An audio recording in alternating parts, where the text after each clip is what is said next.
7 Pillars of Wisdom. By T. E. Lawrence. Dedication to S.A. I loved you, so I drew these tides of men into my hands, and wrote my will across the sky in stars, to earn you freedom, the 7-pillared worthy house, that your eyes might be shining for me. When we came, death seemed my servant on the road, till we were near, and saw you waiting. When you smiled, and in sorrowful envy he outran me, and took you apart into his quietness.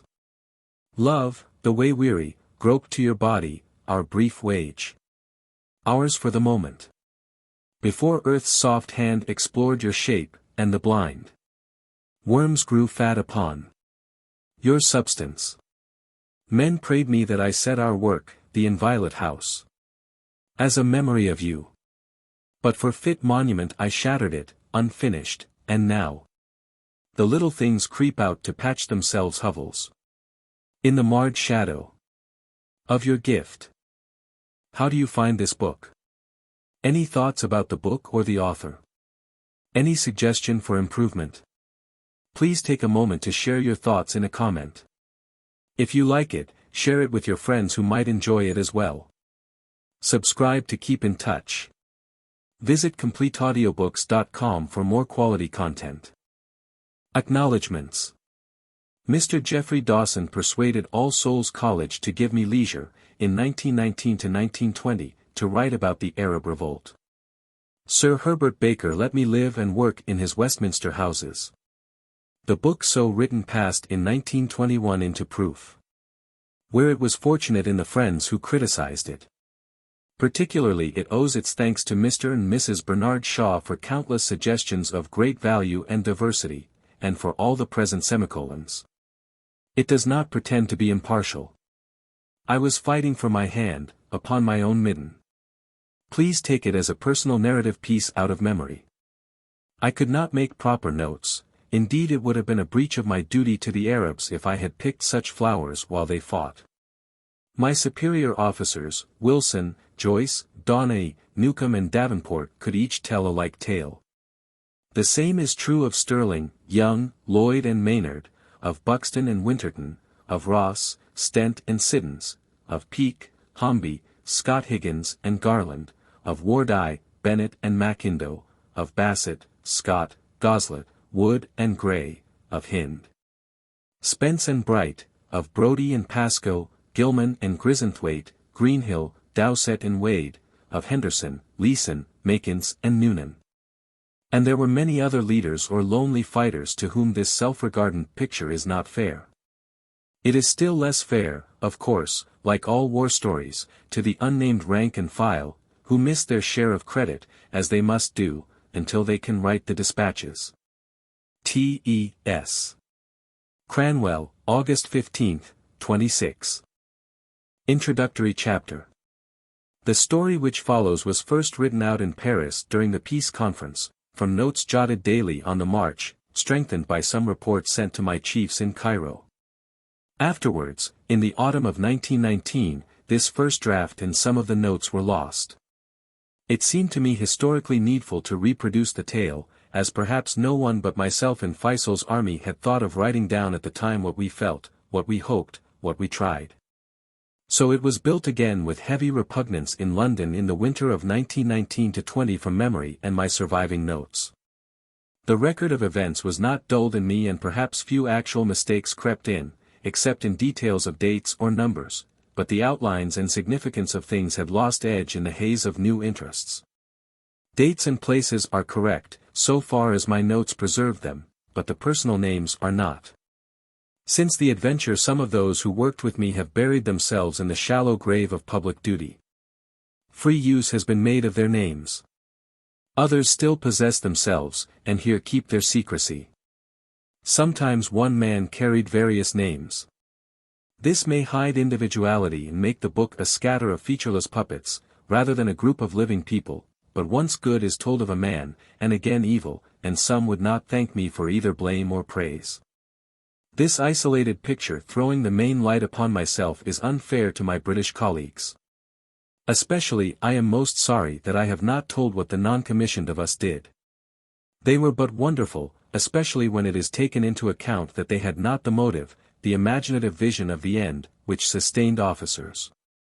Unfortunately my concern was limited to this end, and the book is just a designed procession of Arab freedom from Mecca to Damascus. It is intended to rationalize the campaign, that everyone may see how natural the success was and how inevitable, how little dependent on direction or brain, how much less on the outside assistance of the few British. It was an Arab war waged and led by Arabs for an Arab aim in Arabia. My proper share was a minor one, but because of a fluent pen, a free speech, and a certain adroitness of brain, I took upon myself, as I describe it, a mock primacy. In reality I never had any office among the Arabs, was never in charge of the British mission with them. Wilson, Joyce, Newcomb, Donnelly and Davenport were all over my head. I flattered myself that I was too young, not that they had more heart or mind in the work. I did my best. Wilson, Newcomb, Donnelly, Davenport, Buxton, Marshall, Sterling, Young, Maynard, Ross, Scott, Winterton, Lloyd, Wardeye, Siddons, Goslet, Stent Henderson, Spence, Gilman, Garland, Brodie, Makins, Noonan, Leeson, Hornby, Peake, Scott Higgins, Ramsey, Wood, Hind, Bright, Mackindo, Greenhill, Grisonthwaite, Dowsett, Bennett, Wade, Gray, Pascoe and the others also did their best. It would be impertinent in me to praise them. When I wish to say ill of one outside our number, I do it, though there is less of this than was in my diary, since the passage of time seems to have bleached out men's stains. When I wish to praise outsiders, I do it, for our family affairs are our own. We did what we set out to do, and have the satisfaction of that knowledge.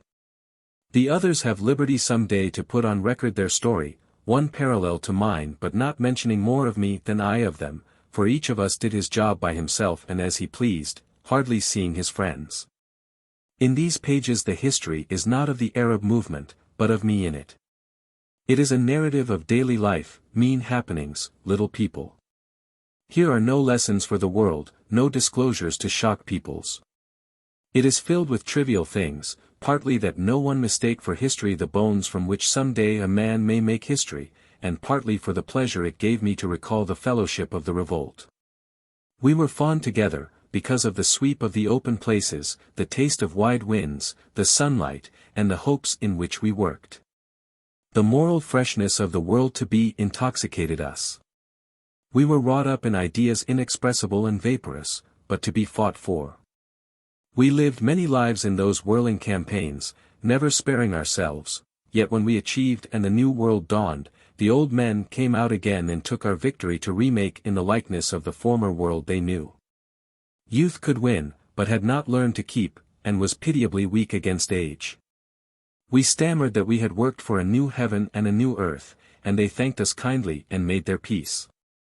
All men dream, but not equally. Those who dream by night in the dusty recesses of their minds wake in the day to find that it was vanity, but the dreamers of the day are dangerous men, for they may act their dream with open eyes. To make it possible. This I did. I meant to make a new nation, to restore a lost influence, to give 20 millions of Semites the foundations on which to build an inspired dream palace of their national thoughts. So high an aim called out the inherent nobility of their minds, and made them play a generous part in events, but when we won, it was charged against me that the British petrol royalties in Mesopotamia were become dubious. And French colonial policy ruined in the Levant. I am afraid that I hope so. We pay for these things too much in honor and in innocent lives. I went up the Tigris with 100 Devon territorials, young, clean, delightful fellows, full of the power of happiness and of making women and children glad. By them one saw vividly how great it was to be their kin, and English. And we were casting them by thousands into the fire to the worst of deaths, not to win the war but that the corn and rice and oil of Mesopotamia might be ours. The only need was to defeat our enemies, Turkey among them, and this was at last done in the wisdom of Allenby with less than 400 killed, by turning to our uses the hands of the oppressed in Turkey. I am proudest of my 30 fights in that I did not have any of our own blood shed. All our subject provinces to me were not worth one dead Englishman. We were 3 years over this effort and I have had to hold back many things which may not yet be said. Even so, parts of this book will be new to nearly all who see it, and many will look for familiar things and not find them.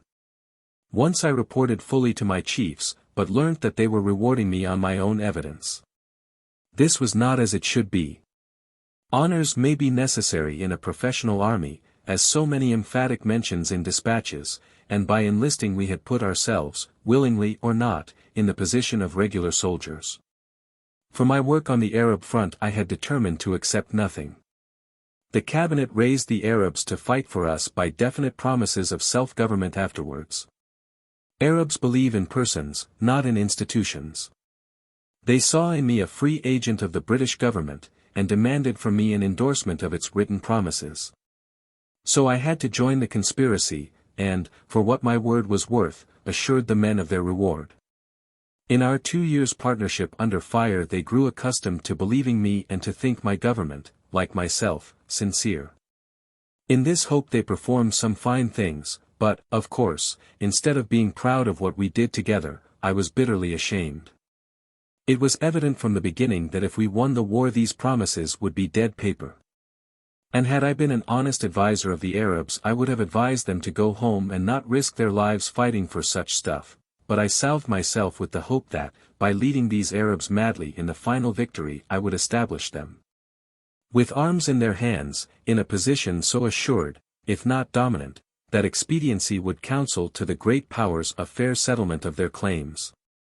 In other words, I presumed, seeing no other leader with the will and power, that I would survive the campaigns, and be able to defeat not merely the Turks on the battlefield, but my own country and its allies in the council chamber.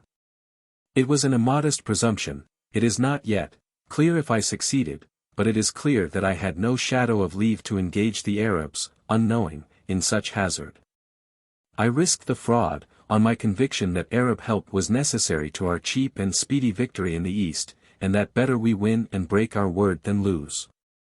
The dismissal of Sir Henry McMahon confirmed my belief in our essential insincerity, but I could not so explain myself to General Wingate while the war lasted, since I was nominally under his orders.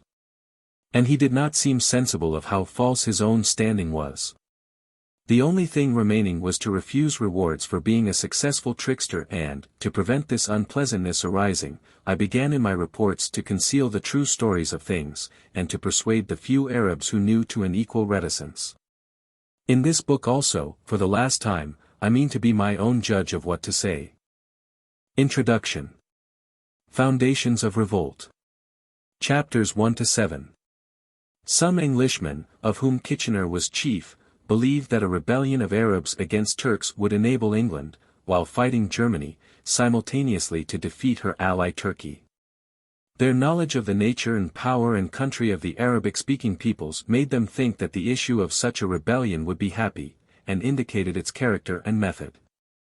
So they allowed it to begin, having obtained for it formal assurances of help from the British government. Yet none the less the rebellion of the Sharif of Mecca came to most as a surprise, and found the Allies unready. It aroused mixed feelings and made strong friends and strong enemies, amid whose clashing jealousies its affairs began to miscarry. Chapter 1. Some of the evil of my tale may have been inherent in our circumstances. For years we lived anyhow with one another in the naked desert, under the indifferent heaven. By day the hot sun fermented us, and we were dizzied by the beating wind. At night we were stained by dew, and shamed into pettiness by the innumerable silences of stars. We were a self-centered army without parade or gesture, devoted to freedom, the second of man's creeds, a purpose so ravenous that it devoured all our strength, a hope so transcendent that our earlier ambitions faded in its glare. As time went by our need to fight for the ideal increased to an unquestioning possession, riding with spur and rein over our doubts. Willy-nilly it became a faith. We had sold ourselves into its slavery, manacled ourselves together in its chain gang, bowed ourselves to serve its holiness with all our good and ill content. The mentality of ordinary human slaves is terrible, they have lost the world, and we had surrendered, not body alone, but soul to the overmastering greed of victory. By our own act we were drained of morality, of volition, of responsibility, like dead leaves in the wind. The everlasting battle stripped from us care of our own lives or of others. We had ropes about our necks, and on our heads prices which showed that the enemy intended hideous tortures for us if we were caught. Each day some of us passed. And the living knew themselves just sentient puppets on God's stage. Indeed, our taskmaster was merciless, so long as our bruised feet could stagger forward on the road. The weak envied those tired enough to die. For success looked so remote, and failure a near and certain, if sharp, release from toil. We lived always in the stretch or sag of nerves, either on the crest or in the trough of waves of feeling. This impotency was bitter to us, and made us live only for the seen horizon, reckless what spite we inflicted or endured, since physical sensation showed itself meanly transient. Gusts of cruelty, perversions, lusts ran lightly over the surface without troubling us, for the moral laws which had seemed to hedge about these silly accidents must be yet fainter words. We had learned that there were pangs too sharp, griefs too deep, ecstasies too high for our finite selves to register. When emotion reached this pitch the mind choked, and memory went white till the circumstances were humdrum once more. Such exaltation of thought, while it let adrift the spirit, and gave it license in strange airs, lost it the old patient rule over the body. The body was too coarse to feel the utmost of our sorrows and of our joys. Therefore, we abandoned it as rubbish, we left it below us to march forward, a breathing simulacrum, on its own unaided level, subject to influences from which in normal times our instincts would have shrunk. The men were young and sturdy. And hot flesh and blood unconsciously claimed a right in them and tormented their bellies with strange longings. Our privations and dangers fanned this virile heat, in a climate as racking as can be conceived. We had no shut places to be alone in, no thick clothes to hide our nature. Man in all things lived candidly with man. The Arab was by nature continent, and the use of universal marriage had nearly abolished irregular courses in his tribes. The public women of the rare settlements we encountered in our months of wandering would have been nothing to our numbers, even had their raddled meat been palatable to a man of healthy parts. In horror of such sordid commerce our youths began indifferently to slake one another's few needs in their own clean bodies, a cold convenience that, by comparison, seemed sexless and even pure. Later, some began to justify this sterile process, and swore that friends quivering together in the yielding sand with intimate hot limbs in supreme embrace, found there hidden in the darkness a sensual coefficient of the mental passion which was welding our souls and spirits in one flaming effort. Several, thirsting to punish appetites they could not wholly prevent, took a savage pride in degrading the body, and offered themselves fiercely in any habit which promised physical pain or filth. I was sent to these Arabs as a stranger, unable to think their thoughts or subscribe their beliefs, but charged by duty to lead them forward and to develop to the highest any movement of theirs profitable to England in her war. If I could not assume their character, I could at least conceal my own, and pass among them without evident friction, neither a discord nor a critic but an unnoticed influence. Since I was their fellow, I will not be their apologist or advocate. Today in my old garments, I could play the bystander, obedient to the sensibilities of our theatre, but it is more honest to record that these ideas and actions then passed naturally. What now looks wanton or sadic seemed in the field inevitable, or just unimportant routine. Blood was always on our hands, we were licensed to it. Wounding and killing seemed ephemeral pains, so very brief and sore was life with us. With the sorrow of living so great, the sorrow of punishment had to be pitiless. We lived for the day and died for it. When there was reason and desire to punish, we wrote our lesson with gun or whip immediately in the sullen flesh of the sufferer, and the case was beyond appeal. The desert did not afford the refined slow penalties of courts and jails. Of course our rewards and pleasures were as suddenly sweeping as our troubles, but, to me in particular, they bulked less large. Bedouin ways were hard even for those brought up to them, and for strangers terrible, a death in life. When the march or labor ended I had no energy to record sensation, nor while it lasted any leisure to see the spiritual loveliness which sometimes came upon us by the way. In my notes, the cruel rather than the beautiful found place. We no doubt enjoyed more the rare moments of peace and forgetfulness, but I remember more the agony, the terrors, and the mistakes. Our life is not summed up in what I have written, there are things not to be repeated in cold blood for very shame. But what I have written was in and of our life. Pray God that men reading the story will not, for love of the glamour of strangeness, go out to prostitute themselves and their talents in serving another race. A man who gives himself to be a possession of aliens leads a Yahoo life, having bartered his soul to a brute master. He is not of them. He may stand against them, persuade himself of a mission, batter and twist them into something which they, of their own accord, would not have been. Then he is exploiting his old environment to press them out of theirs. Or, after my model, he may imitate them so well that they spuriously imitate him back again. Then he is giving away his own environment, pretending to theirs, and pretenses are hollow, worthless things.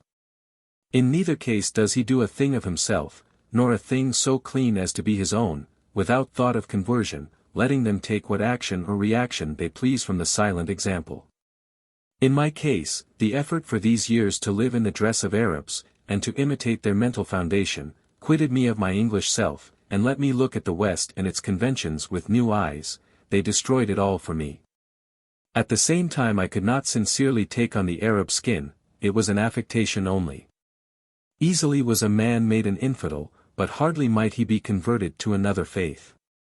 I had dropped one form and not taken on the other, and was become like Muhammad's coffin in our legend, with a resultant feeling of intense loneliness in life, and a contempt, not for other men, but for all they do. Such detachment came at times to a man exhausted by prolonged physical effort and isolation.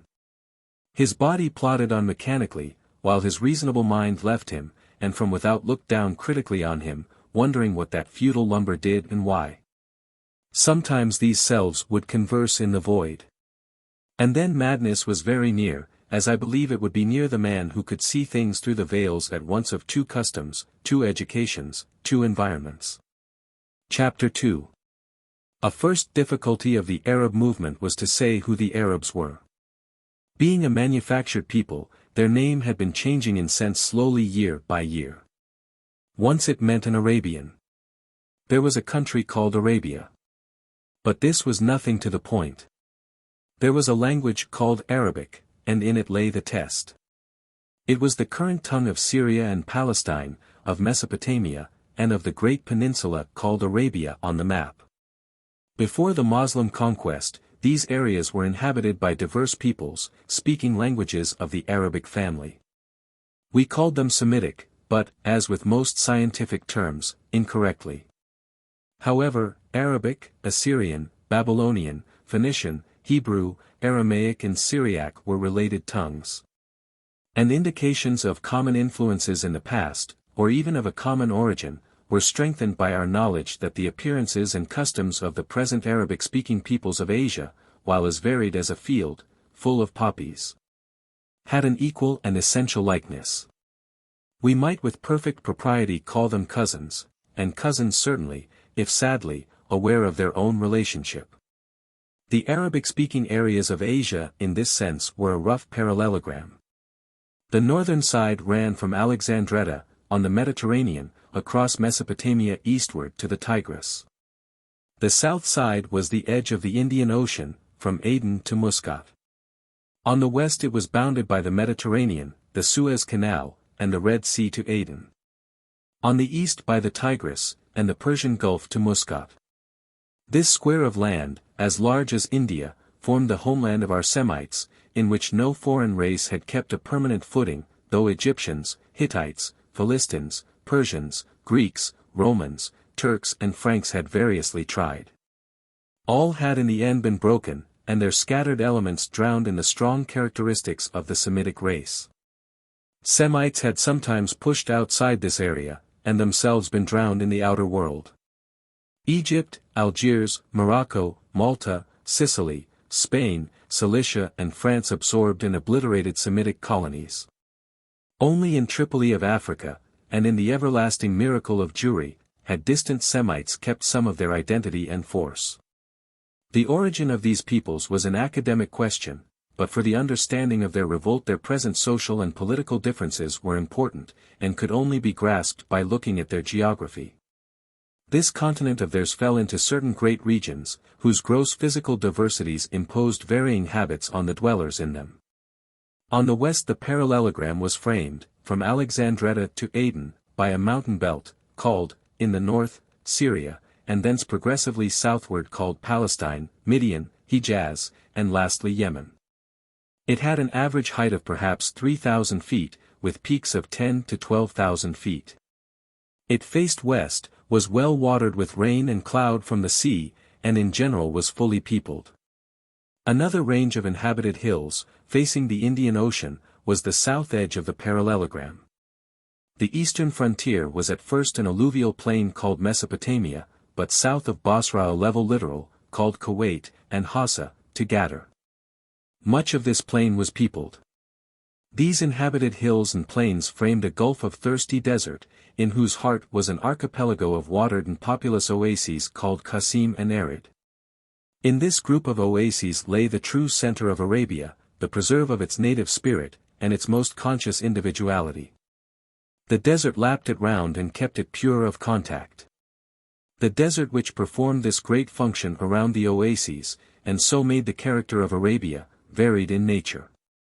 South of the oases it appeared to be a pathless sea of sand, stretching nearly to the populous escarpment of the Indian Ocean shore, shutting it out from Arabian history, and from all influence on Arabian morals and politics. Hadramaut, as they called this southern coast, formed part of the history of the Dutch Indies, and its thought swayed Java rather than Arabia. To the west of the oases, between them and the Hejaz hills, was the Nejd desert, an area of gravel and lava, with little sand in it. To the east of these oases, between them and Kuwait, spread a similar expanse of gravel, but with some great stretches of soft sand, making the road difficult. To the north of the oases lay a belt of sand, and then an immense gravel and lava plain, filling up everything between the eastern edge of Syria and the banks of the Euphrates where Mesopotamia began. The practicability of this northern desert for men and motor cars enabled the Arab Revolt to win its ready success. The hills of the west and the plains of the east were the parts of Arabia always most populous and active. In particular on the west, the mountains of Syria and Palestine, of Hejaz and Yemen, entered time and again into the current of our European life. Ethically, these fertile healthy hills were in Europe, not in Asia, just as the Arabs looked always to the Mediterranean, not to the Indian Ocean, for their cultural sympathies, for their enterprises, and particularly for their expansions.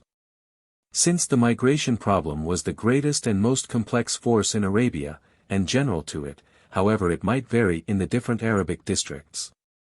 In the north, Syria, the birth rate was low in the cities and the death rate high, because of the insanitary conditions and the hectic life led by the majority. Consequently the surplus peasantry found openings in the towns, and were there swallowed up. In the Lebanon, where sanitation had been improved, a greater exodus of youth took place to America each year, threatening, for the first time since Greek days, to change the outlook of an entire district. In Yemen the solution was different. There was no foreign trade, and no massed industries to accumulate population in unhealthy places. The towns were just market towns, as clean and simple as ordinary villages. Therefore the population slowly increased. The scale of living was brought down very low, and a congestion of numbers was generally felt. They could not emigrate overseas. For the Sudan was even worse country than Arabia, and the few tribes which did venture across were compelled to modify their manner of life and their Semitic culture profoundly, in order to exist. They could not move northward along the hills. For these were barred by the holy town of Mecca and its port Jeddah, an alien belt, continually reinforced by strangers from India and Java and Bokhara and Africa, very strong in vitality, violently hostile to the Semitic consciousness, and maintained despite economics and geography and climate by the artificial factor of a world religion. The congestion of Yemen, therefore, becoming extreme, found its only relief in the east, by forcing the weaker aggregations of its border down and down the slopes of the hills along the Widian. The half-waste district of the great water-bearing valleys of Bisha, Dawasir, Rania and Taraba, which ran out towards the deserts of Nejd. These weaker clans had continually to exchange good springs and fertile palms for poorer springs and scantier palms, till at last they reached an area where a proper agricultural life became impossible. They then began to eke out their precarious husbandry by breeding sheep and camels, and in time came to depend more and more on these herds for their living. Finally, under a last impulse from the straining population behind them, the border people, now almost wholly pastoral, were flung out of the furthest crazy oasis into the untrodden wilderness as nomads. This process, to be watched today with individual families and tribes to whose marches an exact name and date might be put, must have been going on since the first day of full settlement of Yemen. The Widian below Mecca and Taif are crowded with the memories and place names of 100 tribes which have gone from there, and may be found today in Nejd, in Jebel Shammar, in the Hamad, even on the frontiers of Syria and Mesopotamia. There was the source of migration, the factory of nomads, the springing of the Gulf Stream of desert wanderers. For the people of the desert were as little static as the people of the hills. The economic life of the desert was based on the supply of camels, which were best bred on the rigorous upland pastures with their strong nutritive thorns. By this industry the Bedouins lived. And it in turn molded their life, apportioned the tribal areas, and kept the clans revolving through their road of spring, summer and winter pasturages, as the herds cropped the scanty growths of each in turn. The camel markets in Syria, Mesopotamia, and Egypt determined the population which the deserts could support, and regulated strictly their standard of living. So the desert likewise overpeopled itself upon occasion. And then there were heavings and thrustings of the crowded tribes as they elbowed themselves by natural courses towards the light. They might not go south towards the inhospitable sand or sea. They could not turn west. For there the steep hills of Hijaz were thickly lined by mountain peoples taking full advantage of their defensiveness. Sometimes they went towards the central oases of Arid and Qasim, and, if the tribes looking for new homes were strong and vigorous, might succeed in occupying parts of them.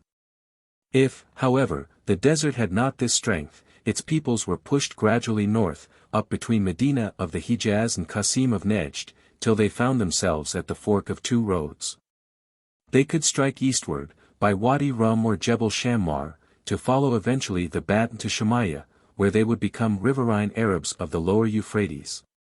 Or they could climb, by slow degrees, the ladder of western oases, Henakia, Khaybar, Taima, Jaf, and the Sirhan, till fate saw them nearing Jebel Druz, in Syria, or watering their herds about Tadmor of the northern desert.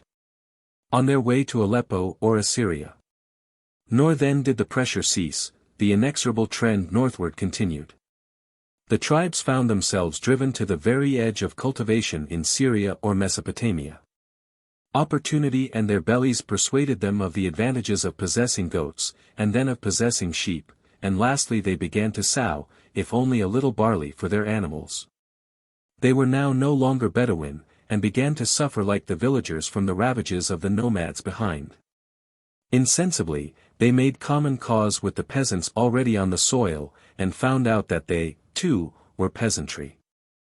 So we see clans, born in the highlands of Yemen, thrust by stronger clans into the desert, where, unwillingly, they became nomad to keep themselves alive.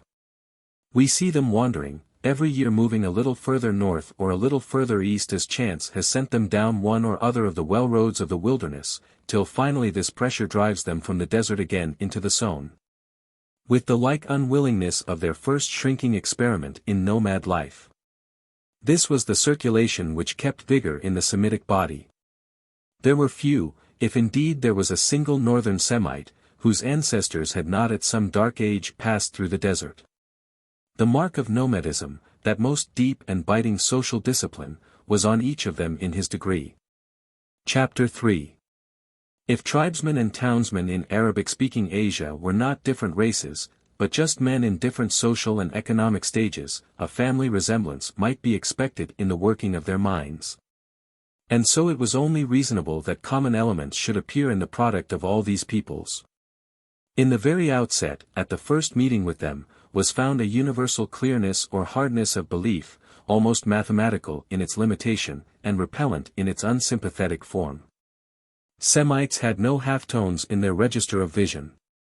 They were a people of primary colors, or rather of black and white, who saw the world always in contour. They were a dogmatic people, despising doubt, our modern crown of thorns. They did not understand our metaphysical difficulties, our introspective questionings. They knew only truth and untruth, belief and unbelief, without our hesitating retinue of finer shades. This people was black and white, not only in vision, but by inmost furnishing, black and white not merely in clarity, but in apposition. Their thoughts were at ease only in extremes. They inhabited superlatives by choice. Sometimes inconsistence seemed to possess them at once in joint sway, but they never compromised. They pursued the logic of several incompatible opinions to absurd ends, without perceiving the incongruity.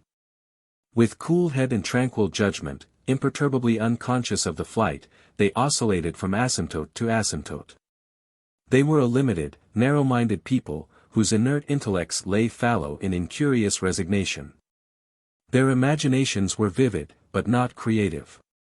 There was so little Arab art in Asia that they could almost be said to have had no art, though their classes were liberal patrons, and had encouraged whatever talents in architecture, or ceramics, or other handicraft their neighbors and helots displayed. Nor did they handle great industries. They had no organizations of mind or body. They invented no systems of philosophy, no complex mythologies. They steered their course between the idols of the tribe and of the cave. The least morbid of peoples, they had accepted the gift of life unquestioningly, as axiomatic. To them it was a thing inevitable, entailed on man, a usufruct, beyond control. Suicide was a thing impossible, and death no grief. They were a people of spasms, of upheavals, of ideas, the race of the individual genius. Their movements were the more shocking by contrast with the quietude of every day, their great men greater by contrast with the humanity of their mob. Their convictions were by instinct, their activities intuitional. Their largest manufacture was of creeds, almost they were monopolists of revealed religions. 3 of these efforts had endured among them, 2 of the 3 had also borne export, in modified forms, to non-Semitic peoples. Christianity, translated into the diverse spirits of Greek and Latin and Teutonic tongues, had conquered Europe and America. Islam in various transformations was subjecting Africa and parts of Asia. These were Semitic successes. Their failures they kept to themselves. The fringes of their deserts were strewn with broken faiths. It was significant that this rack of fallen religions lay about the meeting of the desert and the sown. It pointed to the generation of all these creeds. They were assertions, not arguments, so they required a prophet to set them forth. The Arabs said there had been 40,000 prophets, we had record of at least some hundreds. None of them had been of the wilderness, but their lives were after a pattern. Their birth set them in crowded places. An unintelligible passionate yearning drove them out into the desert. There they lived a greater or lesser time in meditation and physical abandonment, and thence they returned with their imagined message articulate, to preach it to their old, and now doubting, associates. The founders of the 3 great creeds fulfilled this cycle. Their possible coincidence was proved a law by the parallel life histories of the myriad others, the unfortunate who failed, whom we might judge of no less true profession, but for whom time and disillusion had not heaped up dry souls ready to be set on fire. To the thinkers of the town the impulse into Nitria had ever been irresistible, not probably that they found God dwelling there, but that in its solitude they heard more certainly the living word they brought with them. The common base of all the Semitic creeds, winners or losers, was the ever-present idea of world worthlessness. Their profound reaction from matter led them to preach bareness, renunciation, poverty. And the atmosphere of this invention stifled the minds of the desert pitilessly. A first knowledge of their sense of the purity of rarefaction was given me in early years. When we had ridden far out over the rolling plains of North Syria to a ruin of the Roman period which the Arabs believed was made by a prince of the border as a desert palace for his queen. The clay of its building was said to have been kneaded for greater richness, not with water, but with the precious essential oils of flowers. My guides, sniffing the air like dogs, led me from crumbling room to room, saying, "This is jessamine, this violet, this rose." But at last a hum drew me, "Come and smell the very sweetest scent of all," and we went into the main lodging, to the gaping window sockets of its eastern face, and there drank with open mouths of the effortless, empty, eddieless wind of the desert, throbbing past. That slow breath had been born somewhere beyond the distant Euphrates and had dragged its way across many days and nights of dead grass, to its first obstacle, the man-made walls of our broken palace. About them it seemed to fret and linger, murmuring in baby speech. "This," they told me, "is the best, it has no taste." My Arabs were turning their backs on perfumes and luxuries to choose the things in which mankind had had no share or part. The Bedouin of the desert, born and grown up in it, had embraced with all his soul this nakedness too harsh for volunteers, for the reason, felt but inarticulate, that there he found himself indubitably free. He lost material ties, comforts, all superfluities and other complications to achieve a personal liberty which haunted starvation and death. He saw no virtue in poverty herself, he enjoyed the little vices and luxuries, coffee, fresh water, women, which he could still preserve. In his life he had air and winds, sun and light, open spaces and a great emptiness. There was no human effort, no fecundity in nature, just the heaven above and the unspotted earth beneath. There unconsciously he came near God. God was to him not anthropomorphic, not tangible, not moral or ethical, not concerned with the world or with him, not natural, but the being Alpha Chi Rho Omega Mu Alpha Tau Omicron, Alpha Sigma Chi Eta Mu Alpha Tau Iota Sigma Tau Omicron, Alpha Nu Alpha Phi Eta, thus qualified not by divestiture but by investiture. A comprehending being, the egg of all activity, with nature and matter just a glass reflecting him. The Bedouin could not look for God within him, he was too sure that he was within God. He could not conceive anything which was or was not God, who alone was great. Yet there was a homeliness, an everydayness of this climatic Arab God, who was their eating and their fighting and their lusting, the commonest of their thoughts, their familiar resource and companion. In a way impossible to those whose God is so wistfully veiled from them by despair of their carnal unworthiness of him and by the decorum of formal worship. Arabs felt no incongruity in bringing God into the weaknesses and appetites of their least creditable causes. He was the most familiar of their words, and indeed we lost much eloquence when making him the shortest and ugliest of our monosyllables. This creed of the desert seemed inexpressible in words, and indeed in thought. It was easily felt as an influence, and those who went into the desert long enough to forget its open spaces and its emptiness were inevitably thrust upon God as the only refuge and rhythm of being. The Bedouin might be a nominal Sunni, or a nominal Wahhabi, or anything else in the Semitic compass, and he would take it very lightly. A little in the manner of the watchmen at Zion's gate who drank beer and laughed in Zion because they were Zionists.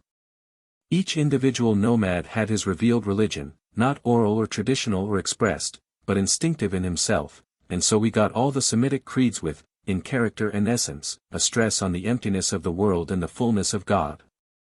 And according to the power and opportunity of the believer was the expression of them. The desert dweller could not take credit for his belief. He had never been either evangelist or proselyte. He arrived at this intense condensation of himself in God by shutting his eyes to the world, and to all the complex possibilities latent in him which only contact with wealth and temptations could bring forth. He attained a sure trust and a powerful trust, but of how narrow a field. His sterile experience robbed him of compassion and perverted his human kindness to the image of the waste in which he hid. Accordingly he hurt himself, not merely to be free, but to please himself. There followed a delight in pain, a cruelty which was more to him than goods. The desert Arab found no joy like the joy of voluntarily holding back. He found luxury in abnegation, renunciation, self-restraint. He made nakedness of the mind as sensuous as nakedness of the body. He saved his own soul, perhaps, and without danger, but in a hard selfishness. His desert was made a spiritual icehouse, in which was preserved intact but unimproved for all ages a vision of the unity of God. To it sometimes the seekers from the outer world could escape for a season and look thence in detachment at the nature of the generation they would convert. This faith of the desert was impossible in the towns. It was at once too strange, too simple, too impalpable for export and common use. The idea, the ground belief of all Semitic creeds was waiting there, but it had to be diluted to be made comprehensible to us. The scream of a bat was too shrill for many ears, the desert spirit escaped through our coarser texture. The prophets returned from the desert with their glimpse of God, and through their stained medium, as through a dark glass, showed something of the majesty and brilliance whose full vision would blind, deafen, silence us. Serve us as it had served the Bedouin, setting him uncouth, a man apart. The disciples, in the endeavor to strip themselves and their neighbors of all things according to the Master's word, stumbled over human weaknesses and failed. To live, the villager or townsman must fill himself each day with the pleasures of acquisition and accumulation, and by rebound off circumstance become the grossest and most material of men. The shining contempt of life which led others into the barest asceticism drove him to despair. He squandered himself heedlessly, as a spendthrift, ran through his inheritance of flesh in hasty longing for the end. The Jew in the metropole at Brighton, the miser, the worshipper of Adonis, the lecher and the stews of Damascus were alike signs of the Semitic capacity for enjoyment. And expressions of the same nerve which gave us at the other pole the self-denial of the Essenes, or the early Christians, or the first Caliphs, finding the way to heaven fairest for the poor in spirit. The Semite hovered between lust and self-denial. Arabs could be swung on an idea as on a cord, for the unpledged allegiance of their minds made them obedient servants. None of them would escape the bond till success had come, and with it responsibility and duty and engagements. Then the idea was gone and the work ended, in ruins. Without a creed they could be taken to the four corners of the world, but not to heaven, by being shown the riches of earth and the pleasures of it.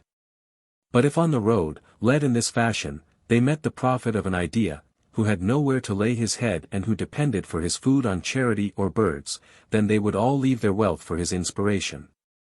They were incorrigibly children of the idea, feckless and color-blind, to whom body and spirit were forever and inevitably opposed. Their mind was strange and dark, full of depressions and exaltations, lacking in rule, but with more of ardor and more fertile in belief than any other in the world. They were a people of starts, for whom the abstract was the strongest motive, the process of infinite courage and variety, and the end nothing. They were as unstable as water, and like water would perhaps finally prevail. Since the dawn of life, in successive waves they had been dashing themselves against the coasts of flesh. Each wave was broken, but, like the sea, wore away ever so little of the granite on which it failed, and some day, ages yet, might roll unchecked over the place where the material world had been, and God would move upon the face of those waters. One such wave, and not the least, I raised and rolled before the breath of an idea, till it reached its crest, and toppled over and fell at Damascus. The wash of that wave, thrown back by the resistance of vested things, will provide the matter of the following wave, when in fullness of time the sea shall be raised once more. Chapter 4. The first great rush round the Mediterranean had shown the world the power of an excited Arab for a short spell of intense physical activity. But when the effort burned out, the lack of endurance and routine in the Semitic mind became as evident. The provinces they had overrun they neglected, out of sheer distaste of system, and had to seek the help of their conquered subjects, or of more vigorous foreigners, to administer their ill-knit and inchoate empires. So, early in the Middle Ages, the Turks found a footing in the Arab states, first as servants, then as helpers, and then as a parasite growth which choked the life out of the old body politic. The last phase was of enmity, when the Hulagus or Timurs sated their bloodlust, burning and destroying everything which irked them with a pretension of superiority. Arab civilizations had been of an abstract nature, moral and intellectual rather than applied, and their lack of public spirit made their excellent private qualities futile.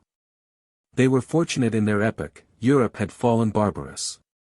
And the memory of Greek and Latin learning was fading from men's minds. By contrast, the imitative exercise of the Arabs seemed cultured, their mental activity progressive, their state prosperous. They had performed real service in preserving something of a classical past for a medieval future. With the coming of the Turks, this happiness became a dream. By stages the Semites of Asia passed under their yoke, and found it a slow death. Their goods were stripped from them, and their spirits shriveled in the numbing breath of a military government. Turkish rule was gendarme rule, and Turkish political theory as crude as its practice. The Turks taught the Arabs that the interests of a sect were higher than those of patriotism, that the petty concerns of the province were more than nationality.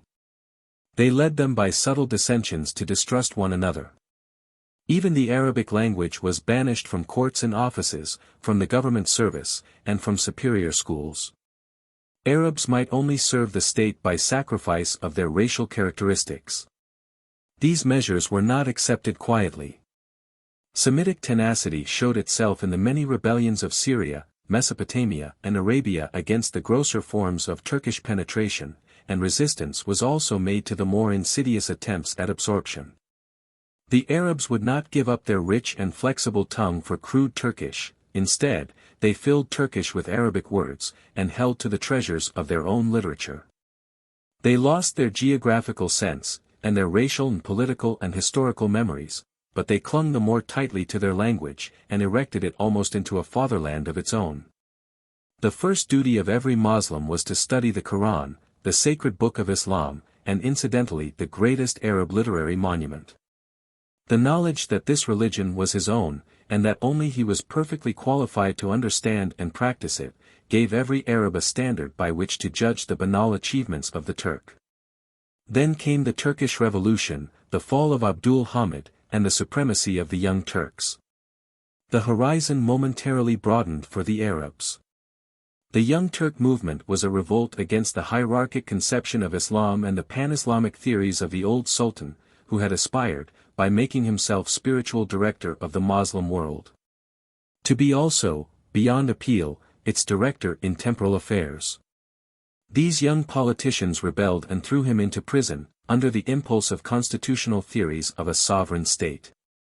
So, at a time when Western Europe was just beginning to climb out of nationality into internationality, and to rumble with wars far removed from problems of race, Western Asia began to climb out of Catholicism into nationalist politics. And to dream of wars for self-government and self-sovereignty, instead of for faith or dogma. This tendency had broken out first and most strongly in the Near East, in the little Balkan states, and had sustained them through an almost unparalleled martyrdom to their goal of separation from Turkey.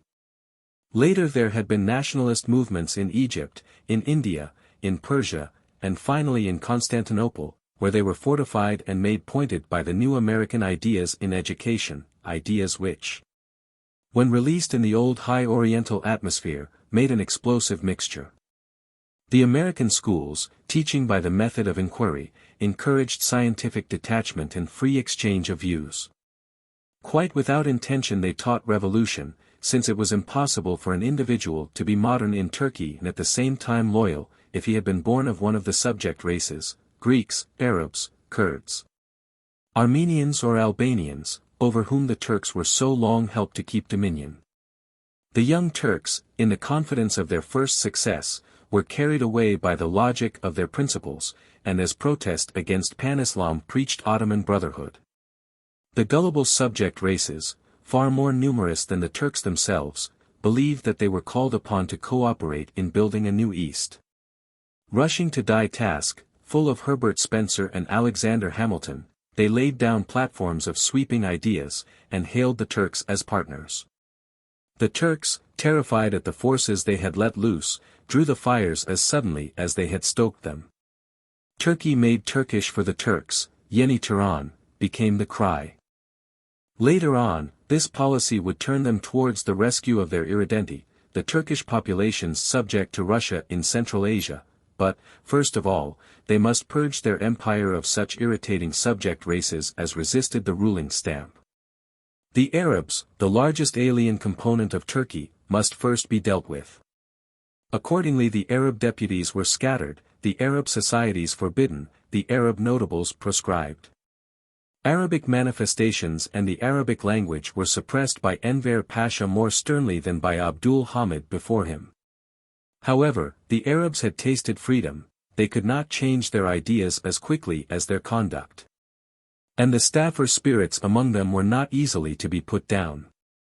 They read the Turkish papers, putting Arab for Turk in the patriotic exhortations. Suppression charged them with unhealthy violence.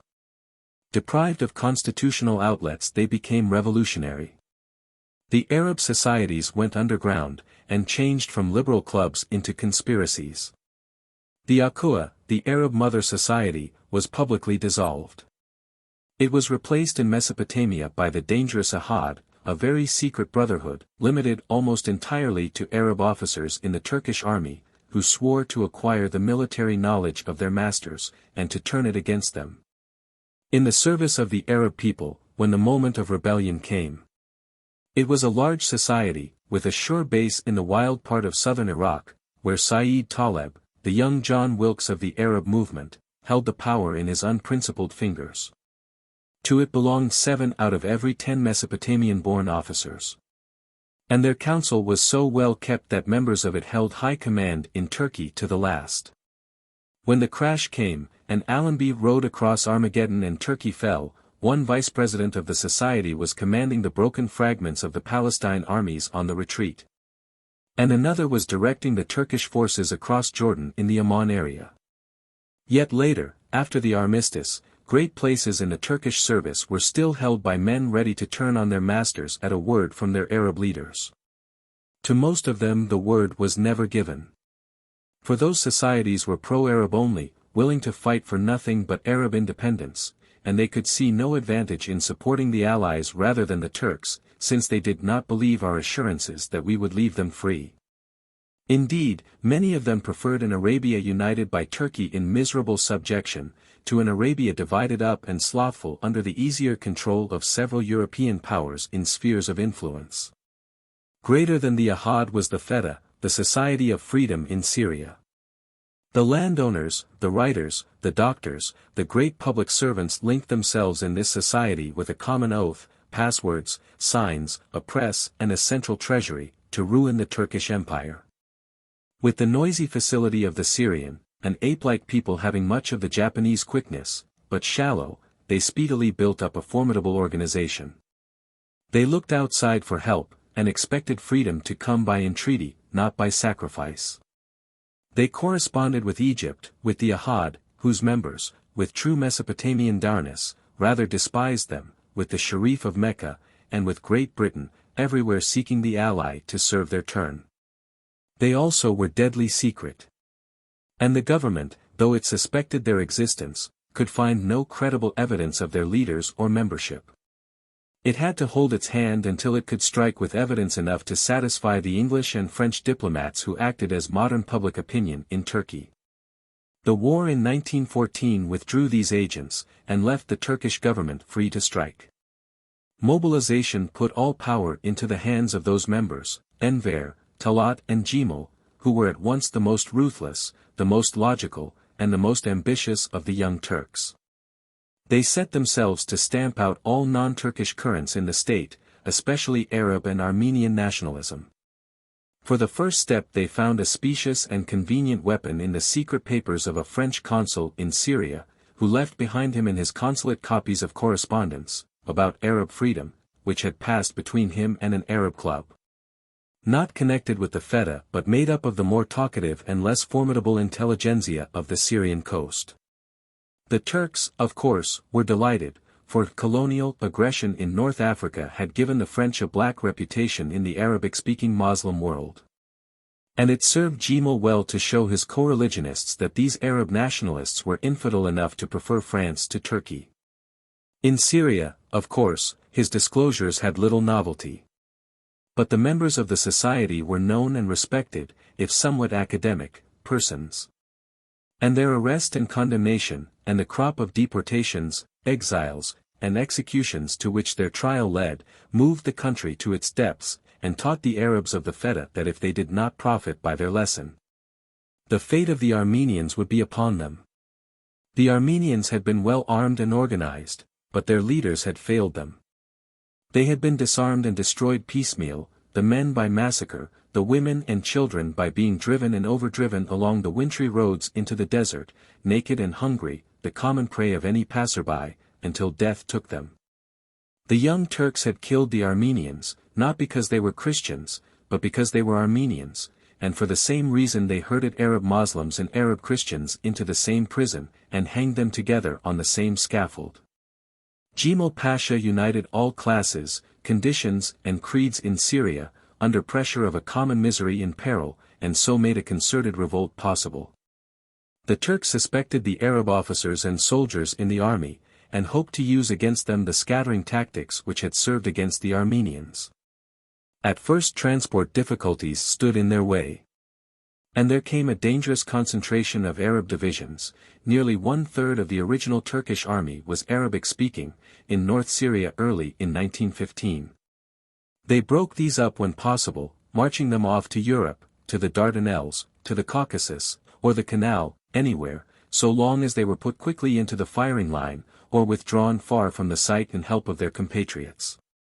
A holy war was proclaimed to give the Union and Progress banner something of the traditional sanctity of the Caliph's battle order in the eyes of the old clerical elements, and the Sharif of Mecca was invited, or rather ordered, to echo the cry.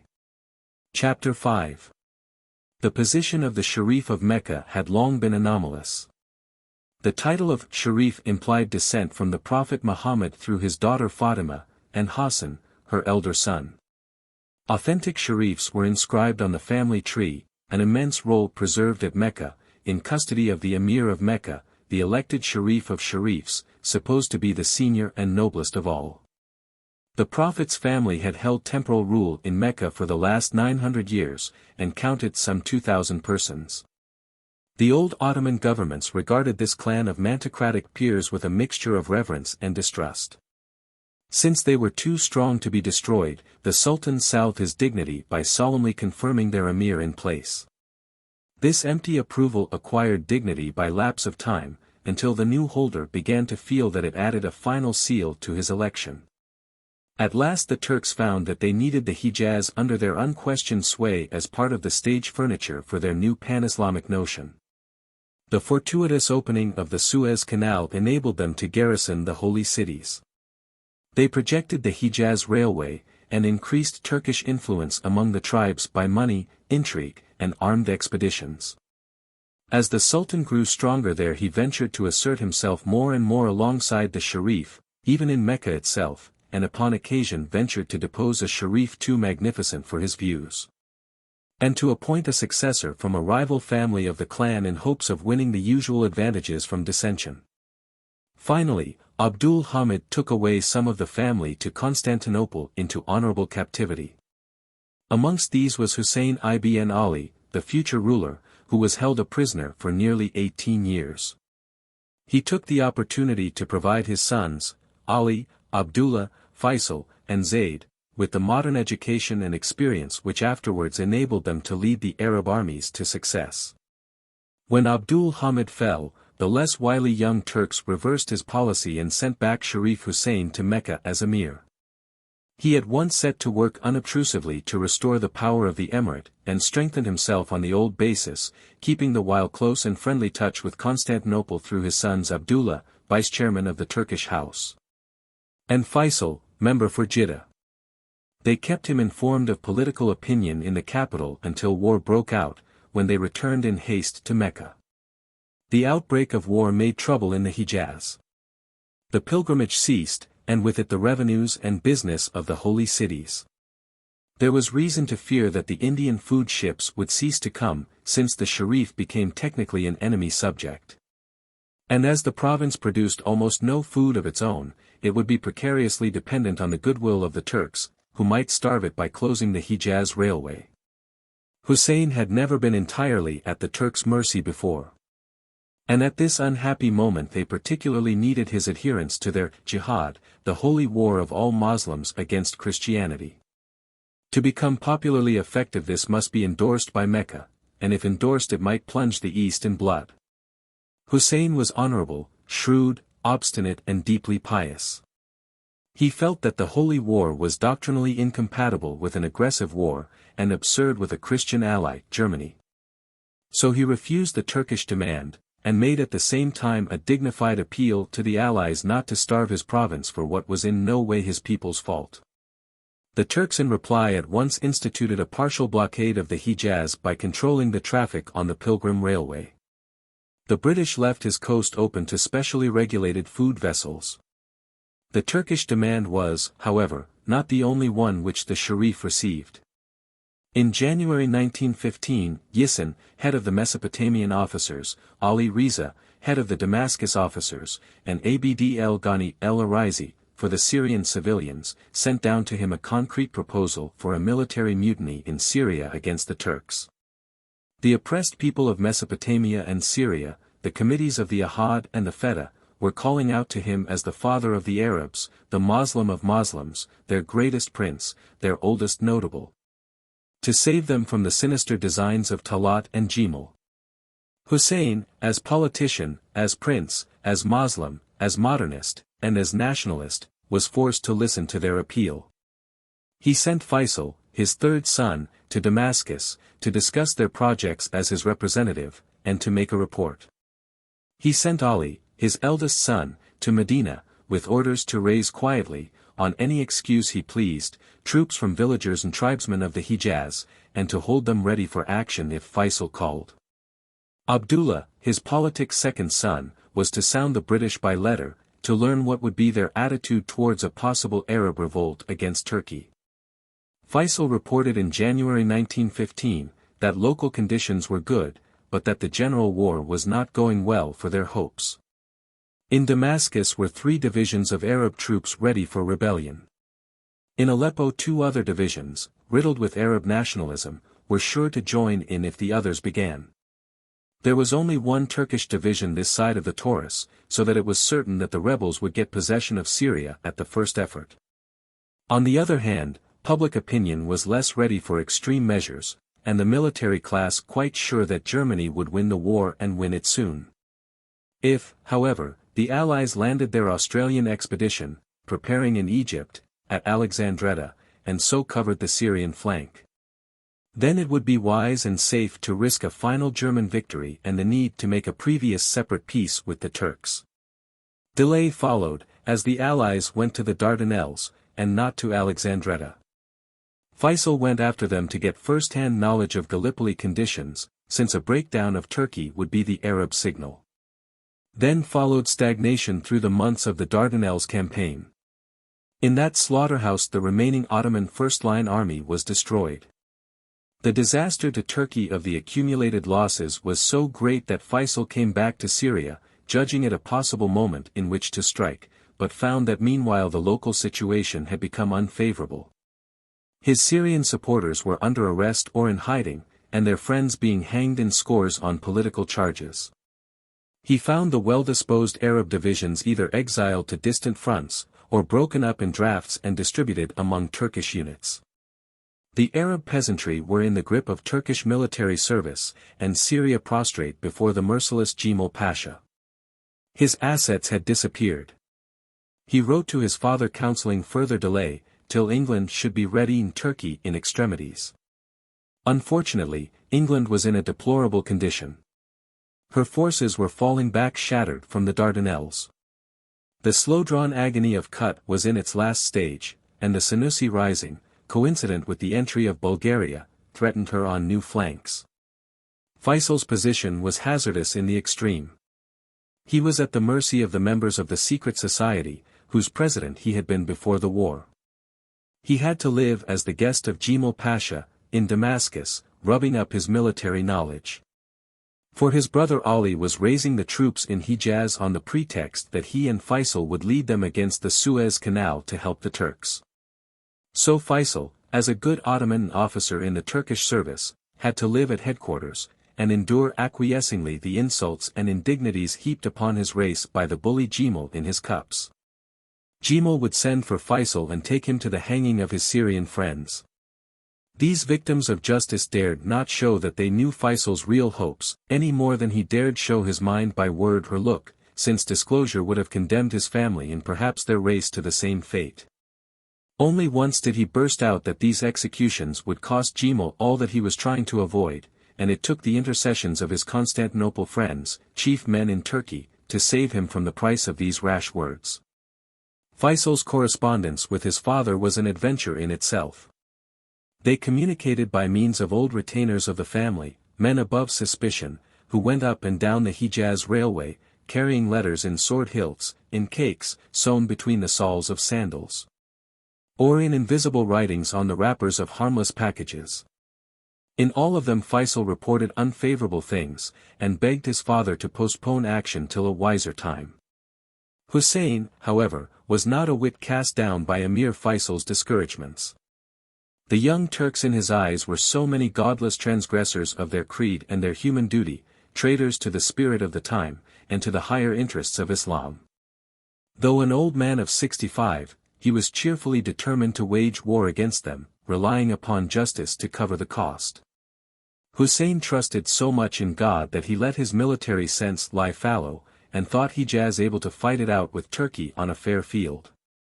So he sent Abd el-Qadir el-Abdu to Feisal with a letter that all was now ready for inspection by him in Medina before the troops started for the front. Feisal informed Jemel, and asked leave to go down, but, to his dismay, Jemel replied that Enver Pasha, the generalissimo, was on his way to the province, and that they would visit Medina together and inspect them. Feisal had planned to raise his father's crimson banner as soon as he arrived in Medina, and so to take the Turks unawares. And here he was going to be saddled with two uninvited guests to whom, by the Arab law of hospitality, he could do no harm, and who would probably delay his action so long that the whole secret of the revolt would be in jeopardy. In the end matters passed off well, though the irony of the review was terrible. Enver, Jemel and Feisal watched the troops wheeling and turning in the dusty plain outside the city gate, rushing up and down in mimic camel battle, or spurring their horses in the javelin game after immemorial Arab fashion. "And are all these volunteers for the holy war?" asked Enver at last, turning to Feisal. "Yes," said Feisal. "Willing to fight to the death against the enemies of the faithful?" "Yes," said Feisal again. And then the Arab chiefs came up to be presented, and Sharif Ali ibn el-Hussein, of Madhig, drew him aside whispering, "My lord, shall we kill them now?" And Feisal said, "No, they are our guests." The sheiks protested further. For they believed that so they could finish off the war in 2 blows. They were determined to force Faisal's hand. And he had to go among them, just out of earshot but in full view, and plead for the lives of the Turkish dictators, who had murdered his best friends on the scaffold. In the end he had to make excuses, take the party back quickly to Medina, picket the banqueting hall with his own slaves, and escort Enver and Jemel back to Damascus to save them from death on the way. He explained this labored courtesy by the plea that it was the Arab manner to devote everything to guests. But Enver and Jemel, being deeply suspicious of what they had seen, imposed a strict blockade of the Hijaz, and ordered large Turkish reinforcements thither. They wanted to detain Feisal in Damascus. But telegrams came from Medina claiming his immediate return to prevent disorder, and, reluctantly, Jemel let him go on condition that his suite remained behind as hostages. Feisal found Medina full of Turkish troops, with the staff and headquarters of the 12th Army Corps under Fakhri Pasha, the courageous old butcher who had bloodily purified Tzaitan and Urfa of Armenians. Clearly the Turks had taken warning, and Faisal's hope of a surprise rush, winning success almost without a shot, had become impossible. However, it was too late for prudence. From Damascus 4 days later his suite took horse and rode out east into the desert to take refuge with Nuri Shah Alan, the Bedouin chieftain, and the same day Feisal showed his hand. When he raised the Arab flag, the pan-Islamic supranational state, for which Abdul Hamid had massacred and worked and died, and the German hope of the cooperation of Islam in the world plans of the Kaiser, passed into the realm of dreams. By the mere fact of his rebellion the Sharif had closed these two fantastic chapters of history. Rebellion was the gravest step which political men could take, and the success or failure of the Arab Revolt was a gamble too hazardous for prophecy. Yet, for once, fortune favored the bold player, and the Arab epic tossed up its stormy road from birth through weakness, pain and doubt, to red victory. It was the just end to an adventure which had dared so much, but after the victory there came a slow time of disillusion, and then a night in which the fighting men found that all their hopes had failed them. Now, at last, may there have come to them the white peace of the end, in the knowledge that they achieved a deathless thing, a lucent inspiration to the children of their race. Chapter 6. I had been many years going up and down the Semitic East before the war, learning the manners of the villagers and tribesmen and citizens of Syria and Mesopotamia. My poverty had constrained me to mix with the humbler classes, those seldom met by European travelers, and thus my experiences gave me an unusual angle of view, which enabled me to understand and think for the ignorant many as well as for the more enlightened whose rare opinions mattered, not so much for the day, as for the morrow. In addition, I had seen something of the political forces working in the minds of the Middle East, and especially had noted everywhere sure signs of the decay of imperial Turkey. Turkey was dying of overstrain, of the attempt, with diminished resources, to hold, on traditional terms, the whole empire bequeathed to it. The sword had been the virtue of the children of Othman, and swords had passed out of fashion nowadays, in favor of deadlier and more scientific weapons. Life was growing too complicated for this childlike people, whose strength had lain in simplicity, and patience, and in their capacity for sacrifice. They were the slowest of the races of Western Asia, little fitted to adapt themselves to new sciences of government and life, still less to invent any new arts for themselves. Their administration had become perforce an affair of files and telegrams, of high finance, eugenics, calculations. Inevitably the old governors, who had governed by force of hand or force of character, illiterate, direct, personal, had to pass away. The rule was transferred to new men, with agility and suppleness to stoop to machinery. The shallow and half-polished committee of the young Turks were descendants of Greeks, Albanians, Circassians, Bulgars, Armenians, Jews, anything but Seljuks or Ottomans. The commons ceased to feel in tune with their governors, whose culture was Levantine, and whose political theory was French. Turkey was decaying, and only the knife might keep health in her. Loving the old ways steadily, the Anatolian remained a beast of burden in his village and an uncomplaining soldier abroad, while the subject races of the empire, who formed nearly 7/10 of its total population, grew daily in strength and knowledge. For their lack of tradition and responsibility, as well as their lighter and quicker minds, disposed them to accept new ideas. The former natural awe and supremacy of the Turkish name began to fade in the face of wider comparison. This changing balance of Turkey and the subject provinces involved growing garrisons if the old ground was to be retained. Tripoli, Albania, Thrace, Yemen, Hejaz, Syria, Mesopotamia, Kurdistan, Armenia, were all outgoing accounts, burdens on the peasants of Anatolia, yearly devouring a larger draft. The burden fell heaviest on the poor villages, and each year made these poor villages yet more poor. The conscripts took their fate unquestioning, resignedly, after the custom of Turkish peasantry. They were like sheep, neutrals without vice or virtue. Left alone, they did nothing, or perhaps sat dully on the ground. Ordered to be kind, and without haste they were as good friends and as generous enemies as might be found. Ordered to outrage their fathers or disembowel their mothers, they did it as calmly as they did nothing, or did well. There was about them a hopeless, fever-wasted lack of initiative, which made them the most biddable, most enduring, and least spirited soldiers in the world. Such men were natural victims of their showy vicious Levantine officers, to be driven to death or thrown away by neglect without reckoning. Indeed, we found them just kept chopping blocks of their commanders' viler passions. So cheap did they rate them, that in connection with them they used none of the ordinary precautions. Medical examination of some batches of Turkish prisoners found nearly half of them with unnaturally acquired venereal disease. Pox and its like were not understood in the country. And the infection ran from one to another through the battalion, where the conscripts served for 6 or 7 years, till at the end of their period the survivors, if they came from decent homes, were ashamed to return. And drifted either into the gendarmerie service, or, as broken men, into casual labor about the towns. And so the birth rate fell. The Turkish peasantry in Anatolia were dying of their military service. We could see that a new factor was needed in the East, some power or race which would outweigh the Turks in numbers, in output, and in mental activity. No encouragement was given us by history to think that these qualities could be supplied ready-made from Europe. The efforts of European powers to keep a footing in the Asiatic Levant had been uniformly disastrous, and we disliked no Western people enough to inveigle them into further attempts.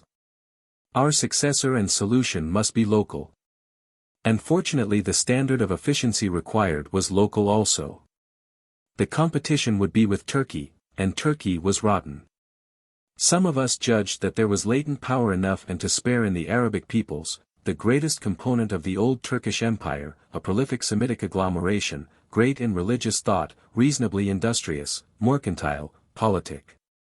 Yet solvent rather than dominant in character. They had served a term of 500 years under the Turkish hero, and had begun to dream of liberty. So when at last England fell out with Turkey, and war was let loose in the East and West at once, we who believed we held an indication of the future set out to bend England's efforts towards fostering the new Arabic world in hither Asia. We were not many, and nearly all of us rallied round Clayton, the chief of intelligence, civil and military, in Egypt. Clayton made the perfect leader for such a band of wild men as we were. He was calm, detached, clear-sighted, of unconscious courage in assuming responsibility. He gave an open run to his subordinates. His own views were general, like his knowledge, and he worked by influence rather than by loud direction. It was not easy to describe his influence. He was like water, or permeating oil, creeping silently and insistently through everything. It was not possible to say where Clayton was and was not, and how much really belonged to him. He never visibly led. But his ideas were abreast of those who did. He impressed men by his sobriety, and by a certain quiet and stately moderation of hope. In practical matters he was loose, irregular, untidy, a man with whom independent men could bear. The first of us was Ronald Storrs, Oriental Secretary of the Residency, the most brilliant Englishman in the Near East, and subtly efficient, despite his diversion of energy in love of music and letters, of sculpture, painting.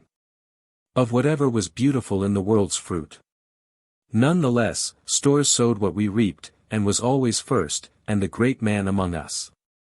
His shadow would have covered our work and British policy in the East like a cloak, had he been able to deny himself the world, and to prepare his mind and body with the sternness of an athlete for a great fight. George Lloyd entered our number. He gave us confidence, and with his knowledge of money, proved a sure guide through the subways of trade and politics, and a prophet upon the future arteries of the Middle East. We would not have done so much so soon without his partnership. But he was a restless soul, avid rather to taste than to exhaust. To him many things were needful, and so he would not stay very long with us. He did not see how much we liked him. Then there was the imaginative advocate of unconvincing world movements, Mark Sykes, also a bundle of prejudices, intuitions, half-sciences. His ideas were of the outside. And he lacked patience to test his materials before choosing his style of building. He would take an aspect of the truth, detach it from its circumstances, inflate it, twist and model it, until its old likeness and its new unlikeness together drew a laugh, and laughs were his triumphs. His instincts lay in parody. By choice he was a caricaturist rather than an artist, even in statesmanship. He saw the odd in everything, and missed the even. He would sketch out in a few dashes a new world, all out of scale, but vivid as a vision of some sides of the thing we hoped. His help did us good and harm. For this his last week in Paris tried to atone. He had returned from a period of political duty in Syria, after his awful realization of the true shape of his dreams, to say gallantly, "I was wrong, here is the truth." His former friends would not see his new earnestness, and thought him fickle and in error, and very soon he died. It was a tragedy of tragedies, for the Arab's sake.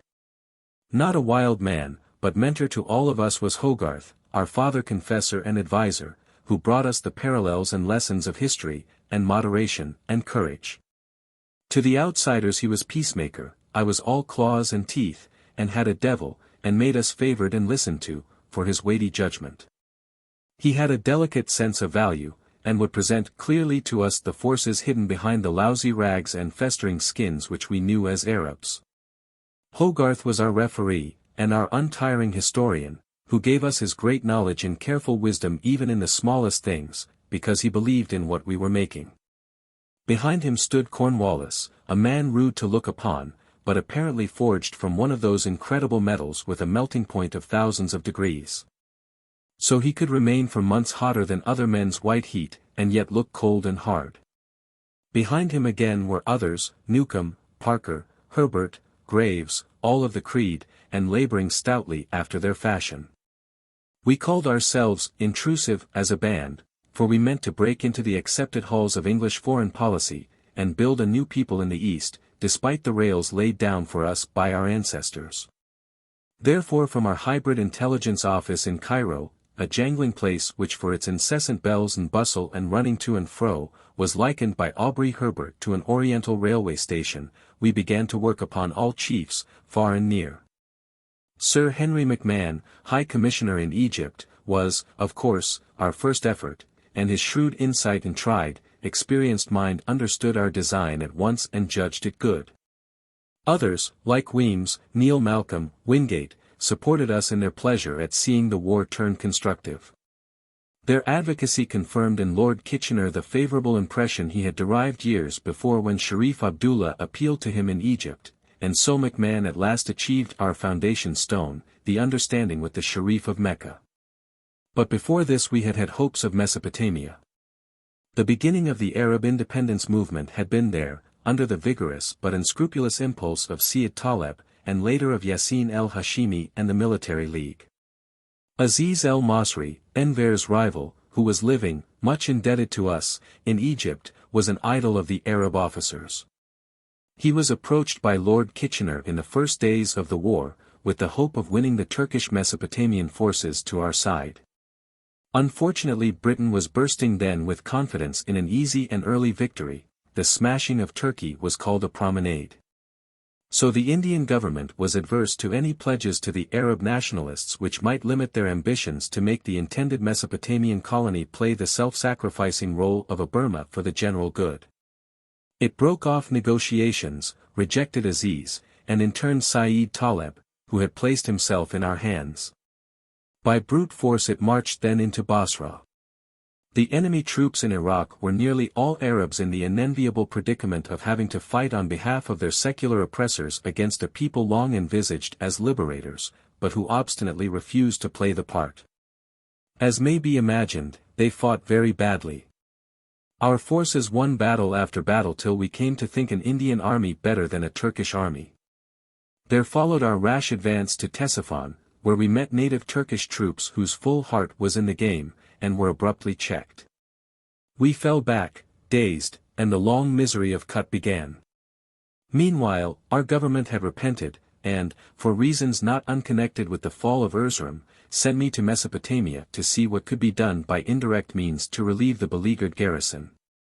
The local British had the strongest objection to my coming, and 2 generals of them were good enough to explain to me that my mission, which they did not really know, was dishonorable to a soldier, which I was not.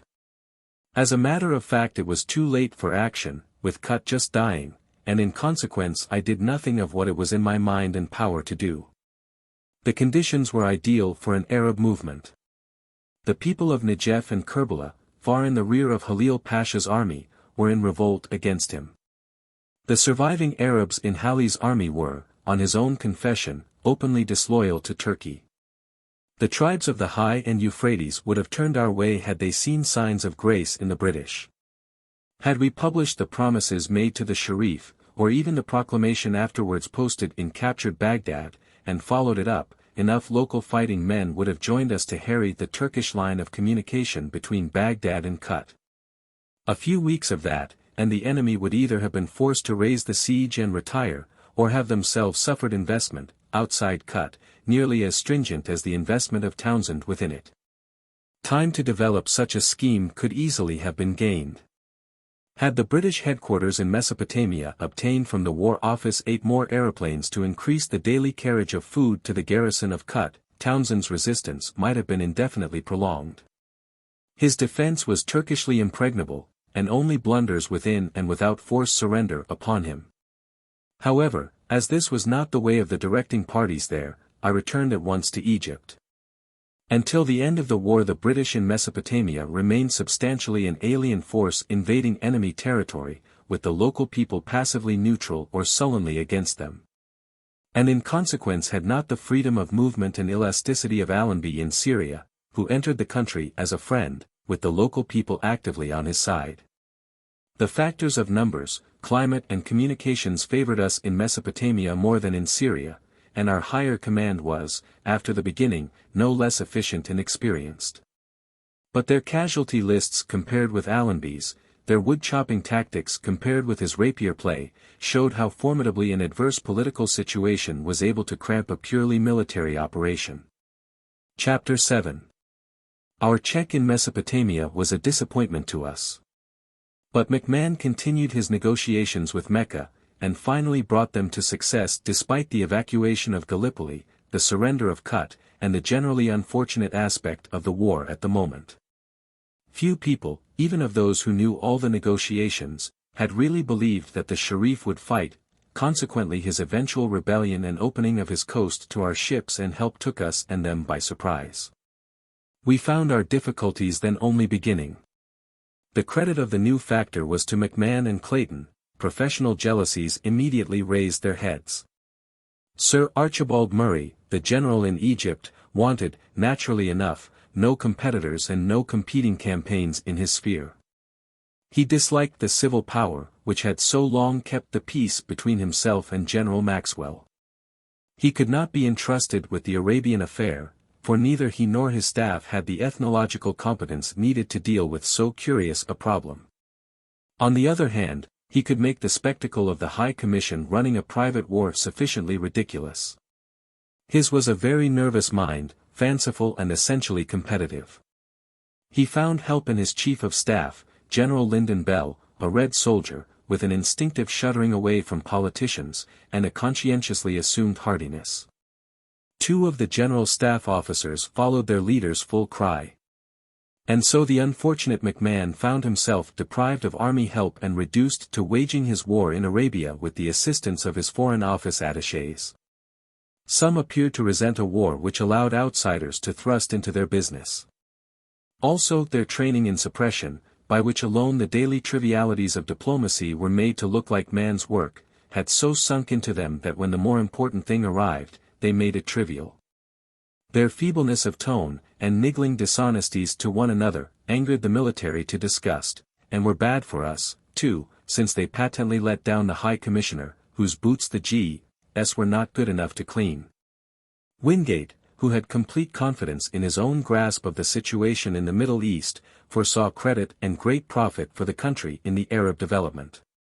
But as criticism slowly beat up against McMahon he dissociated himself from him, and London began to hint that better use might be made by an experienced hand of so subtle and involved a skein. However it was, things in the Hejaz went from bad to worse. No proper liaison was provided for the Arab forces in the field, no military information was given the Sharifs, no tactical advice or strategy was suggested. No attempt made to find out the local conditions and adapt existing Allied resources in material to suit their needs.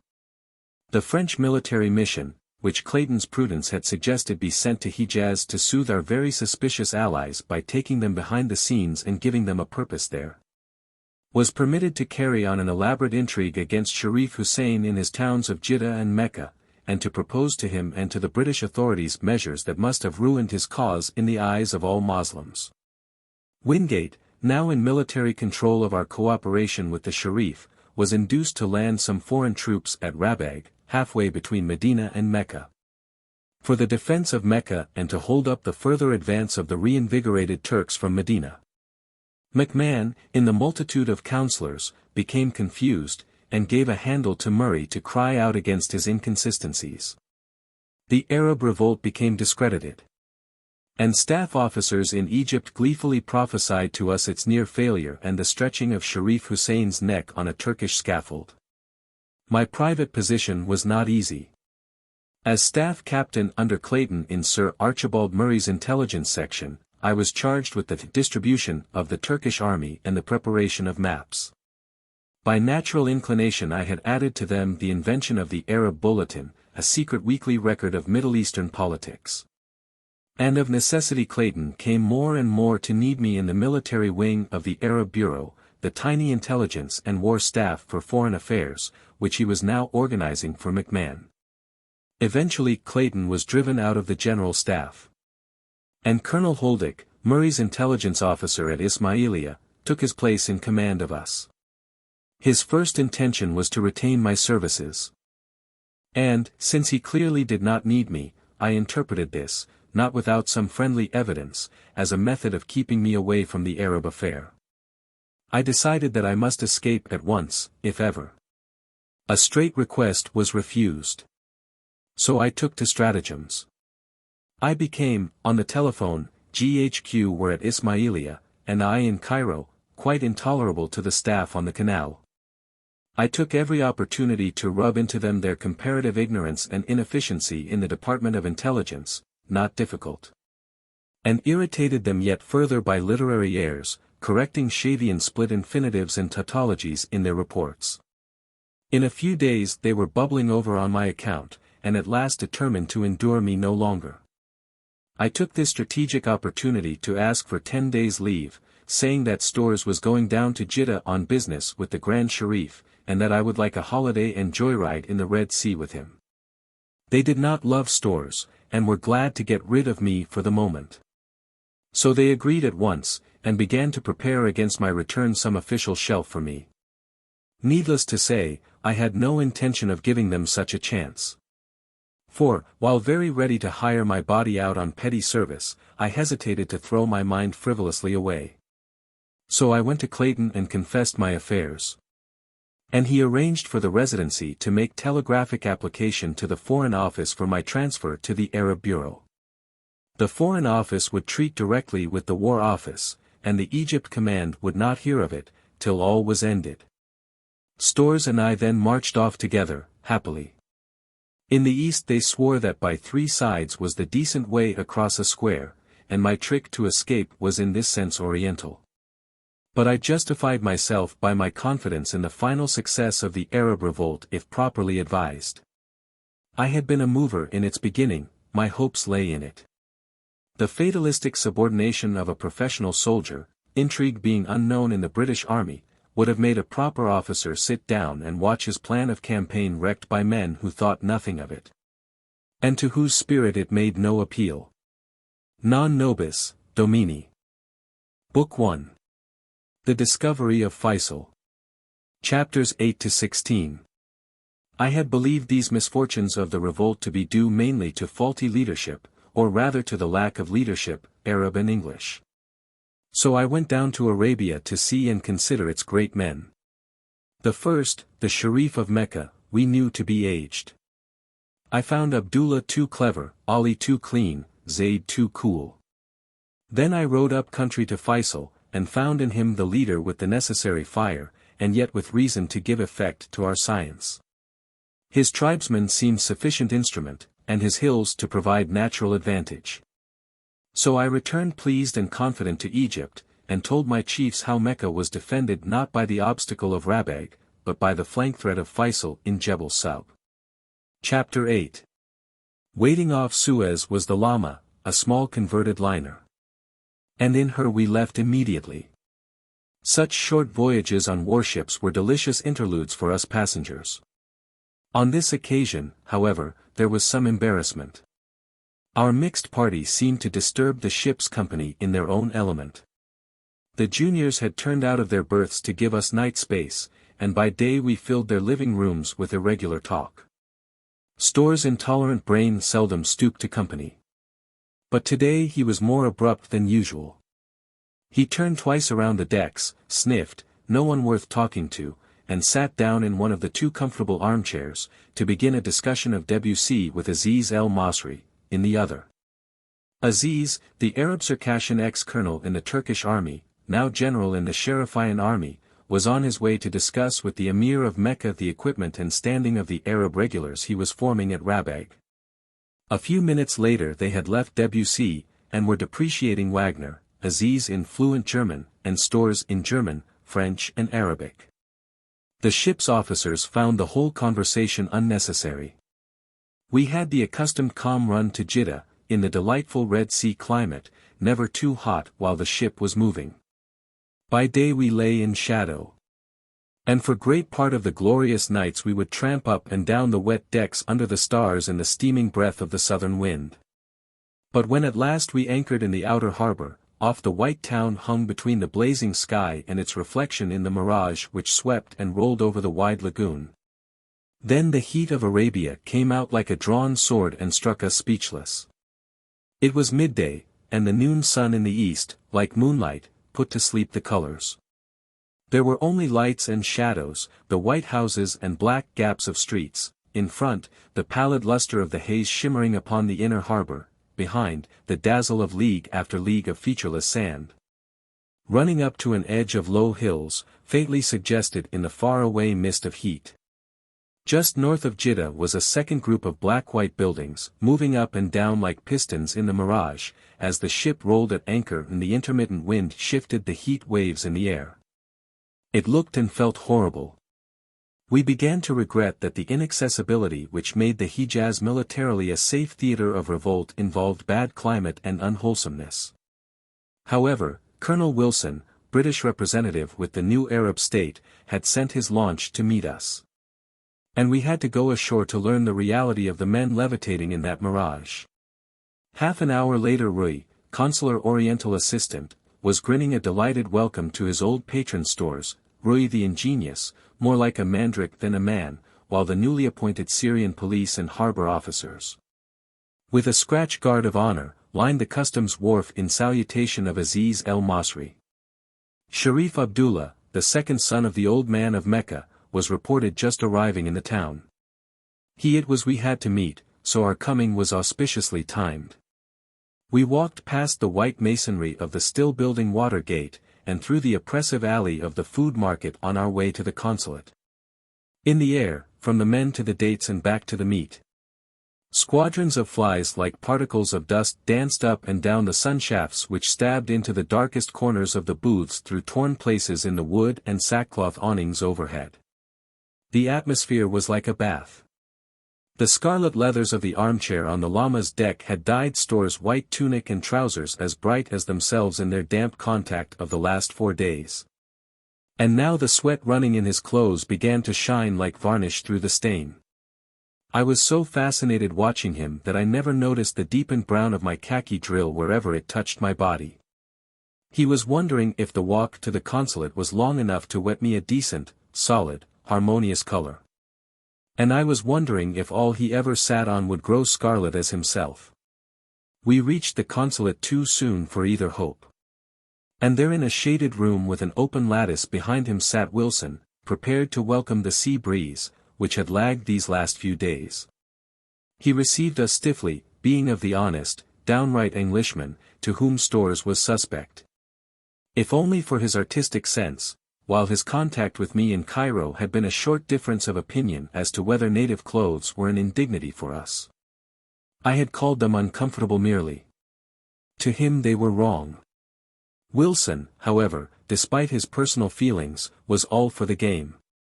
He had made preparations for the coming interview with Abdullah, and was ready to afford every help he could.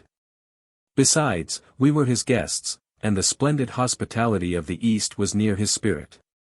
Abdullah, on a white mare, came to us softly with a bevy of richly armed slaves on foot about him, through the silent respectful salutes of the town. He was flushed with his success at Taif, and happy. I was seeing him for the first time, while Stores was an old friend, and on the best of terms, yet, before long, as they spoke together, I began to suspect him of a constant cheerfulness. His eyes had a confirmed twinkle, and though only 35, he was putting on flesh. It might be due to too much laughter. Life seemed very merry for Abdullah. He was short, strong, fair-skinned, with a carefully trimmed brown beard, masking his round smooth face and short lips. In manner he was open, or affected openness, and was charming on acquaintance. He stood not on ceremony, but jested with all comers in most easy fashion, yet, when we fell into serious talk, the veil of humor seemed to fade away.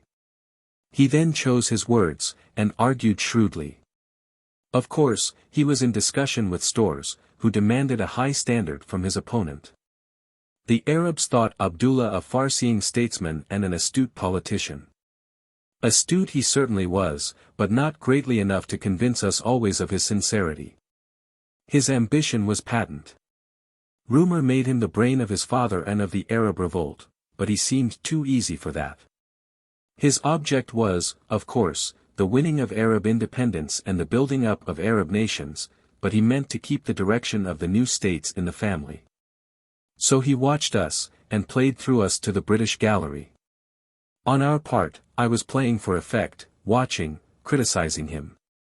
The Sharif's rebellion had been unsatisfactory for the last few months, standing still, which, with an irregular war, was the prelude to disaster, and my suspicion was that its lack was leadership, not intellect, nor judgment, nor political wisdom. But the flame of enthusiasm that would set the desert on fire.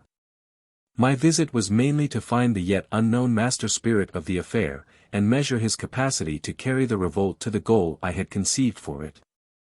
As our conversation continued, I became more and more sure that Abdullah was too balanced, too cool, too humorous to be a prophet, especially the armed prophet who, if history be true, succeeded in revolutions. His value would come perhaps in the peace after success. During the physical struggle, when singleness of eye and magnetism, devotion and self-sacrifice were needed, Abdullah would be a tool too complex for a simple purpose, though he could not be ignored, even now. We talked to him first about the state of Jeddah, to put him at ease by discussing at this first of our interviews the unnecessary subject of the Sharif's administration. He replied that the war was yet too much with them for civil government. They had inherited the Turkish system in the towns, and were continuing it on a more modest scale. The Turkish government was often not unkind to strong men, who obtained considerable license on terms. Consequently, some of the licensees in Hijaz regretted the coming of a native ruler. Particularly in Mecca and Jeddah, public opinion was against an Arab state. The mass of citizens were foreigners, Egyptians, Indians, Javanese, Africans, and others, quite unable to sympathize with the Arab aspirations, especially as voiced by Bedouin. For the Bedouin lived on what he could exact from the stranger on his roads, or in his valleys, and he and the townsmen bore each other a perpetual grudge. The Bedouins were the only fighting men the Sharif had got. And on their help the revolt depended. He was arming them freely, paying many of them for their service in his forces, feeding their families while they were from home, and hiring from them their transport camels to maintain his armies in the field. Accordingly, the country was prosperous, while the towns went short. Another grievance in the towns was in the matter of law. The Turkish civil code had been abolished, and a return made to the old religious law, the undiluted Quranic procedure of the Arab Qadi. Abdullah explained to us, with a giggle, that when there was time they would discover in the Quran such opinions and judgments as were required to make it suitable for modern commercial operations, like banking and exchange. Meanwhile, of course, what townsmen lost by the abolition of the civil law, the Bedouins gained. Sharif Hussein had silently sanctioned the restoration of the old tribal order. Bedouins at odds with one another pleaded their own cases before the tribal lawman, an office hereditary in one most respected family, and recognized by the payment of a goat per household as yearly due. Judgment was based on custom, by quoting from a great body of remembered precedent. It was delivered publicly without fee. In cases between men of different tribes, the lawman was selected by mutual consent, or recourse was had to the lawman of a third tribe. If the case were contentious and difficult, the judge was supported by a jury of 4, 2 nominated by plaintiff from the ranks of defendant's family, and 2 by defendant from plaintiff's family. Decisions were always unanimous. We contemplated the vision Abdullah drew for us, with sad thoughts of the Garden of Eden and all that Eve, now lying in her tomb just outside the wall, had lost for average humanity.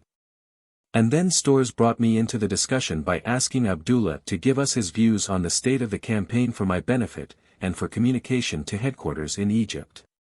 Abdullah at once grew serious, and said that he wanted to urge upon the British their immediate and very personal concern in the matter, which he tabulated so. By our neglect to cut the Hijaz railway, the Turks had been able to collect transport and supplies for the reinforcement of Medina. Feisal had been driven back from the town, and the enemy was preparing a mobile column of all arms for an advance on Rabag. The Arabs in the hills across their road were by our neglect too weak in supplies, machine guns and artillery to defend them long. Hussein Mubarak, chief of the Masra Harb, had joined the Turks. If the Medina column advanced, the Harb would join it. It would only remain for his father to put himself at the head of his own people of Mecca, and to die fighting before the holy city. At this moment the telephone rang. The Grand Sharif wanted to speak to Abdullah. He was told of the point our conversation had reached, and at once confirmed that he would so act in the extremity. The Turks would enter Mecca over his dead body. The telephone rang off.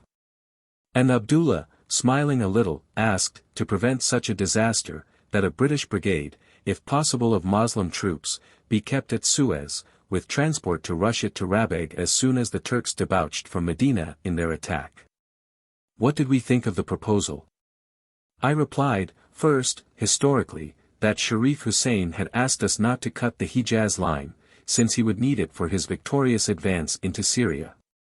Second, practically, that the dynamite we sent down for demolitions had been returned by him with a note that it was too dangerous for Arab use. Third, specifically, that we had had no demands for equipment from Feisal. With regard to the brigade for Rabag, it was a complicated question.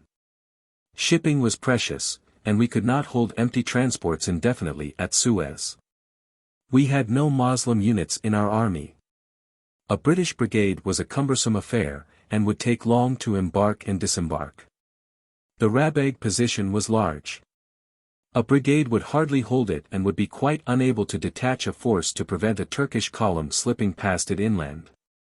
The most they could do would be to defend the beach, under a ship's guns, and the ship could do that as well without the troops. Abdullah replied that ships were insufficient morally, as the Dardanelles fighting had destroyed the old legend of the British Navy and its omnipotence. No Turks could slip past Rabag. For it was the only water supply in the district, and they must water at its wells. The earmarking of a brigade and transports need be only temporary, for he was taking his victorious Taif troops up the eastern road from Mecca to Medina.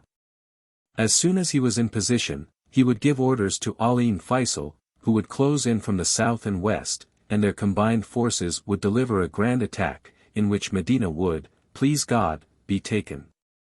Meanwhile, Aziz el-Masri was molding the volunteers from Mesopotamia and Syria into battalions at Rabag. When we had added the Arab prisoners of war from India and Egypt, there would be enough to take over the duties momentarily allotted to the British brigade.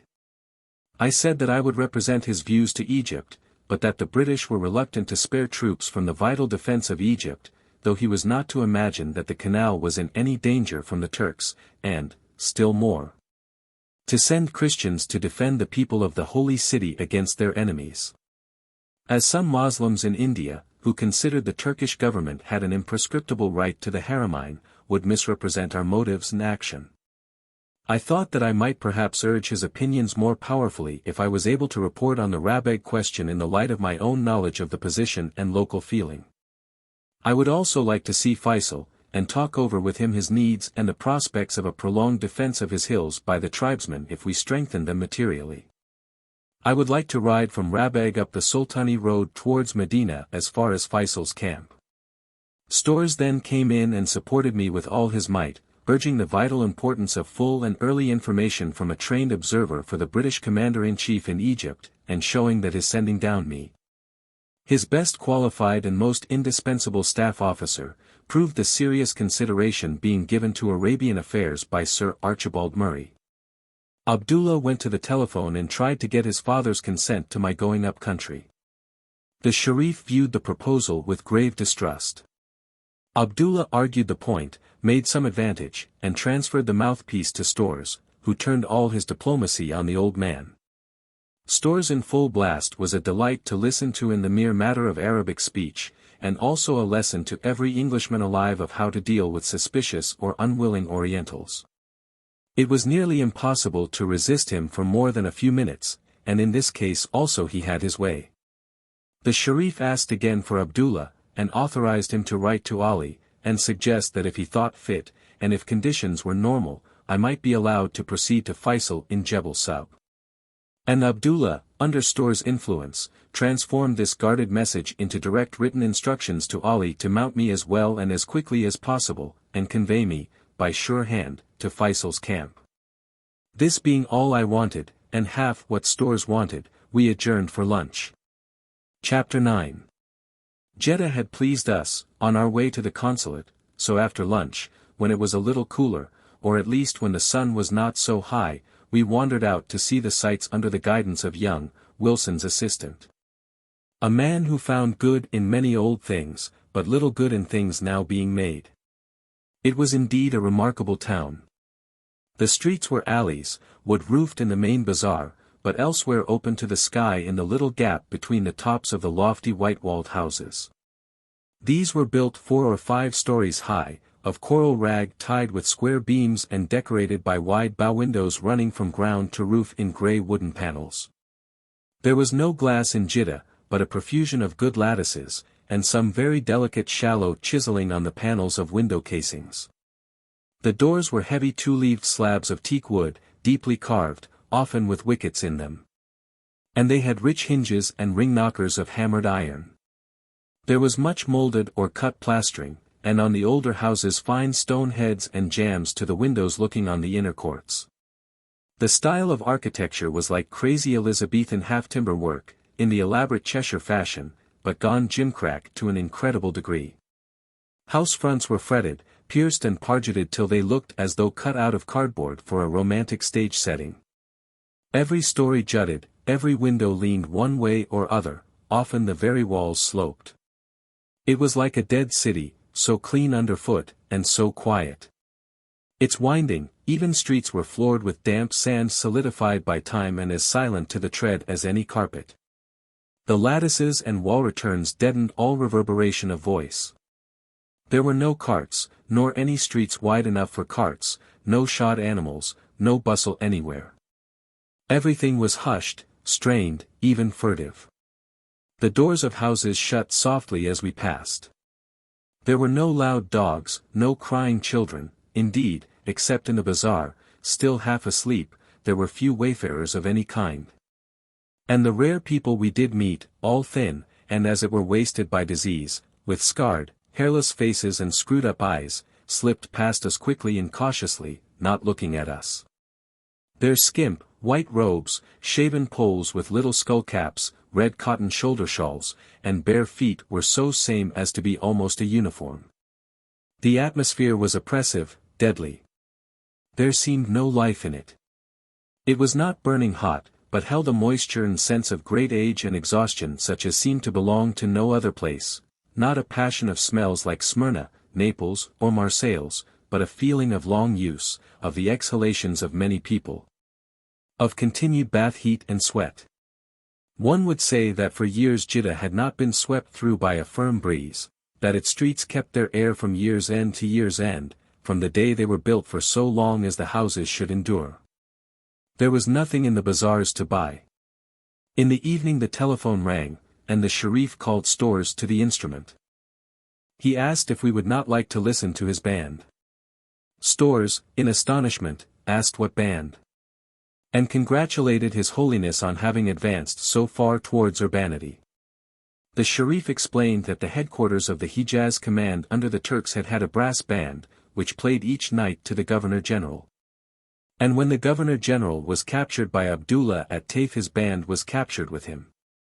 The other prisoners were sent to Egypt for internment, but the band was accepted. It was held in Mecca to give music to the victors. Sharif Hussein laid his receiver on the table of his reception hall, and we, called solemnly one by one to the telephone, heard the band in the palace at Mecca 45 miles away. Stores expressed the general gratification. And the Sharif, increasing his bounty, replied that the band should be sent down by forced march to Jeddah, to play in our courtyard also, and, said he, you may then do me the pleasure of ringing me up from your end, that I may share your satisfaction. Next day Stores visited Abdullah in his tent out by Eve's tomb, and together they inspected the hospital, the barracks, the town offices, and partook of the hospitality of the mayor and the governor. In the intervals of duty they talked about money, and the Sharif's tide, and his relations with the other princes of Arabia, and the general course of the war, all the commonplaces that should pass between envoys of two governments. It was tedious, and for the most part one held myself excused, as after a conversation in the morning I had made up my mind that Abdullah was not the necessary leader. We had asked him to sketch the genesis of the Arab movement, and his reply illuminated his character. He had begun by a long description of Talat, the first Turk to speak to him with concern of the restlessness of Hijaz. He wanted it properly subdued, and military service, as elsewhere in the empire, introduced. Abdullah, to forestall him, had made a plan of peaceful insurrection for Hijaz, and, after sounding Kitchener without profit, had dated it provisionally for 1915. He had meant to call out the tribes during the feast, and lay hold of the pilgrims. They would have included many of the chief men of Turkey besides leading Moslems of Egypt, India, Java, Eritrea, and Algiers. With these thousands of hostages in his hands he had expected to win the notice of the great powers concerned. He thought they would bring pressure on the Porte to secure the release of their nationals. The Porte, powerless to deal with Hijaz militarily, would either have made concessions to the Sharif or have confessed its powerlessness to the foreign states. In the latter event, Abdullah would have approached them direct, ready to meet their demands in return for a guarantee of immunity from Turkey. I did not like his scheme, and was glad when he said with almost a sneer that Feisal in fear had begged his father not to follow it. This sounded good for Feisal, towards whom my hopes of a great leader were now slowly turning. In the evening Abdullah came to dine with Colonel Wilson. We received him in the courtyard on the house steps. Behind him were his brilliant household servants and slaves, and behind them a pale crew of bearded, emaciated men with woebegone faces, wearing tatters of military uniform, and carrying tarnished brass instruments of music. Abdullah waved his hand towards them and crowed with delight, "My band." We sat them on benches in the forecourt, and Wilson sent them cigarettes, while we went up to the dining room, where the shuttered balcony was opened right out, hungrily, for a sea breeze. As we sat down, the band, under the guns and swords of Abdullah's retainers, began, each instrument apart, to play heartbroken Turkish airs. Our ears ached with noise, but Abdullah beamed. Curious the party was.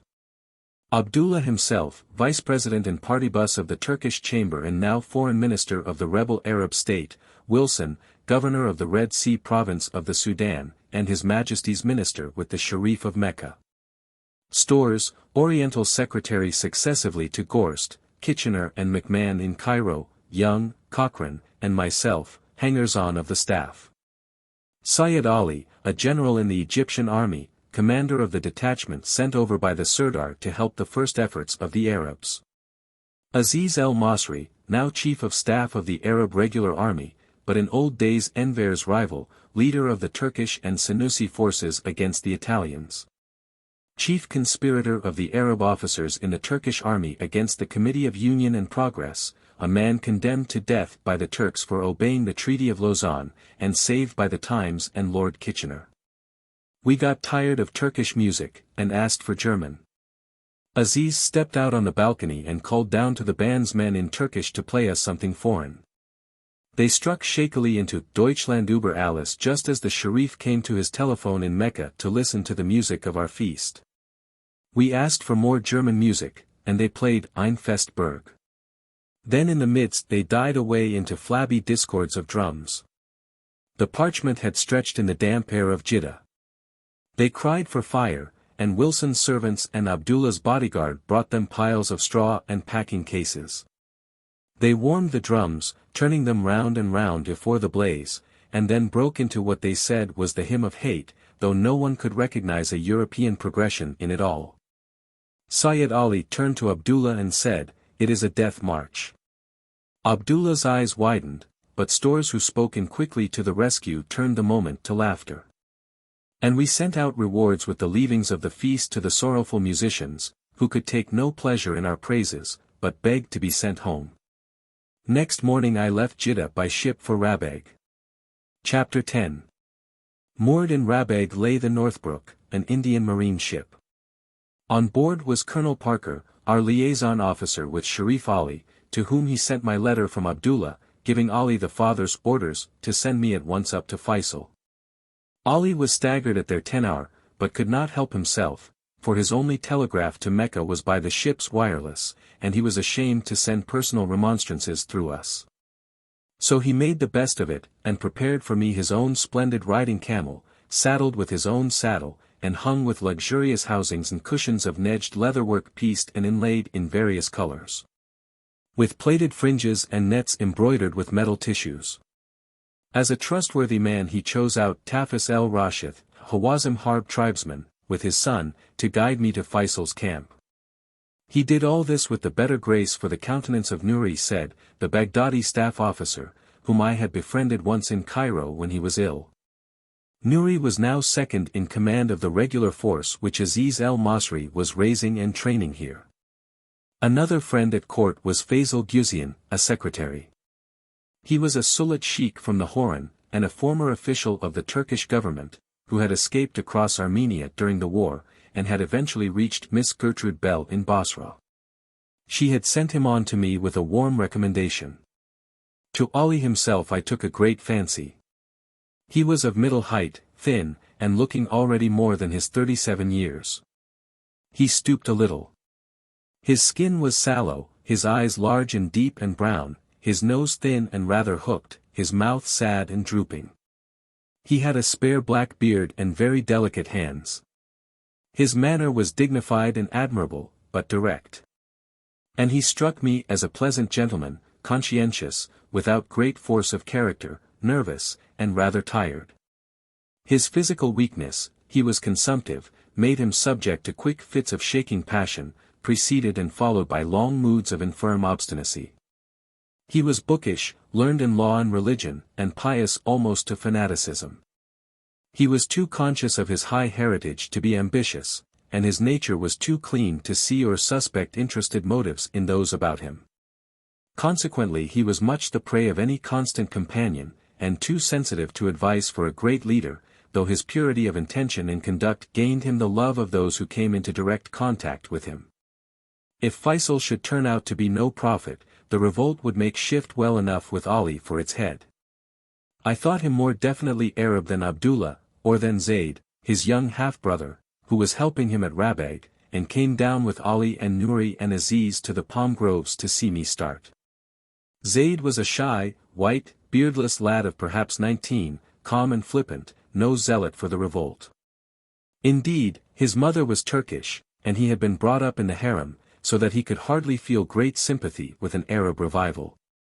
But he did his best this day to be pleasant, and surpassed Am, perhaps because his feelings were not much outraged at the departure of a Christian into the holy province under the auspices of the Emir of Mecca. Zayd, of course, was even less than Abdullah the born leader of my quest. Yet I liked him, and could see that he would be a decided man when he had found himself. Ali would not let me start till after sunset, lest any of his followers see me leave the camp. He kept my journey a secret even from his slaves, and gave me an Arab cloak and headcloth to wrap round myself and my uniform, that I might present a proper silhouette in the dark upon my camel. I had no food with me. So he instructed Tafis to get something to eat at Bir el-Sheikh, the first settlement, some 60 miles out, and charged him most stringently to keep me from questioning and curiosity on the way, and to avoid all camps and encounters. The Masra Harb, who inhabited Rabeg and district, paid only lip service to the Sharif. Their real allegiance was to Hussein Mubarak, the ambitious sheikh of the clan, who was jealous of the emir of Mecca and had fallen out with him. He was now a fugitive, living in the hills to the east, and was known to be in touch with the Turks. His people were not notably pro-Turkish, but owed him obedience. If he had heard of my departure he might well have ordered a band of them to stop me on my way through his district. Tafis was a Hazami, of the Beni Salem branch of Harb, and so not on good terms with the Masru. This inclined him towards me. And when he had once accepted the charge of escorting me to Feisal, we could trust him. The fidelity of road companions was most dear to Arab tribesmen. The guide had to answer to a sentimental public with his me for that of his fellow.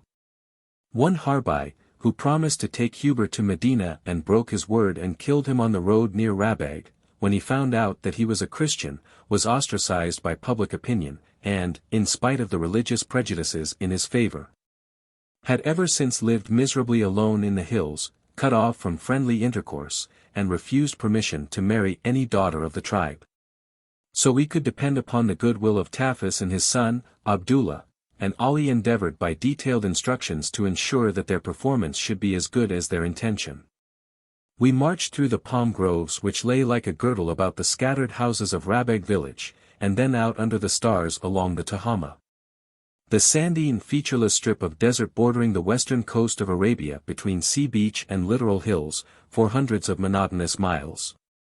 In daytime this low plain was insufferably hot, and its waterless character made it a forbidding road, yet it was inevitable, since the more fruitful hills were too rugged to afford passage north and south for loaded animals. The cool of the night was pleasant after the day of checks and discussions which had so dragged at Rabag. Tafis led on without speaking, and the camels went silently over the soft flat sand. My thoughts as we went were how this was the pilgrim road, down which, for uncounted generations, the people of the north had come to visit the holy city, bearing with them gifts of faith for the shrine. And it seemed that the Arab Revolt might be in a sense a return pilgrimage, to take back to the north, to Syria, an ideal for an ideal, a belief in liberty for their past belief in a revelation. We endured for some hours, without variety except at times when the camels plunged and strained a little and the saddles creaked, indications that the soft plain had merged into beds of drift sand, dotted with tiny scrub. And therefore uneven going, since the plants collected little mounds about their roots, and the eddies of the sea winds scooped hollows in the intervening spaces. Camels appeared not sure-footed in the dark, and the starlit sand carried little shadow, so that hummocks and holes were difficult to see. Before midnight we halted, and I rolled myself tighter in my cloak, and chose a hollow of my own size and shape, and slept well in it till nearly dawn. As soon as he felt the air growing chill with the coming change, Tafis got up, and 2 minutes later we were swinging forward again. An hour after it grew bright, as we climbed a low neck of lava drowned nearly to the top with blown sand. This joined a small flow near the shore to the main Hejaz lava field, whose western edge ran up upon our right hand, and caused the coast road to lie where it did. The neck was stony, but brief, on each side the blue lava humped itself into low shoulders, from which, so Tafis said, it was possible to see ships sailing on the sea. Pilgrims had built cairns here by the road. Sometimes they were individual piles, of just 3 stones set up one above the other. Sometimes they were common heaps, to which any disposed passerby might add his stone, not reasonably nor with known motive, but because others did. And perhaps they knew. Beyond the ridge the path descended into a broad open place, the Mastura, or plain by which Wadi Fura flowed into the sea.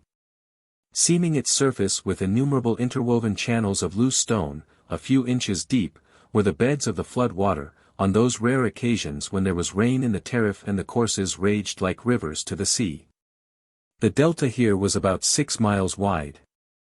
Down some part of it water flowed for an hour or two, or even for a day or two, every so many years. Underground there was plenty of moisture, protected by the overlying sand from the sun heat. And thorn trees and loose scrub profited by it and flourished. Some of the trunks were a foot through, their height might be 20 feet. The trees and bushes stood somewhat apart, in clusters, their lower branches cropped by the hungry camels. So they looked cared for, and had a premeditated air, which felt strange in the wilderness, more especially as the Tehama hitherto had been a sober bareness. 2 hours upstream, so Tafis told me, was the throat where Wadi Fura issued from the last granite hills, and there had been built a little village, Koriba, of running water channels and wells and palm groves. Inhabited by a small population of freedmen engaged in date husbandry. This was important. We had not understood that the bed of Wadi Fura served as a direct road from near Medina to the neighborhood of Rabag. It lay so far south and east of Feisal's supposed position in the hills that he could hardly be said to cover it. Also Abdullah had not warned us of the existence of Koriba, though it materially affected the Rabag question, by affording the enemy a possible watering place, safe from our interference, and from the guns of our warships. At Koriba the Turks could concentrate a large force to attack our proposed brigade in Rabag. In reply to further questions, Tafis disclosed that at Hajar, east of Rabag in the hills, was yet another supply of water, in the hands of the Masru, and now the headquarters of Hussein Mubarak, their Turcophile chief. The Turks could make that their next stage from Koriba towards Mecca, leaving Rabag unmolested and harmless on their flank. This meant that the asked-for British brigade would be unable to save Mecca from the Turks. For that purpose would be required a force with a front or a radius of action of some 20 miles, in order to deny all 3 water supplies to the enemy. Meanwhile in the early sunlight we lifted our camels to a steady trot across the good going of these shingle beds among the trees, making for Mastura well, the first stage out from Rabag on the pilgrim road. There we would water and halt a little. My camel was a delight to me, for I had not been on such an animal before. There were no good camels in Egypt. And those of the Sinai desert, while hardy and strong, were not taught to pace fair and softly and swiftly, like these rich mounts of the Arabian princes. Yet her accomplishments were today largely wasted, since they were reserved for riders who had the knack and asked for them, and not for me, who expected to be carried, and had no sense of how to ride. It was easy to sit on a camel's back without falling off, but very difficult to understand and get the best out of her so as to do long journeys without fatiguing either rider or beast. Tafis gave me hints as we went, indeed, it was one of the few subjects on which he would speak. His orders to preserve me from contact with the world seemed to have closed even his mouth. A pity, for his dialect interested me. Quite close to the north bank of the Mastura, we found the well. Beside it were some decayed stone walls which had been a hut, and opposite it some little shelters of branches and palm leaves, under which a few Bedouin were sitting. We did not greet them. Instead, Tafis turned across to the ruinous walls, and dismounted, and I sat in their shade while he and Abdullah watered the animals, and drew a drink for themselves and for me. The well was old, and broad, with a good stone stemming, and a strong coping round the top. It was about 20 feet deep. And for the convenience of travelers without ropes, like ourselves, a square chimney had been contrived in the masonry, with foot and hand holds in the corners, so that a man might descend to the water, and fill his goatskin. Idle hands had flung so many stones down the shaft, that half the bottom of the well was choked, and the water not abundant. Abdullah tied his flowing sleeves about his shoulders, tucked his gown under his cartridge belt, and clambered nimbly down and up, bringing each time 4 or 5 gallons which he poured for our camels into a stone trough beside the well. They drank about 5 gallons each, for they had been watered at Rabag a day back. Then we let them moon about a little, while we sat in peace, breathing the light wind coming off the sea. Abdullah smoked a cigarette as reward for his exertions. Some Harb came up, driving a large herd of brood camels, and began to water them, having sent one man down the well to fill their large leather bucket, which the others drew up hand over hand with a loud staccato chant. We watched them, without intercourse, for these were Masru, and we Beni Salem.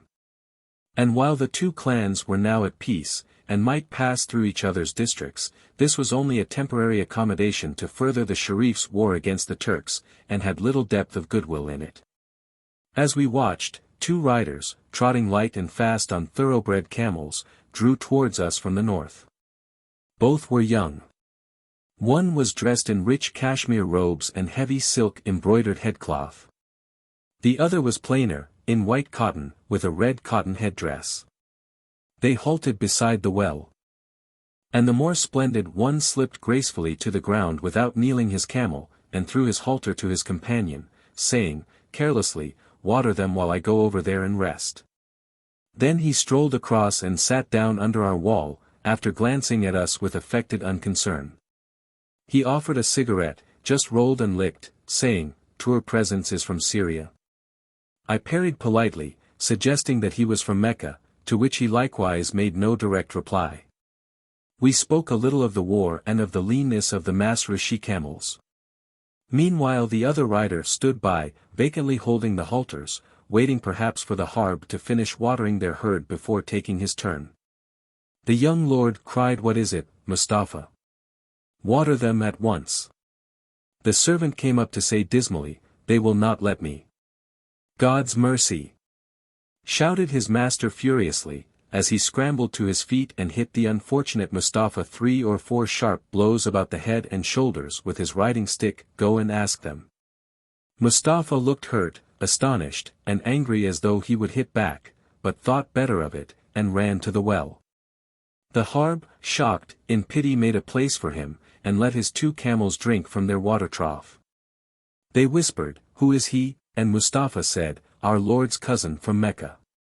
At once they ran and untied a bundle from one of their saddles, and spread from it before the 2 riding camels fodder of the green leaves and buds of the thorn trees. They were used to gather this by striking the low bushes with a heavy staff, till the broken tips of the branches rained down on a cloth stretched over the ground beneath. The young Sharif watched them contentedly. When his camel had fed, he climbed slowly and without apparent effort up its neck into the saddle, where he settled himself leisurely, and took an unctuous farewell of us, asking God to requite the Arabs bountifully. They wished him a good journey. And he started southward, while Abdullah brought our camels, and we went off northward. 10 minutes later I heard a chuckle from old Tafis, and saw wrinkles of delight between his grizzled beard and mustache. "What is upon you, Tafis?" said I. "My lord, you saw those 2 riders at the well? The Sharif and his servant?" "Yes, but they were Sharif Ali ibn el-Hussein of Madhig, and his cousin, Sharif Mohsin, lords of the Harith, who are blood enemies of the Masru. They feared they would be delayed or driven off the water if the Arabs knew them. So they pretended to be master and servant from Mecca. Did you see how Mohsin raged when Ali beat him? Ali is a devil. While only 11 years old he escaped from his father's house to his uncle, a robber of pilgrims by trade, and with him he lived by his hands for many months, till his father caught him.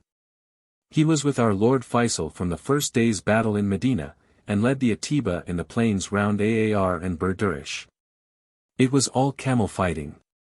And Ali would have no man with him who could not do as he did, run beside his camel, and leap with one hand into the saddle, carrying his rifle.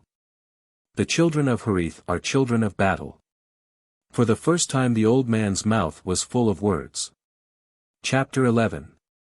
While he spoke we scoured along the dazzling plain, now nearly bare of trees, and turning slowly softer underfoot. At first it had been grey shingle, packed like gravel.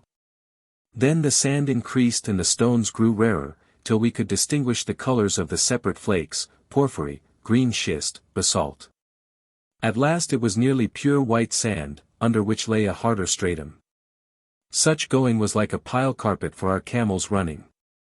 The particles of sand were clean and polished, and caught the blaze of sun like little diamonds in a reflection so fierce, that after a while I could not endure it. I frowned hard, and pulled the headcloth forward in a peak over my eyes, and beneath them, too, like a beaver, trying to shut out the heat which rose in glassy waves off the ground, and beat up against my face. 80 miles in front of us, the huge peak of Rudwa behind Yenbo was looming and fading in the dazzle of vapor which hid its foot. Quite near in the plain rose the little shapeless hills of Hesna, which seemed to block the way. To our right was the steep ridge of Beni Ayyub, toothed and narrow like a saw blade, the first edge of the sheaf of mountains between the Tahama and the high scarp of the tableland about Medina.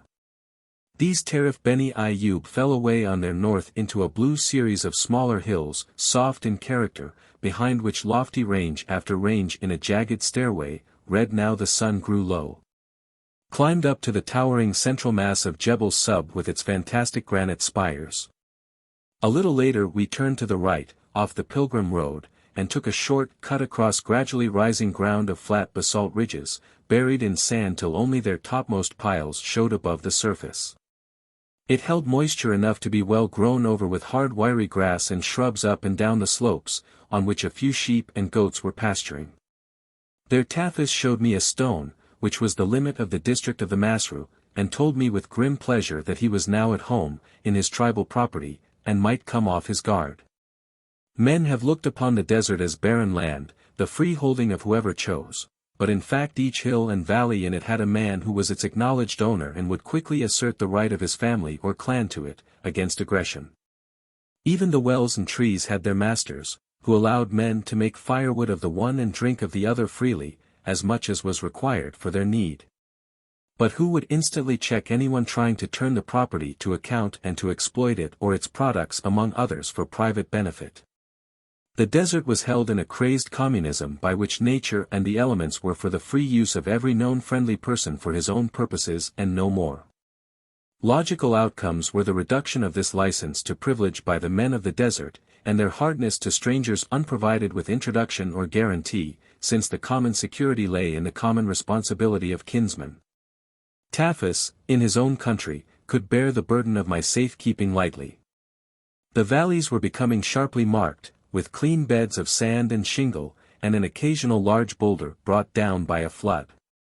There were many broom bushes, restfully grey and green to the eye, and good for fuel, though useless as pasture. We ascended steadily till we rejoined the main track of the Pilgrim Road. Along this we held our way till sunset, when we came into sight of the hamlet of Bir el-Sheikh. In the first dark as the supper fires were lighted we rode down its wide open street and halted. Tafis went into one of the 20 miserable huts, and in a few whispered words and long silences bought flour, of which with water he kneaded a dough cake 2 inches thick and 8 inches across. This he buried in the ashes of a brushwood fire, provided for him by a sub-woman whom he seemed to know. When the cake was warmed he drew it out of the fire, and clapped it to shake off the dust. Then we shared it together, while Abdullah went away to buy himself tobacco.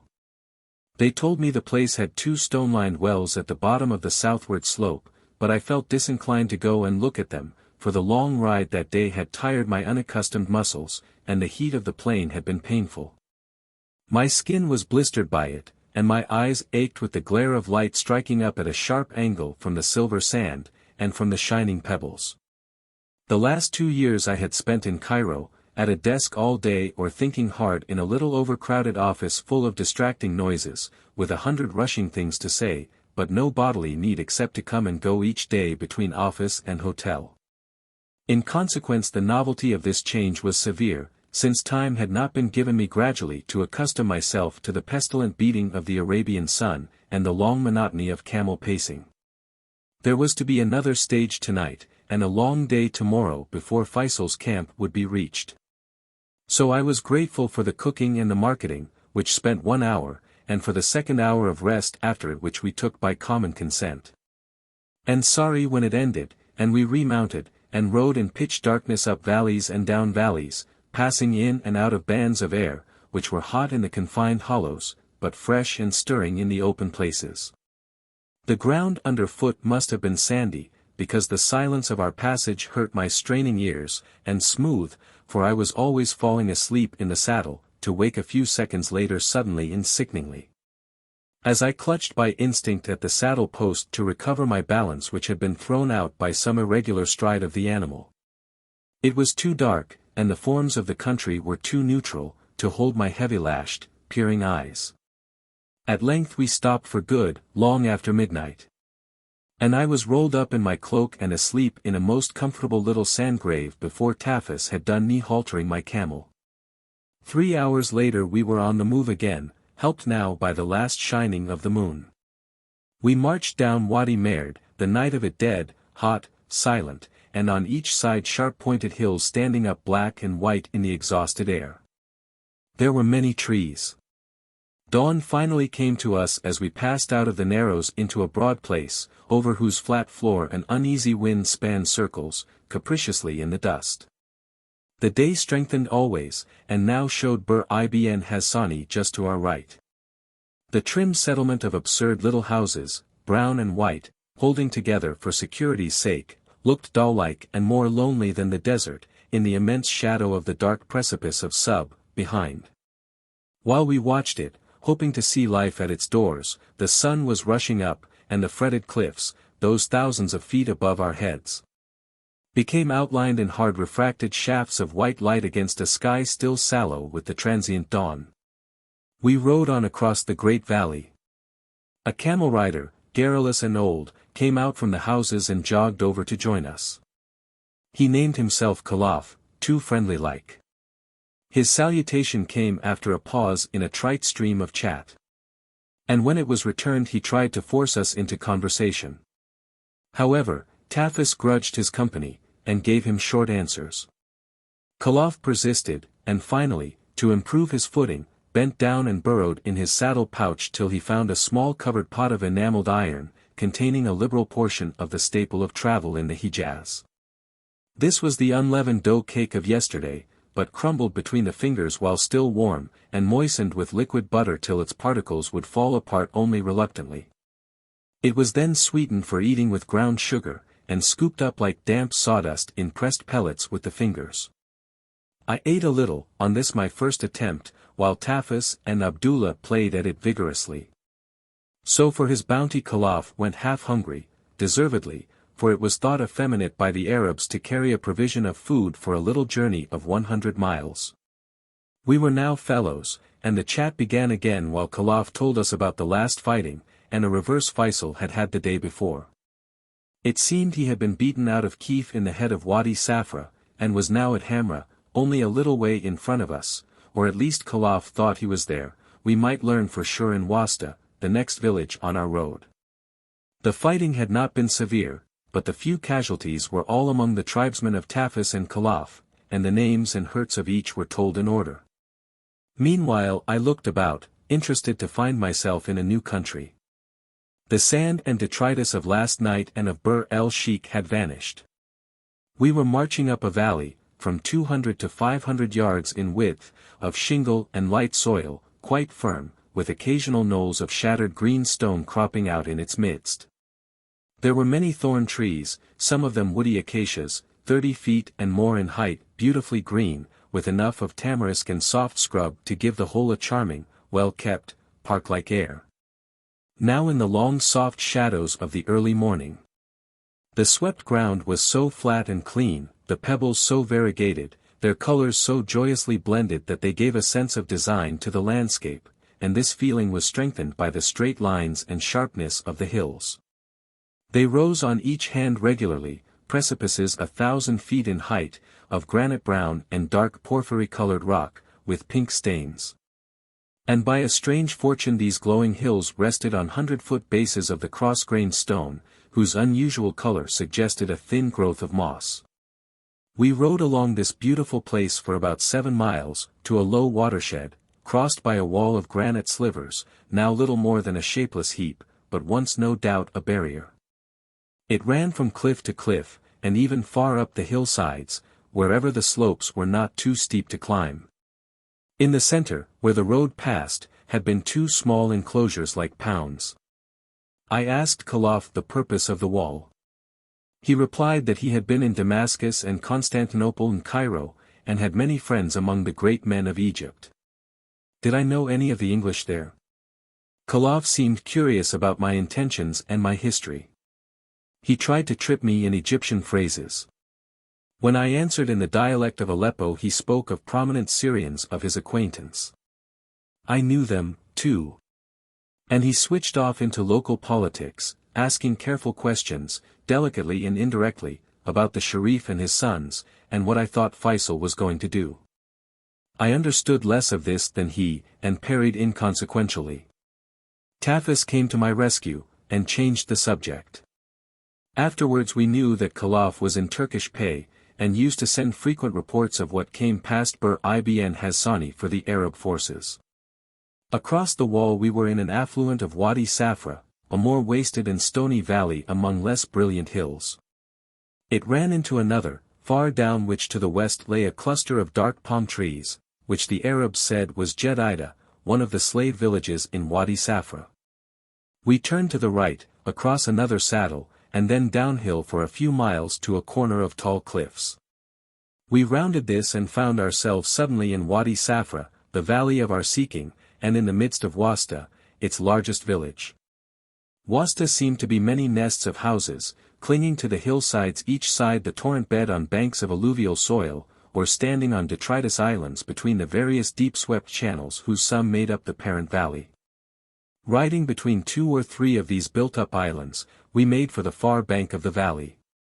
On our way was the main bed of the winter floods, a sweep of white shingle and boulders, quite flat.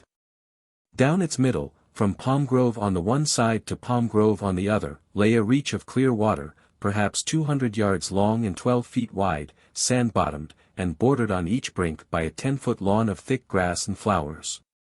On it we halted a moment to let our camels put their heads down and drink their fill. And the relief of the grass to our eyes after the day-long hard glitter of the pebbles was so sudden that involuntarily I glanced up to see if a cloud had not covered the face of the sun.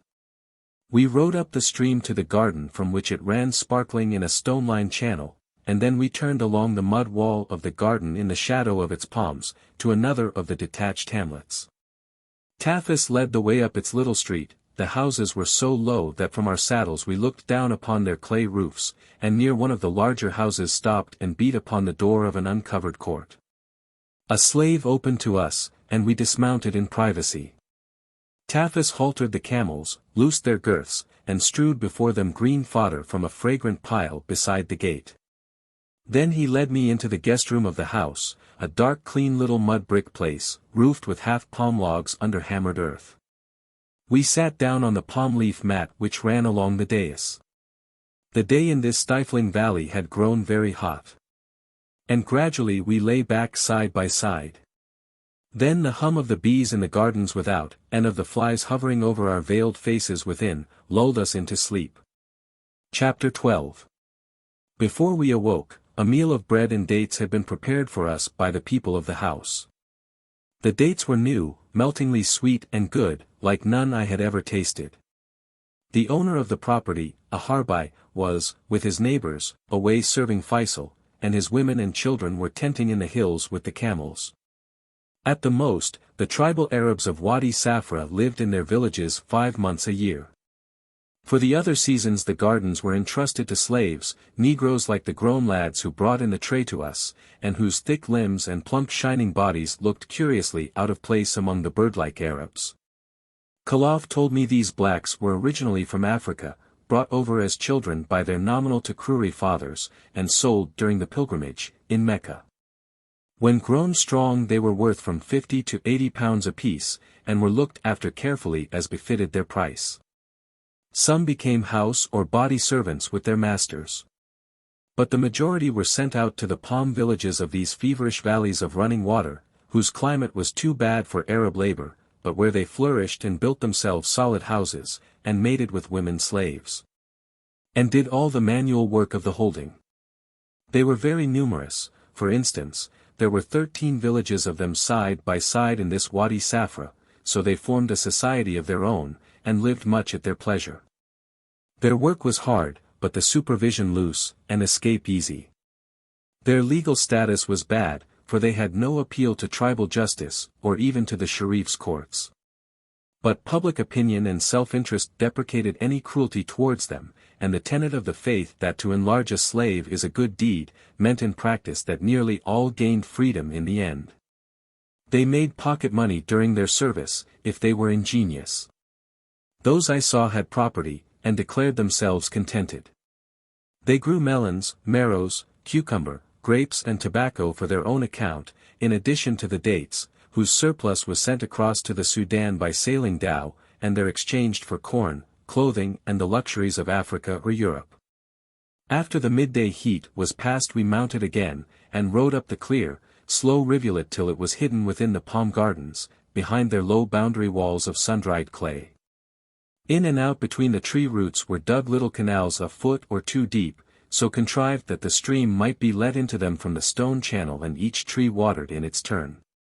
The head of water was owned by the community, and shared out among the landowners for so many minutes or hours daily or weekly according to the traditional use. The water was a little brackish, as was needful for the best palms.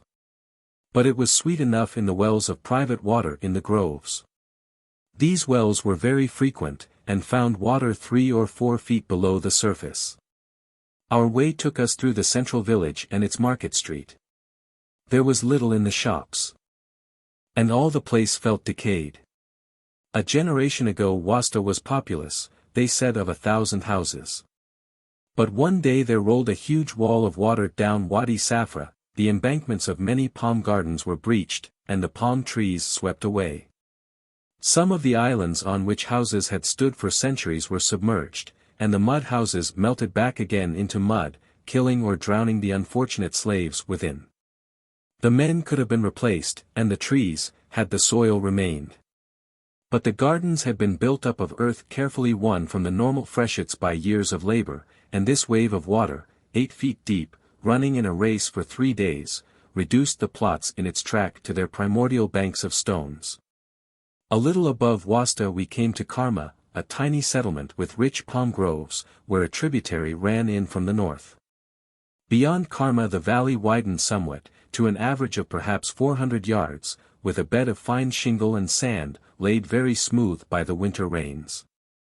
The walls were of bare red and black rock, whose edges and ridges were sharp as knife blades, and reflected the sun like metal. They made the freshness of the trees and grass seem luxurious. We now saw parties of Feisal's soldiers, and grazing herds of their saddle camels. Before we reached Hara every nook in the rocks or clump of trees was a bivouac. They cried cheery greetings to Tafis, who came to me again, waving back and calling to them, while he pressed on quickly to end his duty towards me. Hamra opened on our left. It seemed a village of about 100 houses, buried in gardens among mounds of earth some 20 feet in height. We forded a little stream, and went up a walled path between trees to the top of one of these mounds, where we made our camels kneel by the yard gate of a long, low house. Tafis said something to a slave who stood there with silver-hilted sword in hand. He led me to an inner court, on whose further side, framed between the uprights of a black doorway, stood a white figure waiting tensely for me. I felt at first glance that this was the man I had come to Arabia to seek, the leader who would bring the Arab Revolt to full glory. Feisal looked very tall and pillar-like, very slender, in his long white silk robes and his brown headcloth bound with a brilliant scarlet and gold cord. His eyelids were dropped. And his black beard and colorless face were like a mask against the strange, still watchfulness of his body. His hands were crossed in front of him on his dagger. I greeted him. He made way for me into the room, and sat down on his carpet near the door. As my eyes grew accustomed to the shade, they saw that the little room held many silent figures, looking at me or at Feisal steadily. He remained staring down at his hands, which were twisting slowly about his dagger. At last he inquired softly how I had found the journey. I spoke of the heat, and he asked how long from Rabag, commenting that I had ridden fast for the season. And do you like our place here in Wadi Safra? Well, but it is far from Damascus. The word had fallen like a sword in their midst. There was a quiver. Then everybody present stiffened where he sat, and held his breath for a silent minute. Some, perhaps, were dreaming of far-off success, others may have thought it a reflection on their late defeat. Feisal at length lifted his eyes, smiling at me, and said, "Praise be to God, there are Turks nearer us than that." We all smiled with him, and I rose and excused myself for the moment. Chapter 13. Under tall arcades of palms with ribbed and groined branches, in a soft meadow, I found the trim camp of Egyptian army soldiers with Nafi Bey, their Egyptian major. Sent lately from the Sudan by Sir Reginald Wingate to help the Arab Rebellion. They comprised a mountain battery and some machine guns, and looked smarter than they felt. Nafi himself was an amiable fellow, kind and hospitable to me in spite of weak health and his resentment at having been sent so far away into the desert to serve in an unnecessary and toilsome war. Egyptians, being home-loving persons and comfortable, found strangeness always a misery. In this bad instance they suffered hardship for a philanthropic end, which made it harder. They were fighting the Turks, for whom they had a sentimental regard, on behalf of the Arabs, an alien people speaking a language kindred to their own, but appearing therefore all the more unlike in character, and crude in life. The Arabs seemed hostile to the material blessings of civilization rather than appreciative of them. They met with a ribald hoot well-meaning attempts to furnish their bareness. Englishmen being sure of their own absolute excellence would persist in help without grumbling overmuch, but the Egyptians lost faith.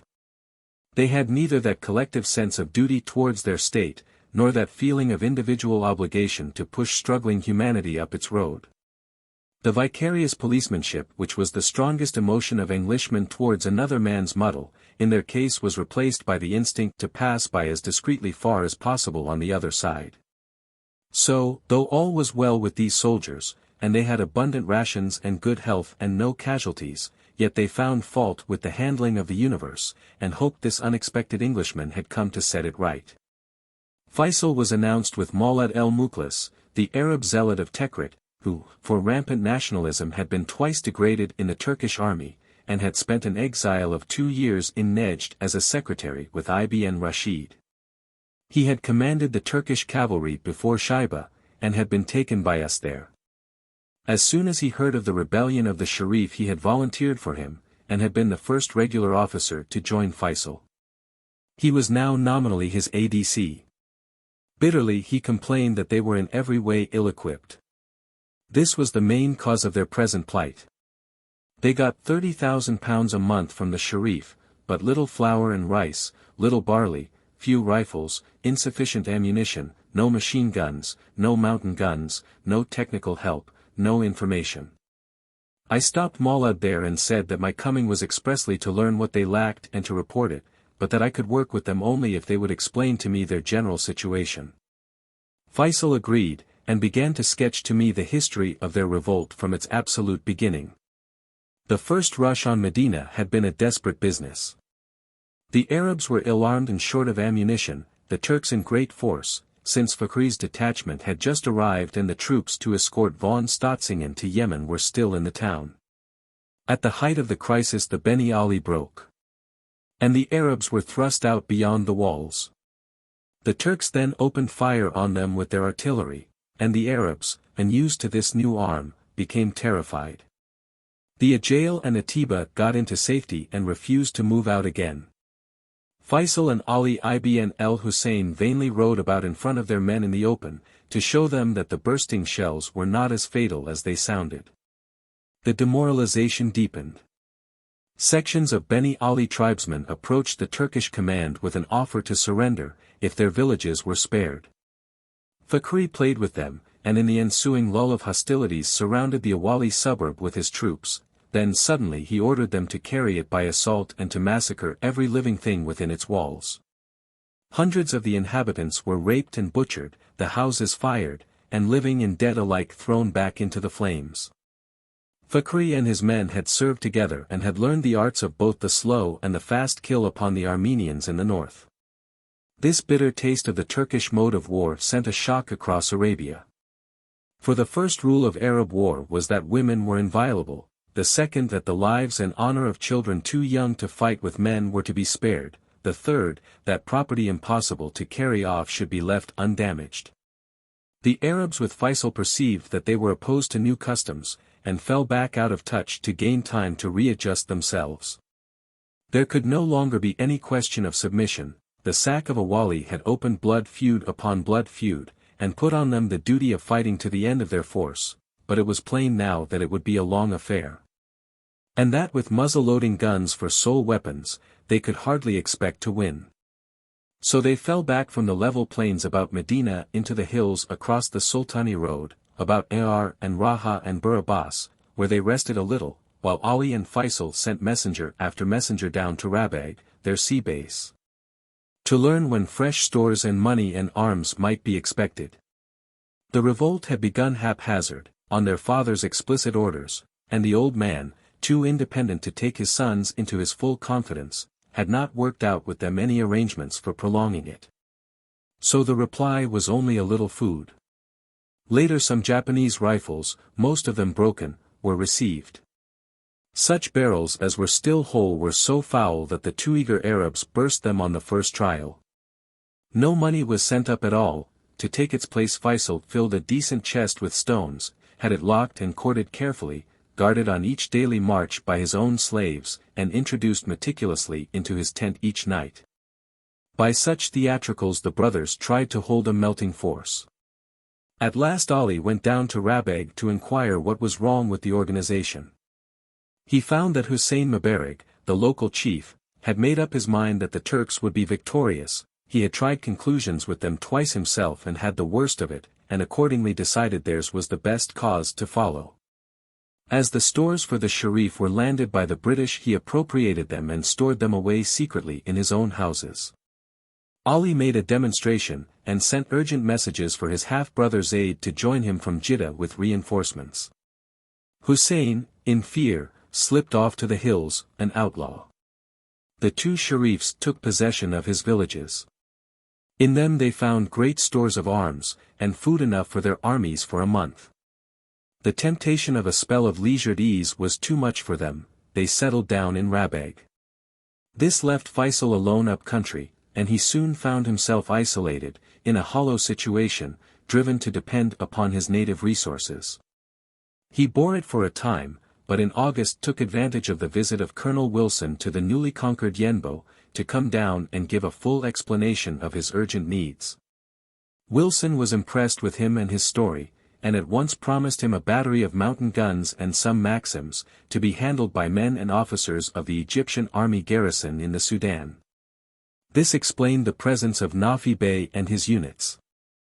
The Arabs rejoiced when they came, and believed they were now equals of the Turk, but the 4 guns were 20-year-old Krupps, with a range of only 3,000 yards. And their crews were not eager enough in brain and spirit for irregular fighting. However, they went forward with the mob and drove in the Turkish outposts, and then their supports, until Fakhri, becoming seriously alarmed, came down himself, inspected the front, and at once reinforced the threatened detachment at Burabas to some 3,000 strong. The Turks had field guns and howitzers with them, and the added advantage of high ground for observation. They began to worry the Arabs by indirect fire, and nearly dropped a shell on Faisal's tent while all the head men were conferring within. The Egyptian gunners were asked to return the fire and smother the enemy guns. They had to plead that their weapons were useless, since they could not carry the 9,000 yards. They were derided, and the Arabs ran back again into the defile. Feisal was deeply discouraged. His men were tired. He had lost many of them. His only effective tactics against the enemy had been to chase in suddenly upon their rear by fast-mounted charges, and many camels had been killed, or wounded or worn out in these expensive measures. He demurred to carrying the whole war upon his own neck while Abdullah delayed in Mecca, and Ali and Zayd at Rabag. Finally he withdrew the bulk of his forces, leaving the Harb subtribes who lived by Burabas to keep up pressure on the Turkish supply columns and communications by a repeated series of such raids as those which he himself found impossible to maintain. Yet he had no fear that the Turks would again come forward against him suddenly. His failure to make any impression on them had not imbued him with the smallest respect for them. His late retirement to Hamra was not forced. It was a gesture of disgust because he was bored by his obvious impotence, and was determined for a little while to have the dignity of rest. After all, the two sides were still untried. The armament of the Turks made them so superior at long range that the Arabs never got to grips. For this reason most of the hand-to-hand fighting had taken place at night, when the guns were blinded. To my ears they sounded oddly primitive battles, with torrents of words on both sides in a preliminary match of wits. After the foulest insults of the languages they knew would come the climax, when the Turks in frenzy called the Arabs English, and the Arabs screamed back German at them. There were, of course, no Germans in the Hejaz, and I was the first Englishman, but each party loved cursing, and any epithet would sting on the tongues of such artists. I asked Feisal what his plans were now. He said that till Medina fell they were inevitably tied down there in Hejaz dancing to Fakhri's tune. In his opinion the Turks were aiming at the recapture of Mecca. The bulk of their strength was now in a mobile column, which they could move towards Rabag by a choice of routes which kept the Arabs in constant alarm. A passive defense of the sub-hills had shown that the Arabs did not shine as passive resistors. When the enemy moved they must be countered by an offensive. Feisal meant to retire further yet, to the Wadi Yenbo border of the great Juhayna tribe. With fresh levies from them he would march eastwards towards the Hejaz railway behind Medina, at the moment when Abdullah was advancing by the lava desert to attack Medina from the east. He hoped that Ali would go up simultaneously from Rabag, while Zayd moved into Wadi Safra to engage the big Turkish force at Bir Abbas, and keep it out of the main battle. By this plan Medina would be threatened or attacked on all sides at once. Whatever the success of the attack, the concentration from three sides would at least break up the prepared Turkish push outwards on the fourth, and give Rabag and the southern Hejaz a breathing space to equip themselves for effective defense. Or counter-attack. Maulud, who had sat fidgeting through our long, slow talk, could no longer restrain himself and cried out, "Don't write a history of us. The needful thing is to fight and kill them. Give me a battery of Schneider mountain guns, and machine guns, and I will finish this off for you. We talk and do nothing." I replied as warmly. And Maulud, a magnificent fighter, who regarded a battle won as a battle wasted if he did not show some wound to prove his part in it, took me up. We wrangled while Feisal sat by and grinned delightedly at us. This talk had been for him a holiday. He was encouraged even by the trifle of my coming, for he was a man of moods, flickering between glory and despair, and just now dead tired. He looked years older than 31. And his dark, appealing eyes, set a little sloping in his face, were bloodshot, and his hollow cheeks deeply lined and puckered with reflection. His nature grudged thinking, for it crippled his speed in action, the labor of it shriveled his features into swift lines of pain. In appearance he was tall, graceful and vigorous, with the most beautiful gait, and a royal dignity of head and shoulders.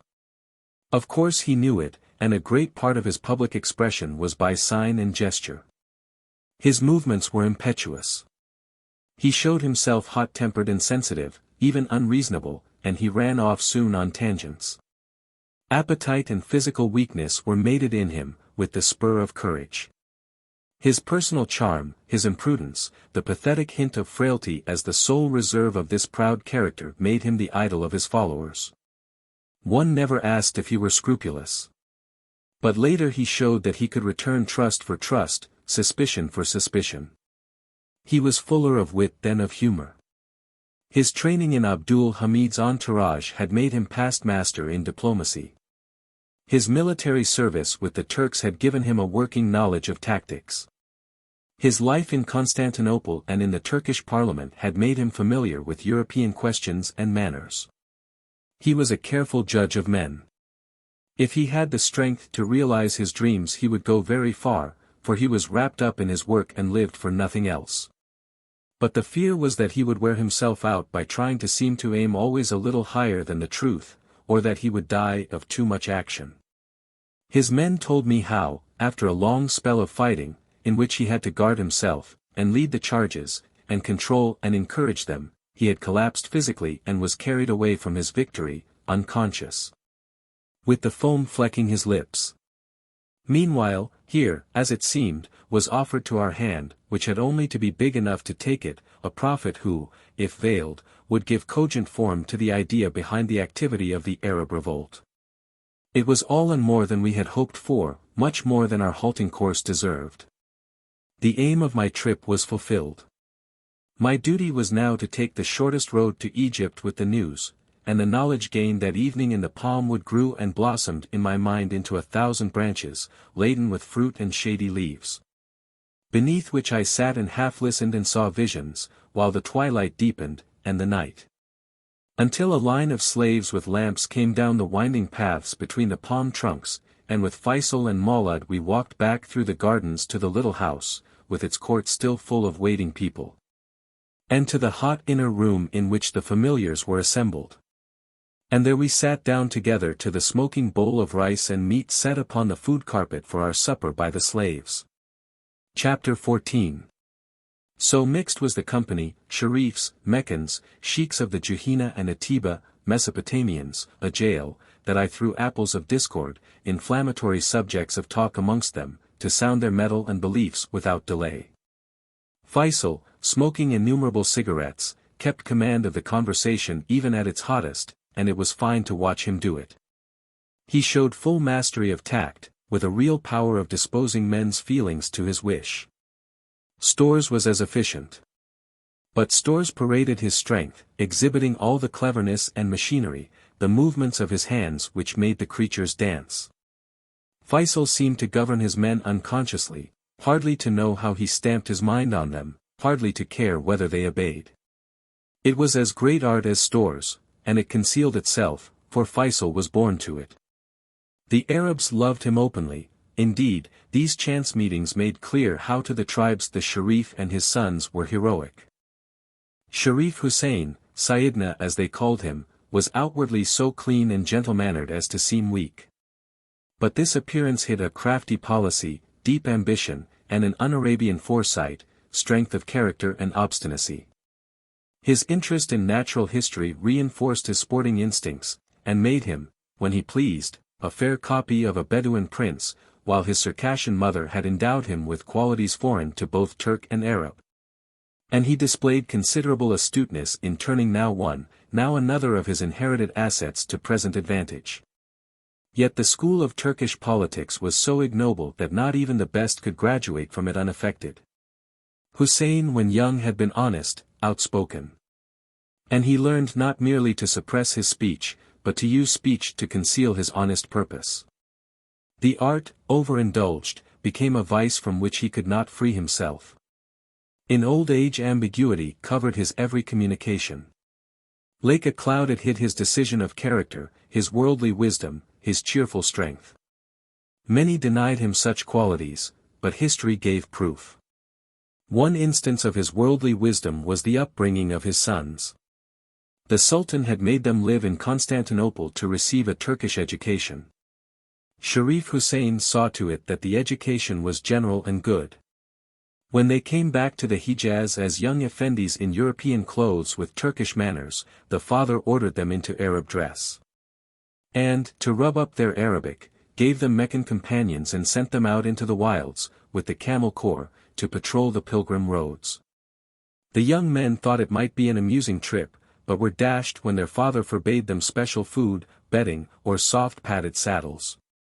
He would not let them back to Mecca, but kept them out for months in all seasons guarding the roads by day and by night, handling every variety of man, and learning fresh methods of riding and fighting.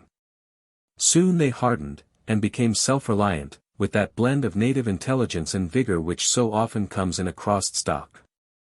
Their formidable family group was admired and efficient, but curiously isolated in their world. They were natives of no country, lovers of no private plot of ground.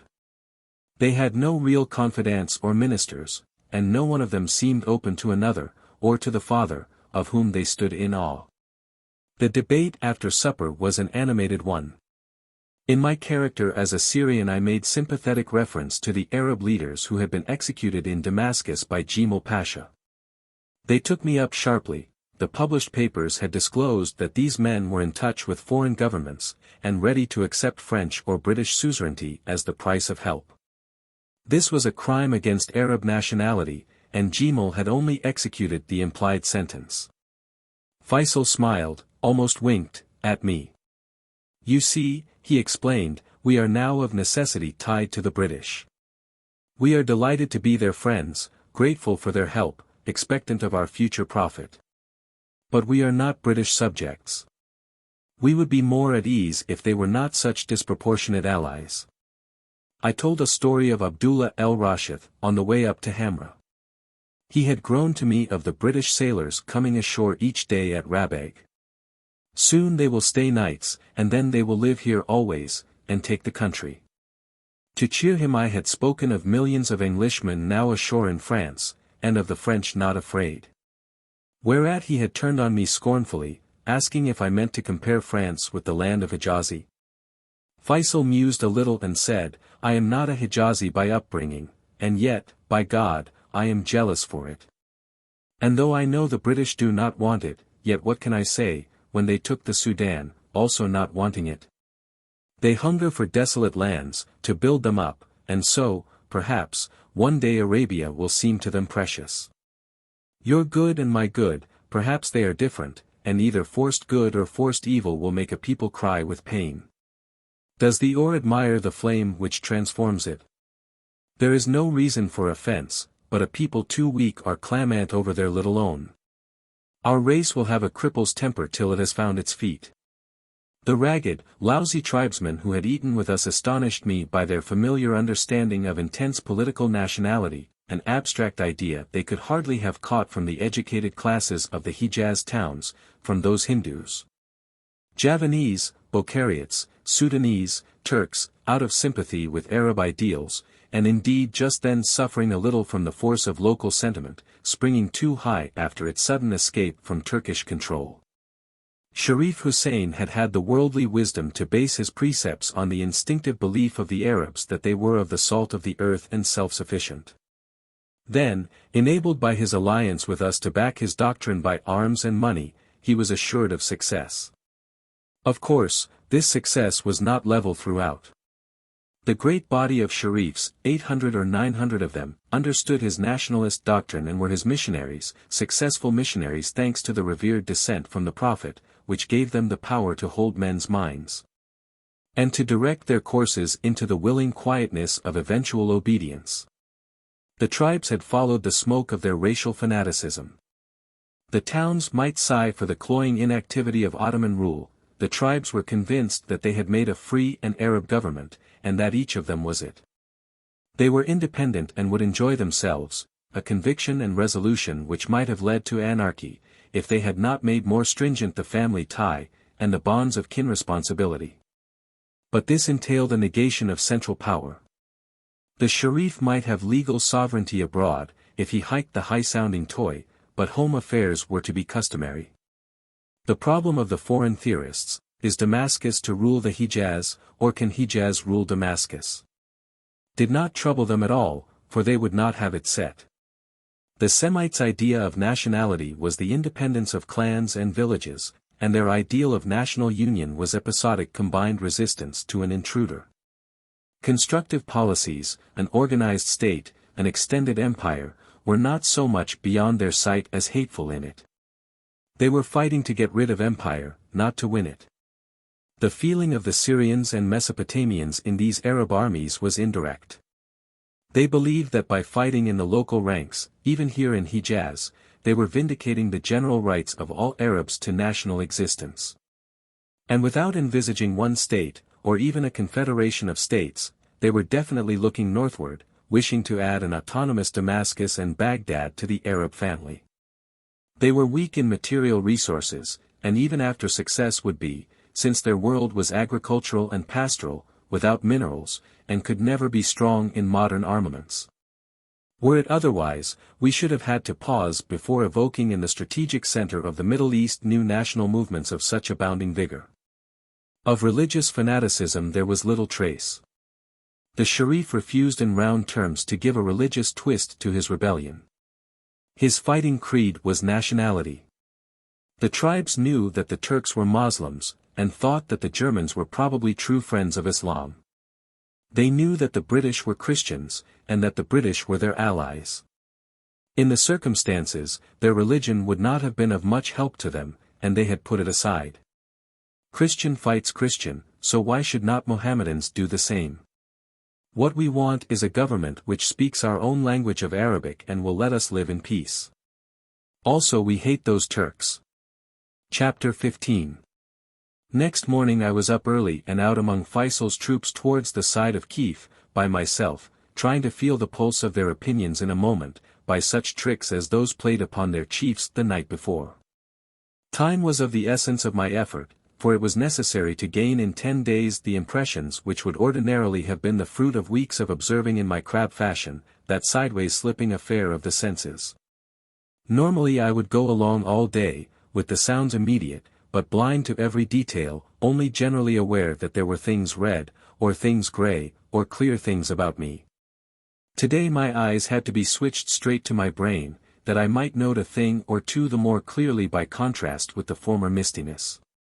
Such things were nearly always shapes, rocks and trees, or men's bodies in repose or movement, not small things like flowers, nor qualities like color. Yet here was strong need of a lively reporter. In this drab war the least irregularity was a joy to all, and McMahon's strongest course was to exploit the latent imagination of the General Staff. I believed in the Arab movement, and was confident, before ever I came, that in it was the idea to tear Turkey into pieces, but others in Egypt lacked faith, and had been taught nothing intelligent of the Arabs in the field. By noting down something of the spirit of these romantics in the hills about the holy cities I might gain the sympathy of Cairo for the further measures necessary to help them. The men received me cheerfully. Beneath every great rock or hush they sprawled like lazy scorpions, resting from the heat, and refreshing their brown limbs with the early coolness of the shaded stone. Because of my khaki they took me for a Turk-trained officer who had deserted to them, and were profuse in good-humored but ghastly suggestions of how they should treat me. Most of them were young, though the term fighting man in the Hejaz meant anyone between 12 and 60 sane enough to shoot. They were a tough-looking crowd, dark-colored, some negroid. They were physically thin, but exquisitely made, moving with an oiled activity altogether delightful to watch. It did not seem possible that men could be hardier or harder. They would ride immense distances day after day, run through sand and over rocks barefoot in the heat for hours without pain, and climb their hills like goats. Their clothing was mainly a loose shirt, with sometimes short cotton drawers, and a head shawl usually of red cloth, which acted towel or handkerchief or sack as required. They were corrugated with bandoliers, and fired joy shots when they could. They were in wild spirits, shouting that the war might last 10 years. It was the fattest time the hills had ever known. The Sharif was feeding not only the fighting men, but their families, and paying £2 a month for a man, for a camel. Nothing else would have performed the miracle of keeping a tribal army in the field for 5 months on end. It was our habit to sneer at Oriental soldiers' love of pay, but the Hejaz campaign was a good example of the limitations of that argument. The Turks were offering great bribes, and obtaining little service, no active service. The Arabs took their money, and gave gratifying assurances in exchange, yet these very tribes would be meanwhile in touch with Feisal, who obtained service for his payment. The Turks cut the throats of their prisoners with knives, as though they were butchering sheep. Feisal offered a reward of £1 a head for prisoners, and had many carried in to him unhurt. He also paid for captured mules or rifles. The actual contingents were continually shifting, in obedience to the rule of flesh. A family would own a rifle, and the sons serve in turn for a few days each. Married men alternated between camp and wife, and sometimes a whole clan would become bored and take a rest. Consequently the paid men were more than those mobilized. And policy often gave to great sheiks, as wages, money that was a polite bribe for friendly countenance. Feisal's 8,000 men were 1 in 10 camel corps and the rest hillmen. They served only under their tribal sheiks, and near home, arranging their own food and transport. Nominally each sheik had 100 followers. Sharifs acted as group leaders, in virtue of their privileged position, which raised them above the jealousies which shackled the tribesmen. Blood feuds were nominally healed, and really suspended in the Sharifian area, Billy and Juhina, Aqaba and Ajail living and fighting side by side in Feisal's army. All the same, the members of one tribe were shy of those of another, and within the tribe no man would quite trust his neighbor. Each might be, usually was, wholehearted against the Turk, but perhaps not quite to the point of failing to work off a family grudge upon a family enemy in the field. Consequently they could not attack. One company of Turks firmly entrenched in open country could have defied the entire army of them, and a pitched defeat, with its casualties, would have ended the war by sheer horror. I concluded that the tribesmen were good for defense only. Their acquisitive recklessness made them keen on booty, and whetted them to tear up railways, plunder caravans, and steal camels, but they were too free-minded to endure command, or to fight in team. A man who could fight well by himself made generally a bad soldier, and these champions seemed to me no material for our drilling. But if we strengthened them by light automatic guns of the Lewis type, to be handled by themselves, they might be capable of holding their hills and serving as an efficient screen behind which we could build up, perhaps at Rabag, an Arab regular mobile column, capable of meeting a Turkish force, distracted by guerrilla warfare, on terms, and of defeating it piecemeal. For such a body of real soldiers no recruits would be forthcoming from Hijaz. It would have to be formed of the heavy unwarlike Syrian and Mesopotamian townsfolk already in our hands, and officered by Arabic-speaking officers trained in the Turkish army, men of the type and history of Aziz el-Masri or Malad. They would eventually finish the war by striking, while the tribesmen skirmished about, and hindered and distracted the Turks by their pinprick raids. The Hijaz war, meanwhile, would be one of dervishes against regular troops. It was the fight of a rocky, mountainous, barren country, reinforced by a wild horde of mountaineers, against an enemy so enriched in equipment by the Germans as almost to have lost virtue for rough-and-tumble war. The hill belt was a paradise for snipers, and Arabs were artists in sniping. 200 or 300 determined men knowing the ranges should hold any section of them, because the slopes were too steep for escalade. The valleys, which were the only practicable roads, for miles and miles were not so much valleys as chasms or gorges, sometimes 200 yards across, but sometimes only 20, full of twists and turns, 1,000 or 4,000 feet deep. Barren of cover, and flanked each side by pitiless granite, basalt and porphyry, not in polished slopes, but serrated and split and piled up in thousands of jagged heaps of fragments as hard as metal and nearly as sharp. It seemed to my unaccustomed eyes impossible that, without treachery on the part of the mountain tribes, the Turks could dare to break their way through. Even with treachery as an ally, to pass the hills would be dangerous. The enemy would never be sure that the fickle population might not turn again, and to have such a labyrinth of defile in the rear, across the communications, would be worse than having it in front. Without the friendship of the tribes, the Turks would own only the ground on which their soldiers stood, and lines so long and complex would soak up thousands of men in a fortnight, and leave none in the battlefront. The sole disquieting feature was the very real success of the Turks in frightening the Arabs by artillery. Aziz el-Masri in the Turk-Italian War in Tripoli had found the same terror, but had found also that it wore off. We might hope that the same would happen here, but for the moment the sound of a fired cannon sent every man within earshot behind cover. They thought weapons destructive in proportion to their noise. They were not afraid of bullets, not indeed overmuch of dying, just the manner of death by shell fire was unendurable. It seemed to me that their moral confidence was to be restored only by having guns, useful or useless, but noisy, on their side. From the magnificent Feisal down to the most naked stripling in the army the theme was artillery, artillery, artillery. When I told them of the landing of the 5-inch howitzers at Rabag they rejoiced. Such news nearly balanced in their minds the check of their last retreat down Wadi Safra. The guns would be of no real use to them, indeed, it seemed to me that they would do the Arabs positive harm. For their virtues lay in mobility and intelligence, and by giving them guns we hampered their movements and efficiency. Only if we did not give them guns they would quit. At these close quarters the bigness of the revolt impressed me.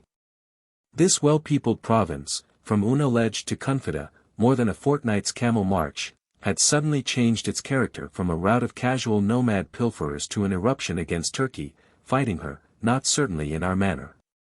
But fiercely enough, in spite of the religion which was to raise the East against us in a holy war. Beyond anything calculable in figures, we had let loose a passion of anti-Turkish feeling which, embittered as it had been by generations of subjection, might die very hard. There was among the tribes in the fighting zone a nervous enthusiasm common, I suppose, to all national risings, but strangely disquieting to one from a land so long delivered that national freedom had become like the water in our mouths, tasteless. Later I saw Feisal again, and promised to do my best for him. My chiefs would arrange a base at Yenbo, where the stores and supplies he needed would be put ashore for his exclusive use. We would try to get him officer volunteers from among the prisoners of war captured in Mesopotamia or on the canal. We would form gun crews and machine gun crews from the rank and file in the internment camps, and provide them with such mountain guns and light machine guns as were obtainable in Egypt. Lastly, I would advise that British Army officers, professionals, be sent down to act as advisors and liaison officers with him in the field. This time our talk was of the pleasantest, and ended in warm thanks from him, and an invitation to return as soon as might be. I explained that my duties in Cairo excluded field work, but perhaps my chiefs would let me pay a second visit later on, when his present wants were filled and his movement was going forward prosperously. Meanwhile I would ask for facilities to go down to Yenbo, for Egypt, that I might get things on foot promptly. He at once appointed me an escort of 14 Juhina Sharifs, all kinsmen of Muhammad Ali ibn Badawi, the emir of the Juhina. They were to deliver me intact in Yenbo to Sheikh Abd el-Qadir el-Abdo, its governor. Chapter 16. Leaving Hamra as dusk fell, we marched back down Wadi Safra until opposite Karma, where we turned to the right up the side valley. It was closely grown with stiff brushwood, through which we drove our camels strenuously, having tucked up the streamers of our saddlebags to save them from being shredded by the thorns. 2 miles later we began to climb the narrow pass of Diversion, which gave evidence even by night of labor expended on the road. It had been artificially smoothed, and the stones piled at each side into a heavy wall of protection against the rush of water in the rains. Parts had been graded, and were at times carried on a causeway built seemingly 6 or 8 feet high, of great blocks of uncut stone, but it had been breached at every turn by torrents, and was in terrible ruin. The ascent lasted perhaps for a mile, and the steep descent on the other side was about the same. Then we got to the level and found ourselves in a much broken country of ridges, with an intricate net of wadis whose main flow was apparently towards the southwest. The going was good for our camels. We rode for about 7 miles in the dark, and came to a well, Bir el Mura, in a valley bed under a very low bluff, on whose head the square courses of a small fort of ashlar stood out against the starry sky. Conceivably both fort and causeway had been built by an Egyptian Mameluke for the passage of his pilgrim caravan from Yenbo. We halted there for the night, sleeping for 6 hours, a long luxury upon the road, though this rest was broken twice by challenges from half-seen mounted parties who had found our bivouac. Afterwards we wandered among more small ridges until the dawn showed gentle valleys of sand with strange hills of lava hemming us about. The lava here was not the blue-black cinder stone of the fields about Rabag, it was rust-colored, and piled in huge crags of flowing surface and bent and twisted texture, as though played with oddly while yet soft. The sand, at first a carpet about the foot of the dolerite, gradually gained on it. The hills got lower, with the sand banked up against them in greater drifts, till even the crests were sand-spattered, and at last drowned beyond sight. So, as the sun became high and painfully fierce, we let out upon a waste of dunes, rolling southward for miles downhill to the misty sea, where it lay grey-blue in the false distance of the heat. The dunes were narrow. By 7:30 we were on a staring plain of glassy sand mixed with shingle, overspread by tall scrub and thorn bushes, with some good acacia trees. We rode very fast across this, myself in some discomfort. For I was not a skilled rider, the movement exhausted me, while sweat ran down my forehead and dripped smartingly into my gritty, sun-cracked eyelids. Sweat was actually welcome when a drop fell from the end of a tuft of hair, to strike on the cheek cold and sudden and unexpected like a splash, but these refreshments were too few to pay for the pain of heat.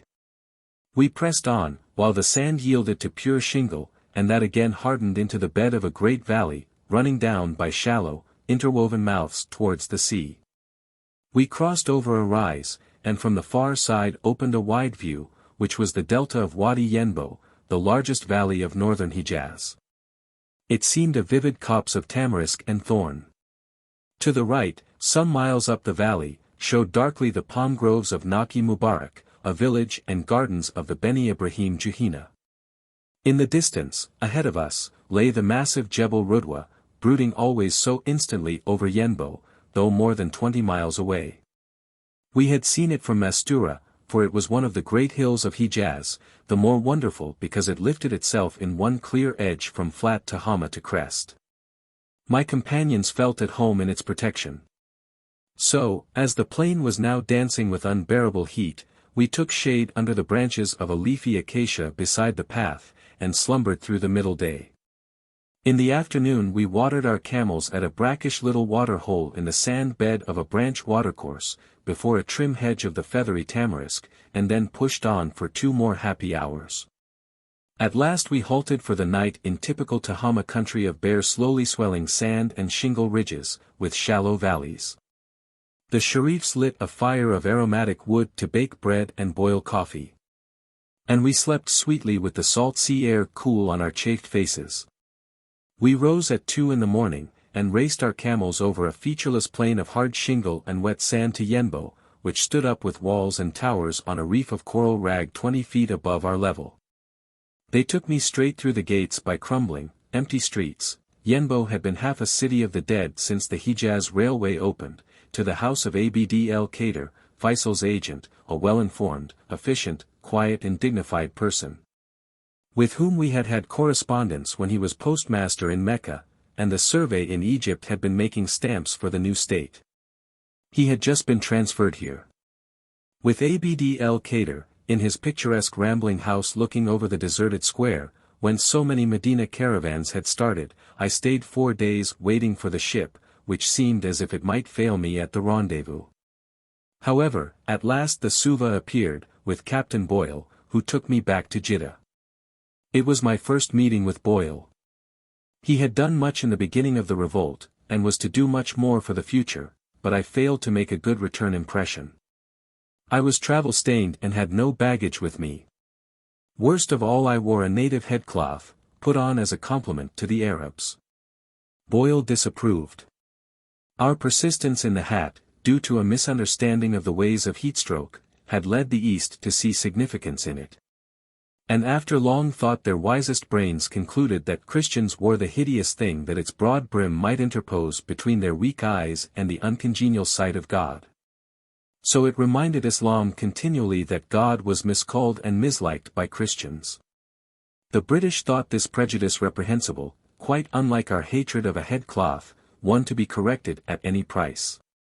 If the people would not have us hatted, they should not have us anyway. Now as it happened I had been educated in Syria before the war to wear the entire Arab outfit when necessary without strangeness, or sense of being socially compromised. The skirts were a nuisance in running upstairs, but the headcloth was even convenient in such a climate. So I had accepted it when I rode inland, and must now cling to it under fire of naval disapproval, till some shop should sell me a cap. In Jeddah was the Euryalus, with Admiral Weems, bound for Port Sudan that Sir Rosslyn might visit Sir Reginald Wingate at Khartoum.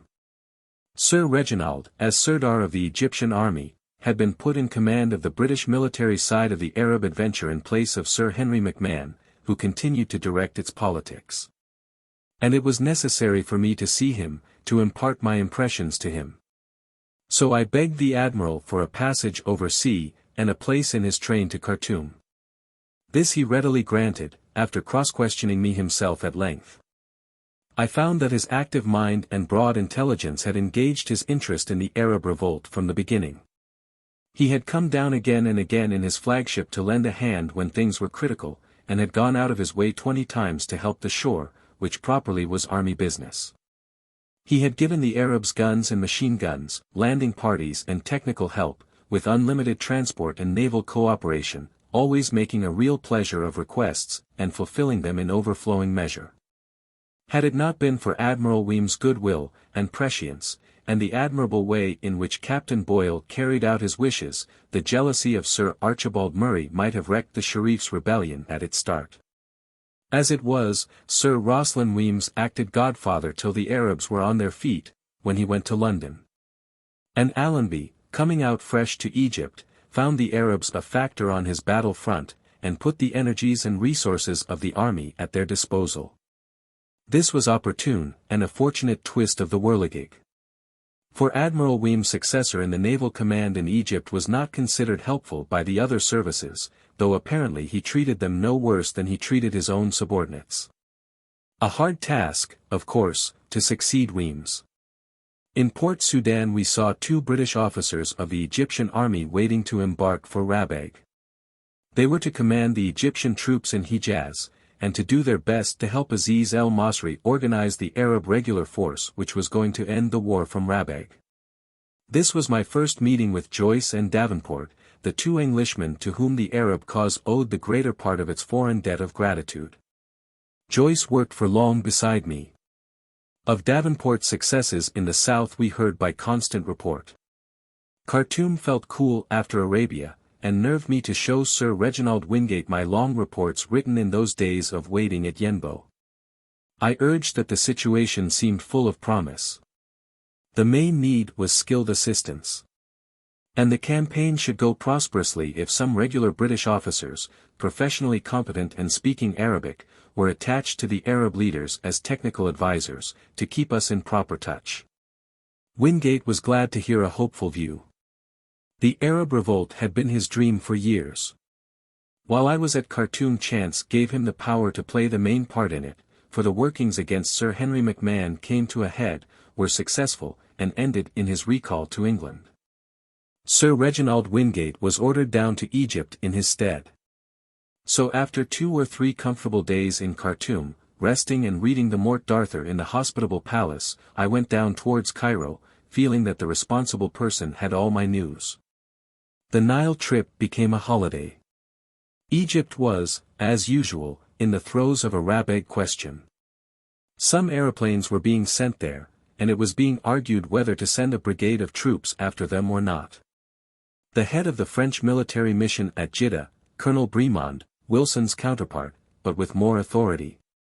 For he was a practicing light in native warfare, a success in French Africa, and an ex-chief of staff of a corps on the Somme, strongly urged the landing of Allied forces in Hijaz.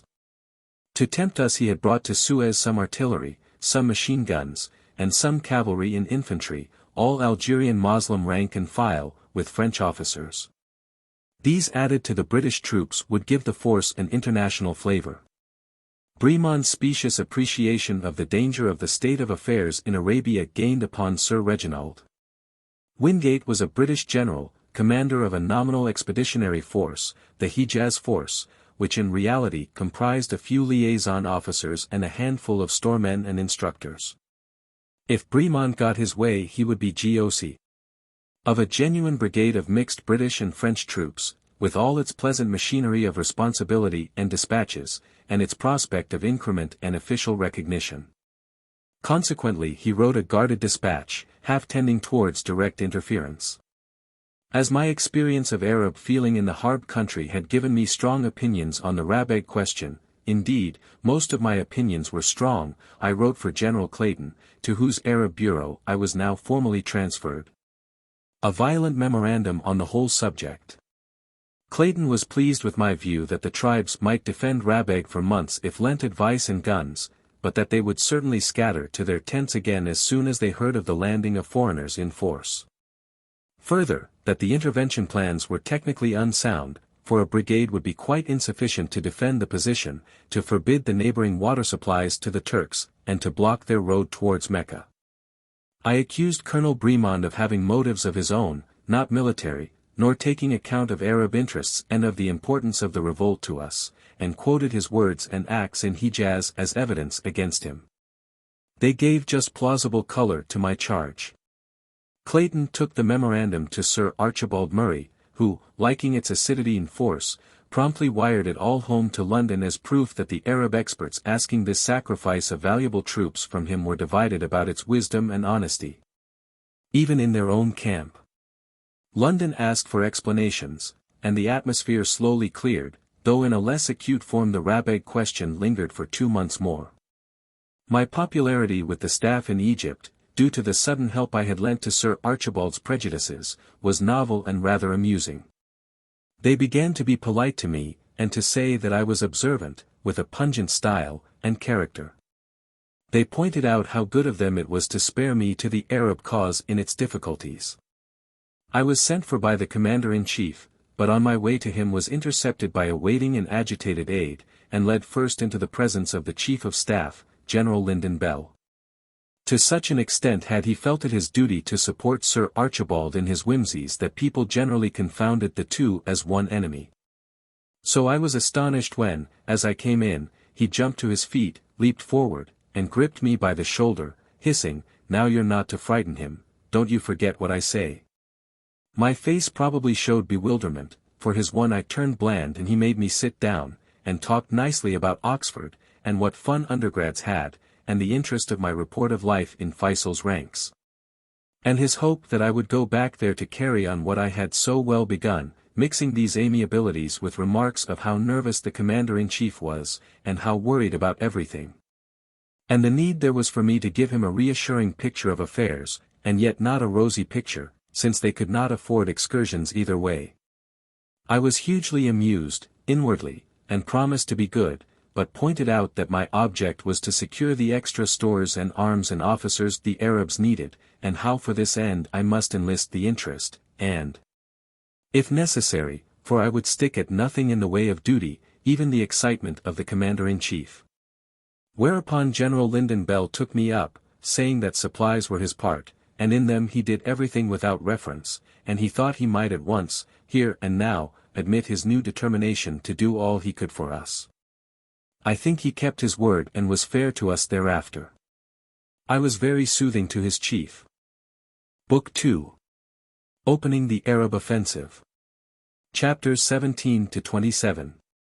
My chiefs were astonished at such favorable news, but promised help, and meanwhile sent me back, much against my will, into Arabia. I reached Feisal's camp on the day the Turks carried the defenses of Jebel Sub. By their so doing the entire basis of my confidence in a tribal war was destroyed. We havered for a while by Fenbo, hoping to retrieve the position, but the tribesmen proved to be useless for assault, and we saw that if the revolt was to endure we must invent a new plan of campaign at once. This was hazardous, as the promised British military experts had not yet arrived. However, we decided that to regain the initiative we must ignore the main body of the enemy, and concentrate far off on his railway flank. The first step towards this was to move our base to Wage, which we proceeded to do in the grand manner. Chapter 17. Clayton a few days later told me to return to Arabia and Feisal. This being much against my grain I urged my complete unfitness for the job, said I hated responsibility, obviously the position of a conscientious adviser would be responsible, and that in all my wee objects had been gladder to me than persons, and ideas than objects. So the duty of succeeding with men, of disposing them to any purpose, would be doubly hard to me. They were not my medium, I was not practiced in that technique. I was unlike a soldier, hated soldiering. Of course, I had read the usual books, too many books, Clausewitz and Jomini, Mahan and Foch, had played at Napoleon's campaigns, worked at Hannibal's tactics, and the wars of Belisarius, like any other man at Oxford. But I had never thought myself into the mind of a real commander compelled to fight a campaign of his own. Last of all I reminded Clayton, relevantly, that the Sirdar had telegraphed to London for certain regular officers competent to direct the Arab war. The reply was that they might be months arriving, and meanwhile Feisal must be linked to us, and his needs promptly notified to Egypt.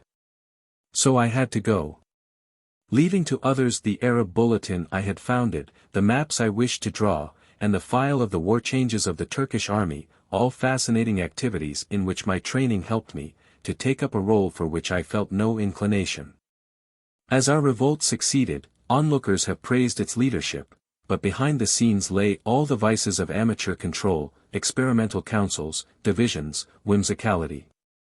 My journey was to Yenbo, now the special base of Feisal's army, where Garland single-handed was teaching the Sherifians how to blow up railways with dynamite, and how to keep army stores in systematic order. The first activity was the better.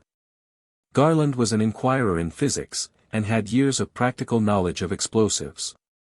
He had his own devices for mining trains and felling telegraphs and cutting metals. And his knowledge of Arabic and freedom from the theories of the ordinary sapper school enabled him to teach the art of demolition to unlettered Bedouin in a quick and ready way. His pupils admired a man who was never at a loss. Incidentally, he taught me to be familiar with high explosive.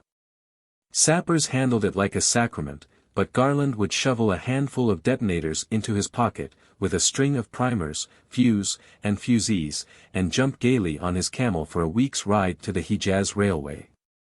His health was poor and the climate made him regularly ill. A weak heart troubled him after any strenuous effort or crisis. But he treated these troubles as freely as he did detonators, and persisted till he had derailed the first train and broken the first culvert in Arabia. Shortly afterwards he died. Things in Hijaz had changed a good deal in the elapsed month. Pursuing his former plan, Feisal had moved to Wadi Yenbo, and was trying to make safe his rear before going up to attack the railway in the grand manner.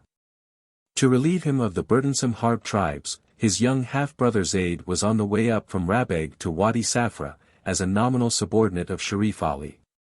The advanced Harb clans were efficiently harrying the Turkish communications between Medina and Bir Abbas.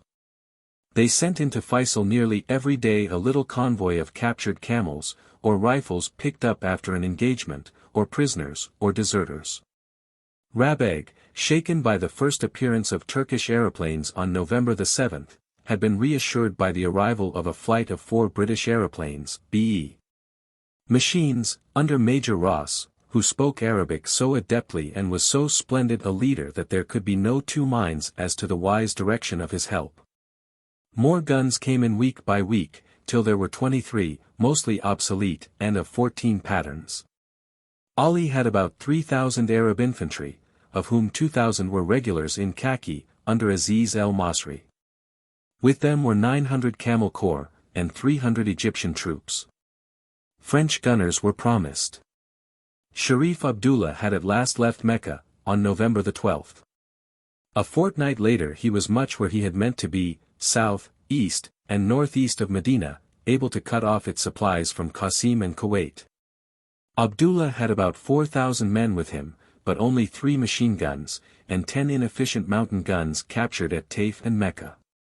Consequently he was not strong enough to carry out his further plan of a concerted attack on Medina with Ali and Feisal. He could only blockade it, and for this purpose posted himself at Henakia, a desert place, 80 miles northeast of Medina, where he was too far away to be very useful. The matter of the stores in the Yenbo base was being well bandied. Garland had left the checking and issuing of them to Abd el-Kader, Feisal's governor, who was systematic and quick. His efficiency was a great comfort to us, since it enabled us to keep our attention on more active things. Feisal was organizing his peasants, his slaves, and his paupers into formal battalions, an irregular imitation of the new model army of Aziz at Rabeg. Garland held bombing classes, fired guns, repaired machine guns, wheels, and harness, and was armorer for them all. The feeling was busy and confident. Feisal, who had not yet acted on our reminders of the importance of wage, was imagining an expedition of the Gehenna to take it. Meanwhile he was in touch with the Bili, the numerous tribe with headquarters in Wage, and he hoped for support from them. Their paramount sheikh, Suleiman Rifada, was temporizing, being really hostile. For the Turks had made him pasha and decorated him, but his cousin Hamid was in arms for the Sharif, and had just captured a gratifying little caravan of 70 camels on the way from El Ula, with stores for the Turkish garrison of Wage. As I was starting for Keith Hussein to press the wage plan again on Feisal, news came in of a Turkish repulse near Bir Ibn Hassani. A reconnaissance of their cavalry and camel corps had been pushed too far into the hills, and the Arabs had caught it and scattered it. Better and better yet. Chapter 18. So I made a happy start with my sponsor for the journey, Sharif Abd el-Karim el-Badawi, half-brother of Muhammad, Emir of the Juhayna, but, to my astonishment, of pure Abyssinian type. They told me later that his mother had been a slave girl married by the old Emir late in life.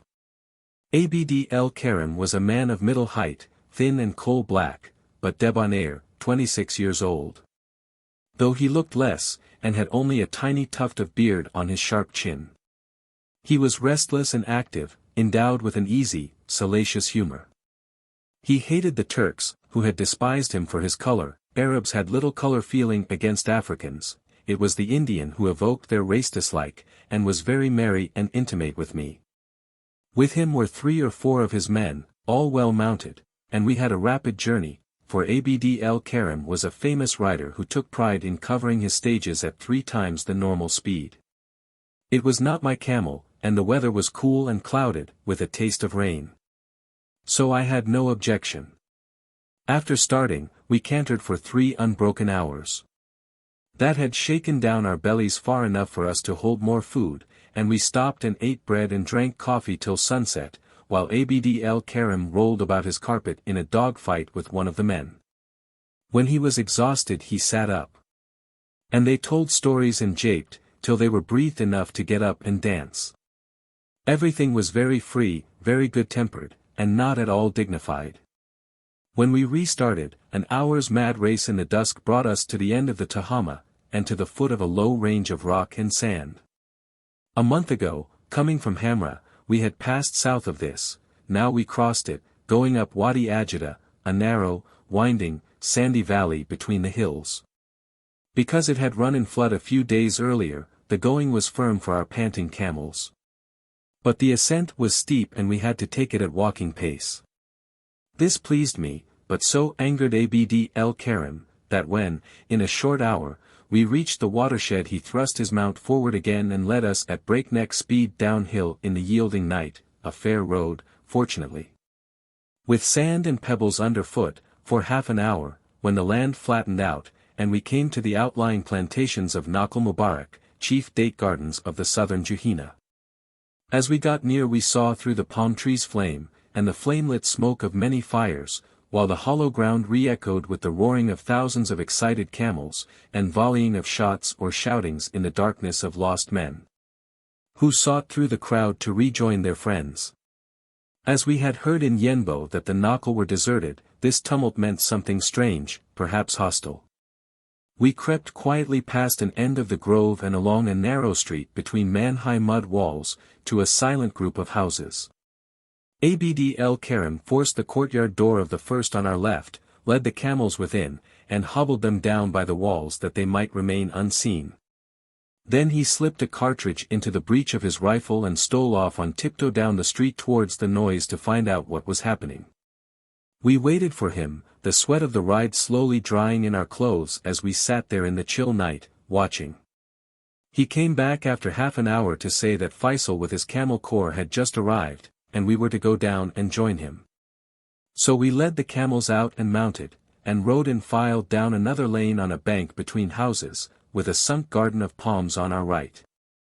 Its end was filled with a solid crowd of Arabs and camels, mixed together in the wildest confusion, and all crying aloud. We pressed through them, and down a ramp suddenly into the bed of Wadi Yenbo, a broad, open space.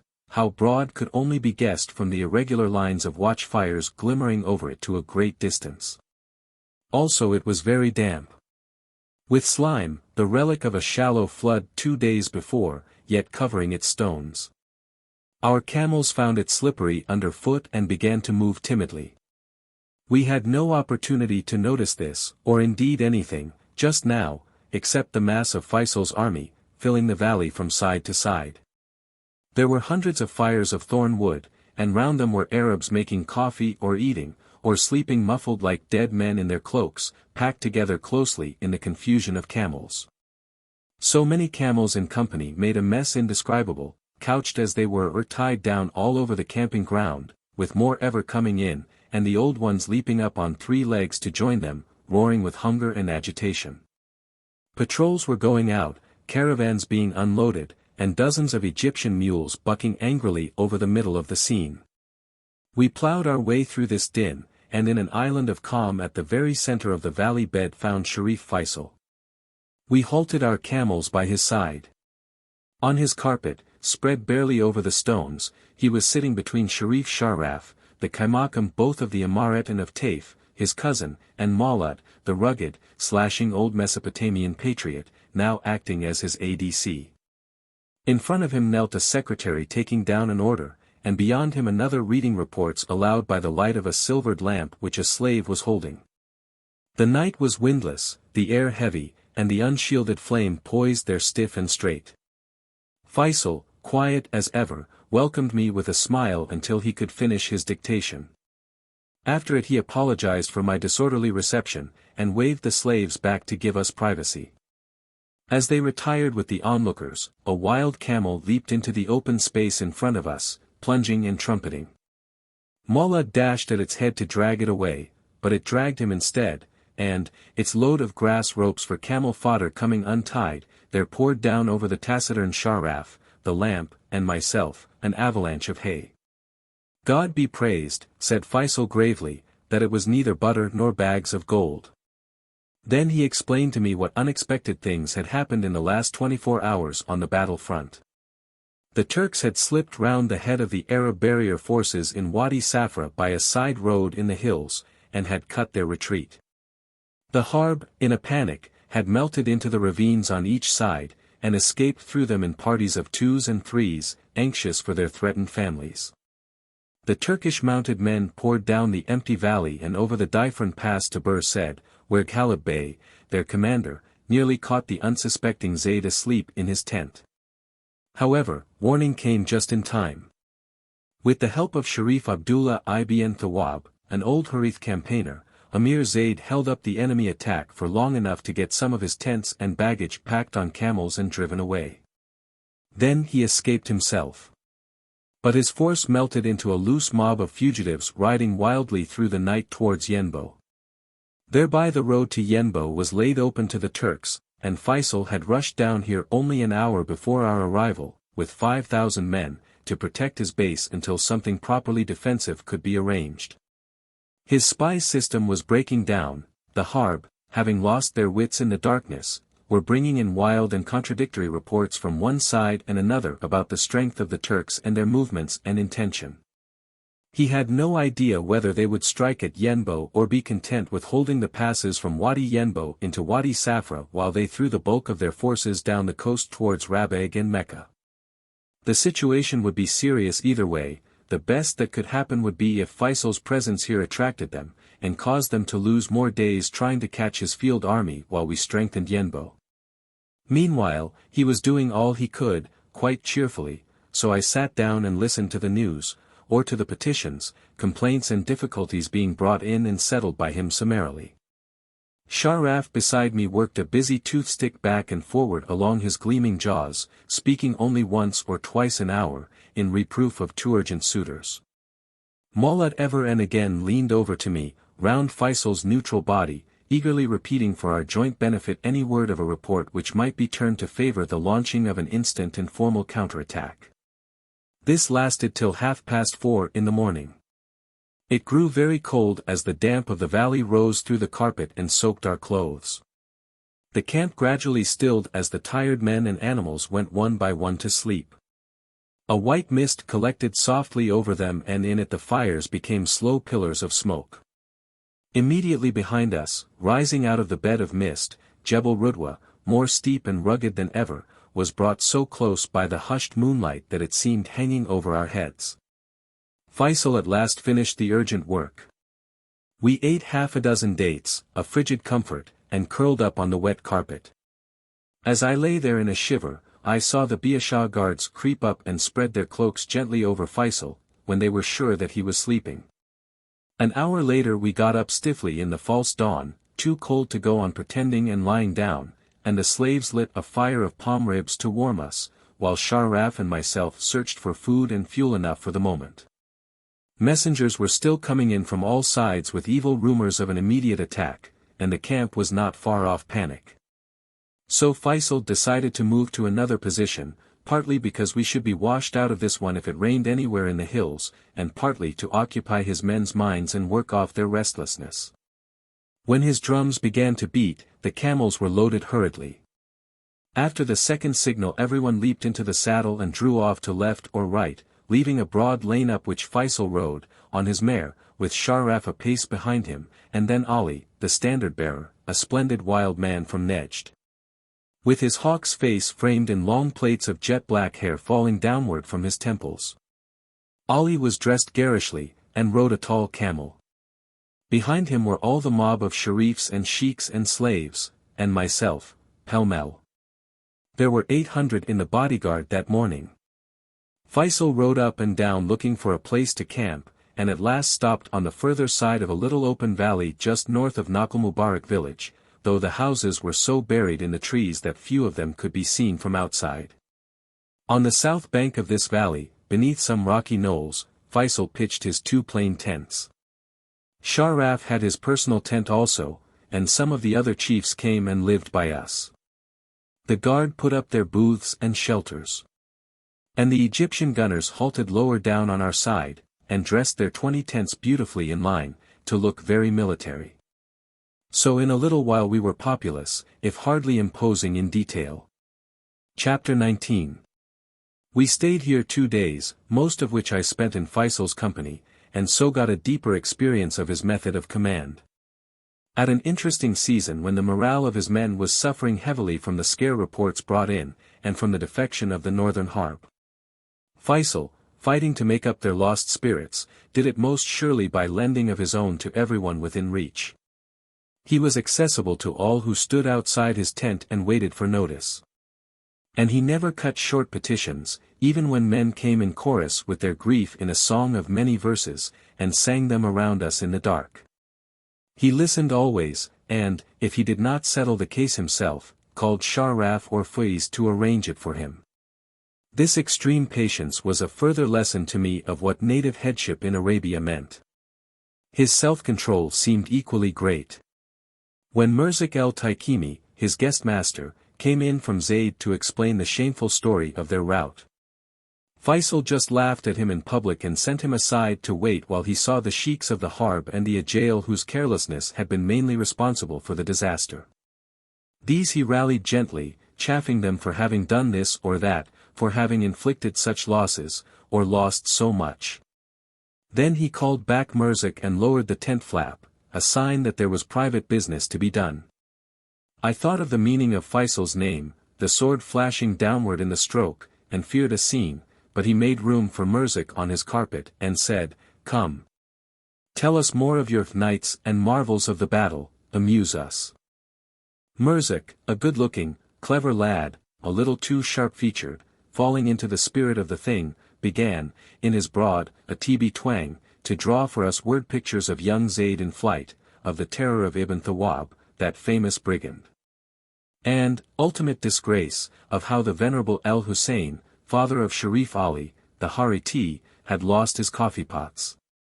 Feisal, in speaking, had a rich musical voice, and used it carefully upon his men. To them he talked in tribal dialect, but with a curious, hesitant manner, as though faltering painfully among phrases, looking inward for the just word. His thought, perhaps, moved only by a little in front of his speech, for the phrases at last chosen were usually the simplest, which gave an effect emotional and sincere. It seemed possible, so thin was the screen of words, to see the pure and the very brave spirit shining out. At other times he was full of humor, that invariable magnet of Arab goodwill. He spoke one night to the Rifa sheiks when he sent them forward to occupy the plain this side of Bir el-Fagr, a tangled country of acacia and tamarisk thickets on the imperceptible watershed of the long depression uniting Bruka and Bersed. He told them gently that the Turks were coming on, and that it was their duty to hold them up and give God the credit of their victory, adding that this would become impossible if they went to sleep. The old men, and in Arabia elders mattered more than youths, broke out into delighted speech, and, after saying that God would give him a victory, or rather 2 victories, capped their wishes with a prayer that his life might be prolonged in the accumulation of an unprecedented number of victories. What was better, they kept effective watch all night, in the strength of his exhortation. The routine of our life in camp was simple. Just before daybreak the army imam used to climb to the head of the little hill above the sleeping army, and thence utter an astounding call to prayer. His voice was harsh and very powerful, and the hollow, like a sounding board, threw echoes at the hills which returned them with indignant interest. We were effectually roused, whether we prayed or cursed. As soon as he ended, Feisal's imam cried gently and musically from just outside the tent. In a minute, one of Feisal's 5 slaves, all freed men, but refusing discharge till it was their pleasure, since it was good and not unprofitable to be my lord's servant, came round to Sharaf and myself with sweetened coffee. Sugar for the first cup in the chill of dawn was considered fit. An hour or so later, the flap of Feisal's sleeping tent would be thrown back, his invitation to callers from the household. There would be 4 or 5 present. And after the morning's news a tray of breakfast would be carried in. The staple of this was dates in Wadi Yenbo. Sometimes Feisal's Circassian grandmother would send him a box of her famous spiced cakes from Mecca. And sometimes Hijris, the body slave, would give us odd biscuits and cereals of his own trying. After breakfast we would play with bitter coffee and sweet tea in alternation, while Feisal's correspondence was dealt with by dictation to his secretaries. One of these was Faiz el-Guzian the adventurous. Another was the imam, a sad-faced person made conspicuous in the army by the baggy umbrella hanging from his saddlebow. Occasionally a man was given private audience at this hour, but seldom. As the sleeping tent was strictly for the sharif's own use. It was an ordinary bell tent, furnished with cigarettes, a camp bed, a fairly good curd rug, a poor Shirazi, and the delightful old Balukpur carpet on which he prayed. At about 8 o'clock in the morning, Feisal would buckle on his ceremonial dagger and walk across to the reception tent, which was floored with 2 horrible kilims. Feisal would sit down at the end of the tent facing the open side, and we with our backs against the wall, in a semicircle out from him. The slaves brought up the rear, and clustered round the open wall of the tent to control the besetting suppliants who lay on the sand in the tent mouth, or beyond, waiting their turn. If possible, business was got through by noon, when the emir liked to rise. We of the household, and any guests, then reassembled in the living tent. And Hijris and Salem carried in the luncheon tray, on which were as many dishes as circumstances permitted. Feisal was an inordinate smoker, but a very light eater, and he used to make believe with his fingers or a spoon among the beans, lentils, spinach, rice, and sweet cakes till he judged that we had had enough. When at a wave of his hand the tray would disappear, as other slaves walked forward to pour water for our fingers at the tent door. Fat men, like Muhammad ibn Shifia, made a comic grievance of the emir's quick and delicate meals, and would have food of their own prepared for them when they came away. After lunch we would talk a little, while sucking up 2 cups of coffee, and savoring 2 glasses full of syrup-like green tea. Then till 2 in the afternoon the curtain of the living tent was down, signifying that Feisal was sleeping, or reading, or doing private business. Afterwards he would sit again in the reception tent till he had finished with all who wanted him. I never saw an Arab leave him dissatisfied or hurt, a tribute to his tact and to his memory, for he seemed never to halt for loss of a fact, nor to stumble over a relationship. If there were time after second audience, he would walk with his friends, talking of horses or plants, looking at camels, or asking someone the names of the visible land features. The sunset prayer was at times public, though Feisal was not outwardly very pious. After it he saw people individually in the living tent, planning the night's reconnaissances and patrols, for most of the field work was done after dark. Between 6 and 7 there was brought in the evening meal, to which all present in headquarters were called by the slaves. It resembled the lunch, except the cubes of boiled mutton were sorted through the great tray of rice, medfa el-shur, the mainstay of appetite. We observed silence till all had eaten. This meal ended our day, save for the stealthy offering by a barefooted slave of a tray of tea glasses at protracted intervals. Feisal did not sleep till very late, and never betrayed a wish to hasten our going.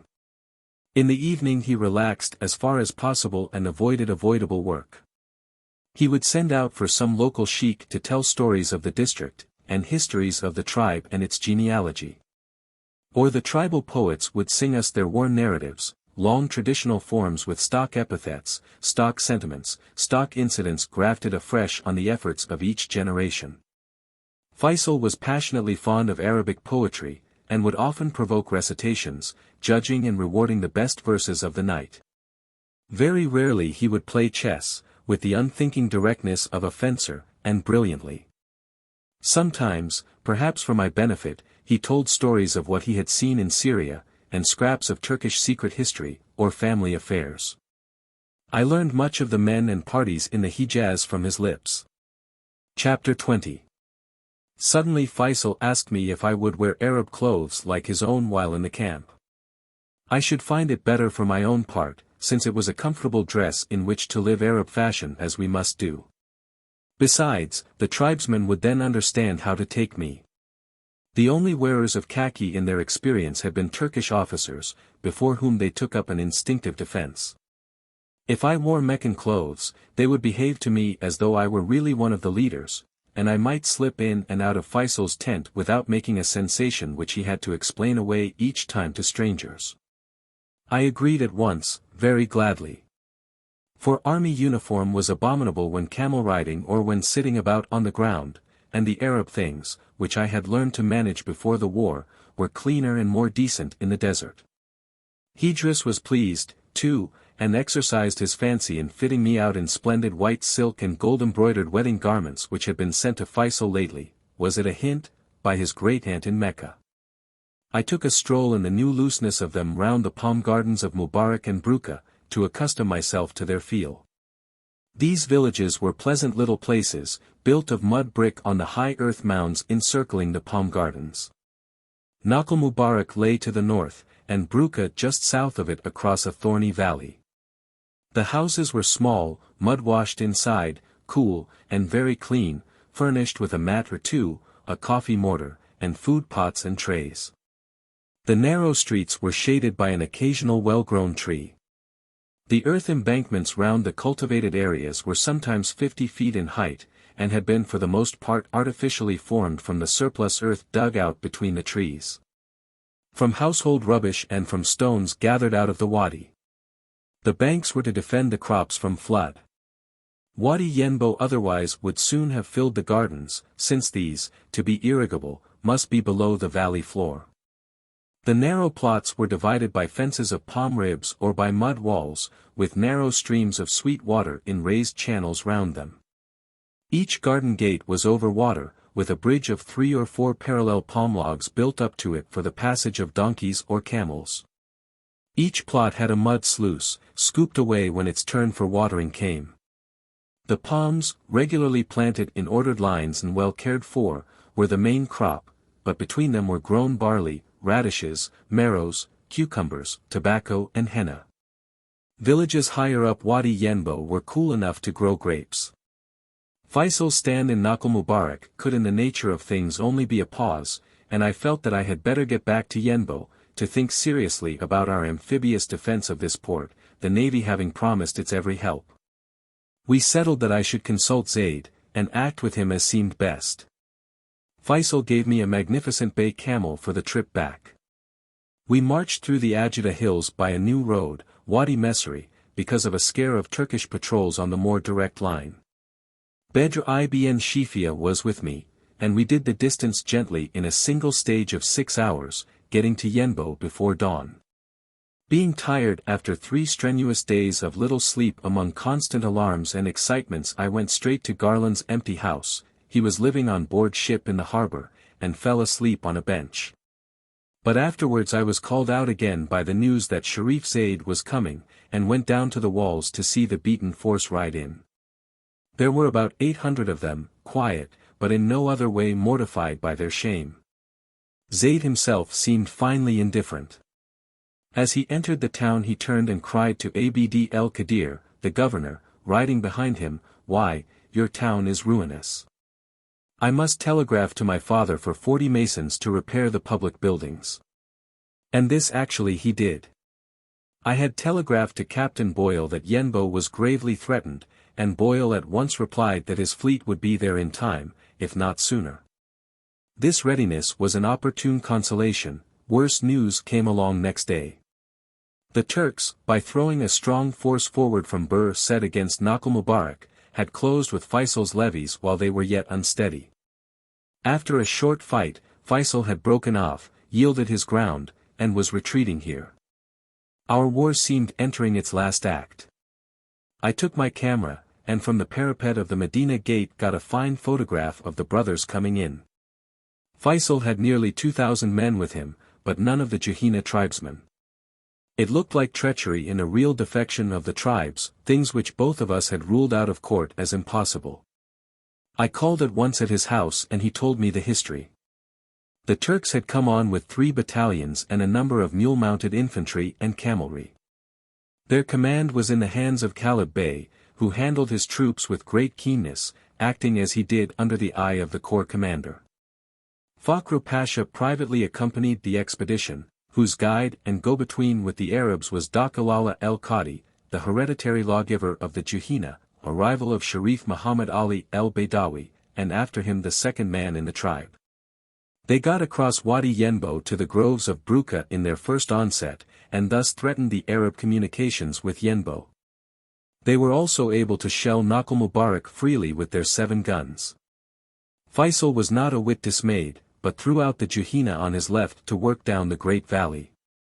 His center and right he kept in Naql Mubarak, and he sent the Egyptian artillery to take post in Jebel Ajida, to deny that to the Turks. Then he opened fire on Bruka with his own 2 15-pounders. Razm, a Syrian officer, formerly a battery commander in the Turkish army, was fighting these 2 guns, and he made a great demonstration with them. They had been sent down as a gift from Egypt, anyhow, old rubbish thought serviceable for the wild Arabs, just as the 60,000 rifles supplied the Sharif were condemned weapons, relics of the Gallipoli campaign. So Razm had no sights, nor range-finder, no range tables, no high explosive. His distance might have been 6,000 yards. But the fuses of his shrapnel were Boer War antiquities, full of green mold, and, if they burst, it was sometimes short in the air, and sometimes grazing. However, he had no means of getting his ammunition away if things went wrong, so he blazed off at speed, shouting with laughter at this fashion of making war, and the tribesmen seeing the commandant so merry took heart of grace themselves. "By God," said one, "those are the real guns, the importance of their noise." Razm swore that the Turks were dying in heaps, and the Arabs charged forward warmly, at his word. Things were going well. And Feisal had the hope of a decisive success when suddenly his left wing in the valley wavered, halted, finally it turned its back on the enemy and retired tumultuously to the camping ground. Feisal, in the center, galloped to Razm and cried that the Juhayna had broken and he was to save the guns. Razm yoked up the teams and trotted away to Wadi Ajida, wherein the Egyptians were taking counsel avidly with one another. After him streamed the Ajail and the Atban, the men of Ibn Shifia, the Harb and Bia Shah. Feisal and his household composed the rear, and in deliberate procession they moved down towards Yenbo, leaving the Juhayna with the Turks on the battlefield. As I was still hearing of this sad end, and cursing with him the traitor Baidawi brothers, there was a stir about the door, and Abd el-Karim broke through the slaves, swung up to the dais, kissed Faisal's head rope in salutation, and sat down beside us. Feisal with a gasping stare at him said, "How?"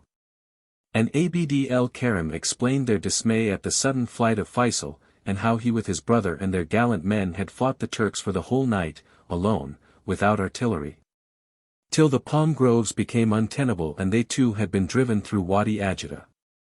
His brother, with half the manhood of the tribe, was just entering the gate. The others had fallen back up Wadi Yenbo for water. "And why did you retire to the campground behind us during the battle?" asked Feisal. "Only to make ourselves a cup of coffee," said Abd el-Karim. "We had fought from sunrise and it was dusk, we were very tired and thirsty. Feisal and I lay back and laughed, then we went to see what could be done to save the town. The first step was simple. We sent all the Juhayna back to Wadi Yenbo with orders to mass at Kiev, and keep up a steady pressure on the Turkish line of communications. They were also to push sniping parties down the Ajda hills. This diversion would hold up so many of the Turks that they would be unable to bring against Yenbo a force superior in number to the defenders, who in addition had the advantage of a good position. The town on the top of its flat reef of coral rose perhaps 20 feet above the sea, and was compassed by water on 2 sides. The other 2 sides looked over flat stretches of sand, soft in places, destitute of cover for miles, and with no fresh water upon them anywhere. In daylight, if defended by artillery and machine-gun fire, they should be impregnable. The artillery was arriving every minute, for Boyle, as usual far better than his word, had concentrated 5 ships on us in less than 24 hours. He put the Monitor M31, whose shallow draft fitted her for the job, in the end of the southeastern creek of the harbor, whence she could rake the probable direction of a Turkish advance with her 6-inch guns. Crocker, her captain, was very anxious to let off those itching guns. The larger ships were moored to fire over the town at longer range, or to rake the other flank from the northern harbor. The searchlights of Dufferin and M31 crossed on the plain beyond the town. The Arabs, delighted to count up the quantity of vessels in the harbor, were prepared to contribute their part to the night's entertainment. They gave us good hope there would be no further panic, but to reassure them fully they needed some sort of rampart to defend, medieval fashion. It was no good digging trenches, partly because the ground was coral rock, and, besides, they had no experience of trenches and might not have manned them confidently. So we took the crumbling, salt-riddled wall of the place, doubled it with a second, packed earth between the two, and raised them till our 16th-century bastions were rifle-proof at least, and probably proof against the Turkish mountain guns. Outside the bastions we put barbed wire, festooned between cisterns on the rain catchments beyond the walls. We dug in machine-gun nests in the best angles, and manned them with Feisal's regular gunners. The Egyptians, like everyone else given a place in the scheme, were gratifyingly happy. Garland was engineer-in-chief and chief advisor. After sundown the town quivered with suppressed excitement. So long as the day lasted there had been shouts and joy-shots and wild bursts of frenzy among the workmen, but when dark came they went back to feed and a hush fell. Nearly everyone sat up that night. There was one alarm about 11 o'clock. Our outposts had met the enemy only 3 miles outside the town. Garland, with a crier, went through the few streets, and called the garrison. They tumbled straight out and went to their places in dead silence without a shot or a loose shout. The seamen on the minaret sent warning to the ships, whose combined searchlights began slowly to traverse the plain in complex intersections, drawing pencils of wheeling light across the flats which the attacking force must cross. However, no sign was made and no cause given us to open fire. Afterwards, old Dakil Allah told me he had guided the Turks down to rush Yenbo in the dark that they might stamp out Faisal's army once for all. But their hearts had failed them at the silence and the blaze of lighted ships from end to end of the harbor, with the eerie beams of the searchlights revealing the bleakness of the glacis they would have to cross. So they turned back, and that night, I believe, the Turks lost their war. Personally, I was on the Suva, to be undisturbed, and sleeping splendidly at last. So I was grateful to Dakil Allah for the prudence which he preached the Turks, as though we might perhaps have won a glorious victory. I was ready to give much more for just that 8 hours unbroken rest. Chapter 21. Next day the crisis had passed, the Turks had clearly failed. The Juhina were active in their flank position from Wadi Yenbo. Garland's architectural efforts about the town became impressive. Sir Archibald Murray, to whom Feisal had appealed for a demonstration in Sinai to prevent further withdrawals of Turks for service at Medina, sent back an encouraging reply, and everybody was breathing easily. A few days later Boyle dispersed the ships, promising another lightning concentration upon another warning. And I took the opportunity to go down to Rabag, where I met Colonel Bremond, the great bearded chief of the French military mission, and the only real soldier in Hijaz. He was still using his French detachment in Suez as a lever to move a British brigade into Rabag, and, since he suspected I was not wholly of his party, he made an effort to convert me. In the course of the argument which followed, I said something about the need of soon attacking Medina, for, with the rest of the British, I believed that the fall of Medina was a necessary preliminary to any further progress of the Arab Revolt. He took me up sharply, saying that it was in no wise proper for the Arabs to take Medina. In his view, the Arab movement had attained its maximum utility by the mere rebellion in Mecca. And military operations against Turkey were better in the unaided hands of Great Britain and France. He wished to land Allied troops at Rabag, because it would quench the ardor of the tribes by making the Sharif suspect in their eyes. The foreign troops would then be his main defense, and his preservation be our work and option, until at the end of the war, when Turkey was defeated, the victorious powers could extract Medina by treaty from the Sultan, and confer it upon Hussein, with the legal sovereignty of Hijaz, as his rewards for faithful service. I had not his light confidence in our being strong enough to dispense with small allies, so I said shortly that my opinions were opposed to his. I laid the greatest weight on the immediate conquest of Medina, and was advising Feisal to seize Wage, in order to prolong his threat against the railway.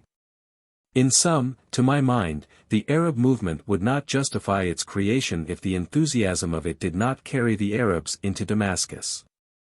This was unwelcome to him. For the Sykes-Picot Treaty of 1916 between France and England had been drawn by Sykes for this very eventuality. And, to reward it, stipulated the establishment of independent Arab states in Damascus, Aleppo and Mosul, districts which would otherwise fall to the unrestricted control of France. Neither Sykes nor Picot had believed the thing really possible.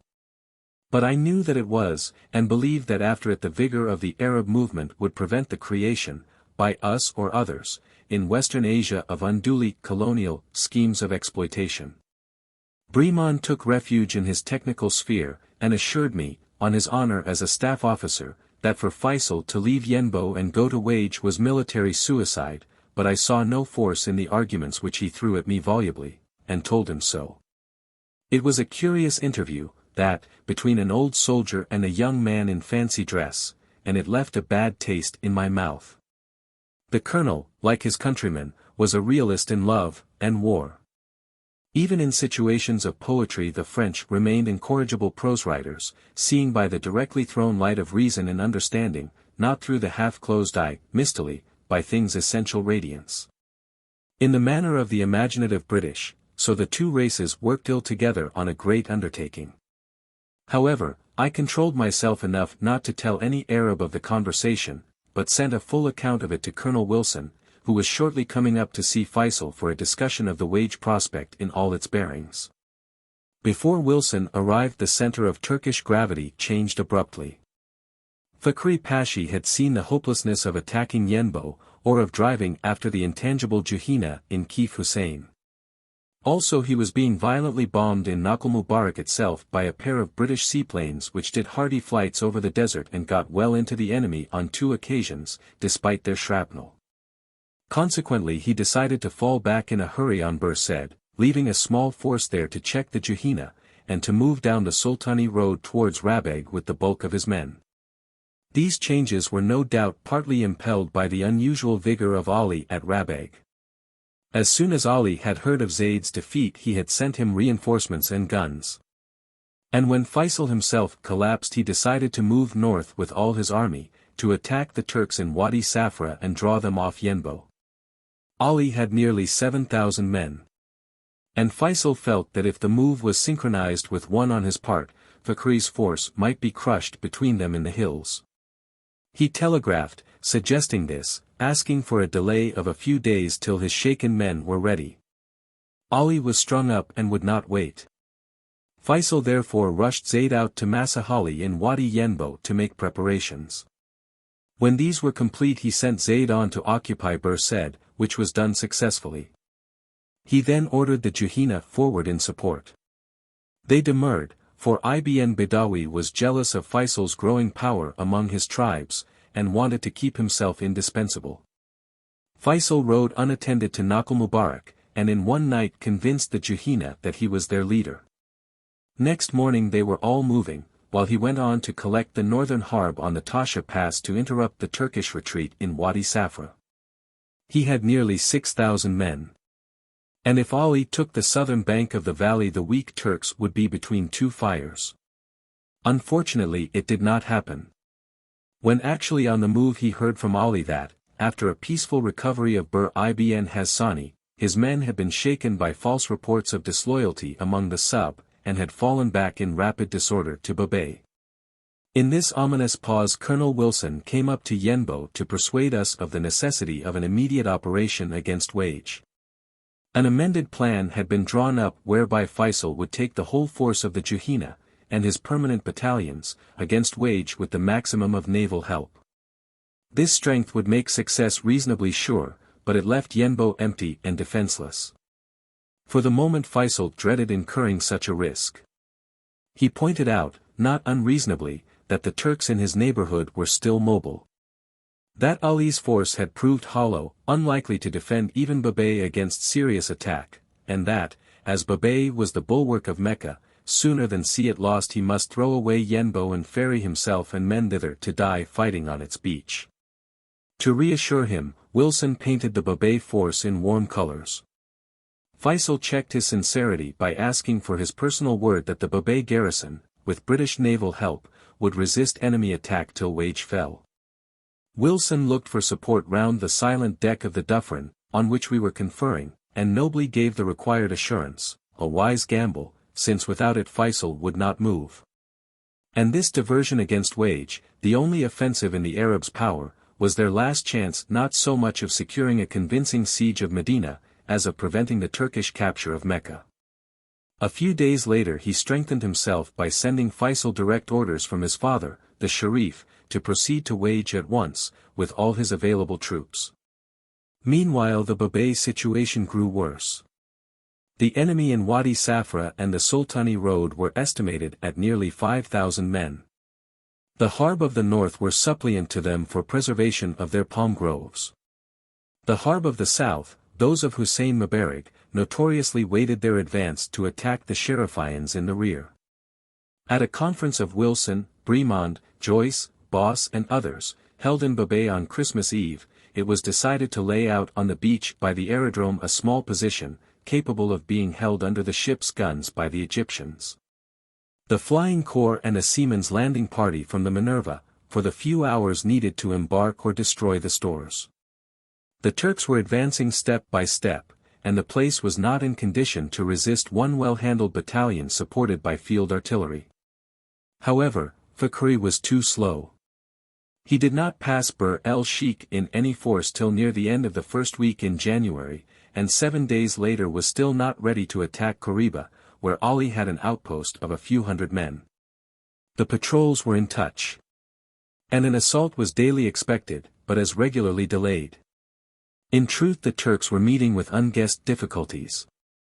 Their headquarters were faced by a heavy sick rate among the men, and a growing weakness of the animals, both symptoms of overwork and lack of decent food. Always the activity of the tribesmen behind their back hampered them. Clans might sometimes fall away from the Arab cause, but did not therefore become trustworthy adherents of the Turks, who soon found themselves in ubiquitously hostile country. The tribal raids in the first fortnight of January caused them average daily losses of 40 camels and some 20 men killed and wounded, with corresponding expense in stores. These raids might occur at any point from 10 miles seaward of Medina itself for the next 70 miles through the hills. They illustrated the obstacles in the way of the new Turkish army with its half-Germanized complexity of equipment, when, from a distant railhead with no made roads, it tried to advance through extremely rugged and hostile country. The administrative developments of scientific war had clogged its mobility and destroyed its dash. And troubles grew in geometrical rather than arithmetical progression for each new mile its commanding officers put between themselves and Medina, their ill-found, insecure and inconvenient base. The situation was so unpromising for the Turks that Fakhri was probably half glad when the forthcoming sudden moves of Abdullah and Feisal in the last days of 1916 altered the strategic conception of the Hijaz War. And hurried the Mecca expedition, after January 18, 1917, back from the Sultani Nafara and Nagaha roads, back from Wadi Safra. To hold a passive defense of trenches within sight of the walls of Medina, a static position which endured till the armistice ended the war and involved Turkey in the dismal surrender of the Holy City and its helpless garrison. Chapter 22. Feisal was a fine, hot workman, wholeheartedly doing a thing when he had agreed to it. He had pledged his word that he would go at once to wage. So he and I sat down together on New Year's Day for consideration of what this move meant to us and to the Turks. Around us, stretching up and down the Wadi Yenbo for miles, in little groups round palm gardens, under the thicker trees, and in all the side tributaries, wherever there was shelter from the sun and rain, or good grazing for the camels, were the soldiers of our army. The mountaineers, half-naked footmen, had grown few. Most of the 6,000 present were mounted men of substance. Their coffee hearths were outlined from afar by the camel saddles, pitched in circles round the fire as elbow rests for men reclining between meals. The Arabs' physical perfection let them lie relaxed to the stony ground like lizards, molding themselves to its roughness in corpse-like abandon. They were quiet but confident. Some, who had been serving Feisal for 6 months or more, had lost that pristine heat of eagerness which had so thrilled me in Hamra, but they had gained experience in compensation. And staying power in the ideal was fatter and more important for us than an early fierceness. Their patriotism was now conscious, and their attendance grew more regular as the distance from their tomes increased. Tribal independence of orders was still maintained, but they had achieved a mild routine in camp life and on the march. When the Sharif came near they fell into a ragged line, and together made the bow and sweep of the arm to the lips, which was the official salute. They did not oil their guns, they said lest the sand clog them. Also they had no oil, and it was better rubbed in to soften wind chaps on their skin, but the guns were decently kept, and some of the owners could shoot at long range. In mass they were not formidable, since they had no corporate spirit, nor discipline nor mutual confidence. The smaller the unit the better its performance. 1,000 were a mob, ineffective against a company of trained Turks, but 3 or 4 Arabs in their hills would stop a dozen Turks. Napoleon remarked this of the Mamelukes. We were yet too breathless to turn our hasty practice into principle, our tactics were empirical snatchings of the first means to escape difficulty.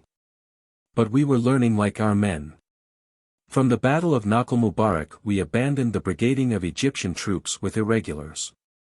We embarked the Egyptian officers and men, after turning over their complete equipment to Razm, Faisal's gunner, and Abdullah el-Dalimi, his machine gun officer. They built up Arab companies out of local material, with a stiffening of Turk-trained Syrian and Mesopotamian deserters. Maulud, the fire-eating ADC, begged 50 mules off me, put across them 50 of his trained infantrymen, and told them they were cavalry.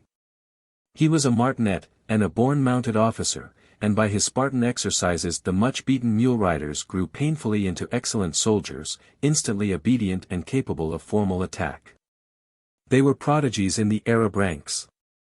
We telegraphed for another 50 mules, to double the dose of mounted infantry, since the value of so tough a unit for reconnaissance was obvious.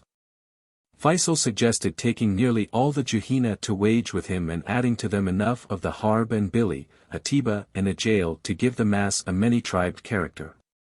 We wanted this march, which would be in its way a closing act of the war in northern Hijaz, to send a rumor through the length and breadth of western Arabia. It was to be the biggest operation of the Arabs in their memory. Dismissing those who saw it to their homes, with a sense that their world had changed indeed. So that there would be no more silly defections and jealousies of clans behind us in future, to cripple us with family politics in the middle of our fighting. Not that we expected immediate opposition. We bothered to take this unwieldy mob with us to wage, in the teeth of efficiency and experience, just because there was no fighting in the bill. We had intangible assets on our side. In the first place, the Turks had now engaged their surplus strength in attacking Rabag, or rather in prolonging their occupied area so as to attack Rabag. It would take them days to transfer back north. Then the Turks were stupid, and we reckoned on their not hearing all at once of our move, and on their not believing its first tale, and not seeing till later what chances it had given them. If we did our march in 3 weeks we should probably take Wage by surprise. Lastly, we might develop the sporadic raiding activity of the Harb into conscious operations, to take booty, if possible, in order to be self-supporting. But primarily to lock up large numbers of Turks in defense positions. Zayd agreed to go down to Rabeg to organize similar pinpricks in the Turks' rear. I gave him letters to the captain of the Dufferin, the Yenbo guard ship, which would ensure him a quick passage down, for all who knew of the Wage scheme were agog to help it. To exercise my own hand in the raiding genre I took a test party of 35 Muhammad with me from Nakhl Mubarak, on the second day of 1917, to the old blockhouse well of my first journey from Rabeg to Yenbo. When dark came we dismounted, and left our camels with 10 men to guard them against possible Turkish patrols. The rest of us climbed up Diversion, a painful climb, for the hills were of knife-sharp strata turned on edge and running in oblique lines from crest to foot. They gave abundance of broken surface, but no sure grip, for the stone was so minutely cracked that any segment would come away from its matrix, in the hand. The head of Diversion was cold and misty, and time dragged till dawn. We disposed ourselves in crevices of the rock, and at last saw the tips of bell tents 300 yards away beneath us to the right, behind a spur. We could not get a full view, so contented ourselves with putting bullets through their tops. A crowd of Turks turned out and leaped like stags into their trenches. They were very fast targets, and probably suffered little. In return they opened rapid fire in every direction, and made a terrific row. As if signaling the Hamra force to turn out in their help. As the enemy were already more than 10 to 1, the reinforcements might have prevented our retreat, so we crawled gently back till we could rush down into the first valley, where we fell over 2 scared Turks, unbuttoned, at their morning exercise. They were ragged, but something to show, and we dragged them homeward, where their news proved useful. Feisal was still nervous over abandoning Yenbo, hitherto his indispensable base. And the second seaport of Hijaz, and when casting about for further expedients to distract the Turks from its occupation we suddenly remembered Sidi Abdullah in Henakia. He had some 5,000 irregulars, and a few guns and machine guns, and the reputation of his successful, if too slow, siege of Taif. It seemed a shame to leave him wasting in the middle of the wilderness. A first idea was that he might come to Khaybar, to threaten the railway north of Medina, but Feisal improved my plan vastly, by remembering Wadi Ace. The historic valley of springs and palm villages flowing through the impregnable Juhina hills from behind Rudwa eastward to the Hamd Valley near Hidia. It lay just 100 kilometers north of Medina, a direct threat on Fakhri's railway communications with Damascus. From it Abdullah could keep up his arranged blockade of Medina from the east, against caravans from the Persian Gulf. Also it was near Yenbo, which could easily feed him there with munitions and supplies. The proposal was obviously an inspiration and we sent off Raja el-Kaloui at once to put it to Abdullah. So sure were we of his adopting it that we urged Feisal to move away from Wadi Yenbo northward on the first stage to Wage, without waiting a reply. Chapter 23. He agreed, and we took the wide upper road through Wadi Mesari, for Awais, a group of wells about 15 miles to the north of Yenbo. The hills were beautiful today. The rains of December had been abundant, and the warm sun after them had deceived the earth into believing it was spring. So a thin grass had come up in all the hollows and flat places. The blades, single, straight and very slender, shot up between the stones. If a man bent over from his saddle and looked downward he would see no new color in the ground. But, by looking forward, and getting a distant slope at a flat angle with his eye, he could feel a lively mist of pale green here and there over the surface of slate blue and brown-red rock. In places the growth was strong, and our painstaking camels had become prosperous, grazing on it. The starting signal went, but only for us and the Ajail. The other units of the army, standing each man by his couched camel, lined up beside our road, and, as Feisal came near, saluted him in silence. He called back cheerfully, "Peace upon you," and each head sheik returned the phrase. When we had passed they mounted, taking the time from their chiefs, and so the forces behind us swelled till there was a line of men and camels winding along the narrow pass towards the watershed for as far back as the eye reached. Feisal's greetings had been the only sounds before we reached the crest of the rise where the valley opened out and became a gentle forward slope of soft shingle and flint bedded in sand, but there Ibn Dakil, the keen sheik of Rus, who had raised this contingent of a jail 2 years before to aid Turkey, and had brought it over with him intact to the Sharif when the revolt came, dropped back a pace or two, marshalled our following into a broad column of ordered ranks, and made the drums strike up. Everyone burst out singing a full-throated song in honor of Emir Feisal and his family. The march became rather splendid and barbaric. First rode Feisal in white, then Sharaf at his right in red headcloth and henna-dyed tunic and cloak, myself on his left in white and scarlet, behind us 3 banners of faded crimson silk with gilt spikes. Behind them the drummers playing a march, and behind them again the wild mass of 1,200 bouncing camels of the bodyguard, packed as closely as they could move. The men in every variety of colored clothes and the camels nearly as brilliant in their trappings. We filled the valley to its banks with our flashing stream. At the mouth of Messeri, a messenger rode up with letters to Feisal from Abd el-Kader, in Yenbo. Among them was one 3 days old for me from the Dufferin to say that she would not embark Zayd till she had seen me and heard details of the local situation. She was in the Sherm, a lonely creek 8 miles up the coast from the port, where the officers could play cricket on the beach without the plague of flies pervading Yenbo. Of course, they cut themselves off from news by staying so far away. It was a point of old friction between us. Her well-meaning commander had not the breadth of Boyle, the fiery politician and revolutionary constitutionalist, nor the brain of Linbury, of the Hardinge, who filled himself with the shore gossip of every port he touched, and who took pains to understand the nature of all classes on his beat. Apparently I had better race off to Dufferin and regulate affairs. Zayd was a nice fellow, but would assuredly do something quaint in his enforced holiday, and we needed peace just then. Feisal sent some a jail with me and we made speed for Yenbo. Indeed, I got there in 3 hours.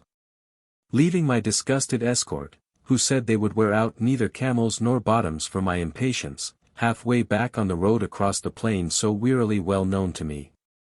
The sun, which had been delightful overhead in the hills, now, in the evening, shone straight into our faces with a white fury, before which I had to press my hand as shield over my eyes. Feisal had given me a racing camel, a present from the Emir of Nejd to his father, the finest and roughest animal I had ridden. Later she died of overwork, mange, and necessary neglect on the road to Aqaba. On arrival in Yenbo things were not as expected. Zayd had been embarked, and the Dufferin had started that morning for Rabag. So I sat down to count what we needed of naval help on the way to Wage, and to scheme out means of transport. Feisal had promised to wait at Owais till he got my report that everything was ready. The first check was a conflict between the civil and military powers. Abd el-Kader, the energetic but temperamental governor, had been cluttered up with duties as our base grew in size, till Feisal added to him a military commandant, Tofek Bey, a Syrian from Horns, to care for ordnance stores. Unfortunately, there was no arbiter to define ordnance stores.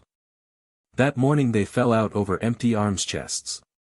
Abd el-Kadir locked the store and went to lunch. Tofek came down to the quay with 4 men, a machine gun and a sledge-hammer, and opened the door.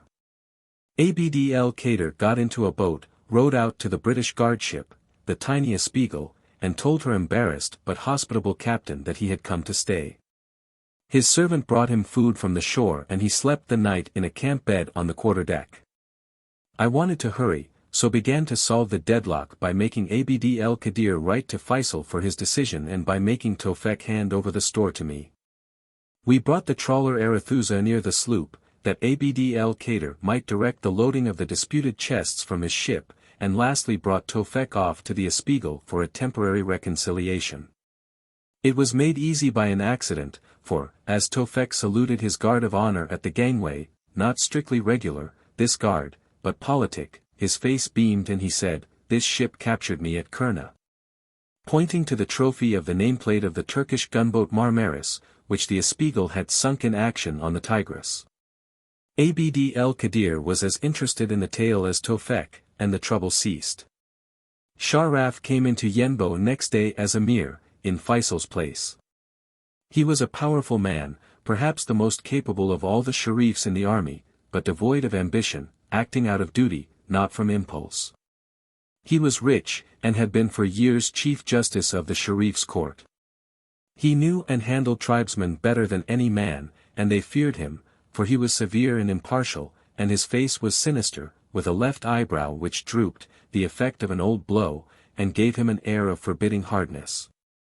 The surgeon of the Suva operated on the eye and repaired much of the damage, but the face remained one to rebuke liberties or weakness.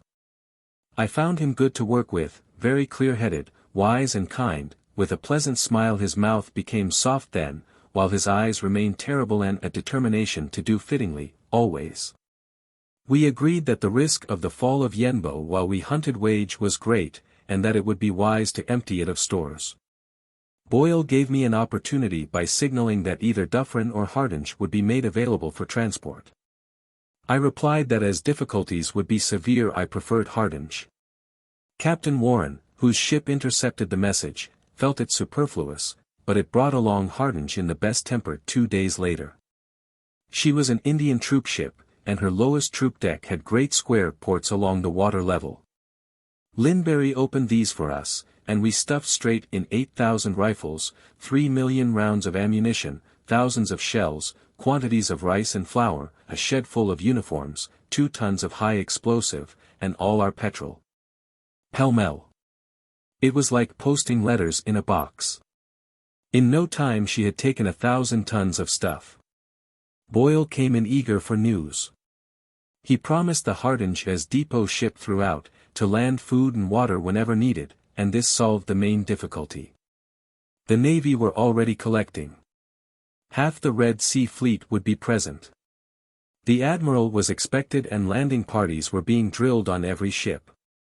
Everyone was dyeing white duck khaki-colored, or sharpening bayonets, or practicing with rifles. I hoped silently, in their despite, that there would be no fighting. Feisal had nearly 10,000 men, enough to fill the whole Billy country with armed parties and carry off everything not too heavy or too hot. The Billy knew it, and were now profuse in their loyalties to the Sharif, completely converted to Arab nationality. It was sure that we would take wage. The fear was lest numbers of Faisal's host die of hunger or thirst on the way. Supply was my business, and rather a responsibility. However, the country to earn ledge, halfway, was friendly, nothing tragic could happen so far as that, therefore, we sent word to Feisal that all was ready. And he left Owais on the very day that Abdullah replied welcoming the ACE plan and promising an immediate start thither. The same day came news of my relief. Newcomb, the regular colonel being sent to Hijaz as chief of our military mission, had arrived in Egypt, and his 2 staff officers, Cox and Vickery, were actually on their way down the Red Sea, to join this expedition. Boyle took me to Ledge in the Suva, and we went ashore to get the news. The sheikh told us that Feisal would arrive today, at Bir el Wahidi, the water supply, 4 miles inland. We sent up a message for him and then walked over to the fort which Boyle had shelled some months before from the Fox. It was just a rubble barrack, and Boyle looked at the ruins and said, "I'm rather ashamed of myself for smashing such a potty place." He was a very professional officer, alert, businesslike and official. Sometimes a little intolerant of easygoing things and people. Red-haired men are seldom patient. Ginger Boyle, as they called him, was warm.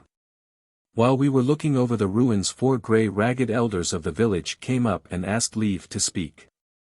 They said that some months before a sudden 2-funneled ship had come up and destroyed their fort. They were now required to rebuild it for the police of the Arab government.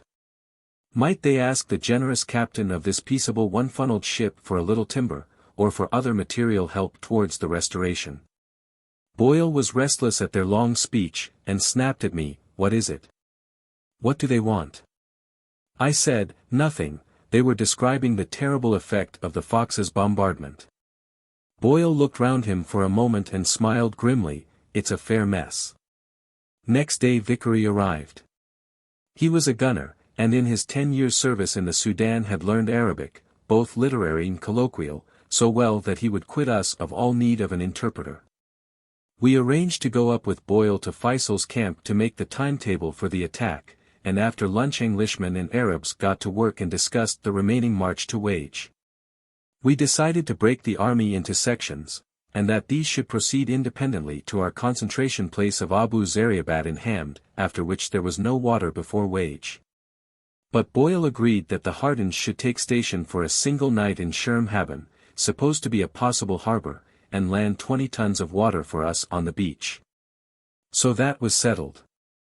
For the attack on wage we offered Boyle an Arab landing party of several hundred Harb and Juhina peasantry and freed men, under Salah ibn Shifia. A Negroid boy of good courage, with the faculty of friendliness, who kept his men in reasonable order by conjurations and appeals, and never minded how much his own dignity was outraged by them or by us. Boyle accepted them and decided to put them on another deck of the many-stomached Hardinge. They, with the naval party, would land north of the town, where the Turks had no post to block a landing, and whence Wage and its harbor were best turned. Boyle would have at least 6 ships, with 50 guns to occupy the Turks' mines, and a seaplane ship to direct the guns. We would be at Abu Zariabat on the 20th of the month, at Haben for the Hardinge's water on the 22nd, and the landing party should go ashore at dawn on the 23rd.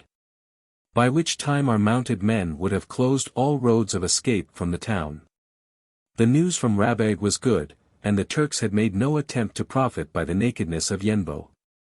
These were our hazards, and when Boyle's wireless set them at rest we were mightily encouraged. Abdullah was almost an ace, we were halfway to wage, the initiative had passed to the Arabs. I was so joyous that for a moment I forgot my self-control, and said exultingly that in a year we would be tapping on the gates of Damascus. A chill came over the feeling in the tent and my hopefulness died. Later, I heard that Vickery had gone to Boyle and vehemently condemned me as a braggart and visionary. But, though the outburst was foolish, it was not an impossible dream, for 5 months later I was in Damascus, and a year after that I was its de facto governor. Vickery had disappointed me, and I had angered him. He knew I was militarily incompetent and thought me politically absurd. I knew he was the trained soldier our cause needed, and yet he seemed blind to its power. The Arabs nearly made shipwreck through this blindness of European advisers, who would not see that rebellion was not war, indeed, was more of the nature of peace, a national strike perhaps.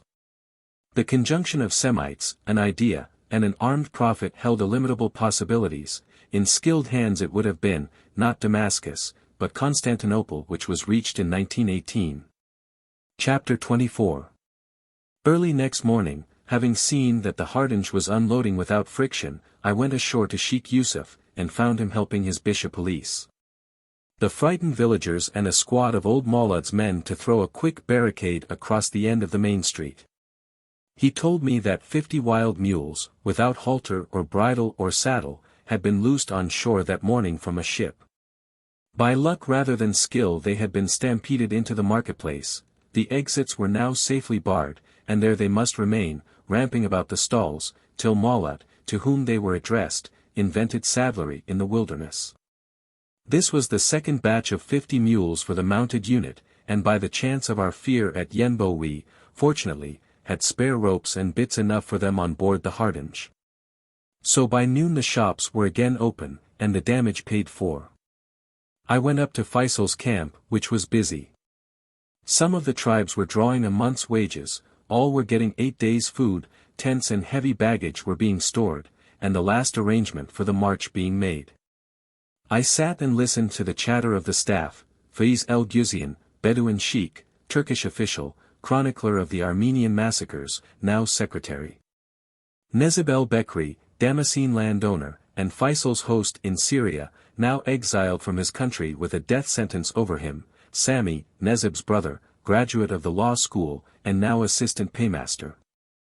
Shefik el-Air, ex-journalist, now assistant secretary, a little white-faced man, and furtive, with a whispering manner, honest in his patriotism, but in me perverse, and so a nasty colleague.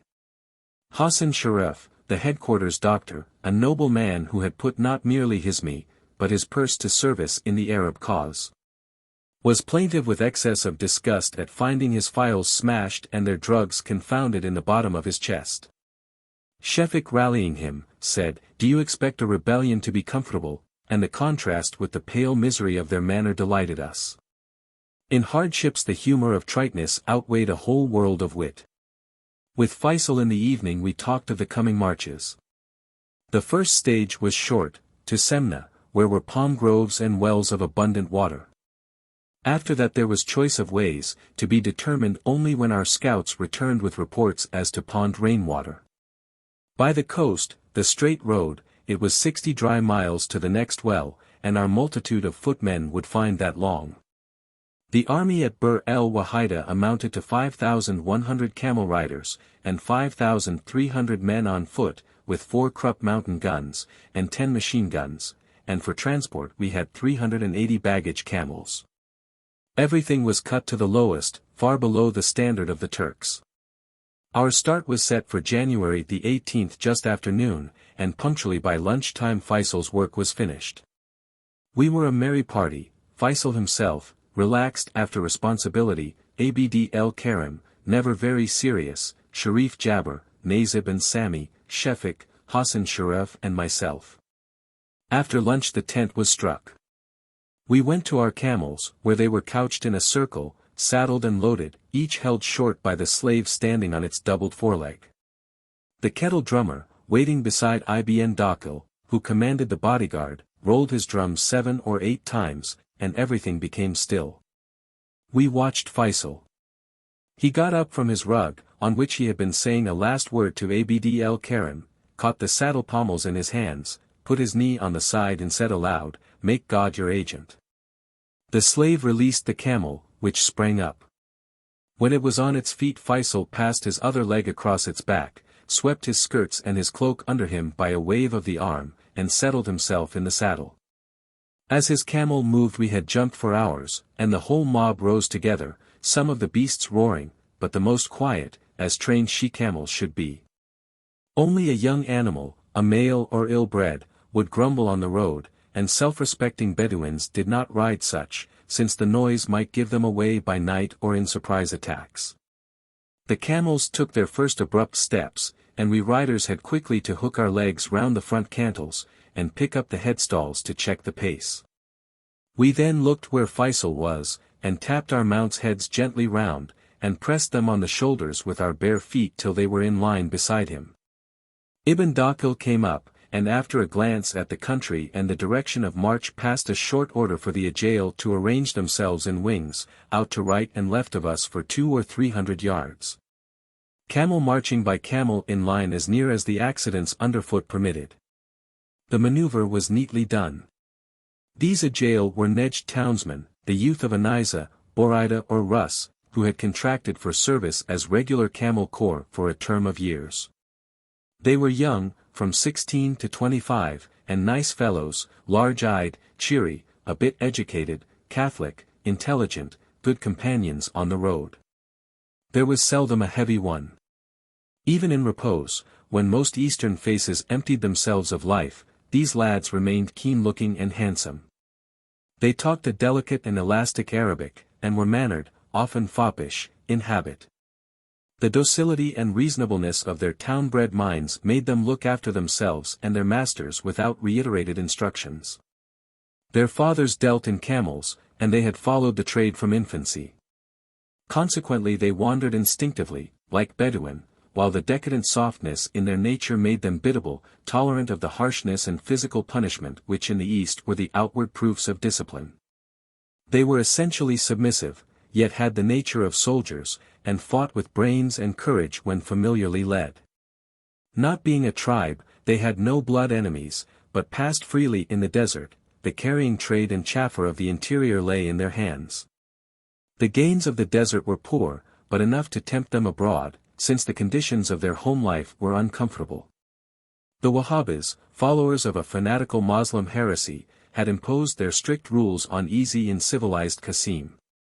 In Qasim there was but little coffee hospitality, much prayer and fasting, no tobacco, no artistic dalliance with women, no silk clothes, no gold and silver headropes or ornaments.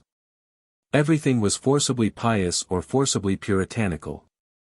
It was a natural phenomenon, this periodic rise at intervals of little more than a century, of ascetic creeds in Central Arabia. Always the votaries found their neighbors' beliefs cluttered with inessential things, which became impious in the hot imagination of their preachers. Again and again they had arisen, had taken possession, soul and body, of the tribes, and had dashed themselves to pieces on the urban Semites, merchants and concupiscent men of the world. About their comfortable possessions the new creeds ebbed and flowed like the tides or the changing seasons, each movement with the seeds of early death in its excess of tightness.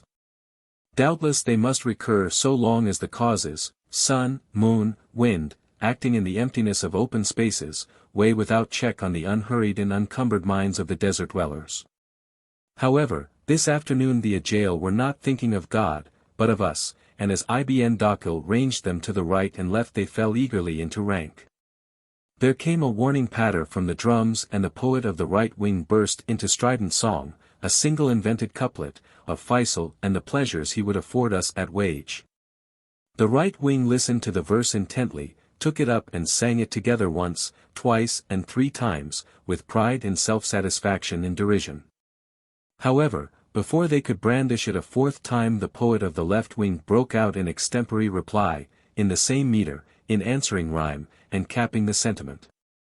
The left wing cheered it in a roar of triumph, the drums tapped again, the standard-bearers threw out their great crimson banners, and the whole guard, right, left and center, broke together into the rousing regimental chorus.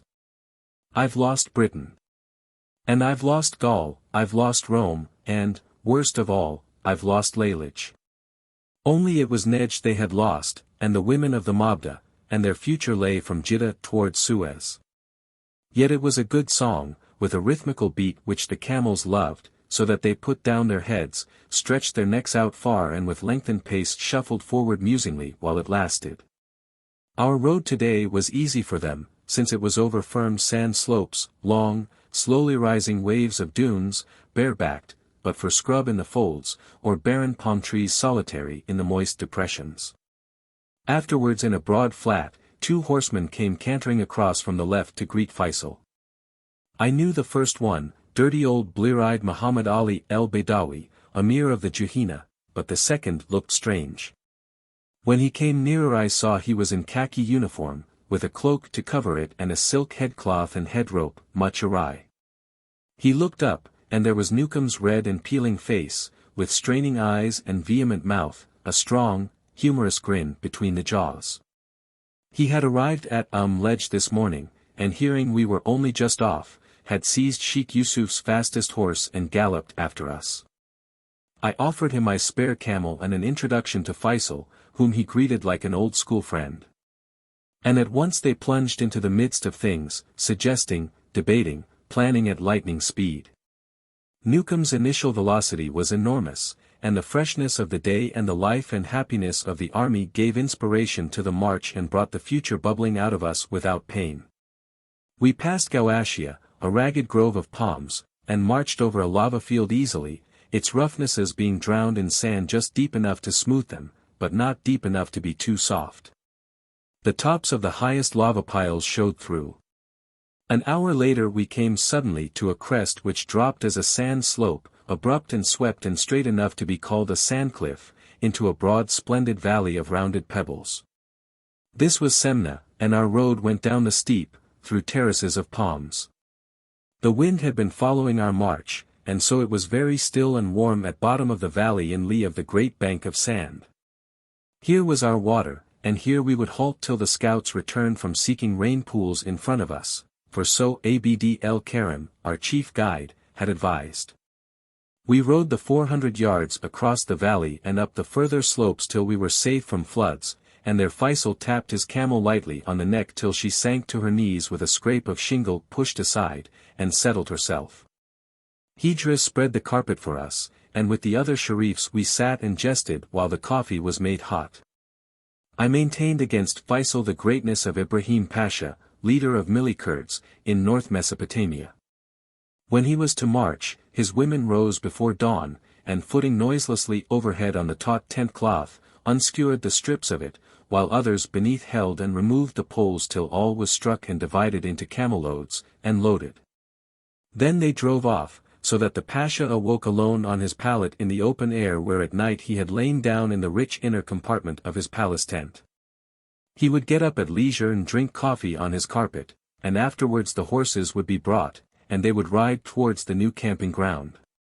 But if on his way he thirsted he would crisp his fingers to the servants, and the coffee man would ride up beside him with his pots ready and his brazier burning on a copper bracket of the saddle, to serve the cup on the march without breaking stride. And at sunset they would find the women waiting in the erected tent, as it had been on the evening before.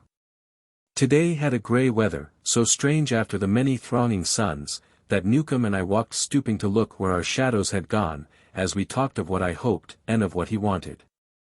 They were the same thing, so we had brain leisure to note Semna and its fine groves of cared-for palms between little hedges of dead thorn, with here and there huts of reed and palm rib, to shelter the owners and their families at times of fertilization and harvest. In the lowest gardens and in the valley bed were the shallow wood-lined wells, whose water was, they said, fairly sweet and never failing, but so little fluent that to water our host of camels took the night. Feisal wrote letters from Semna to 25 leaders of the Bili and Hawatat and Beni Atiyah, saying that he with his army would be instantly in wage and they must see to it. Muhammad Ali bestirred himself, and since almost all our men were of his tribe, was useful in arranging the detachments and detailing them their routes for the morrow. Our water scouts had come in, to report shallow pools at 2 points well spaced on the coast road. After cross-questioning them we decided to send 4 sections that way, and the other 5 by the hills. In such a fashion we thought we should arrive soonest and safest at Abu Zariabat. The route was not easy to decide with the poor help of the Musa Juhina, our informants. They seemed to have no unit of time smaller than the half-day, or of distance between the span and the stage. And a stage might be from 6 to 16 hours according to the man's will and camel. Intercommunication between our units was hindered because often there was no one who could read or write, in either. Delay, confusion, hunger and thirst marred this expedition. These might have been avoided had time let us examine the route beforehand. The animals were without food for nearly 3 days, and the men marched the last 50 miles on half a gallon of water, with nothing to eat. It did not in any way dim their spirit, and they trotted into wage gaily enough, hoarsely singing, and executing mock charges, but Feisal said that another hot and barren midday would have broken both their speed and their energy. When business ended, Newcomb and I went off to sleep in the tent Feisal had lent us as a special luxury. Baggage conditions were so hard and important for us that we rich took pride in faring like the men, who could not transport unnecessary things, and never before had I had a tent of my own. We pitched it at the very edge of a bluff of the foothills. A bluff no wider than the tent and rounded, so that the slope went straight down from the pegs of the door flap. There we found sitting and waiting for us Abd el-Karim, the young Bedawi Sharif, wrapped up to the eyes in his headcloth and cloak, since the evening was chill and threatened rain. He had come to ask me for a mule, with saddle and bridle. The smart appearance of Maulad's little company in breeches and puttees, and their fine new animals in the market at Ledge, had roused his desire. I played with his eagerness, and put him off, advancing a condition that he should ask me after our successful arrival at Wage, and with this he was content. We hungered for sleep, and at last he rose to go, but, chancing to look across the valley, saw the hollows beneath and about us winking with the faint campfires of the scattered contingents. He called me out to look, and swept his arm round, saying half sadly, "We are no longer Arabs but a people." He was half proud too, for the advance on Wage was their biggest effort. The first time in memory that the manhood of a tribe, with transport, arms, and food for 200 miles, had left its district and marched into another's territory without the hope of plunder or the stimulus of blood feud. Abd el-Karim was glad that his tribe had shown this new spirit of service, but also sorry.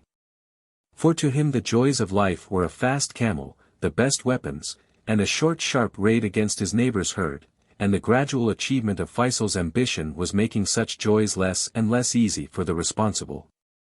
Chapter 25. During the morning it rained persistently, and we were glad to see more water coming to us, and so comfortable in the tents at Semna that we delayed our start till the sun shone again in the early afternoon. Then we rode westward down the valley in the fresh light. First behind us came the Ajail. After them Abd el-Karim led his Gufa men, about 700 of them mounted, with more than that number following afoot. They were dressed in white, with large head shawls of red and black striped cotton, and they waved green palm branches instead of banners. Next to them rode Sharif Muhammad Ali Abu Shahrain, an old patriarch with a long, curling grey beard and an upright carriage of himself. His 300 riders were Ashraf, of the Ayashi, Juhina, stock, known Sharifs, but only acknowledged in the mass, since they had not inscribed pedigrees. They wore rusty red tunics henna-dyed, under black cloaks, and carried swords.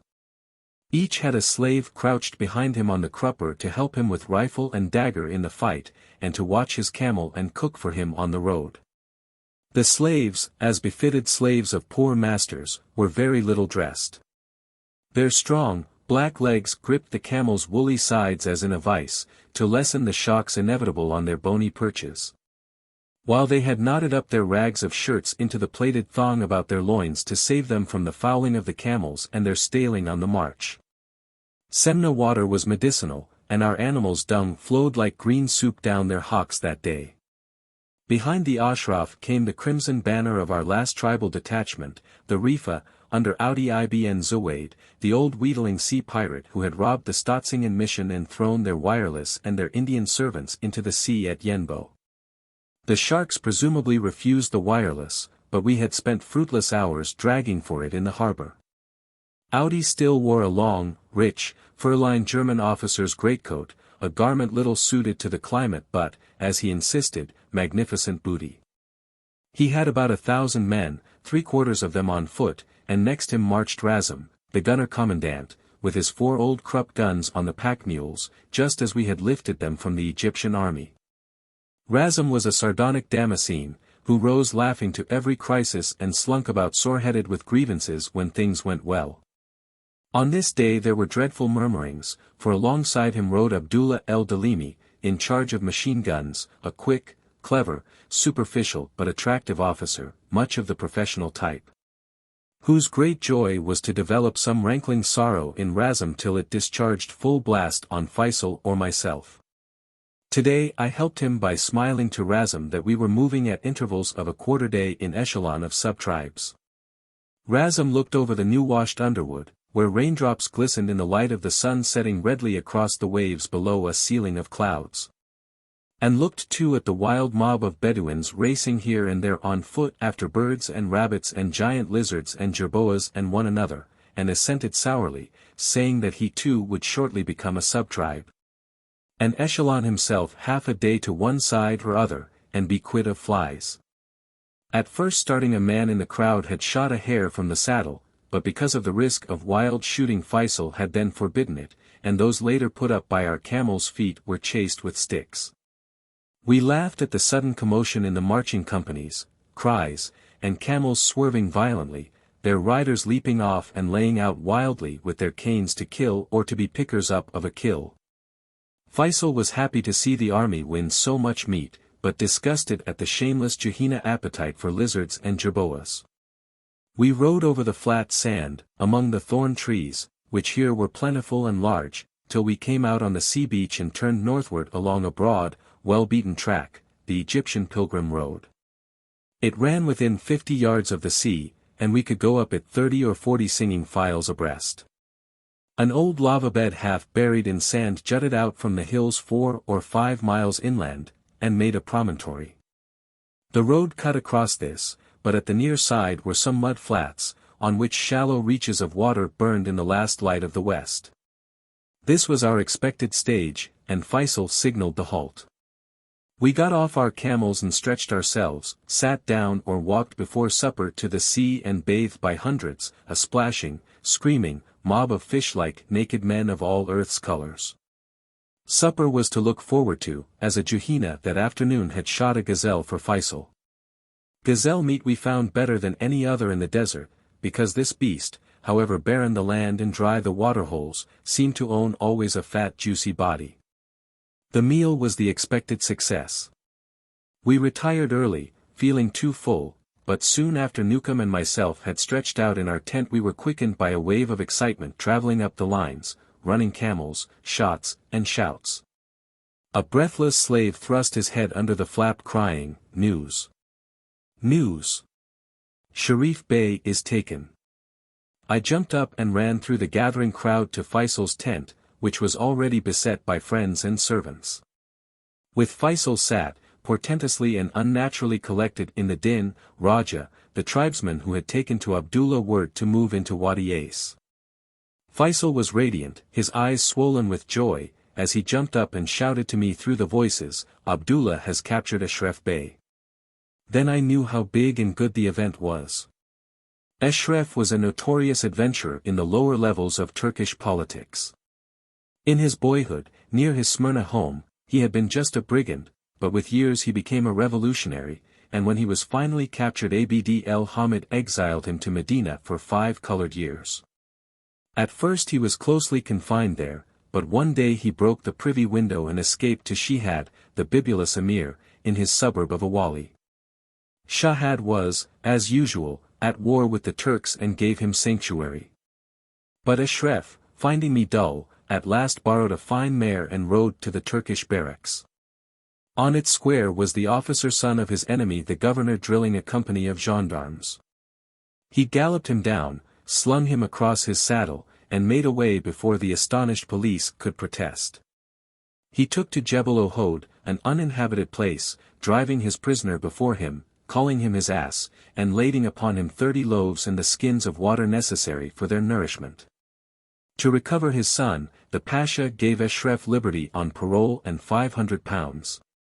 He bought camels, a tent, and a wife, and wandered among the tribes till the Young Turk Revolution. Then he reappeared in Constantinople and became a bravo, doing Enver's murders. His services earned the appointment of Inspector of Refugee Relief in Macedonia, and he retired a year later with an assured income from landed estate. When war broke out he went down to Medina with funds, and letters from the Sultan to Arabian neutrals, his mission being to open communications with the isolated Turkish garrison in Yemen. His track on the first stage of the journey had happened to cross Abdullah's, on his way to Wadi Ace, near Khaybar, and some of the Arabs, watching their camels during a midday halt, had been stopped by Ashraf's men and questioned. They said they were Hedim, and Abdullah's army a supply caravan going to Medina. Ashraf released one with orders to bring the rest for examination, and this man told Abdullah of soldiers camped up on the hill. Abdullah was puzzled and sent horsemen to investigate. A minute later he was startled by the sudden chatter of a machine gun. He leaped to the conclusion that the Turks had sent out a flying column to cut him off, and ordered his mounted men to charge them desperately. They galloped over the machine gun, with few casualties, and scattered the Turks. Ashraf fled on foot to the hilltop. Abdullah offered a reward of £1,000 for him, and near dusk he was found, wounded, and captured by Sharif Fawzan el-Harith, in a stiff fight. In the baggage were £20,000 in coin, robes of honor, costly presents, some interesting papers, and camel-loads of rifles and pistols. Abdullah wrote an exultant letter to Fakhri Pasha, telling him of the capture, and nailed it to an uprooted telegraph pole between the metals, when he crossed the railway next night on his unimpeded way to Wadi Ace.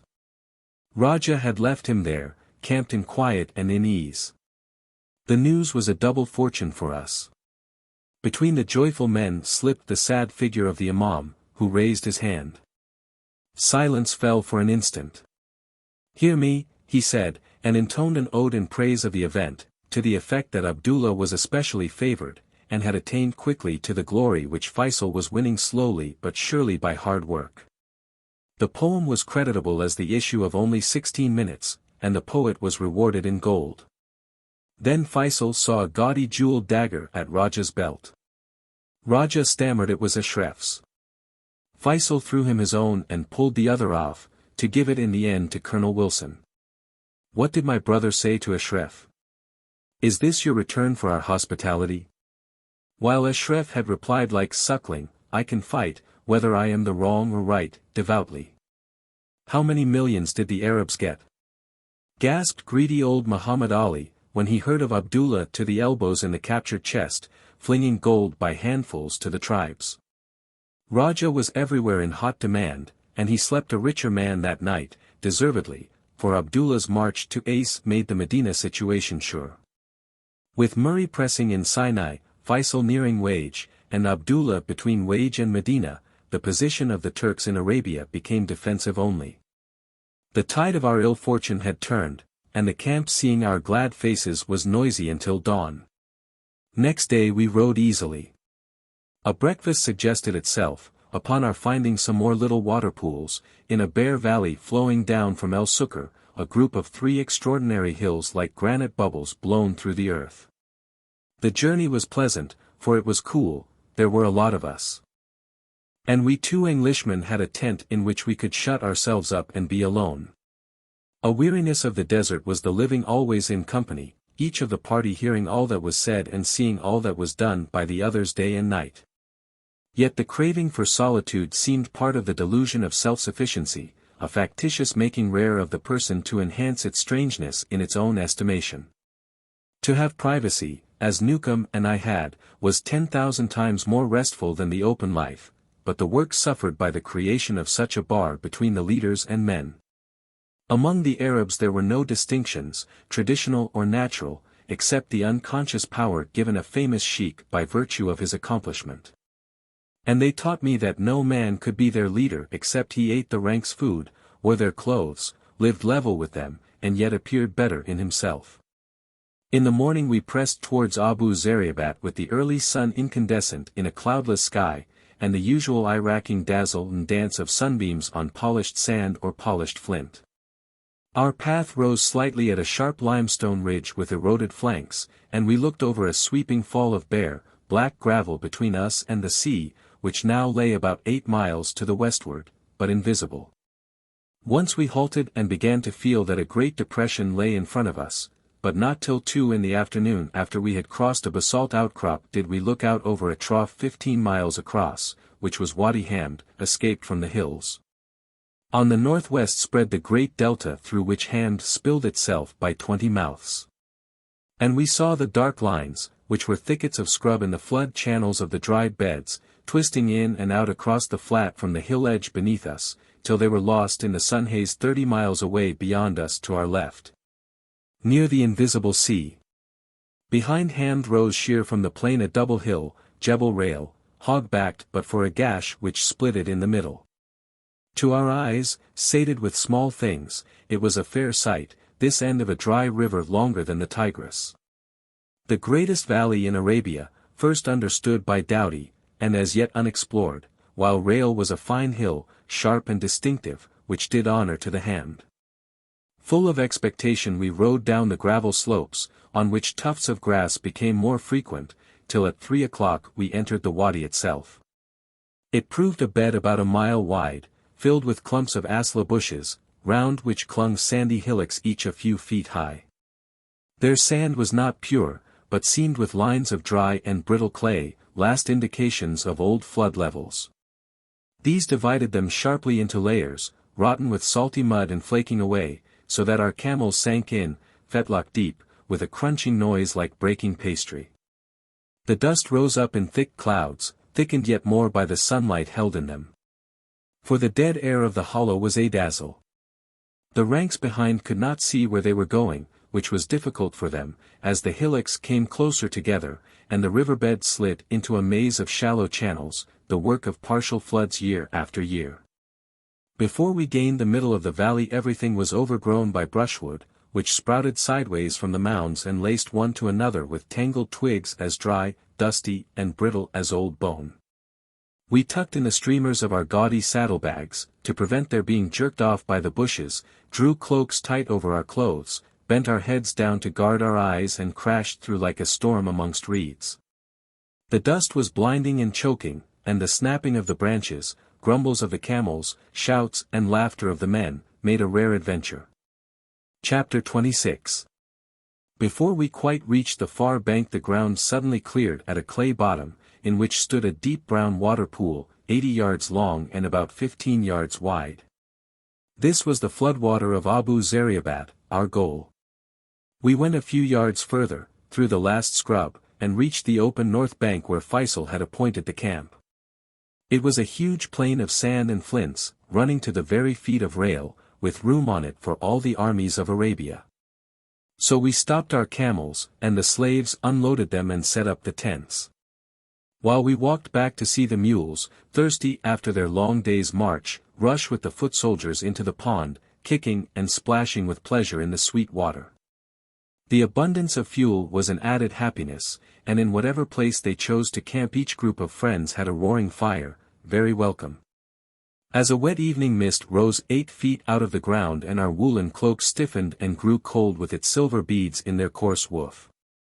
It was a black night, moonless, but above the fog very brilliant with stars. On a little mound near our tents we collected and looked over the rolling white seas of fog. Out of it arose tent peaks, and tall spires of melting smoke, which became luminous underneath when the flames licked higher into the clean air, as if driven by the noises of the unseen army. Old Otto ibn Zuwaid corrected me gravely when I said this to him, telling me, "It is not an army, it is a world which is moving on wage." I rejoiced at his insistence, for it had been to create this very feeling that we had hampered ourselves with an unwieldy crowd of men on so difficult a march.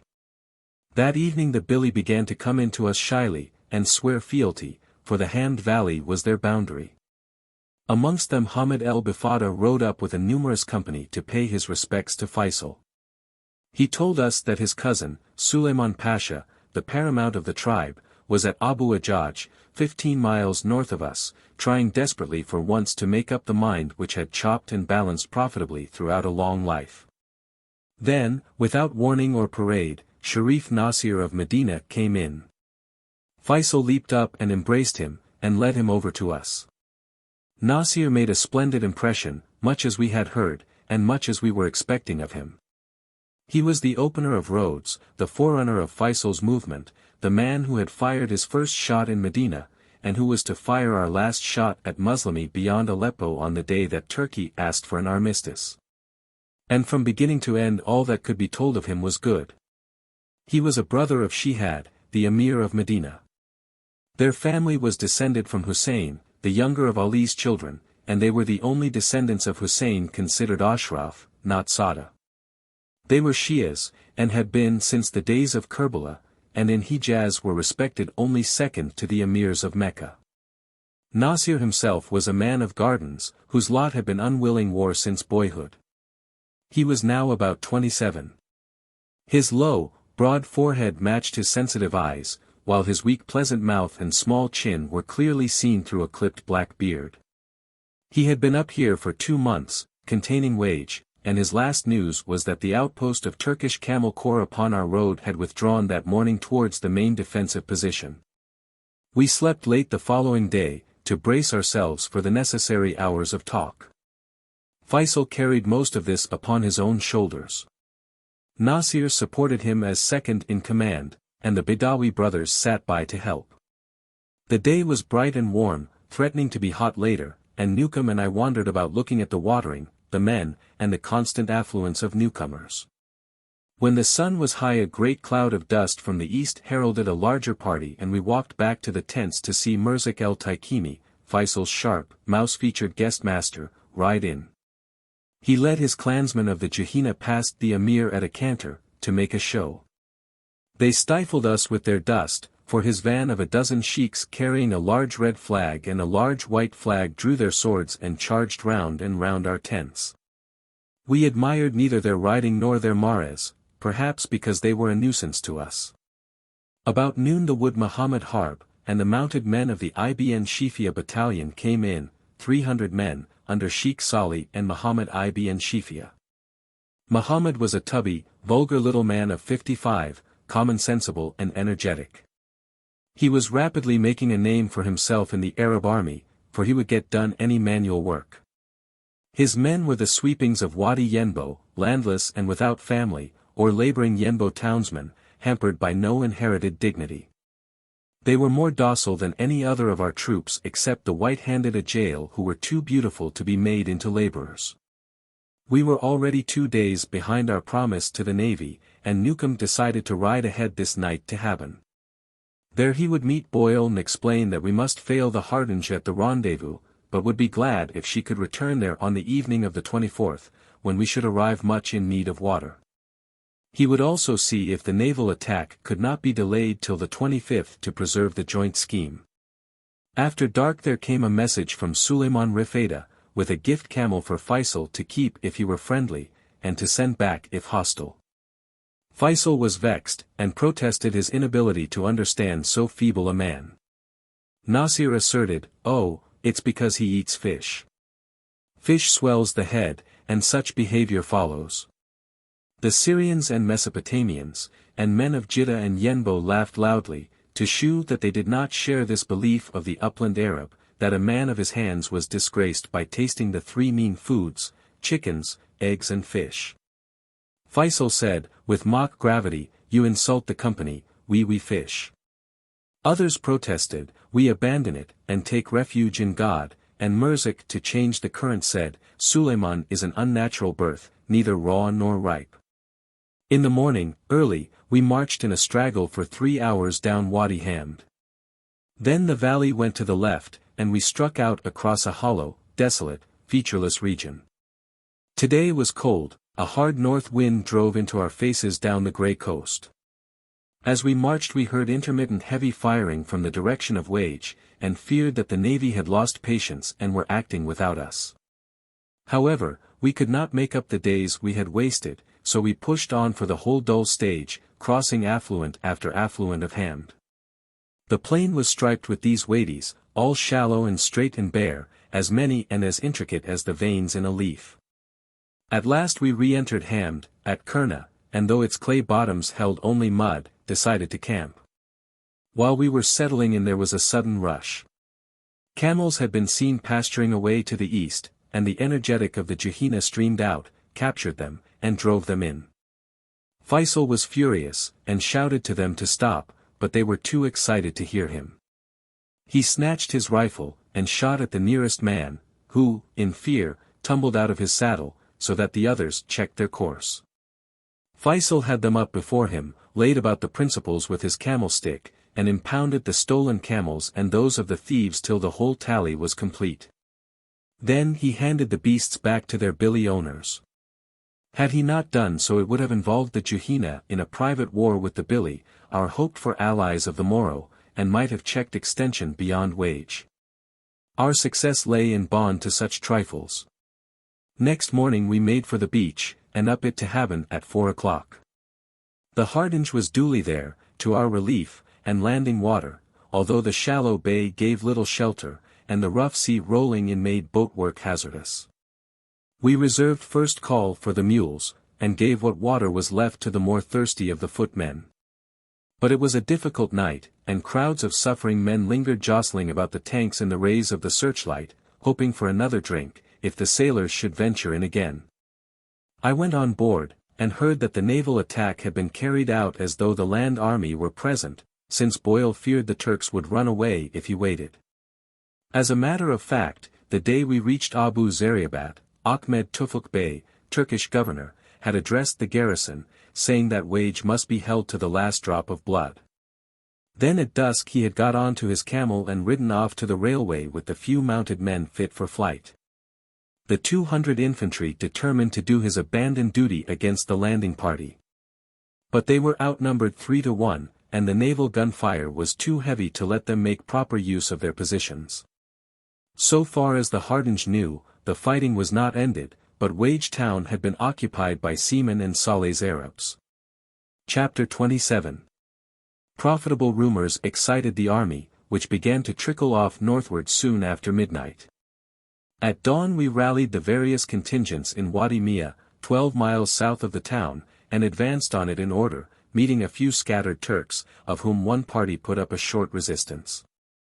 The Ajail dismounted, to strip off their cloaks, headcloths and shirts, and went on in brown half-nakedness, which they said would ensure clean wounds if they were hit, also their precious clothes would not be damaged. Ibn Daqil in command obtained a quiet regularity of obedience.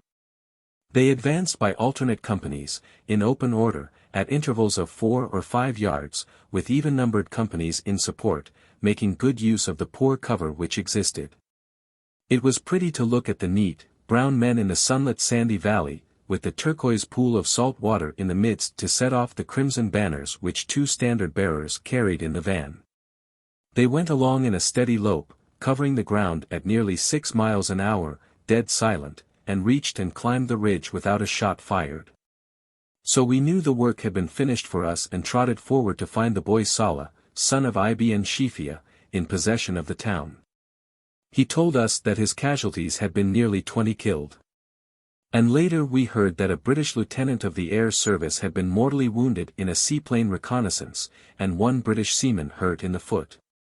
Vickery, who had directed the battle, was satisfied, but I could not share his satisfaction.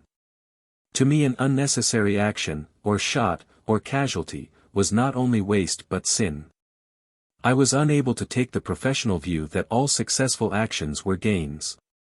Our rebels were not materials, like soldiers, but friends of ours, trusting our leadership. We were not in command nationally, but by invitation. And our men were volunteers, individuals, local men, relatives, so that a death was a personal sorrow to many in the army. Even from the purely military point of view the assault seemed to me a blunder. The 200 Turks in Wage had no transport and no food, and if left alone a few days must have surrendered. Had they escaped, it would not have mattered the value of an Arab life. We wanted Wage as a base against the railway and to extend our front. The smashing and killing in it had been wanton. The place was inconveniently smashed. Its townspeople had been warned by Feisal of the coming attack, and advised either to forestall it by revolt or to clear out, but they were mostly Egyptians from Qasir, who preferred the Turks to us, and decided to wait the issue. So the Shifia men and the Biashah found the houses packed with fair booty and made a sweep of it. They robbed the shops, broke open doors, searched every room, smashed chests and cupboards, tore down all fixed fittings, and slit each mattress and pillow for hidden treasure. While the fire of the fleet punched large holes in every prominent wall or building. Our main difficulty was the landing of stores. The Fox had sunk the local lighters and rowing boats and there was no sort of quay. But the resourceful Hardinge thrust herself into the harbor, which was wide enough but much too short, and landed our stuff in her own cutters. We raised a tired working party of Ibn Shifia followers, and with their clumsy or languid help got enough food into the place for the moment's needs. The townspeople had returned hungry, and furious at the state of what had been their property. And began their revenge by stealing everything unguarded, even slitting open the rice bags on the beach and carrying away quantities in their held-up skirts. Feisal corrected this by making the pitiless Maulad town governor. He brought in his Rough Riders and in 1 day of wholesale arrest and summary punishment persuaded everyone to leave things alone. After that Wage had the silence of fear. Even in the few days which elapsed before I left for Cairo the profits of our spectacular march began to come in. The Arab movement had now no opponent in Western Arabia, and had passed beyond danger of collapse. The vexed Rabag question died, and we had learnt the first rules of Bedouin warfare. When regarded backward from our benefits of new knowledge the deaths of those regretted 20 men in the Wage Street seemed not so terrible. Vickery's impatience was justified, perhaps, in cold blood. Book 3. A Railway Diversion. Chapters 28-38. Our taking Wage had the wished effect upon the Turks, who abandoned their advance towards Mecca for a passive defense of Medina and its railway. Our experts made plans for attacking them. The Germans saw the danger of envelopment, and persuaded Enver to order the instant evacuation of Medina. Sir Archibald Murray begged us to put in a sustained attack to destroy the retreating enemy. Feisal was soon ready in his part, and I went off to Abdullah to get his cooperation. On the way I fell sick and while lying alone with empty hands was driven to think about the campaign. Thinking convinced me that our recent practice had been better than our theory. So on recovery I did little to the railway, but went back to wage with novel ideas. I tried to make the others admit them, and adopt deployment as our ruling principle. And to put preaching even before fighting. They preferred the limited and direct objective of Medina. So I decided to slip off to Aqaba by myself on test of my own theory. Chapter 28. In Cairo the yet hot authorities promised gold, rifles, mules, more machine guns, and mountain guns, but these last, of course, we never got. The gun question was an eternal torment. Because of the hilly, trackless country, field guns were no use to us, and the British Army had no mountain guns except the Indian 10-pounder, which was serviceable only against bows and arrows. Bremond had some excellent Schneider 65s at Suez, with Algerian gunners, but he regarded them principally as his lever to move Allied troops into Arabia. When we asked him to send them down to us with or without men, he would reply, first that the Arabs would not treat the crews properly, and then that they would not treat the guns properly. His price was a British brigade for Rabag. And we would not pay it. He feared to make the Arab army formidable, an argument one could understand, but the case of the British government was incomprehensible. It was not ill will, for they gave us all else we wanted. Nor was it niggardliness, for their total help to the Arabs, in materials and money, exceeded 10 millions. I believe it was sheer stupidity. But it was maddening to be unequal to many enterprises and to fail in others, for the technical reason that we could not keep down the Turkish artillery because its guns outranged ours by 3,000 or 4,000 yards. In the end, happily, Bremond overreached himself, after keeping his batteries idle for a year at Suez. Major Kuss, his successor, ordered them down to us, and by their help we entered Damascus. During that idle year they had been, to each Arab officer who entered Suez, a silent incontrovertible proof of French malice towards the Arab movement. We received a great reinforcement to our cause in Jafar Pasha, a Baghdadi officer from the Turkish army. After distinguished service in the German and Turkish armies, he had been chosen by Enver to organize the levies of the Sheikh el-Senussi. He went there by submarine, made a decent force of the wild men, and showed tactical ability against the British in 2 battles. Then he was captured and lodged in the citadel at Cairo with the other officer prisoners of war. He escaped one night, slipping down a blanket rope towards the moat, but the blankets failed under the strain, and in the fall he hurt his ankle, and was retaken helpless. In hospital he gave his parole, and was enlarged after paying for the torn blanket. But one day he read in an Arabic newspaper of the Sharif's revolt, and of the execution by the Turks of prominent Arab nationalists, his friends, and realized that he had been on the wrong side. Feisal had heard of him, of course, and wanted him as commander-in-chief of his regular troops, whose improvement was now our main effort. We knew that Jafar was one of the few men with enough of reputation and personality to weld their difficult and reciprocally disagreeable elements into an army. King Hussein, however, would not have it. He was old and narrow, and disliked Mesopotamians and Syrians. Mecca must deliver Damascus. He refused the services of Jafar. Feisal had to accept him on his own responsibility. In Cairo were Hogarth and George Lloyd, and Storrs and Deeds, and many old friends. Beyond them the circle of Arabian well-wishers was now strangely increased. In the army our shares rose as we showed profits. Lyndon Bell stood firmly our friend and swore that method was coming out of the Arab madness.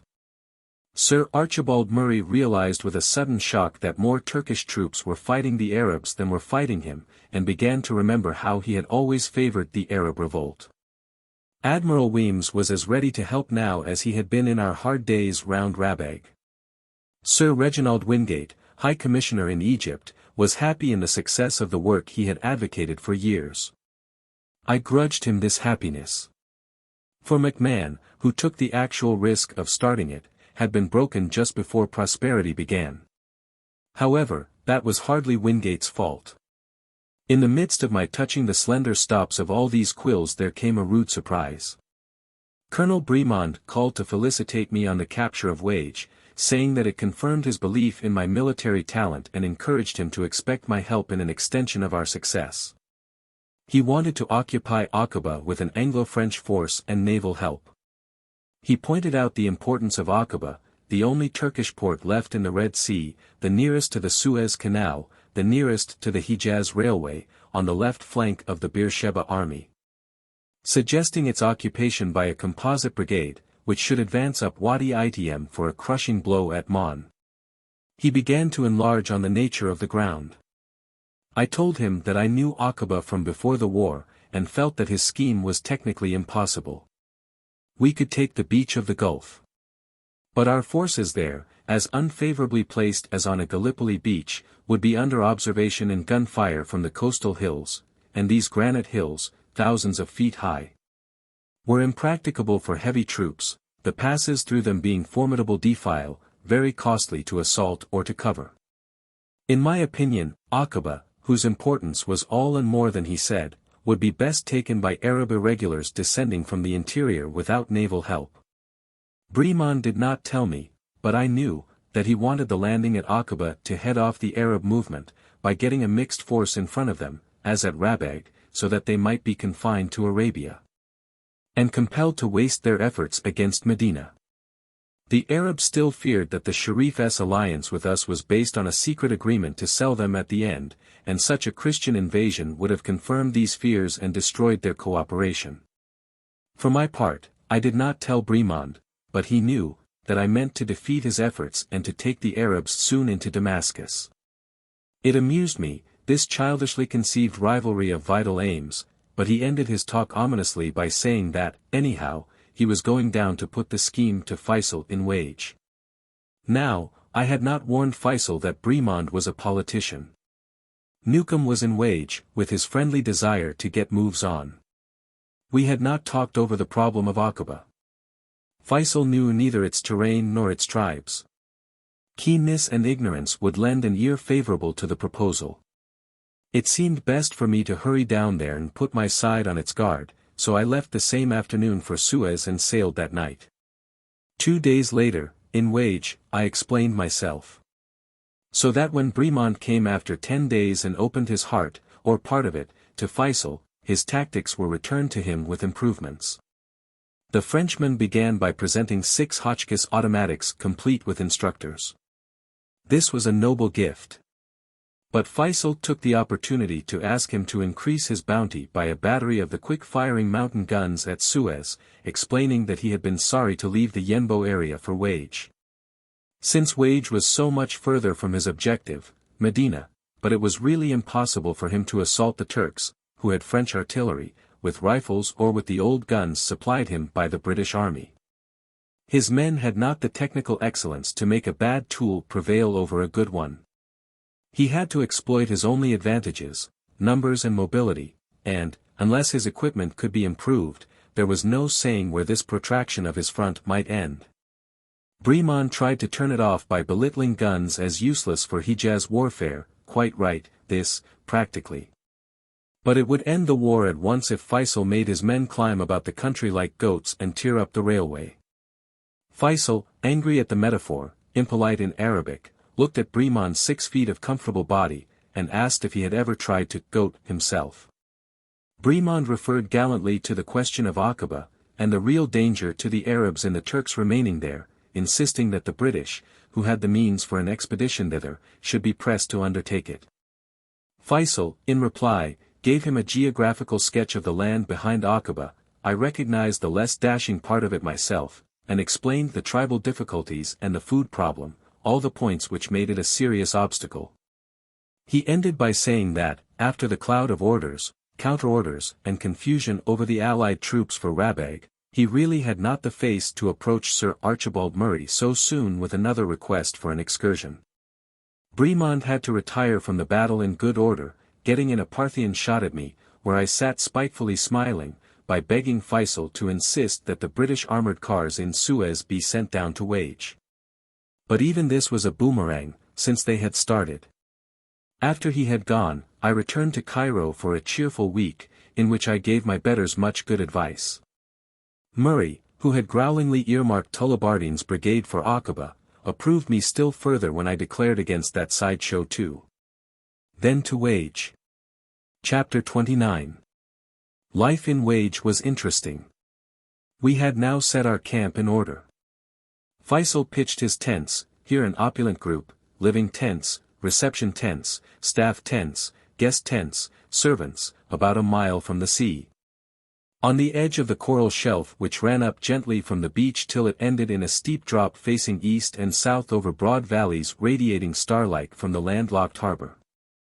The tents of soldiers and tribesmen were grouped in these sandy valleys, leaving the chill height for ourselves. And very delightful in the evening we northerners found it when the breeze from the sea carried us a murmur of the waves, faint and far off, like the echo of traffic up a by-street in London. Immediately beneath us were the Ajail, an irregular close group of tents. South of these were Razum's artillery.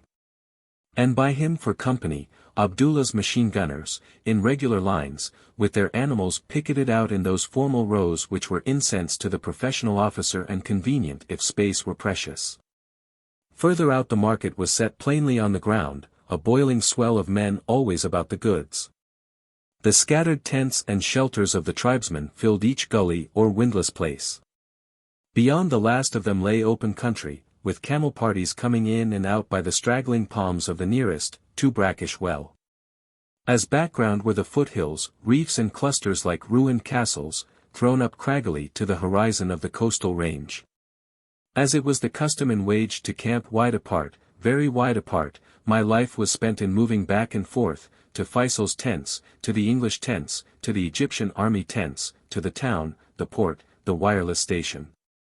Tramping all day restlessly up and down these coral paths in sandals or barefoot, hardening my feet, getting by slow degrees the power to walk with little pain over sharp and burning ground, tempering my already trained body for greater endeavor. Poor Arabs wondered why I had no mare, and I forbore to puzzle them by incomprehensible talk of hardening myself, or confess I would rather walk than ride for sparing of animals, yet the first was true and the second true. Something hurtful to my pride, disagreeable, rose at the sight of these lower forms of life. Their existence struck a servile reflection upon our humankind, the style in which a god would look on us. And to make use of them, to lie under an avoidable obligation to them, seemed to me shameful. It was as with the Negroes, tom-tom playing themselves to red madness each night under the ridge. Their faces, being clearly different from our own, were tolerable, but it hurt that they should possess exact counterparts of all our bodies. Feisal, within, labored day and night at his politics, in which so few of us could help. Outside, the crowd employed and diverted us with parades, joy-shooting, and marches of victory. Also there were accidents. Once a group, playing behind our tents, set off a seaplane bomb, dud relic of Boyle's capture of the town. In the explosion their limbs were scattered about the camp, marking the canvas with red splashes which soon turned a dull brown and then faded pale. Feisal had the tents changed and ordered the bloody ones to be destroyed, the frugal slaves washed them. Another day a tent took fire, and part roasted 3 of our guests. The camp crowded round and roared with laughter till the fire died down, and then, rather shamefacedly, we cared for their hurts. The third day, a mare was wounded by a faffing joy bullet, and many tents were pierced. One night the Ajail mutinied against their commandant, Ibn Dakil, for fining them too generally and flogging them too severely. They rushed his tent, howling and shooting, threw his things about and beat his servants. That not being enough to blunt their fury, they began to remember Yenbo, and went off to kill the Aqaba. Feisal from our bluff saw their torches and ran barefoot amongst them, laying on with the flat of his sword like 4 men. His fury delayed them while the slaves and horsemen, calling for help, dashed downhill with rushes and shouts and blows of sheathed swords. One gave him a horse on which he charged down the ringleaders, while we dispersed groups by firing very lights into their clothing. Only 2 were killed and 30 wounded. Ibn Dakil resigned next day. Murray had given us 2 armored cars, Rolls-Royces, released from the campaign in East Africa. Gilman and Wade commanded, and their crews were British, men from the ASC to drive and from the machine gun corps to shoot. Having them in wage made things more difficult for us, because the food we had been eating and the water we had been drinking were at once medically condemned. But English company was a balancing pleasure, and the occupation of pushing cars and motor bicycles through the desperate sand about wage was great. The fierce difficulty of driving across country gave the men arms like boxers, so that they swung their shoulders professionally as they walked. With time they became skilled, developing a style and art of sand driving, which got them carefully over the better ground and rushed them at speed over soft places. One of these soft places was the last 20 miles of plain in front of Jebel Rail. The cars used to cross it in little more than half an hour, leaping from ridge to ridge of the dunes and swaying dangerously around their curves. The Arabs loved the new toys. Bicycles they called devil horses, the children of cars, which themselves were sons and daughters of trains. It gave us 3 generations of mechanical transport. The Navy added greatly to our interests in wage. The Espiegel was sent by Boyle as station ship, with the delightful orders to do everything in her power to cooperate in the many plans which would be suggested to her by Colonel Newcomb, while letting it be clearly seen that she was conferring a favor. Her commander Fitzmaurice, a good name in Turkey, was the soul of hospitality and found quiet amusement in our work on shore. He helped us in 1,000 ways, above all in signaling. For he was a wireless expert, and one day at noon the Northbrook came in and landed an army wireless set, on a light lorry, for us. As there was no one to explain it, we were at a loss. But Fitzmaurice raced ashore with half his crew, ran the car to a fitting site, rigged the masts professionally, started the engine, and connected up to such effect that before sunset he had called the astonished Northbrook and held a long conversation with her operator. The station increased the efficiency of the base at wage and was busy day and night, filling the Red Sea with messages in 3 tongues, and 20 different sorts of army cipher codes. Chapter 30. Fakhri Pasha was still playing our game. He held an entrenched line around Medina, just far enough out to make it impossible for the Arabs to shell the city. Such an attempt was never made or imagined. The other troops were being distributed along the railway, in strong garrisons at all water stations between Medina and Tabuk, and in smaller posts between these garrisons, so that daily patrols might guarantee the track. In short, he had fallen back on as stupid a defensive as could be conceived. Garland had gone southeast from Wage, and Newcomb northeast, to pick holes in it with high explosives. They would cut rails and bridges, and place automatic mines for running trains. The Arabs had passed from doubt to violent optimism, and were promising exemplary service. Feisal enrolled most of the Bili, and the Mohib, which made him master of Arabia between the railway and the sea. He then sent the Juhina to Abdullah in Wadi Ace. He could now prepare to deal solemnly with the Hijaz Railway. But with a practice better than my principles, I begged him first to delay in wage and set marching an intense movement among the tribes beyond us, that in the future our revolt might be extended. And the railway threatened from Tabuk, our present limit of influence, northward as far as Mon. My vision of the course of the Arab war was still purblind. I had not seen that the preaching was victory and the fighting a delusion. For the moment, I roped them together, and, as Feisal fortunately liked changing men's minds rather than breaking railways, the preaching went the better. With his northern neighbors, the coastal Hawattat, he had already made a beginning, but we now sent to the Beni Atiyah, a stronger people to the northeast, and gained a great step when the chief, Aci ibn Atiyah, came in and swore allegiance. His main motive was jealousy of his brothers, so that we did not expect from him active help, but the bread and salt with him gave us freedom of movement across his tribe's territory.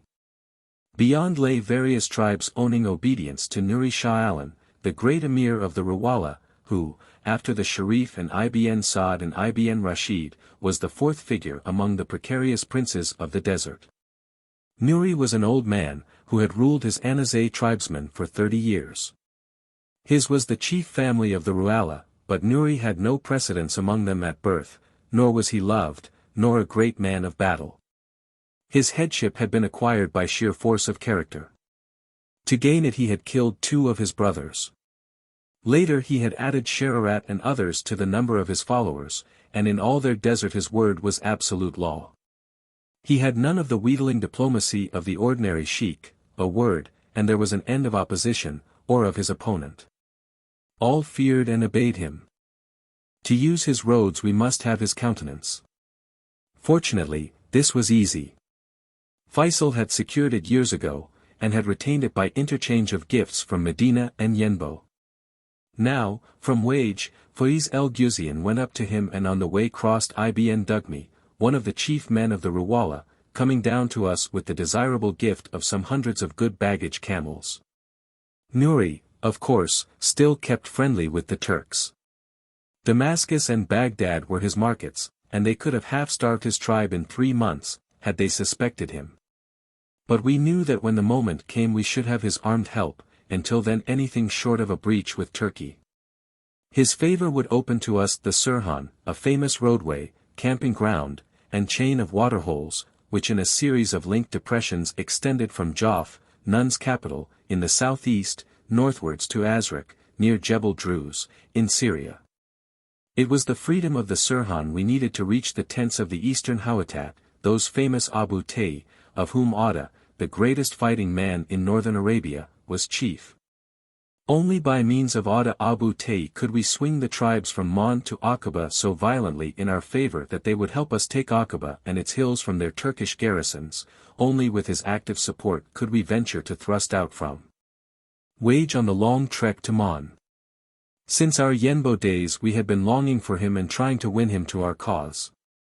We made a great step forward at Wage. Ibn Zal, his cousin and a war leader of the Abu Tay, arrived on the 17th of February, which was in all respects a fortunate day.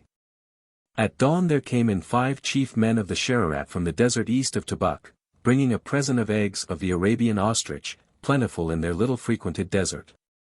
After them, the slaves showed in Dayfala, Abu Tayyar, a cousin of Hamd ibn Jatsi, paramount of the central Hawattat of the Mon Plateau. These were numerous and powerful, splendid fighters. But blood enemies of their cousins, the nomad Abu Tay, because of an old grounded quarrel between Atta and Hamd. We were proud to see them coming thus far to greet us, yet not content, for they were less fit than the Abu Tay for our purposed attack against Aqaba. On their heels came a cousin of Nawaf, Nuri Shahlan's eldest son, with a mare sent by Nawaf to Feisal. The Shah Alan and the Jatsi, being hostile, hardened eyes at one another, so we divided the parties and improvised a new guest camp. After the Ruala, was announced the Abu Tajiga chief of the sedentary Hawattat of the coast. He brought his tribes respectful homage and the spoils of Daba and Mawala, the 2 last Turkish outlets on the Red Sea.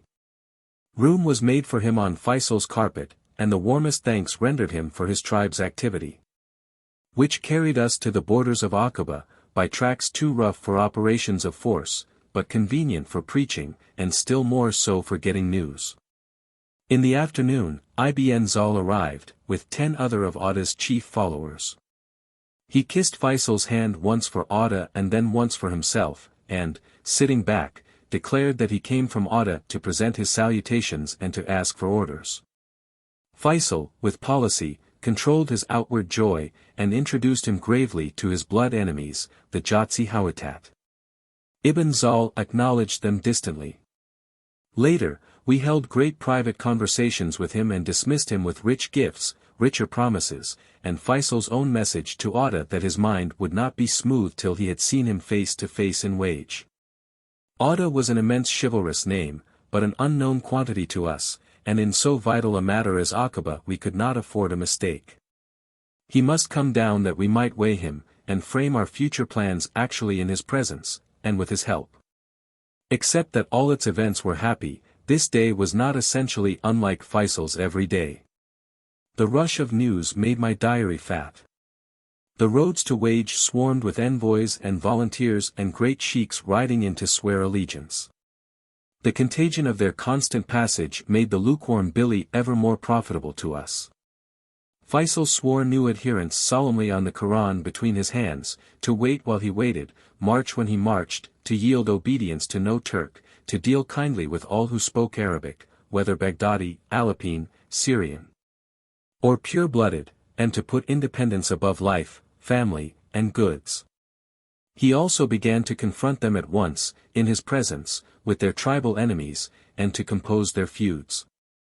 An account of profit and loss would be struck between the parties, with Feisal modulating and interceding between them, and often paying the balance, or contributing towards it from his own funds, to hurry on the pact. During 2 years Feisal so labored daily, putting together and arranging in their natural order the innumerable tiny pieces which made up Arabian society, and combining them into his one design of war against the Turks. There was no blood feud left active in any of the districts through which he had passed, and he was court of appeal, ultimate and unchallenged, for Western Arabia. He showed himself worthy of this achievement. He never gave a partial decision, nor a decision so impracticably just that it must lead to disorder. No Arab ever impugned his judgments or questioned his wisdom and competence in tribal business. By patiently sifting out right and wrong, by his tact, his wonderful memory, he gained authority over the nomads from Medina to Damascus and beyond. He was recognized as a force transcending tribe, superseding blood chiefs, greater than jealousies. The Arab movement became in the best sense national, since within it all Arabs were at one, and for it private interests must be set aside. And in this movement chief place, by right of application and by right of ability, had been properly earned by the man who filled it for those few weeks of triumph and longer months of disillusion after Damascus had been set free. Chapter 31. Urgent messages from Clayton broke across this cheerful work with orders to wait in wage for 2 days and meet the Nur el-Bar, an Egyptian patrol ship, coming down with news. I was not well and waited with more excellent grace. She arrived on the proper day, and disembarked Makruri, who gave me a copy of long telegraphic instructions from Jemal Pasha to Fakhri in Medina. These, emanating from Enver and the German staff in Constantinople, ordered the instant abandonment of Medina, and evacuation of the troops by route march in mass, first to Hidia, thence to El Ula, thence to Tabuk, and finally to Man, where a fresh railhead and entrenched position would be constituted. This move would have suited the Arabs excellently, but our army of Egypt was perturbed at the prospect of 25,000 Anatolian troops, with far more than the usual artillery of a corps, descending suddenly on the Beersheba front. Clayton, in his letter, told me the development was to be treated with the utmost concern, and every effort made to capture Medina, or to destroy the garrison when they came out. Newcomb was on the line, doing a vigorous demolition series, so that the moment's responsibility fell on me. I feared that little could be done in time, for the message was days old, and the evacuation time to begin at once.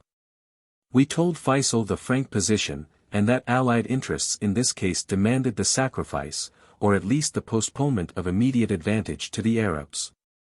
He rose, as ever, to a proposition of honor, and agreed instantly to do his best. We worked out our possible resources and arranged to move them into contact with the railway.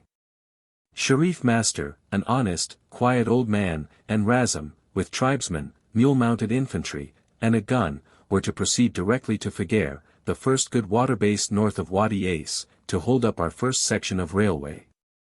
From Abdullah's area northward, Ali ibn el-Hussein, from Jidda, would attack the next section of line northward from Master. We told Ibn Mahana to get close to El Ula, and watch it. We ordered Sharif Nasir to stay near Khalid el-Muaddam, and keep his men in hand for an effort. I wrote asking Newcomb to come in for news. Old Muhammad Ali was to move from Daba to an oasis near Tabuk, so that if the evacuation got so far we should be ready. All our 150 miles of line would thus be beset, while Feisal himself, at Wage, stood ready to bring help to whatever sector most needed him.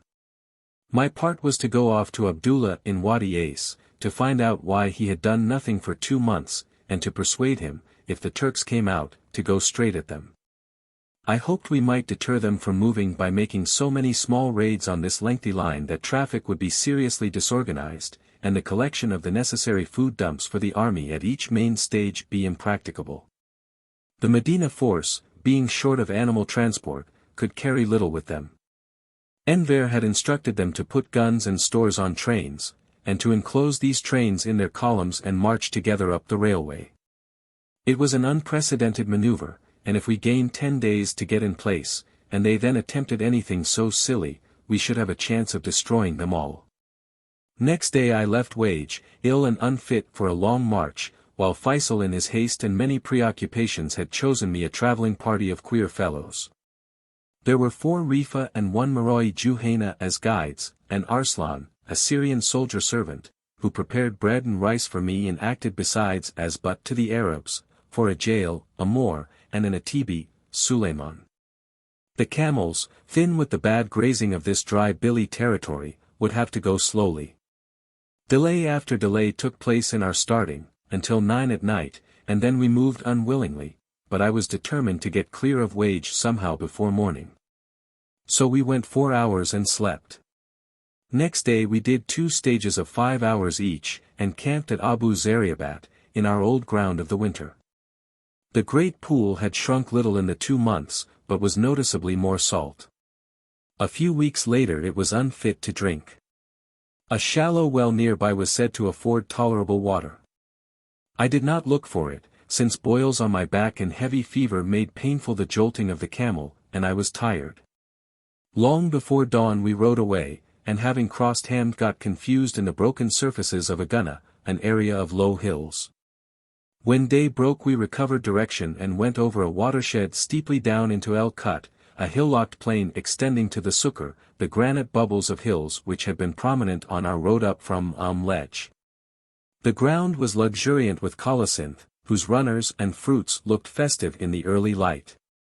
The Juhayna said both leaves and stalks were excellent food for such horses as would eat them, and defended from thirst for many hours. The Ajail said that the best aperient was to drink camel milk from cups of the scooped-out rind. The Atibi said that he was sufficiently moved if he just rubbed the juice of the fruit on the soles of his feet. The Moor Hamd said that the dried pith made good tinder. On one point however they were all agreed, that the whole plant was useless or poisonous as fodder for camels. This talk carried us across the Kut, a pleasant 3 miles, and through a low ridge into a second smaller section. We now saw that, of the Sukkur, 2 stood together to the northeast, great grey striated piles of volcanic rock, reddish-colored, were protected from the burning of the sun and the bruising of sandy winds. The third Saqqara, which stood a little apart, was the bubble rock which had roused my curiosity. Seen from nearby, it more resembled a huge football half buried in the ground. It, too, was brown in color.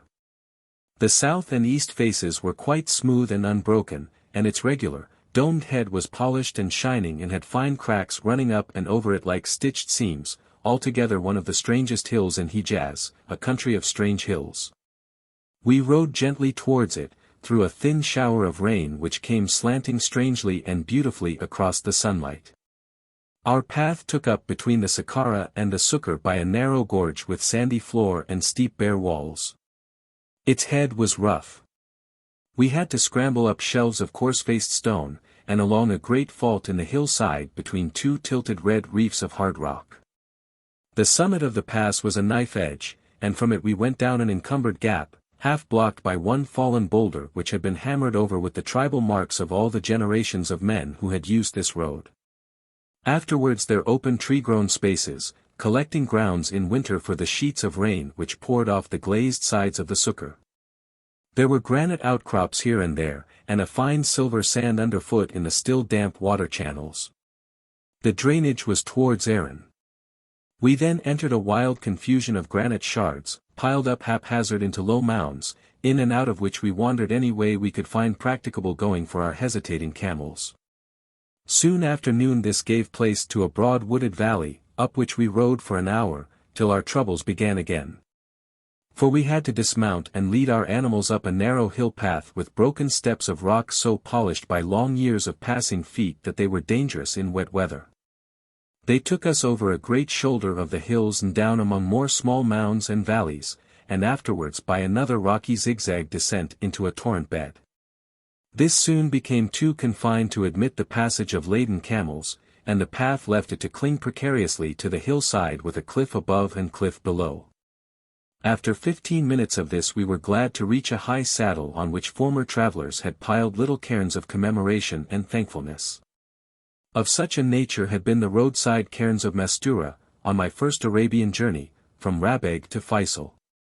We stopped to add one to the number, and then rode down a sandy valley into Wadi Hanbag, a large, well-wooded tributary of Hamd. After the broken country in which we had been prisoned for hours, the openness of Hanbag was refreshing. Its clean white bed swept on northward through the trees in a fine curve under precipitous hills of red and brown, with views for a mile or two up and down its course. There were green weeds and grass growing on the lower sand slopes of the tributary, and we stopped there for half an hour to let our starved camels eat the juicy, healthy stuff. They had not so enjoyed themselves since Bir el Wahidi, and tore at it ravenously, stowing it away unchewed inside them, pending a fit time for leisurely digestion. We then crossed the valley to a great branch opposite our entry. This Wadi Aitan was also beautiful. Its shingle face, without loose rocks, was plentifully grown over with trees. On the right were low hills, on the left great heights called the Jidwa, in parallel ridges of steep broken granite, very red now that the sun was setting amid massed cloud banks of boding rain. At last we camped, and when the camels were unloaded and driven out to pasture, I lay down under the rocks and rested. My body was very sore with headache and high fever, the accompaniments of a sharp attack of dysentery which had troubled me along the march and had laid me out twice that day in short fainting fits. When the more difficult parts of the climb had asked too much of my strength. Dysentery of this Arabian coast sort used to fall like a hammer blow, and crush its victims for a few hours, after which the extreme effects passed off, but it left men curiously tired, and subject for some weeks to sudden breaks of nerve. My followers had been quarreling all day, and while I was lying near the rocks a shot was fired. I paid no attention, for there were hares and birds in the valley. But a little later Suleiman roused me and made me follow him across the valley to an opposite bay in the rocks, where one of the Ajail, a Boraida man, was lying stone dead with a bullet through his temples. The shot must have been fired from close by, because the skin was burnt about one wound. The remaining Ajail were running frantically about, and when I asked what it was, Ali, their head man, said that Hamed the Moor had done the murder. I suspected Suleiman, because of the feud between the Atban and Ajail which had burned up in Yenbo and Wage, but Ali assured me that Suleiman had been with him 300 yards further up the valley gathering sticks when the shot was fired. I sent all out to search for Hamed, and crawled back to the baggage, feeling that it need not have happened this day of all days when I was in pain. As I lay there I heard a rustle, and opened my eyes slowly upon Hamed's back as he stooped over his saddlebags, which lay just beyond my rock. I covered him with a pistol and then spoke. He had put down his rifle to lift the gear, and was at my mercy till the others came. We held a court at once, and after a while Hamed confessed that, he and Salem having had words, he had seen red and shot him suddenly. Our inquiry ended. The Ajail, as relatives of the dead man, demanded blood for blood. The others supported them, and I tried vainly to talk the gentle Ali round. My head was aching with fever and I could not think. But hardly even in health, with all eloquence, could I have begged Hamed off, for Salem had been a friendly fellow and his sudden murder a wanton crime. Then rose up the horror which would make civilized man shun justice like a plague if he had not the needy to serve him as hangman for wages. There were other Moroccans in our army. And to let the Ajail kill one in feud meant reprisals by which our unity would have been endangered. It must be a formal execution, and at last, desperately, I told Hamed that he must die for punishment, and laid the burden of his killing on myself. Perhaps they would count me not qualified for feud. At least no revenge could lie against my followers, for I was a stranger and kinless. I made him enter a narrow gully of the spur, a dank twilight place overgrown with weeds. Its sandy bed had been pitted by trickles of water down the cliffs in the late rain. At the end it shrank to a crack a few inches wide. The walls were vertical. I stood in the entrance and gave him a few moments' delay which he spent crying on the ground. Then I made him rise and shot him through the chest. He fell down on the weeds shrieking, with the blood coming out in spurts over his clothes, and jerked about till he rolled nearly to where I was. I fired again, but was shaking so that I only broke his wrist. He went on calling out, less loudly, now lying on his back with his feet towards me, and I leant forward and shot him for the last time in the thick of his neck under the jaw. His body shivered a little, and I called the Ajail, who buried him in the gully where he was. Afterwards the wakeful night dragged over me, till, hours before dawn, I had the men up and made them load, in my longing to be set free of Wadi Kitten. They had to lift me into the saddle. Chapter 32. Dawn found us crossing a steep short pass out of Wadi Kitten into the main drainage valley of these succeeding hills. We turned aside into Wadi Raimi, a tributary, to get water. There was no proper well, only a seepage hole in the stony bed of the valley, and we found it partly by our noses, though the taste, while as foul, was curiously unlike the smell. We refilled our water skins. Arslan baked bread, and we rested for 2 hours. Then we went on through Wadi Amk, an easy green valley which made comfortable marching for the camels. When the Amk turned westward we crossed it, going up between piles of the warped grey granite, like cold toffee, which was common up country in the Hijaz. The defile culminated at the foot of a natural ramp and staircase, badly broken, twisting, and difficult for camels, but short. Afterwards we were in an open valley for an hour, with low hills to the right and mountains to the left. There were water pools in the crags, and Merewin tents under the fine trees which studded the flat. The fertility of the slopes was great, on them grazed flocks of sheep and goats. We got milk from the Arabs, the first milk my Ajail had been given in the 2 years of drought. The track out of the valley when we reached its head was execrable, and the descent beyond into Wadi Marek almost dangerous. But the view from the crest compensated us. Wadi Marek, a broad, peaceful avenue, ran between 2 regular straight walls of hills to a circus 4 miles off where valleys from left, right and front seemed to meet. Artificial heaps of uncut stone were piled about the approach. As we entered it, we saw that the grey hill walls swept back on each side in a half-circle. Before us, to the south, the curve was barred across by a straight wall or step of blue-black lava, standing over a little grove of thorn trees. We made for these and lay down in their thin shade, grateful in such sultry air for any pretense of coolness. The day, now at its zenith, was very hot, and my weakness had so increased that my head hardly held up against it. The puffs of feverish wind pressed like scorching hands against our faces, burning our eyes. My pain made me breathe in gasps through the mouth, the wind cracked my lips and seared my throat till I was too dry to talk, and drinking became sore. Yet I always needed to drink, as my thirst would not let me lie still and get the peace I longed for. The flies were a plague. The bed of the valley was of fine quartz gravel and white sand. Its glitter thrust itself between our eyelids. And the level of the ground seemed to dance as the wind moved the white tips of stubble grass to and fro. The camels loved this grass, which grew in tufts, about 16 inches high, on slate-green stalks. They gulped down great quantities of it until the men drove them in and couched them by me. At the moment I hated the beasts, for too much food made their breath stink. And they rumblingly belched up a new mouthful from their stomachs each time they had chewed and swallowed the last, till a green slaver flooded out between their loose lips over the side teeth, and dripped down their sagging chins. Lying angrily there, I threw a stone at the nearest, which got up and wavered about behind my head. Finally it straddled its back legs and staled in wide, bitter jets.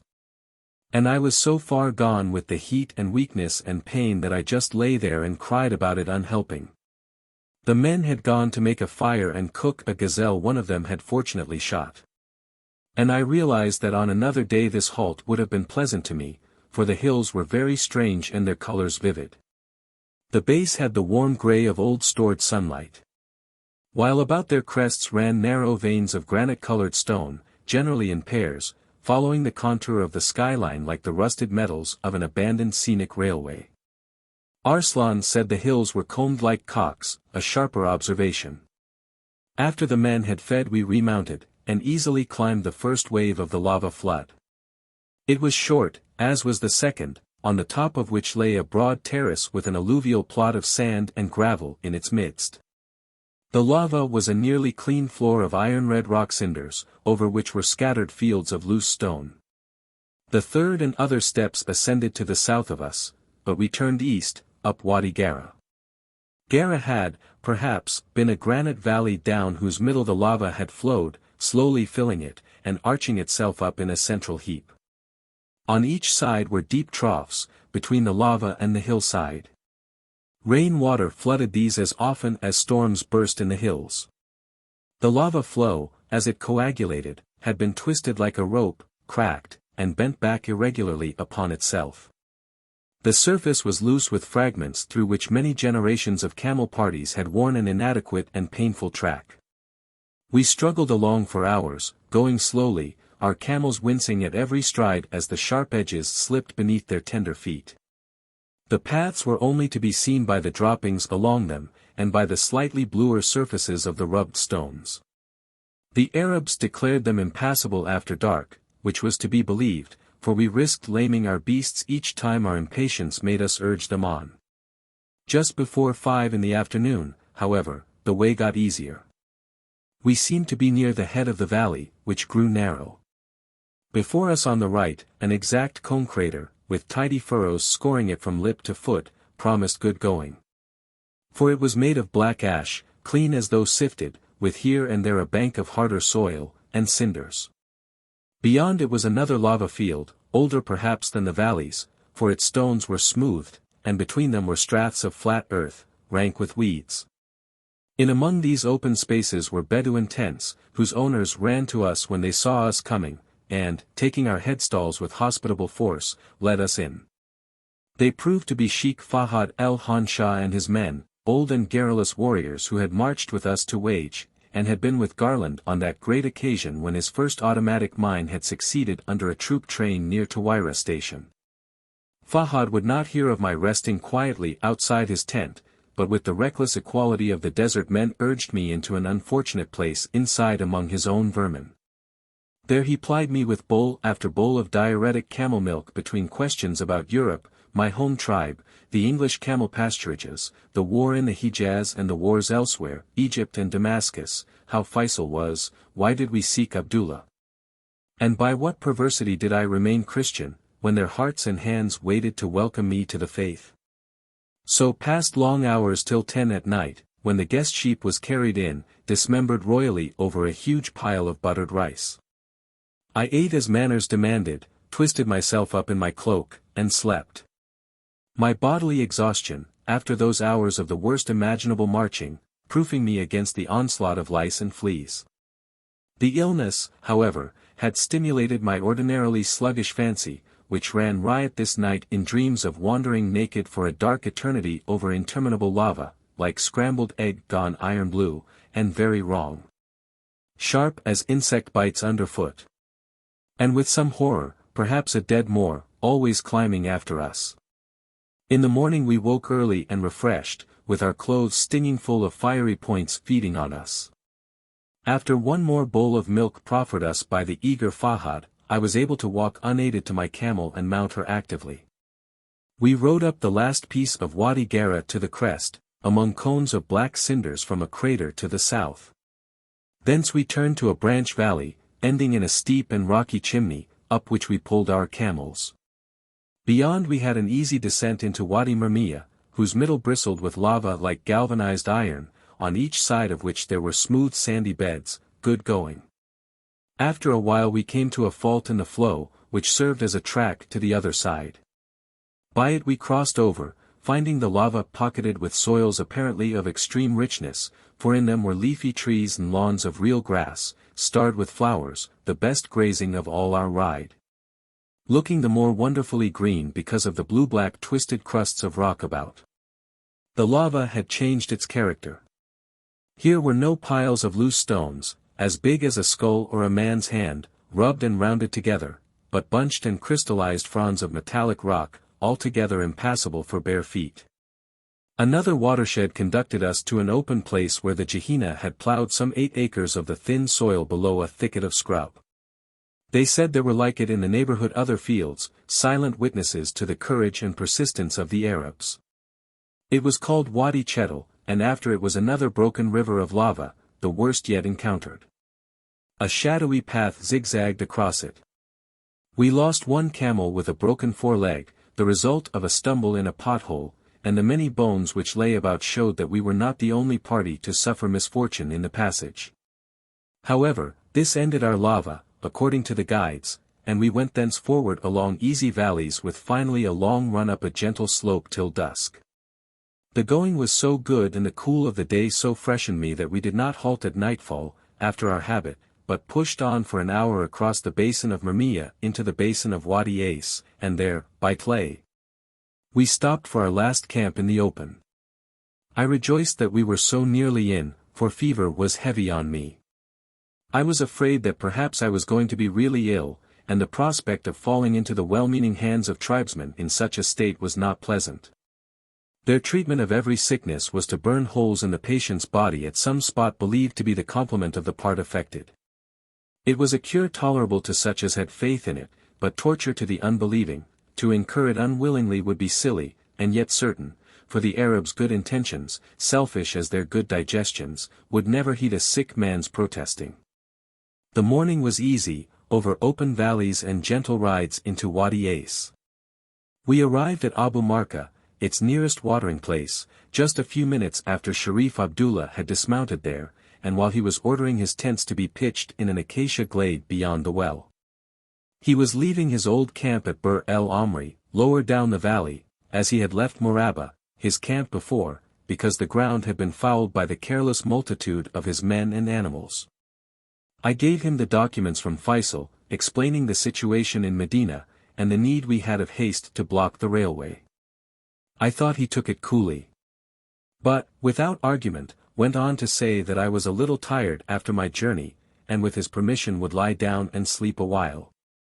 He pitched me a tent next his great marquee, and I went into it and rested myself at last.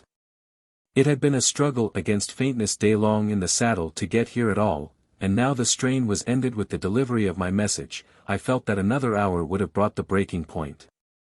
Chapter 33. About 10 days I lay in that tent, suffering a bodily weakness which made my animal self crawl away and hide till the shame was past.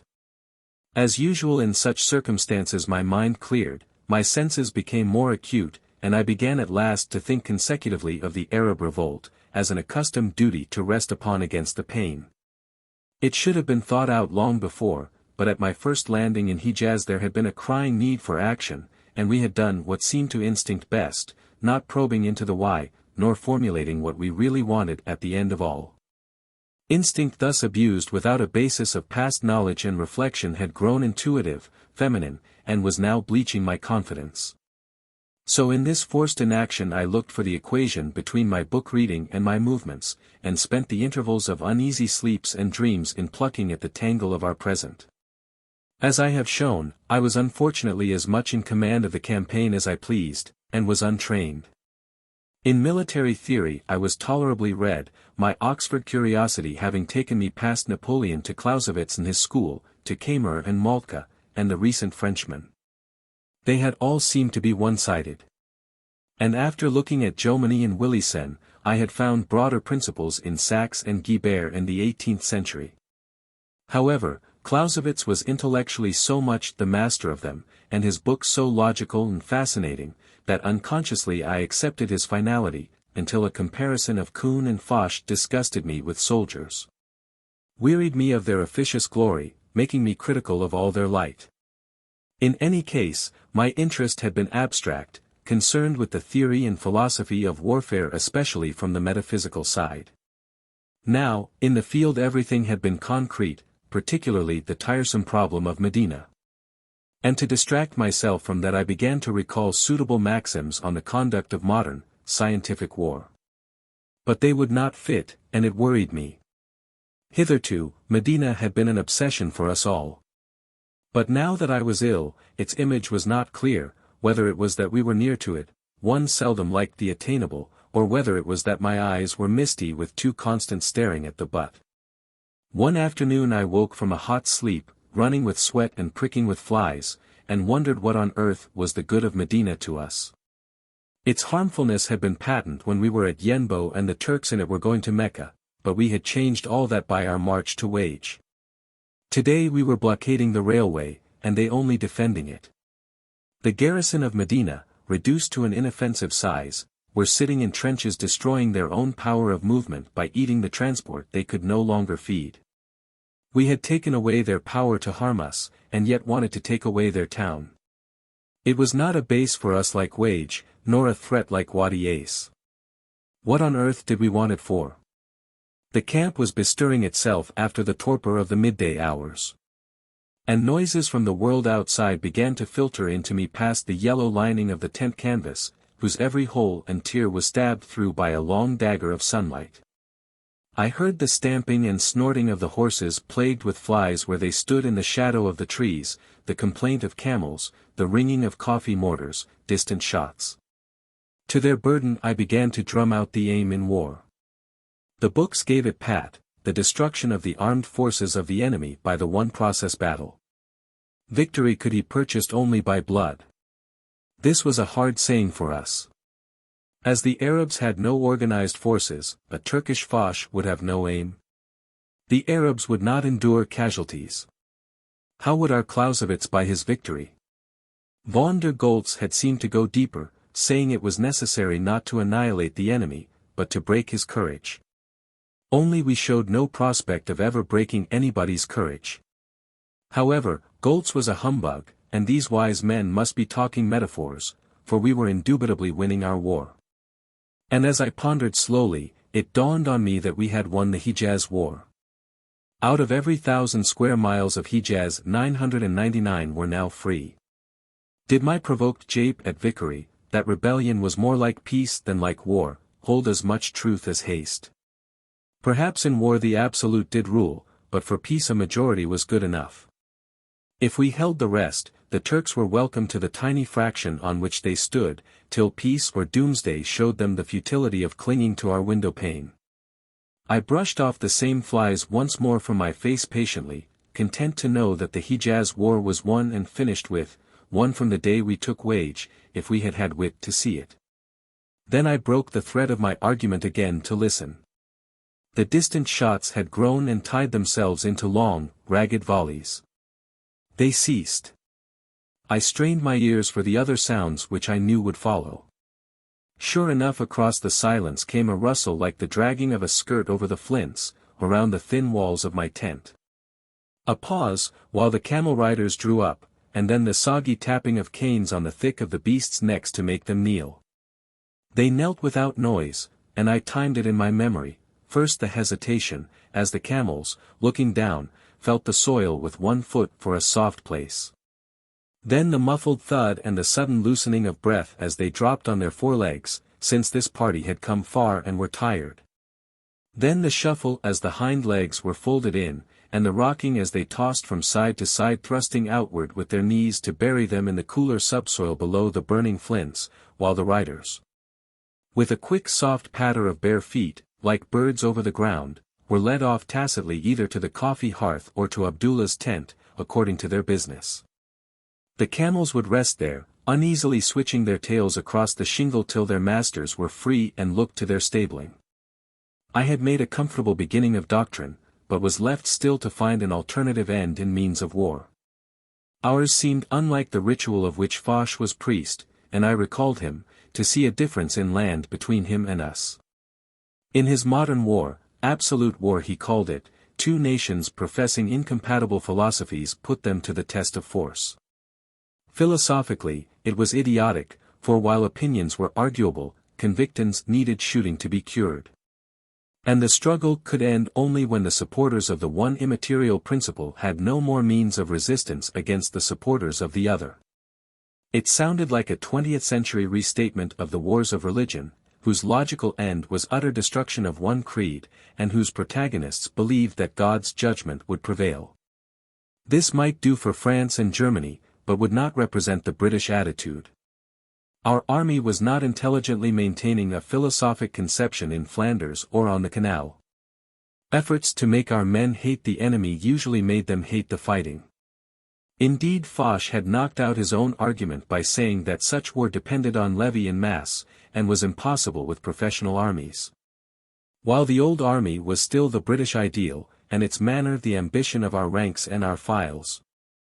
To me the Foch war seemed only an exterminative variety, no more absolute than another. One could as explicably call it murder war. Clausewitz enumerated all sorts of war, personal wars, joint proxy duels, for dynastic reasons, expulsive wars, in party politics, commercial wars, for trade objects. Two wars seemed seldom alike. Often the parties did not know their aim, and blundered till the march of events took control. Victory in general habit leaned to the clear-sighted, though fortune and superior intelligence could make a sad muddle of nature's inexorable law. I wondered why Feisal wanted to fight the Turks, and why the Arabs helped him, and saw that their aim was geographical, to extrude the Turk from all Arabic-speaking lands in Asia. Their peace ideal of liberty could exercise itself only so. In pursuit of the ideal conditions we might kill Turks, because we disliked them very much, but the killing was a pure luxury. If they would go quietly the war would end. If not, we would urge them, or try to drive them out. In the last resort, we should be compelled to the desperate course of blood and the maxims of murder war, but as cheaply as could be for ourselves, since the Arabs fought for freedom, and that was a pleasure to be tasted only by a man alive.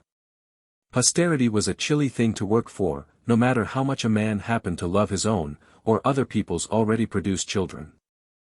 At this point a slave slapped my tent door, and asked if the emir might call. So I struggled into more clothes, and crawled over to his great tent to sound the depth of motive in him. It was a comfortable place, luxuriously shaded and carpeted deep in strident rugs, the aniline-dyed spoils of Hussein Mubarak's house in Rabag. Abdullah passed most of his day in it, laughing with his friends, and playing games with Muhammad Hassan, the court jester. I set the ball of conversation rolling between him and Shakir and the chance sheiks, among whom was the fire-hearted Farhan el-Ida, the son of Doughty's Motlog, and I was rewarded, for Abdullah's words were definite. He contrasted his hearers' present independence with their past servitude to Turkey, and roundly said that talk of Turkish heresy, or the immoral doctrine of Yeni Turan, or the illegitimate caliphate was beside the point. It was Arab country, and the Turks were in it, that was the one issue. My argument preened itself. The next day a great complication of boils developed out, to conceal my lessened fever, and to chain me down yet longer in impotence upon my face in this stinking tent. When it grew too hot for dreamless dozing, I picked up my tangle again, and went on reveling it out, considering now the whole house of war in its structural aspect, which was strategy, in its arrangements, which were tactics, and in the sentiment of its inhabitants, which was psychology. For my personal duty was command, and the commander, like the master architect, was responsible for all. The first confusion was the false antithesis between strategy, the aim in war, the synoptic regard seeing each part relative to the whole, and tactics, the means towards a strategic end, the particular steps of its staircase. They seemed only points of view from which to ponder the elements of war, the algebraical element of things, a biological element of lives, and the psychological element of ideas. The algebraical element looked to me a pure science, subject to mathematical law, inhuman. It dealt with known variables, fixed conditions, space and time, inorganic things like hills and climates and railways, with mankind in type masses too great for individual variety. With all artificial aids and the extensions given our faculties by mechanical invention. It was essentially formulable. Here was a pompous, professorial beginning. My wits, hostile to the abstract, took refuge in Arabia again. Translated into Arabic, the algebraic factor would first take practical account of the area we wished to deliver, and I began idly to calculate how many square miles, 60, 80, 100, perhaps 140,000 square miles. And how would the Turks defend all that? No doubt by a trench line across the bottom, if we came like an army with banners. But suppose we were, as we might be, an influence, an idea, a thing intangible, invulnerable, without front or back, drifting about like a gas. Armies were like plants, immobile, firm-rooted, nourished through long stems to the head. We might be a vapor, blowing where we listed. Our kingdoms lay in each man's mind, and as we wanted nothing material to live on, so we might offer nothing material to the killing. It seemed a regular soldier might be helpless without a target, owning only what he sat on, and subjugating only what, by order, he could poke his rifle at. Then I figured out how many men they would need to sit on all this ground, to save it from our attack in depth, sedition putting up her head in every unoccupied one of those 100,000 square miles. I knew the Turkish army exactly. And even allowing for their recent extension of faculty by aeroplanes and guns and armored trains, which made the earth a smaller battlefield, still it seemed they would have need of a fortified post every 4 square miles. And a post could not be less than 20 men. If so, they would need 600,000 men to meet the ill wills of all the Arab peoples, combined with the active hostility of a few zealots. How many zealots could we have? At present we had nearly 50,000, sufficient for the day. It seemed the assets in this element of war were ours. If we realized our raw materials and were apt with them, then climate, railway, desert, and technical weapons could also be attached to our interests.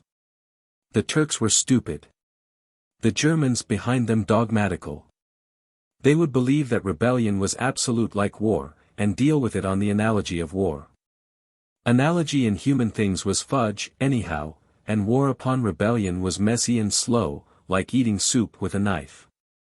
This was enough of the concrete, so I sheared off epsilon pi iota sigma tau eta mu eta, the mathematical element, and plunged into the nature of the biological factor in command.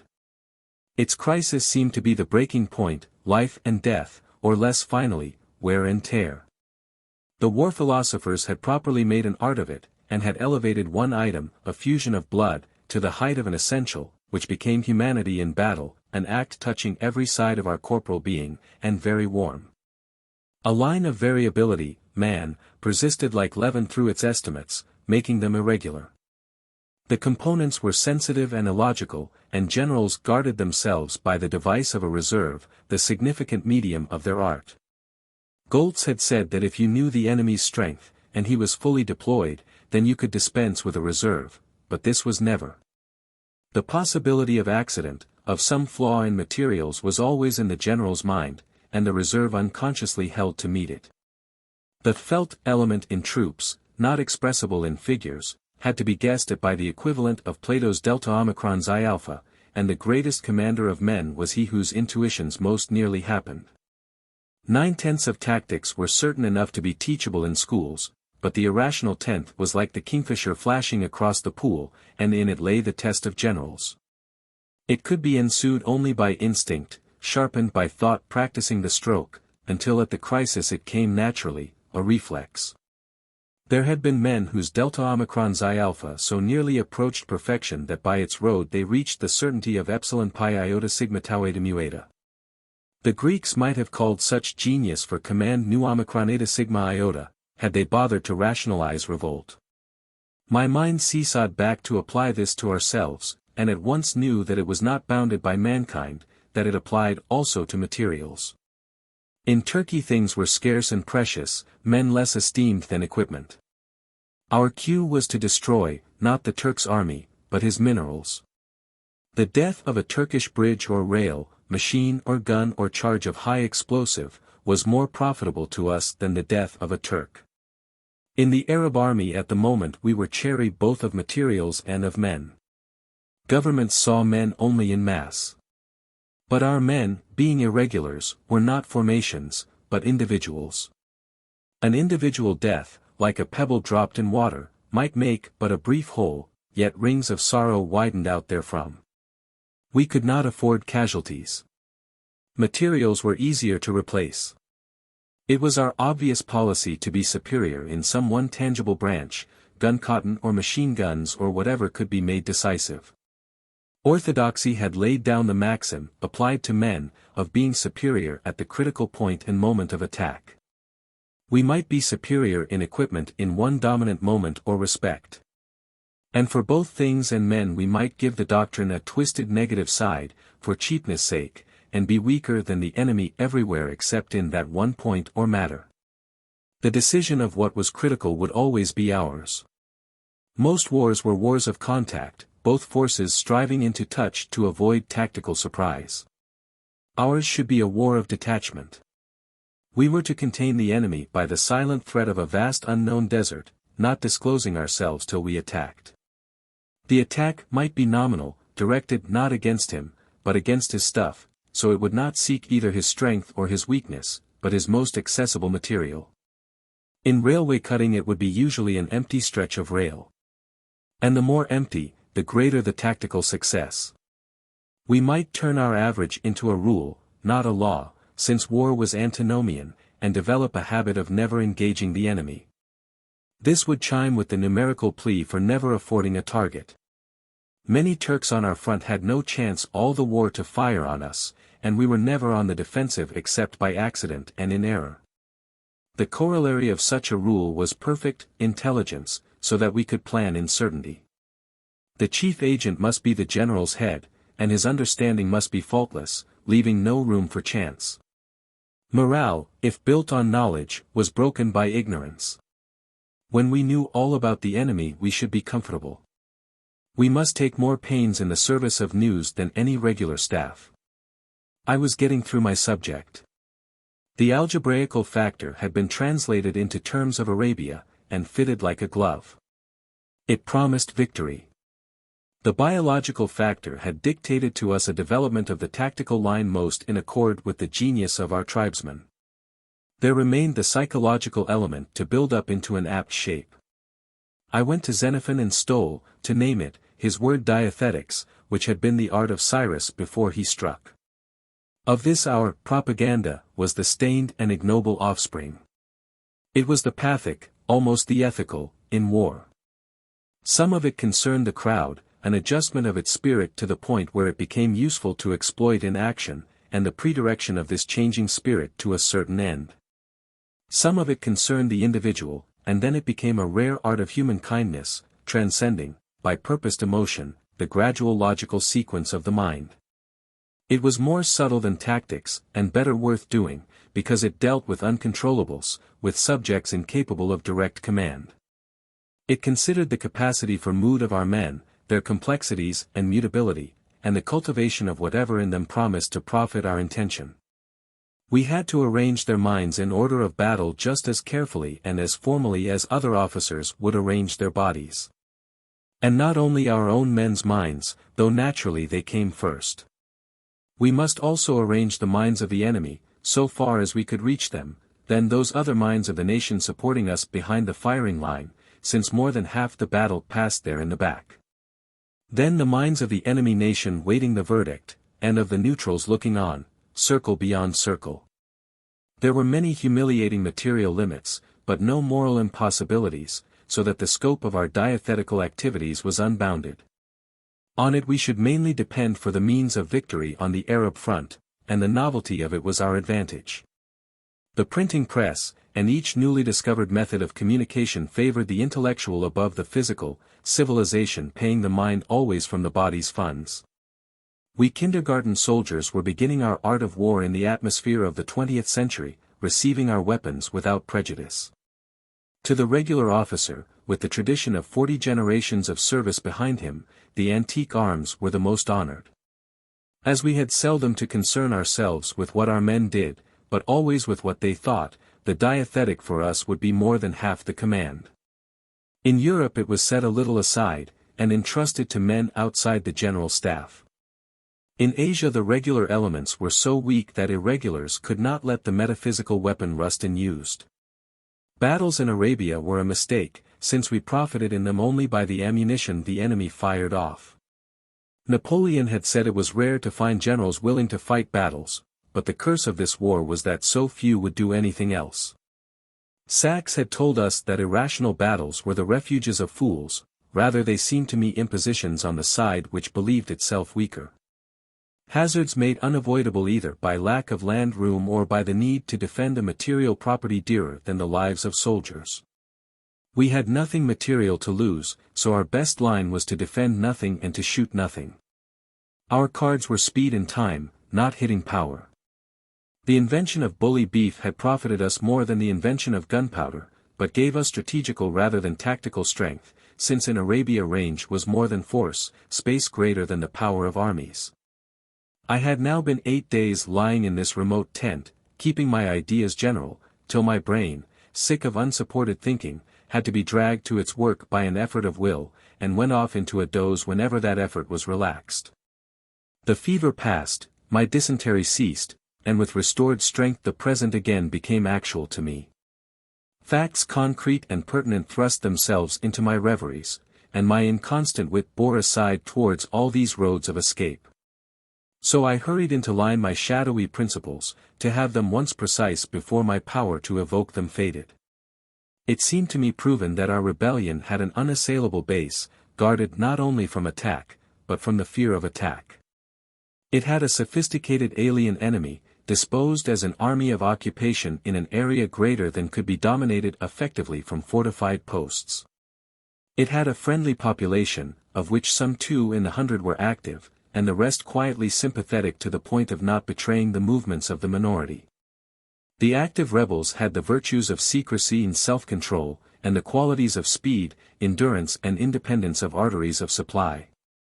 They had technical equipment enough to paralyze the enemy's communications. A province would be won when we had taught the civilians in it to die for our ideal of freedom. The presence of the enemy was secondary. Final victory seemed certain, if the war lasted long enough for us to work it out. Chapter 34. Obviously I was well again, and I remembered the reason of my journey to Wadi Ace.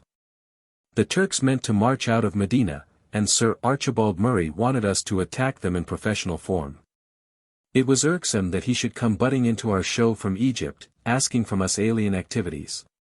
Yet the British were the bigger, and the Arabs lived only by grace of their shadow. We were yoked to Sir Archibald Murray, and must work with him, to the point of sacrificing our non-essential interests for his, if they would not be reconciled. At the same time we could not possibly act alike. Feisal might be a free gas, Sir Archibald's army, probably the most cumbrous in the world, had to be laboriously pushed forward on its belly. It was ridiculous to suppose it could keep pace with ethical conceptions as nimble as the Arab movement, doubtful even if it would understand them. However, perhaps by hindering the railway we could frighten the Turks off their plan to evacuate Medina, and give them reason to remain in the town on the defensive, a conclusion highly serviceable to both Arabs and English. Though possibly neither would see it, yet. Accordingly, I wandered into Abdullah's tent, announcing my complete recovery and an ambition to do something to the Hijaz railway. Here were men, guns, machine guns, explosives and automatic mines, enough for a main effort. But Abdullah was apathetic.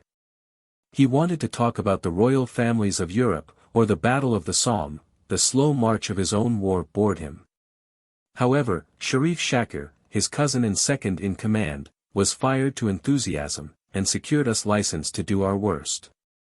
Shakir loved the Aqaba, and swore they were the best tribe on earth, so we settled to take mostly Aqaba with us.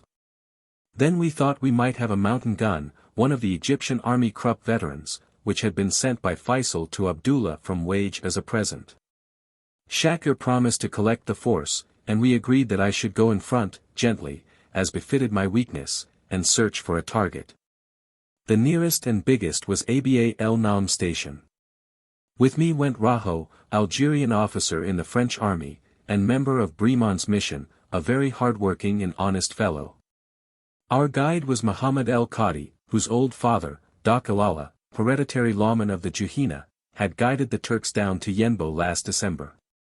Muhammad was 18, solid and silent-natured. Sharif Fawzan El Harith, the famous warrior who had captured Ashraf at Janbaila, escorted us, with about 20 Aqaba and 5 or 6 Juhina adventurers. We left on March the 26th, while Sir Archibald Murray was attacking Gaza. And rode down Wadi Ace, but after 3 hours the heat proved too much for me, and we stopped by a great cedar tree, lot or jujube, but the fruit was scarce, and rested under it the midday hours. Cedar trees cast heavy shade, there was a cool east wind, and few flies. Wadi As was luxuriant with thorn trees and grass, and its air full of white butterflies and scents of wild flowers.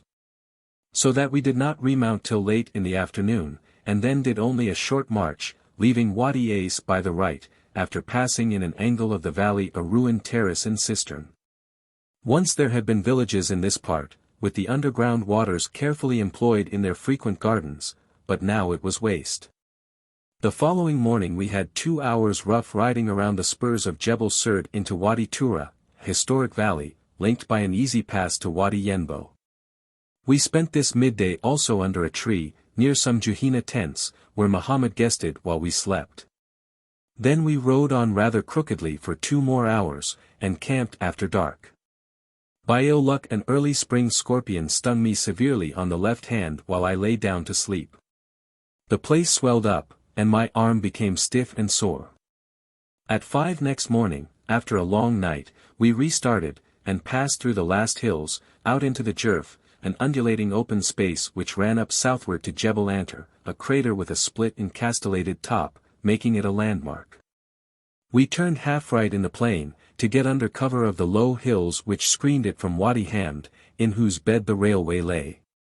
Behind these hills we rode southward till opposite Aba el Nam. There we halted to camp, close to the enemy but quite in safety. The hilltop commanded them, and we climbed it before sunset for a first view of the station. The hill was, perhaps, 600 feet high and steep, and I made many stages of it, resting on my way up, but the sight from the top was good. The railway was some 3 miles off. The station had a pair of large, 2-storied houses of basalt, a circular water tower, and other buildings. There were bell tents, huts and trenches, but no sign of guns. We could see about 300 men in all. We had heard that the Turks patrolled their neighborhood actively at night. A bad habit this, so we sent off 2 men to lie by each blockhouse, and fire a few shots after dark.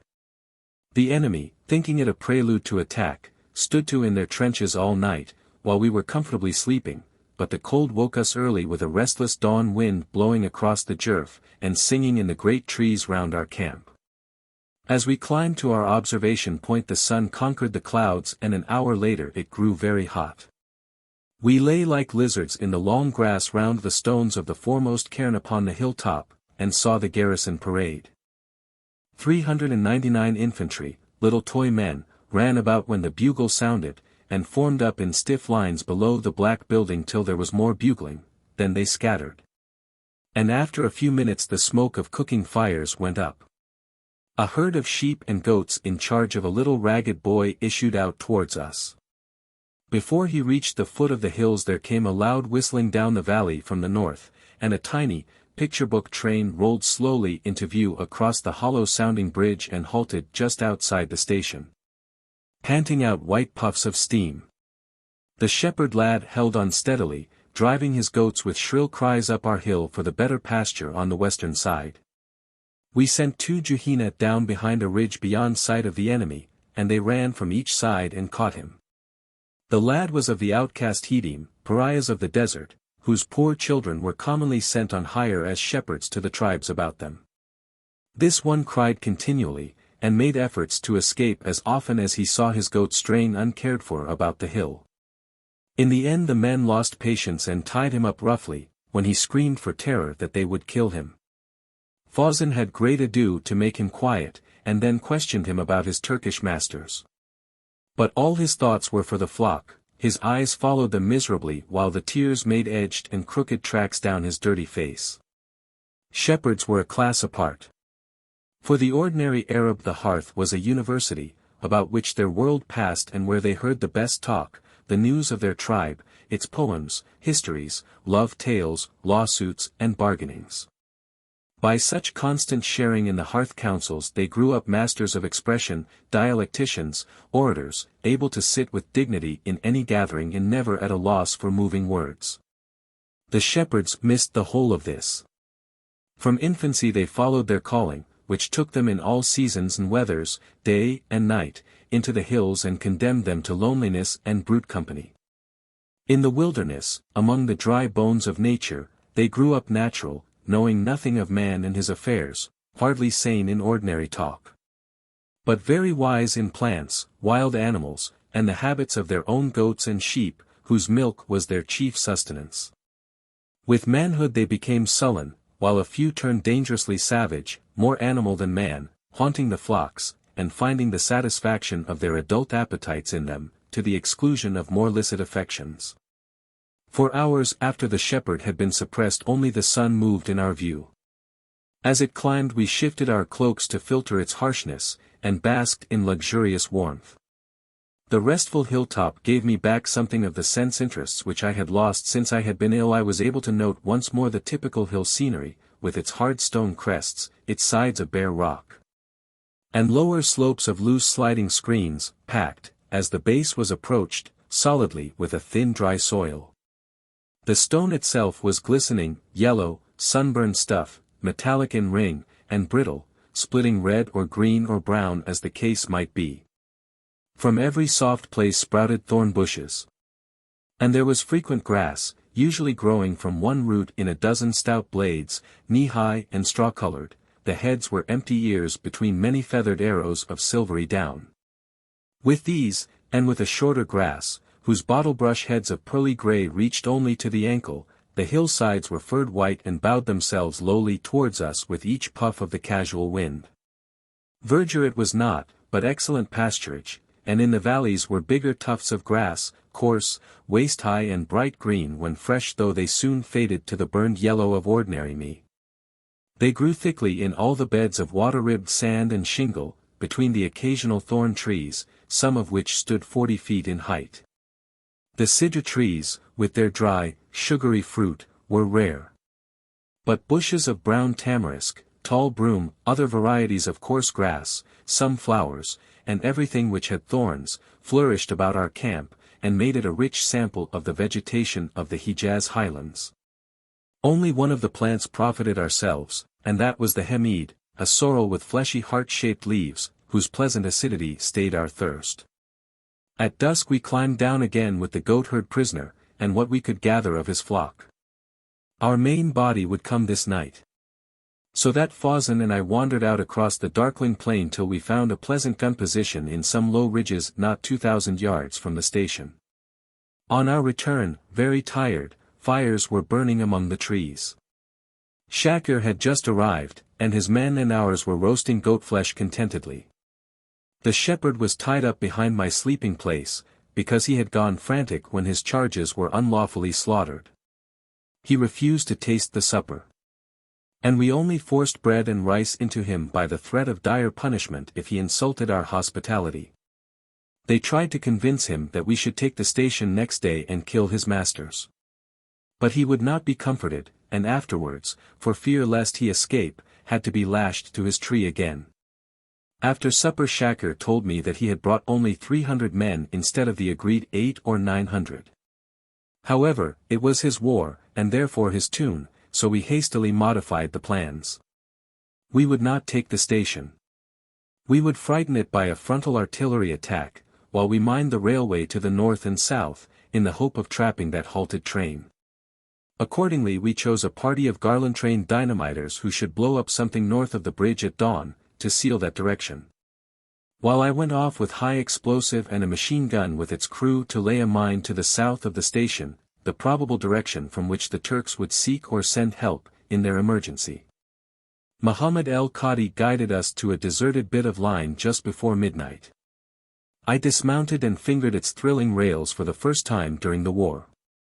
Then, in an hour's busy work, we laid the mine, which was a trigger action to fire into 20 pounds of blasting gelatin when the weight of the locomotive overhead deflected the metals.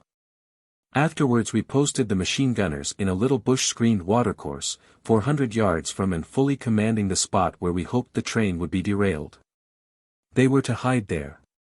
While we went on to cut the telegraph, that isolation might persuade Aba el-Nam to send their train for reinforcements, as our main attack developed. So we rode another half hour, and then turned into the line, and again were fortunate to strike an unoccupied place. Unhappily the 4 remaining Juhina proved unable to climb a telegraph pole, and I had to struggle up it myself. It was all I could do, after my illness. And when the 3rd wire was cut, the flimsy pole shook so that I lost grip, and came slipping down the 16 feet upon the stout shoulders of Muhammad, who ran in to break my fall, and nearly got broken himself. We took a few minutes to breathe, but afterwards were able to regain our camels. Eventually we arrived in camp just as the others had saddled up to go forward. Our mine-laying had taken 4 hours longer than we had planned, and the delay put us in the dilemma either of getting no rest, or of letting the main body march without us. Finally by Shakers will we let them go, and fell down under our trees for an hour's sleep, without which I felt I should collapse utterly. The time was just before daybreak, an hour when the uneasiness of the air affected trees and animals, and made even men sleepers turn over sighingly. Muhammad, who wanted to see the fight, awoke. To get me up he came over and cried the morning prayer call in my ear, the raucous voice sounding battle, murder, and sudden death across my dreams. I sat up and rubbed the sand out of red-rimmed aching eyes, as we disputed vehemently of prayer and sleep. He pleaded that there was not a battle every day, and showed the cuts and bruises sustained during the night in helping me. By my blackness and blueness I could feel for him, and we rode off to catch the army, after loosing the still unhappy shepherd boy, with advice to wait for our return. A band of trodden untidiness in a sweep of gleaming water-rounded sand showed us the way, and we arrived just as the guns opened fire. They did excellently, and crashed in all the top of one building, damaged the second, hit the pump room, and holed the water tank. One lucky shell caught the front wagon of the train in the siding, and it took fire furiously. This alarmed the locomotive, which uncoupled and went off southward. We watched her hungrily as she approached our mine, and when she was on it there came a soft cloud of dust and a report, and she stood still.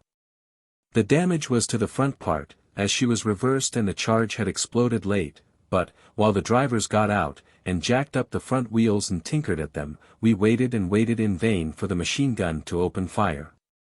Later we learned that the gunners, afraid of their loneliness, had packed up and marched to join us when we began shooting. Half an hour after, the repaired engine went away towards Jebel Antar, going at a foot pace and clanking loudly. But going nonetheless. Our Arabs worked in towards the station, under cover of the bombardment, while we gnashed our teeth at the machine gunners. Smoke clouds from the fire trucks screened the Arab advance, which wiped out one enemy outpost, and captured another. The Turks withdrew their surviving detachments to the main position, and waited rigorously in their trenches for the assault, which they were in no better spirit to repel than we were to deliver. With our advantages in ground the place would have been a gift to us, if only we had had some of Feisal's men to charge home. Meanwhile the wood, tents and trucks in the station were burning, and the smoke was too thick for us to shoot, so we broke off the action. We had taken 30 prisoners, a mare, 2 camels and some more sheep. And had killed and wounded 70 of the garrison, at a cost to ourselves of 1 man slightly hurt. Traffic was held up for 3 days of repair and investigation.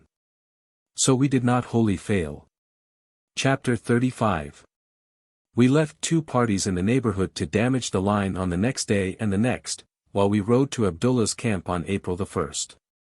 Shakir, splendid in habit, held a grand parade on entry, and had thousands of joy shots fired in honor of his partial victory. The easygoing camp made carnival. In the evening I went wandering in the thorn grove behind the tents, till I began to see through the thick branches a wild light, from bursts of raw flame. And across the flame and smoke came the rhythm of drums, in tune with hand-clapping, and the deep roar of a tribal chorus. I crept up quietly, and saw an immense fire, ringed by hundreds of Aqaba sitting on the ground one by the other, gazing intently on Shakir, who, upright and alone in their midst, performed the dance of their song. He had put off his cloak, and wore only his white head veil and white robes. The powerful firelight was reflected by these and by his pale, ravaged face. As he sang he threw back his head, and at the close of each phrase raised his hands, to let the full sleeves run back upon his shoulders, while he waved his bare arms weirdly. The tribe around him beat time with their hands, or bayed out the refrains at his nod. The grove of trees where I stood outside the circle of light was thronged with Arabs of stranger tribes, whispering, and watching the Atban.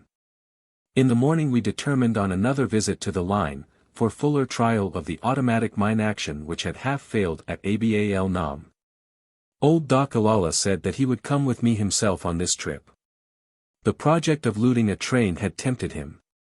With us went some 40 of the Juhina, who seemed to me stouter men than the high-bred Atiba. However, one of the chiefs of the Atiba, Sultan el-Abad, a boon friend of Abdullah and Shakir, refused to be left behind. This good-tempered but hair-brained fellow, sheik of a poor section of the tribe, had had more horses killed under him in battle than any other Atibi warrior. He was about 26 and a great rider. Full of quips and fond of practical jokes, very noisy, tall and strong, with a big, square head, wrinkled forehead, and deep-set bright eyes. A young mustache and beard hid his ruthless jaw and the wide, straight mouth, with white teeth gleaming and locked like a wolf's. We took a machine gun and its soldier crew of 13 with us, to settle our train when caught.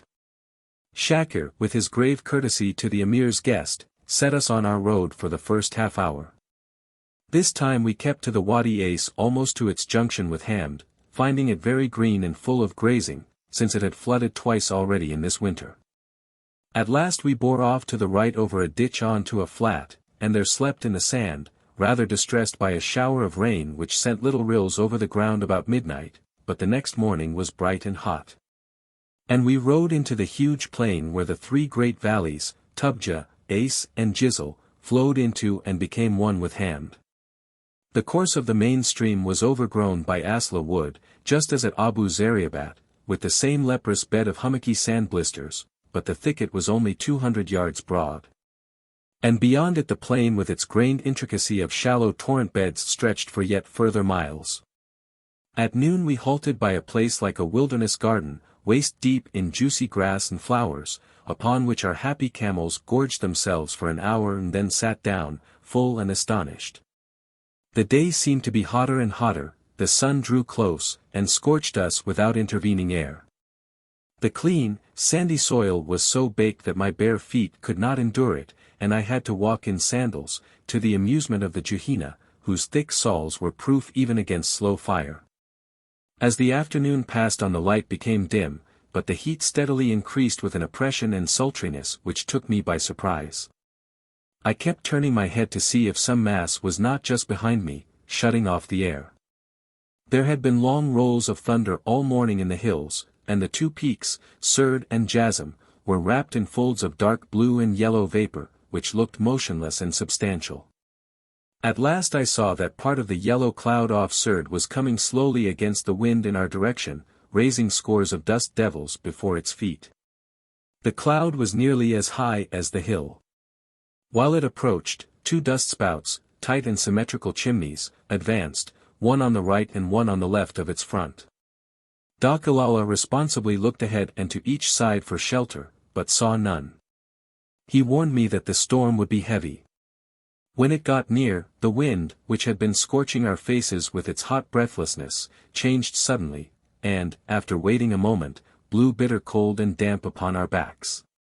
It also increased greatly in violence, and at the same time the sun disappeared, blotted out by thick rags of yellow air over our heads. We stood in a horrible light, ochreous and fitful. The brown wall of cloud from the hills was now very near, rushing changelessly upon us with a loud grinding sound. 3 minutes later it struck, wrapping about us a blanket of dust and stinging grains of sand, twisting and turning in violent eddies, and yet advancing eastward at the speed of a strong gale. We had put our camels' backs to the storm, to march before it, but these internal whirling winds tore our tightly held cloaks from our hands, filled our eyes, and robbed us of all sense of direction by turning our camels right or left from their course.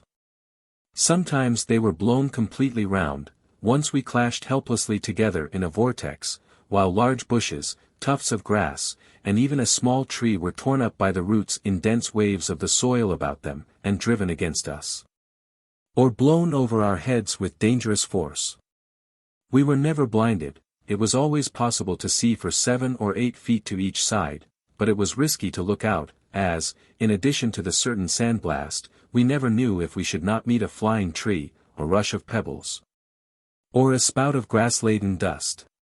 This storm lasted for 18 minutes, and then leaped forward from us as suddenly as it had come.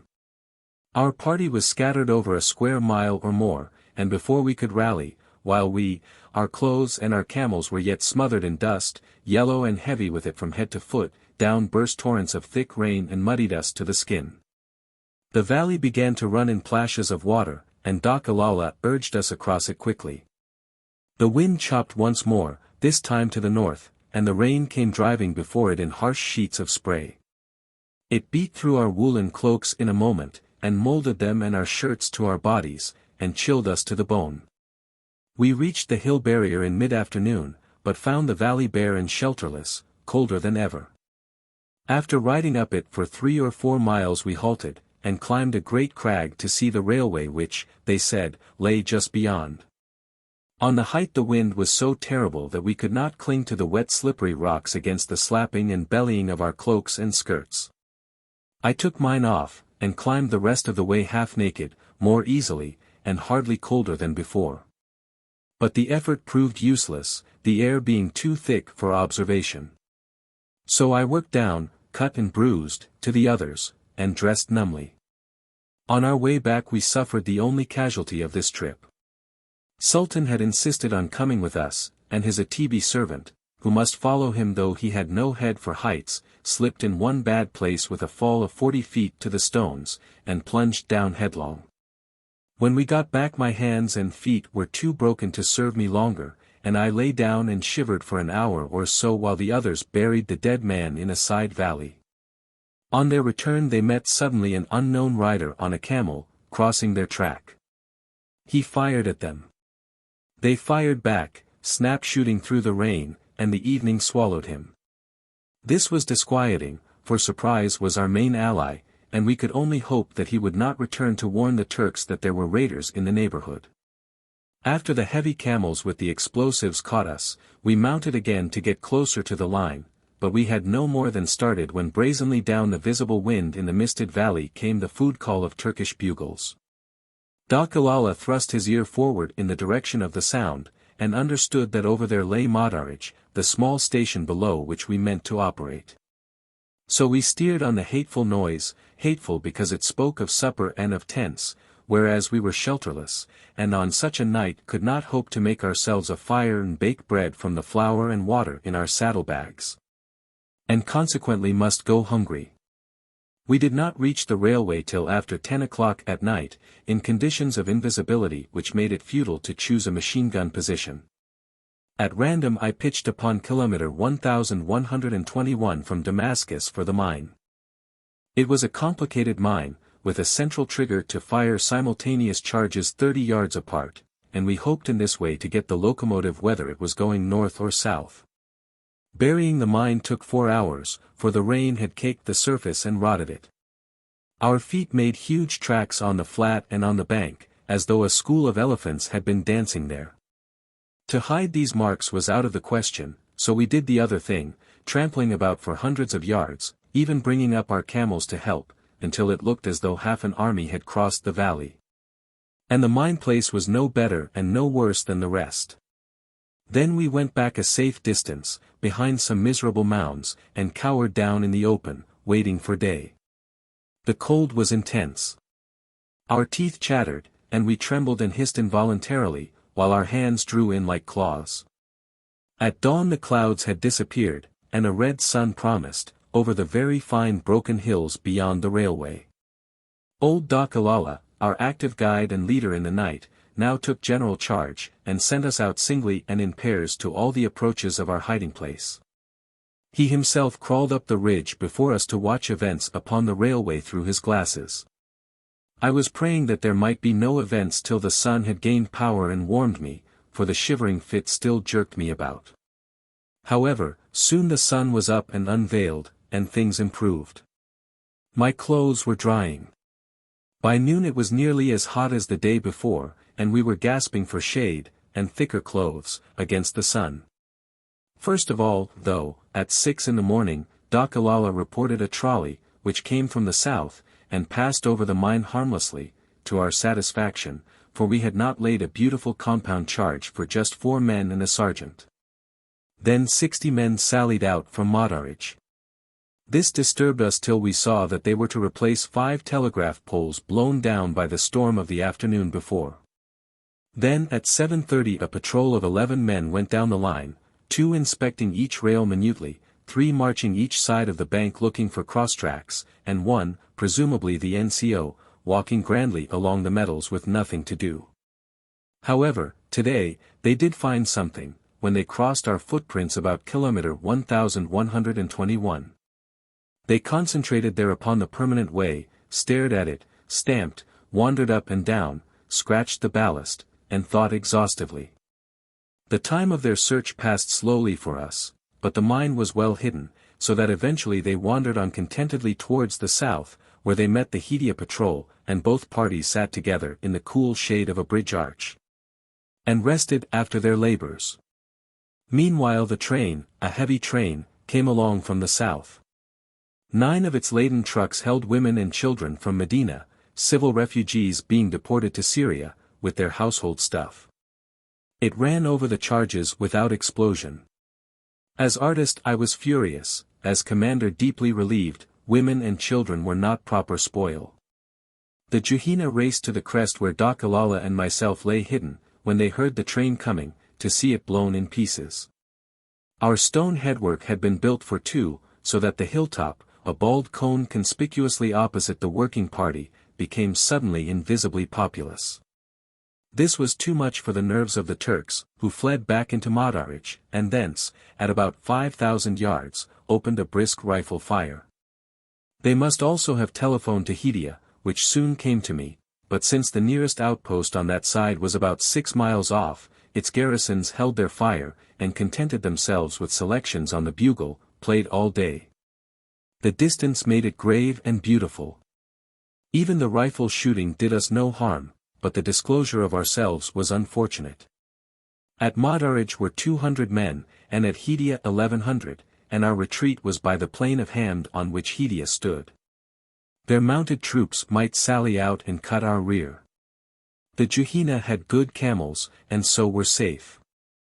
But the machine gun was a captured German sledge Maxim, a heavy load for its tiny mule. The servers were on foot, or on other mules, their top speed would be only 6 miles an hour, and their fighting value, with a single gun, not high. So after a council of war we rode back with them halfway through the hills, and there dismissed them, with 15 Juhina, towards Wadi Ace. This made us mobile, and Aqaba, Sultan, Muhammad and I rode back with the rest of our party for another look at the line. The sunlight was now terrific, with faint gusts of scorching heat blowing up at us out of the south.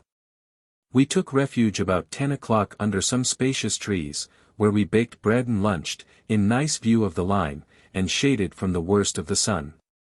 About us, over the gravel, circles of pale shadow from the crisping leaves ran to and fro, like grey, indeterminate bugs, as the slender branches dipped reluctantly in the wind. Our picnic annoyed the Turks, who shot or trumpeted at us incessantly through the middle day until evening, while we slept in turn. About 5 they grew quiet, and we mounted and rode slowly across the open valley towards the railway. Madarij revived in a paroxysm of fire, and all the trumpets of Hedia blared again. The monkey pleasure of pulling large and impressive legs was upon us. So when we reached the line we made our camels kneel down beside it, and, led by Aqaba as imam, performed a sunset prayer quietly between the rails. It was probably the first prayer of the Juhina for a year or so, and I was a novice, but from a distance we passed muster, and the Turks stopped shooting in bewilderment. This was the first and last time I ever prayed in Arabia as a Moslem. After the prayer it was still much too light to hide our actions, so we sat round on the embankment smoking, till dusk, when I tried to go off by myself and dig up the mine, to learn, for service on the next occasion, why it had failed. However, the Juhina were as interested in that as I. Along they came in a swarm and clustered over the metals during the search. They brought my heart into my throat, for it took me an hour to find just where the mine was hidden. Laying a garland mine was shaky work, but scrabbling in pitch darkness up and down 100 yards of railway, feeling for a hair trigger buried in the ballast, seemed, at the time, an almost uninsurable occupation.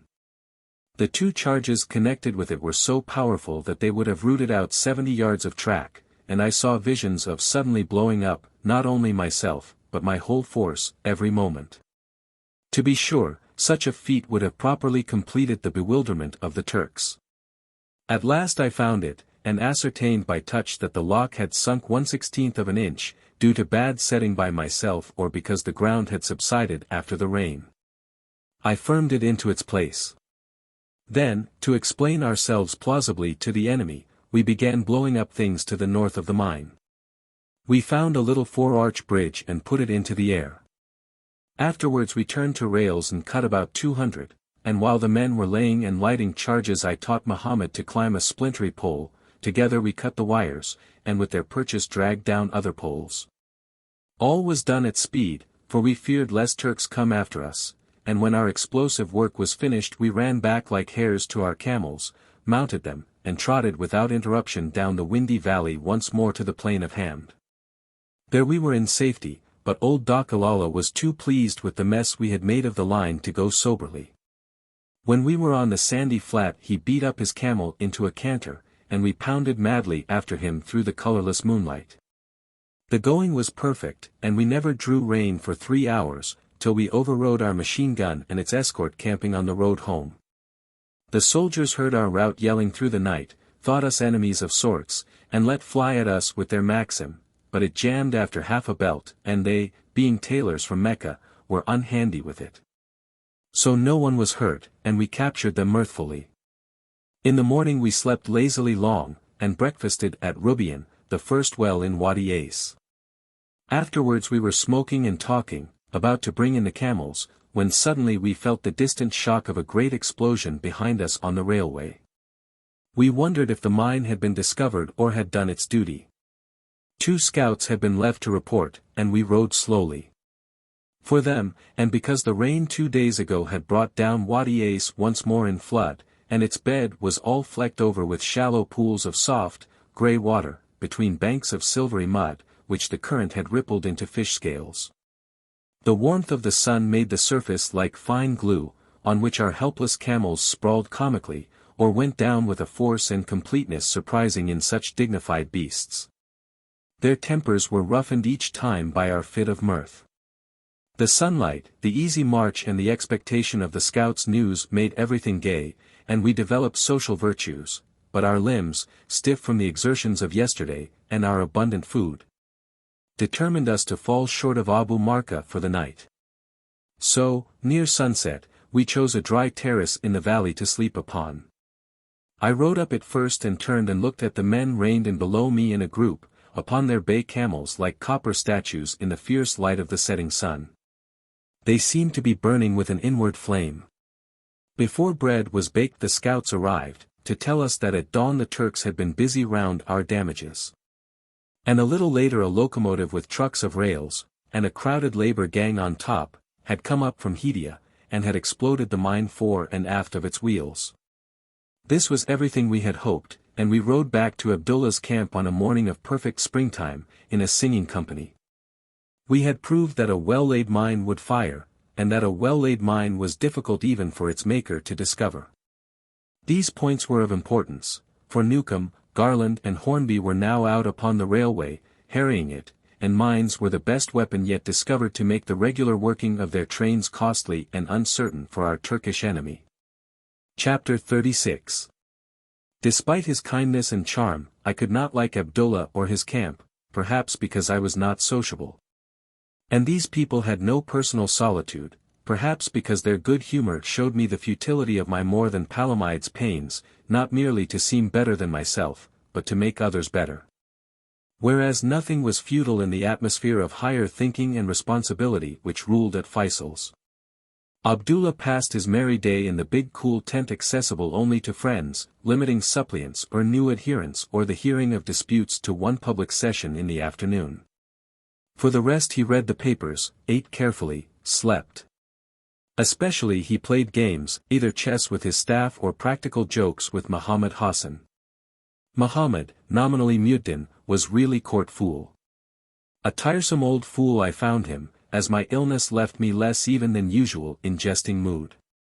Abdullah and his friends, Shakir, Fawzan, and the 2 sons of Hamza among the Sharifs, with Sultan el-Abud and Hozhan, from the Aqaba, and Ibn Mesfur, the guest master, would spend much of the day and all the evening hours tormenting Muhammad Hassan. They stabbed him with thorns, stoned him, dropped sun-heated pebbles down his back, set him on fire. Sometimes the jest would be elaborate, as when they laid a powder trail under the rugs, and lured Muhammad Hassan to sit on its end. Once Abdullah shot a coffee pot off his head thrice from 20 yards, and then rewarded his long-suffering servility with 3 months' pay. Abdullah would sometimes ride a little, or shoot a little, and return exhausted to his tent for massage. And afterwards reciters would be introduced to soothe his aching head. He was fond of Arabic verses and exceptionally well read.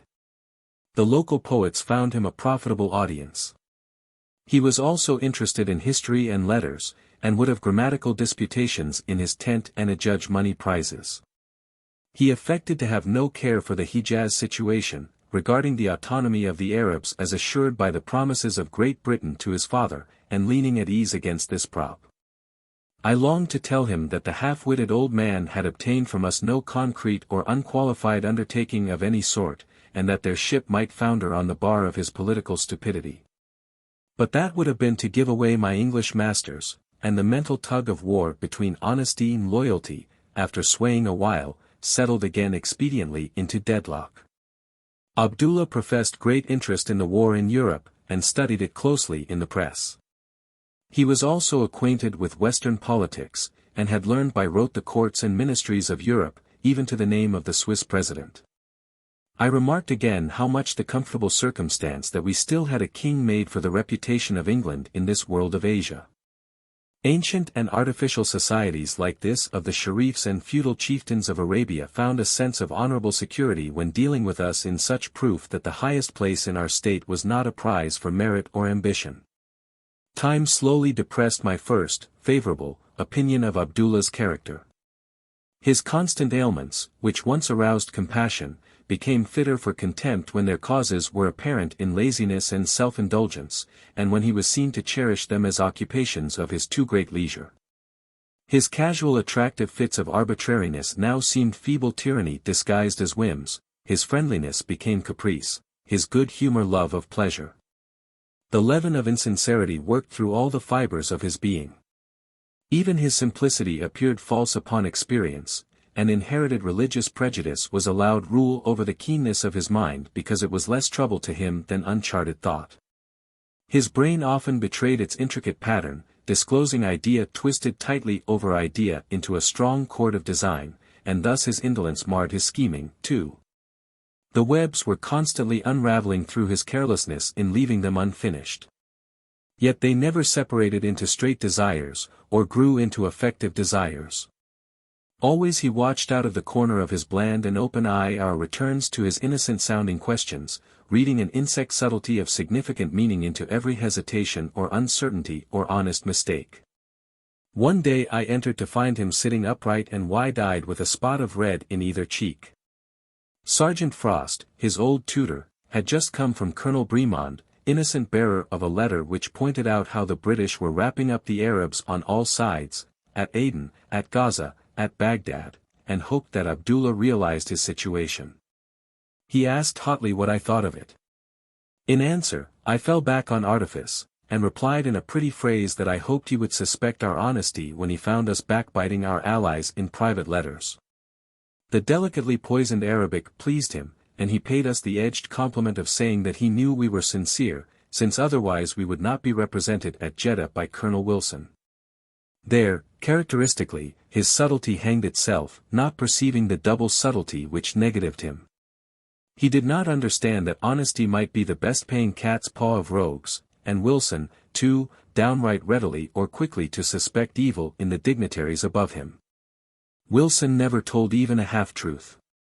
If instructed to inform the king diplomatically that the subsidy of the month could not at present be increased, he would ring up Mecca and say, "Lord, Lord, there is no more money." As for lying, he was not merely incapable of it, but also shrewd enough to know that it was the worst gambit against players whose whole life had passed in a mist of deceits, and whose perceptions were of the finest. The Arab leaders showed a completeness of instinct, a reliance upon intuition, the unperceived foreknown, which left our centrifugal minds gasping.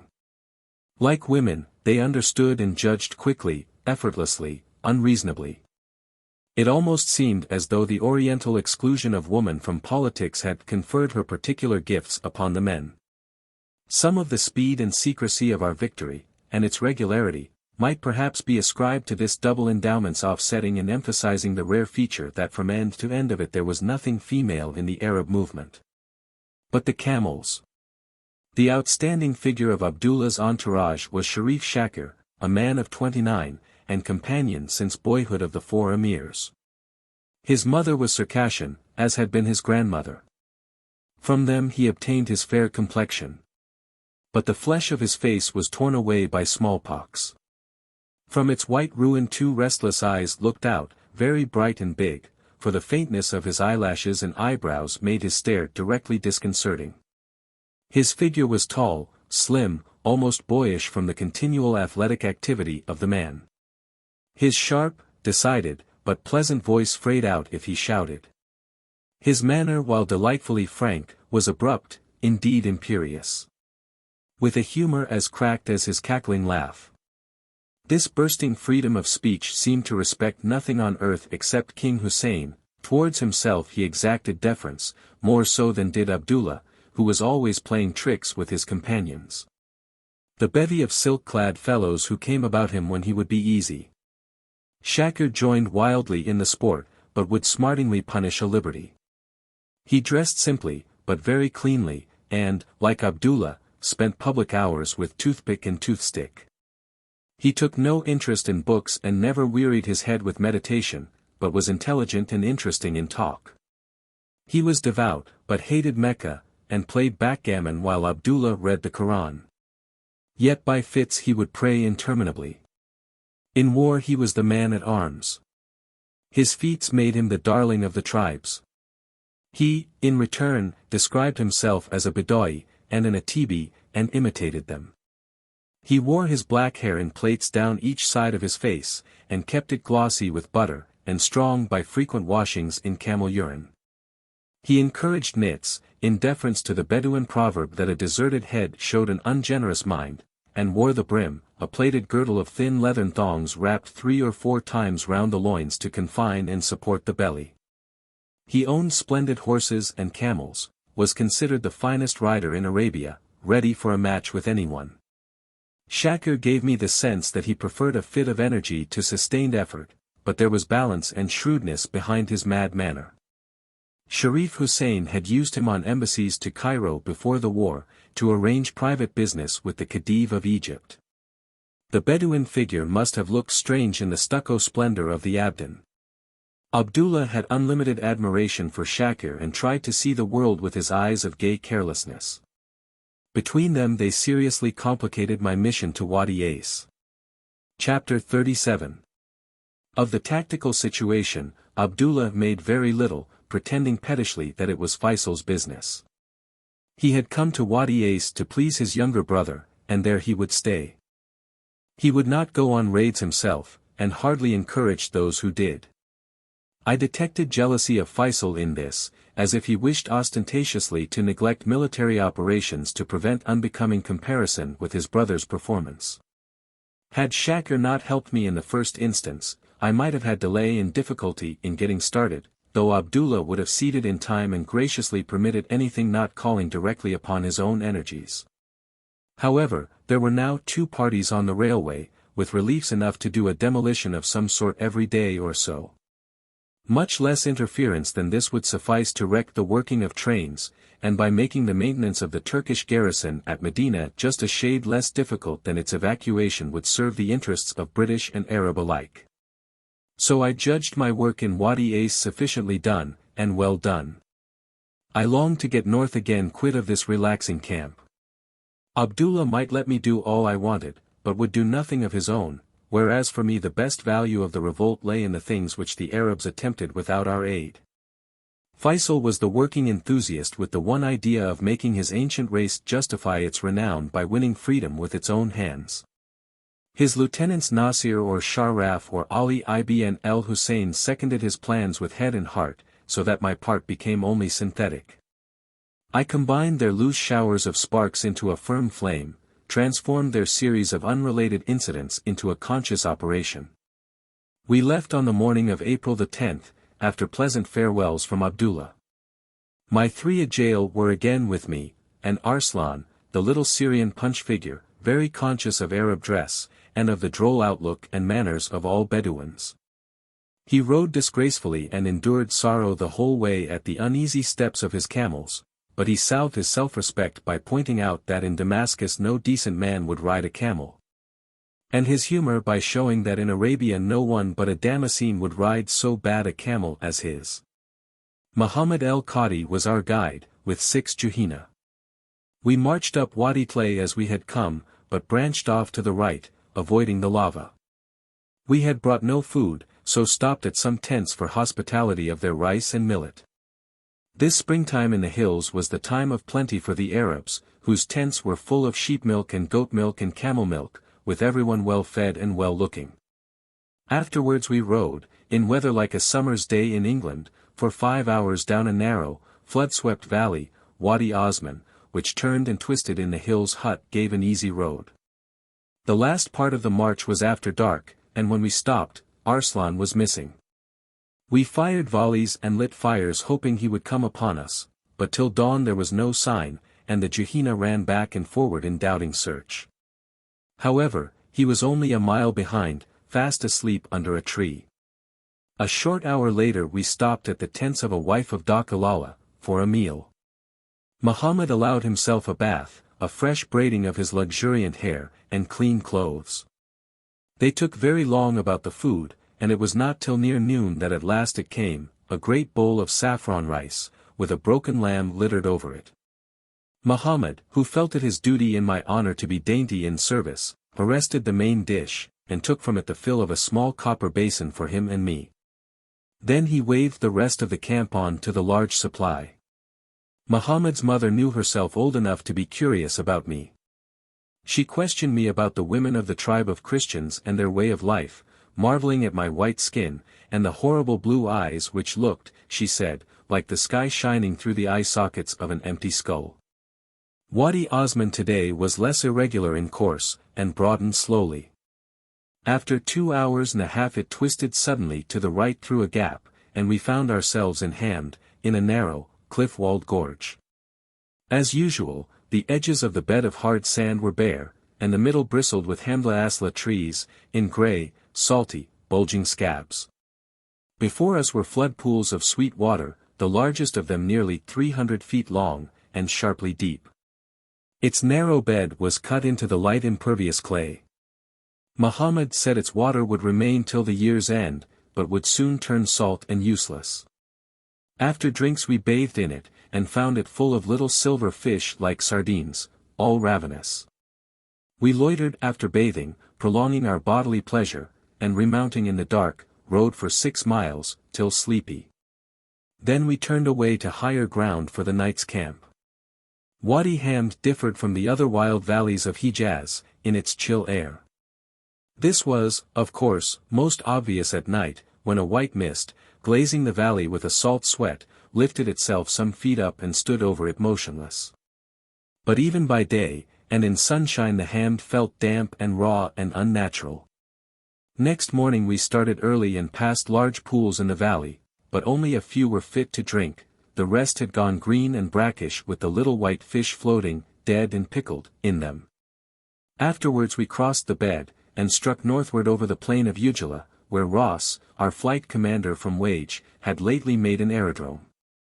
Arab guards were sitting by his petrol, and we breakfasted from them, and afterwards went along Wadi Methar to a shady tree, where we slept 4 hours. In the afternoon everyone was fresh, and the Juhina began to match their camels against one another. At first it was 2 and 2, but the others joined, till they were 6 abreast. The road was bad, and finally, one lad cantered his animal into a heap of stones.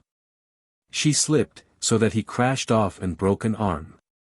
It was a misfortune, but Muhammad coolly tied him up with rags and camel girths, and left him at ease under a tree to rest a little before riding back to Ujala for the night.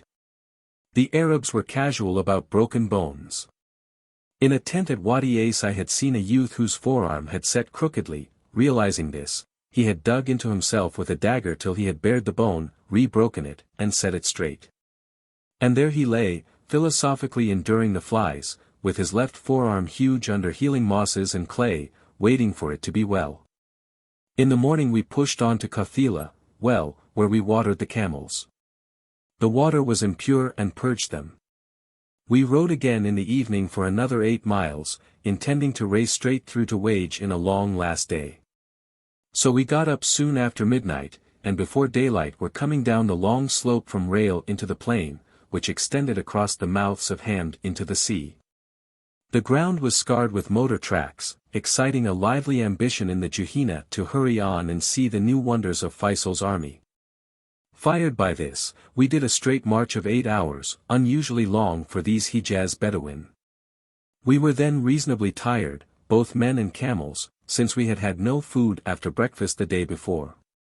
Therefore it seemed fit to the boy Muhammad to run races.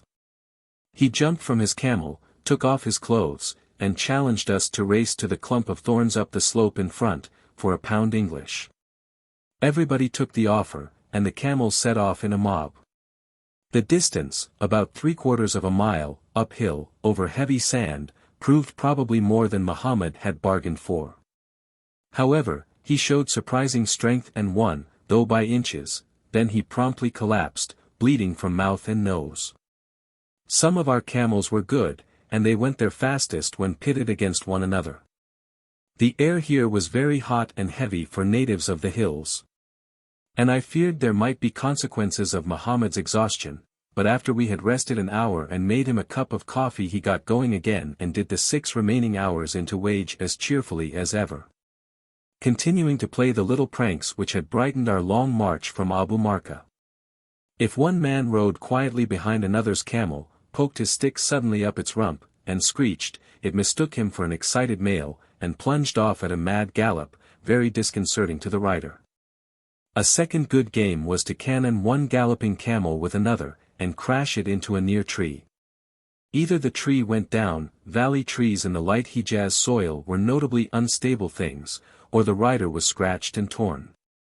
Or, best of all, he was swept quite out of his saddle, and left impaled on a thorny branch, if not dropped violently to the ground. This counted as a bull, and was very popular with everyone but him. The Bedouin were odd people. For an Englishman, sojourning with them was unsatisfactory unless he had patience wide and deep as the sea. They were absolute slaves of their appetite, with no stamina of mind, drunkards for coffee, milk or water, gluttons for stewed meat, shameless beggars of tobacco. They dreamed for weeks before and after their rare sexual exercises, and spent the intervening days titillating themselves and their hearers with bawdy tales. Had the circumstances of their lives given them opportunity they would have been sheer sensualists. Their strength was the strength of men geographically beyond temptation, the poverty of Arabia made them simple, continent, enduring. If forced into civilized life they would have succumbed like any savage race to its diseases, meanness, luxury, cruelty, crooked dealing, artifice, and, like savages, they would have suffered them exaggeratedly for lack of inoculation. If they suspected that we wanted to drive them either they were mulish or they went away. If we comprehended them, and gave time and trouble to make things tempting to them, then they would go to great pains for our pleasure. Whether the results achieved were worth the effort, no man could tell. Englishmen, accustomed to greater returns, would not, and, indeed, could not, have spent the time, thought and tact lavished every day by sheiks and emirs for such meager ends. Arab processes were clear, Arab minds moved logically as our own, with nothing radically incomprehensible or different, except the premise, there was no excuse or reason, except our laziness and ignorance. Whereby we could call them inscrutable or oriental, or leave them misunderstood. They would follow us, if we endured with them, and played the game according to their rules. The pity was, that we often began to do so, and broke down with exasperation and threw them over, blaming them for what was a fault in our own selves. Such strictures, like a general's complaint of bad troops, were in reality a confession of our faulty foresight, often made falsely out of mock modesty to show that, though mistaken, we had at least the wit to know our fault. Chapter 38. Cleanliness made me stop outside wage and change my filthy clothes. Feisal, when I reported, led me into the inner tent to talk. It seemed that everything was well. More cars had arrived from Egypt, Yenbo was emptied of its last soldiers and stores, and Sharaf himself had come up, with an unexpected unit, a new machine gun company of amusing origin. We had left 30 sick and wounded men in Yenbo when we marched away, also heaps of broken weapons, with 2 British armor sergeants repairing them. The sergeants, who found time hang heavily, had taken mended Maxims and Patience and combined them into a machine gun company so thoroughly trained by dumb show that they were as good as the best we had. Rabag also was being abandoned. The aeroplanes from it had flown up here and were established. Their Egyptian troops had been shipped after them, with Joyce and Goslet and the Rabag staff, who were now in charge of things at Wage. Newcomb and Hornby were up country tearing at the railway day and night, almost with their own hands for lack of helpers. The tribal propaganda was marching forward, all was for the best, and I was about to take my leave when Suleiman, the guest master, hurried in and whispered to Feisal, who turned to me with shining eyes, trying to be calm, and said, "Ada is here." I shouted, "Ada Abu Ta'i," and at that moment the tent flap was drawn back, before a deep voice which boomed salutations to our Lord, the Commander of the Faithful. There entered a tall, strong figure, with a haggard face, passionate and tragic.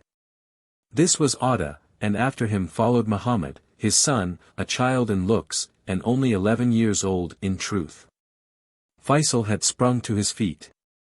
Ada caught his hand and kissed it, and they drew aside a pace or two and looked at each other, a splendidly unlike pair, typical of much that was best in Arabia, Feisal the prophet, and Ada the warrior, each filling his part to perfection. And immediately understanding and liking the other. They sat down. Feisal introduced us one by one, and Ada with a measured word seemed to register each person. We had heard much of Ada, and were banking to open Aqaba with his help. And after a moment I knew, from the force and directness of the man, that we would attain our end. He had come down to us like a knight-errant, chafing at our delay in wage, anxious only to be acquiring merit for Arab freedom in his own lands. If his performance was one half his desire, we should be prosperous and fortunate. The weight was off all minds before we went to supper. We were a cheerful party. Nazib, Faiz, Muhammad el-Dylan Ada's politic cousin, Zal his nephew, and Sharif Nasir, resting in wage for a few days between expeditions. I told Feisal odd stories of Abdullah's camp, and the joy of breaking railways. Suddenly Ada scrambled to his feet with a loud, "God forbid," and flung from the tent. We stared at one another, and there came a noise of hammering outside. I went after to learn what it meant, and there was Ada bent over a rock pounding his false teeth to fragments with a stone. I had forgotten, he explained, Jemal Pasha gave me these. I was eating my lord's bread with Turkish teeth. Unfortunately he had few teeth of his own, so that henceforward eating the meat he loved was difficulty and after pain, and he went about half-nourished till we had taken Aqaba. And Sir Reginald Wingate sent him a dentist from Egypt to make an allied set.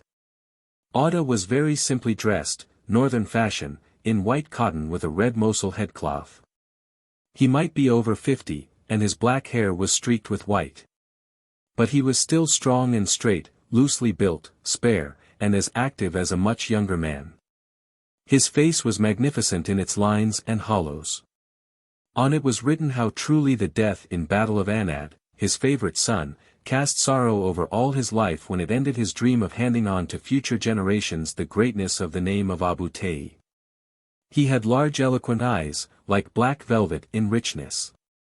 His forehead was low and broad, his nose very high and sharp, powerfully hooked, his mouth rather large and mobile, his beard and mustaches had been trimmed to a point in Hawattat style, with the lower jaw shaven underneath.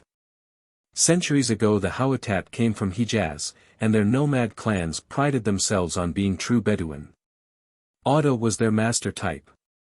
His hospitality was sweeping, except to very hungry souls, inconvenient. His generosity kept him always poor, despite the profits of 100 raids. He had married 28 times, had been wounded 13 times, whilst the battles he provoked had seen all his tribesmen hurt and most of his relations killed. He himself had slain 75 men, Arabs, with his own hand in battle, and never a man except in battle. Of the number of dead Turks he could give no account, they did not enter the register. His Taweha under him had become the first fighters of the desert, with a tradition of desperate courage. A sense of superiority which never left them while there was me and work to do, but which had reduced them from 1,200 men to less than 500, in 30 years, as the standard of nomadic fighting rose. Otto raided as often as he had opportunity, and as widely as he could. He had seen Aleppo, Basra, Wage, and Wadi Dawasir on his expeditions, and was careful to be at enmity with nearly all tribes in the desert, that he might have proper scope for raids.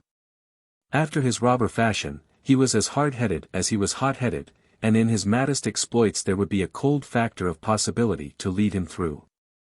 His patience in action was extreme, and he received and ignored advice, criticism, or abuse, with a smile as constant as it was very charming. If he got angry his face worked uncontrollably, and he burst into a fit of shaking passion, only to be assuaged after he had killed. At such times he was a wild beast, and men escaped his presence. Nothing on earth would make him change his mind or obey an order to do the least thing he disapproved, and he took no heed of men's feelings when his face was set. He saw life as a saga. All the events in it were significant, all personages in contact with him heroic. His mind was stored with poems of old raids and epic tales of fights, and he overflowed with them on the nearest listener. If he lacked listeners he would very likely sing them to himself in his tremendous voice, deep and resonant and loud. He had no control over his lips, and was therefore terrible to his own interests and hurt his friends continually. He spoke of himself in the third person, and was so sure of his fame that he loved to shout out stories against himself. At times he seemed taken by a demon of mischief, and in public assembly would invent and utter on oath appalling tales of the private life of his hosts or guests, and yet with all this he was modest, as simple as a child, direct, honest, kind-hearted, and warmly loved even by those to whom he was most embarrassing, his friends. Joyce lived near the beach, beside the spread lines of the Egyptian troops, in an imposing array of large tents and small tents, and we talked over things done or to do. Every effort was still directed against the railway. Newcomb and Garland were near Muaddam with Sharif Sharaf and Maulud. They had many billy, the mule-mounted infantry, and guns and machine guns, and hoped to take the fort and railway station there. Newcomb meant then to move all Feisal's men forward very close to Medine Salih, and, by taking and holding a part of the line, to cut off Medina and compel its early surrender. Wilson was coming up to help in this operation, and Davenport would take as many of the Egyptian army as he could transport, to reinforce the Arab attack. All this program was what I had believed necessary for the further progress of the Arab Revolt when we took Wage. I had planned and arranged some of it myself. But now, since that happy fever and dysentery in Abdullah's camp had given me leisure to meditate upon the strategy and tactics of irregular war, it seemed that not merely the details but the essence of this plan were wrong. It therefore became my business to explain my changed ideas, and if possible to persuade my chiefs to follow me into the new theory. So I began with 3 propositions. Firstly, that irregulars would not attack places, and so remained incapable of forcing a decision. Secondly, that they were as unable to defend a line or point as they were to attack it. Thirdly, that their virtue lay in depth, not in face. The Arab war was geographical, and the Turkish army an accident. Our aim was to seek the enemy's weakest material link and bear only on that till time made their whole length fail. Our largest resources, the Bedouin on whom our war must be built, were in use to formal operations, but had assets of mobility, toughness, self-assurance, knowledge of the country, intelligent courage. With them dispersal was strength. Consequently we must extend our front to its maximum, to impose on the Turks the longest possible passive defense, since that was, materially, their most costly form of war. Our duty was to attain our end with the greatest economy of life, since life was more precious to us than money or time. If we were patient and superhuman skilled, we could follow the direction of sacks and reach victory without battle, by pressing our advantages mathematical and psychological. Fortunately our physical weakness was not such as to demand this. We were richer than the Turks in transport, machine guns, cars, high explosive. We could develop a highly mobile, highly equipped striking force of the smallest size, and use it successively at distributed points of the Turkish line, to make them strengthen their posts beyond the defensive minimum of 20 men. This would be a short cut to success. We must not take Medina. The Turk was harmless there. In prison in Egypt he would cost us food and guards. We wanted him to stay at Medina, and every other distant place, in the largest numbers. Our ideal was to keep his railway just working, but only just, with the maximum of loss and discomfort. The factor of food would confine him to the railways, but he was welcome to the Hijaz Railway, and the Transjordan Railway, and the Palestine and Syrian railways for the duration of the war. So long as he gave us the other 999 thousandths of the Arab world. If he tended to evacuate too soon, as a step to concentrating in the small area which his numbers could dominate effectually, then we should have to restore his confidence by reducing our enterprises against him. His stupidity would be our ally, for he would like to hold, or to think he held, as much of his old provinces as possible. This pride in his imperial heritage would keep him in his present absurd position, all flanks and no front. In detail I criticized the ruling scheme. To hold a middle point of the railway would be expensive, for the holding force might be threatened from each side. The mixture of Egyptian troops with tribesmen was a moral weakness. If there were professional soldiers present, the Bedouin would stand aside and watch them work, glad to be excused the leading part. Jealousy, superadded to inefficiency, would be the outcome. Further, the Billy country was very dry, and the maintenance of a large force up by the line technically difficult. Neither my general reasoning, however, nor my particular objections had much weight. The plans were made, and the preparations advanced. Everyone was too busy with his own work to give me specific authority to launch out on mine. All I gained was a hearing, and a qualified admission that my counteroffensive might be a useful diversion. I was working out with Atta Abu Tay a march to the Hawatat in their spring pastures of the Syrian desert. From them we might raise a mobile camel force, and rush Aqaba from the eastward without guns or machine guns. The eastern was the unguarded side, the line of least resistance, the easiest for us. Our march would be an extreme example of a turning movement, since it involved a desert journey of 600 miles to capture a trench within gunfire of our ships, but there was no practicable alternative. And it was so entirely in the spirit of my sick-bed ruminations that its issue might well be fortunate, and would surely be instructive. Atta thought all things possible with dynamite and money, and that the smaller clans about Aqaba would join us. Feisal, who was already in touch with them, also believed that they would help if we won a preliminary success up by Mon and then moved in force against the port. The navy raided it while we were thinking, and their captured Turks gave us such useful information that I became eager to go off at once. The desert route to Aqaba was so long and so difficult that we could take neither guns nor machine guns, nor stores nor regular soldiers. Accordingly the element I would withdraw from the railway scheme was only my single self. And, in the circumstances, this amount was negligible, since I felt so strongly against it that my help there would have been half-hearted. So I decided to go my own way, with or without orders. I wrote a letter full of apologies to Clayton, telling him that my intentions were of the best, and went. Book 4. Extending to Aqaba. Chapters 39 to 54. The port of Aqaba was naturally so strong that it could be taken only by surprise from inland, but the opportune adherence to Feisal of Ada Abu Tay made us hope to enroll enough tribesmen in the eastern desert for such a descent upon the coast. Nasir, Ada, and I set off together on the long ride. Hitherto Feisal had been the public leader, but his remaining in wage threw the ungrateful load of this northern expedition upon myself. I accepted it and its dishonest implication as our only means of victory. We tricked the Turks and entered Aqaba with good fortune. Chapter 39. By May the 9th all things were ready, and in the glare of mid-afternoon we left Feisal's tent, his good wishes sounding after us from the hilltop as we marched away. Sharif Nasir led us, his lucent goodness, which provoked answering devotion even from the depraved, made him the only leader, and a benediction, for forlorn hopes. When we broke our wishes to him he had sighed a little, for he was body-weary after months of vanguard service, and mind-weary too, with the passing of youth's careless years. He feared his maturity as it grew upon him, with its ripe thought, its skill, its finished art, yet which lacked the poetry of boyhood to make living a full end of life.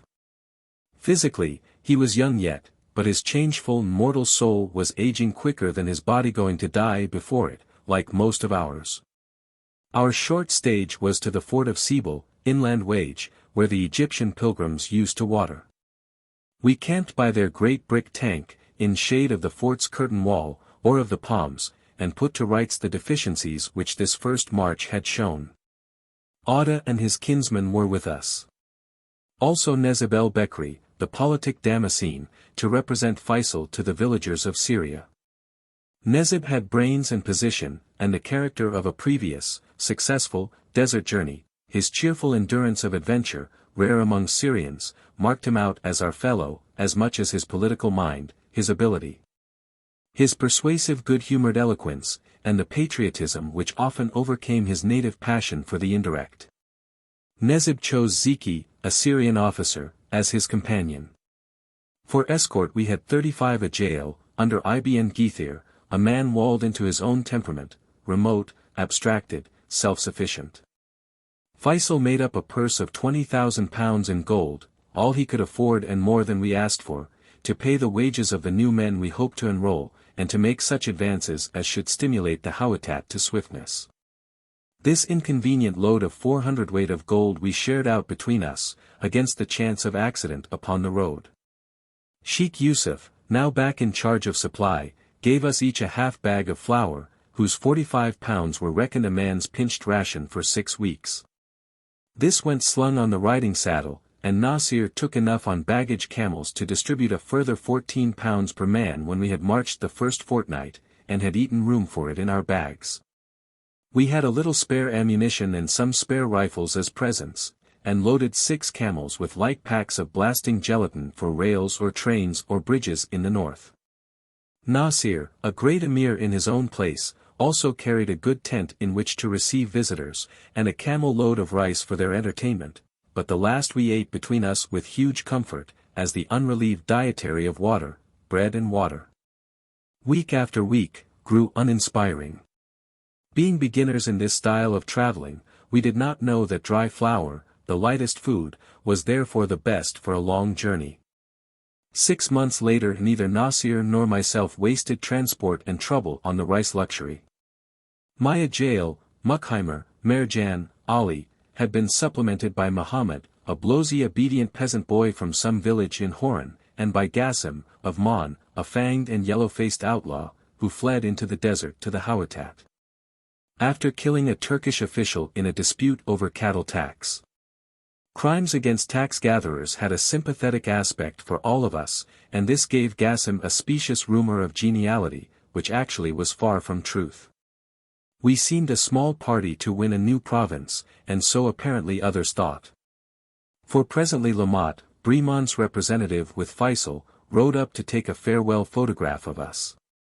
A little later Yusuf arrived, with the good doctor, and Shefik, and Nezib's brothers, to wish us success on our march. We joined in a spacious evening meal, whose materials the prudent Yusuf had brought with him. His not slender heart perhaps misgave him at the notion of a bread supper, or was it the beautiful desire to give us a last feast before we were lost in the wilderness of pain and evil refreshment? After they had gone we loaded up, and started before midnight on another stage of our journey to the oasis of Kir. Nasir, our guide, had grown to know this country nearly as well as he did his own. While we rode through the moonlit and starry night, his memory was dwelling very intimately about his home. He told me of their stone-paved house whose sunk halls had vaulted roofs against the summer heat, and of the gardens planted with every kind of fruit tree, in shady paths about which they could walk at ease, mindless of the sun. He told me of the wheel over the well, with its machinery of leathern trip buckets, raised by oxen upon an inclined path of hard-trodden earth, and of how the water from its reservoir slid in concrete channels by the borders of the paths. Or worked fountains in the court beside the great vine-trellised swimming tank, lined with shining cement, within whose green depth he and his brother's household used to plunge at midday. Nasir, though usually merry, had a quick vein of suffering in him, and tonight he was wondering why he, an emir of Medina, rich and powerful and at rest in that garden palace, had thrown up all to become the weak leader of desperate adventures in the desert. For 2 years he had been outcast, always fighting beyond the front line of Feisal's armies, chosen for every particular hazard, the pioneer in each advance. And, meanwhile, the Turks were in his house, wasting his fruit trees and chopping down his palms. Even, he said, the great well, which had sounded with the creak of the bullock wheels for 600 years, had fallen silent. The garden, cracked with heat, was becoming waste as the Bund hills over which we rode. After 4 hours' march we slept for 2, and rose with the sun. The baggage camels, weak with the cursed mange of wage, moved slowly, grazing all day as they went. We riders, light-mounted, might have passed them easily. But Auda, who was regulating our marches, forbade, because of the difficulties in front, for which our animals would need all the fitness we could conserve in them. So we plodded soberly on for 6 hours in great heat.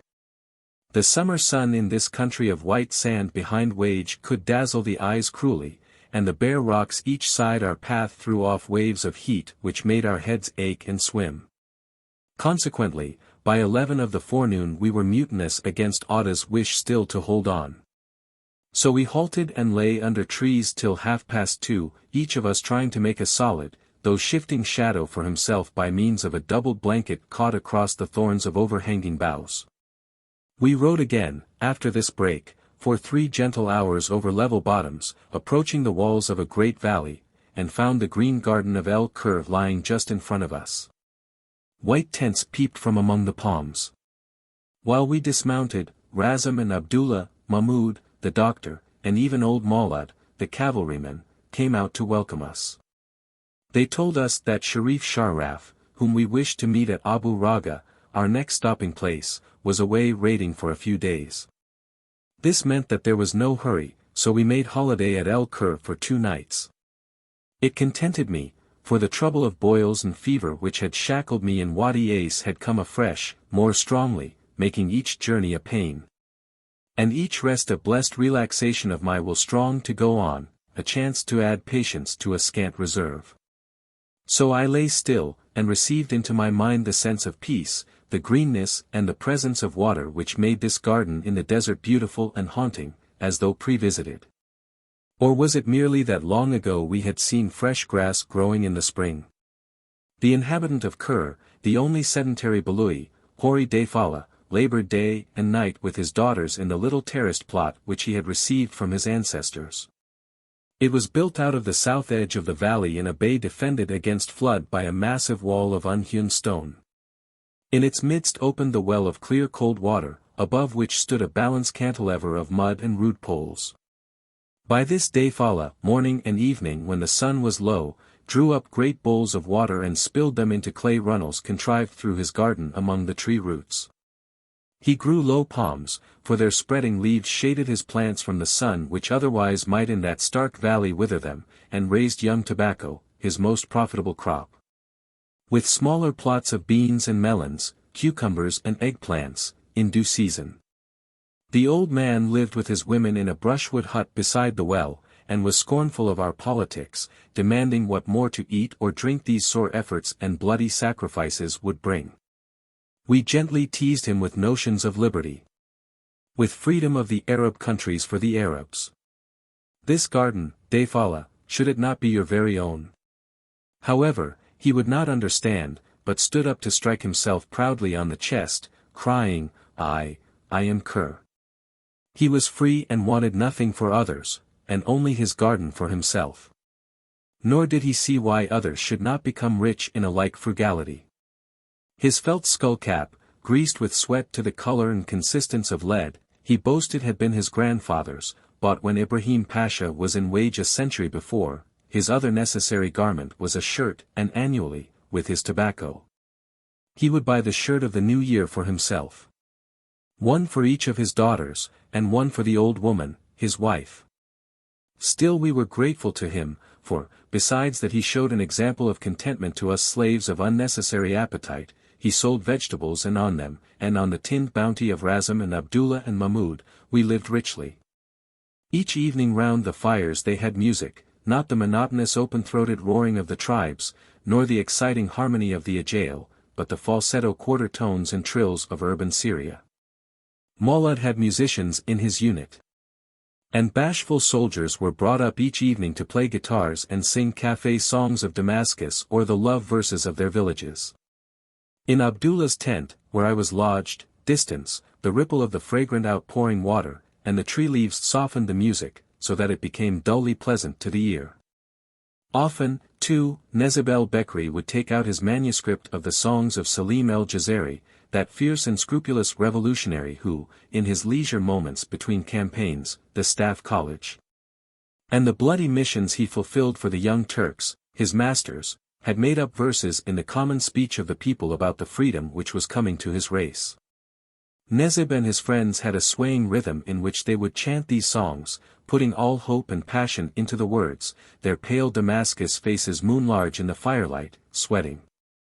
The soldier camp would grow dead silent till the stanza ended, and then from every man would come a sighing, longing echo of the last note. Only old Defala went on splashing out his water, sure that after we had finished with our silliness someone would yet need and buy his green stuff. Chapter 40. To townsmen this garden was a memory of the world before we went mad with war and drove ourselves into the desert. To Atta there was an indecency of exhibition in the plant richness, and he longed for an empty view. So we cut short our second night in paradise, and at 2 in the morning went on up the valley. It was pitch dark, the very stars in the sky being unable to cast light into the depths where we were wandering. Tonight Atta was guide, and to make us sure of him he lifted up his voice in an interminable tio, ho, ho, song of the Hawatat. An epic chanted on 3 bass notes, up and down, back and forward, in so round a voice that the words were indistinguishable. After a little we thanked him for the singing, since the path went away to the left, and our long line followed his turn by the echoes of his voice rolling about the torn black cliffs in the moonlight. On this long journey Sharif Nasir and Atta's sour-smiling cousin, Muhammad el-Dailan, took pains with my Arabic, giving me by turn lessons in the classical Medina tongue, and in the vivid desert language. At the beginning my Arabic had been a halting command of the tribal dialects of the Middle Euphrates, a not impure form. But now it became a fluent mingling of Hijaz slang and North tribal poetry with household words and phrases from the limpid Nedi, and book forms from Syria. The fluency had a lack of grammar, which made my talk a perpetual adventure for my hearers. Newcomers imagined I must be the native of some unknown illiterate district, a shot rubbish ground of disjected Arabic parts of speech. However, as yet I understood not 3 words of Atta's, and after half an hour his chant tired me, while the old moon climbed slowly up the sky, sailed over the topmost hills and threw a deceitful light, less sure than darkness, into our valley. We marched until the early sun, very trying to those who had ridden all night, opposed us. Breakfast was off our own flour, thus lightening at last, after days of hospitality, our poor camel's food load. Sharaf being not yet in Abu Raga, we made no more of haste than water difficulties compelled. And, after food, again put up our blanket roofs and lay till afternoon, fretfully dodging after their unstable shadow, getting moist with heat and the constant pricking of flies. At last Nasir gave the marching signal, and we went on up the defile, with slightly pompous hills each side, for 4 hours, when we agreed to camp again in the valley bed.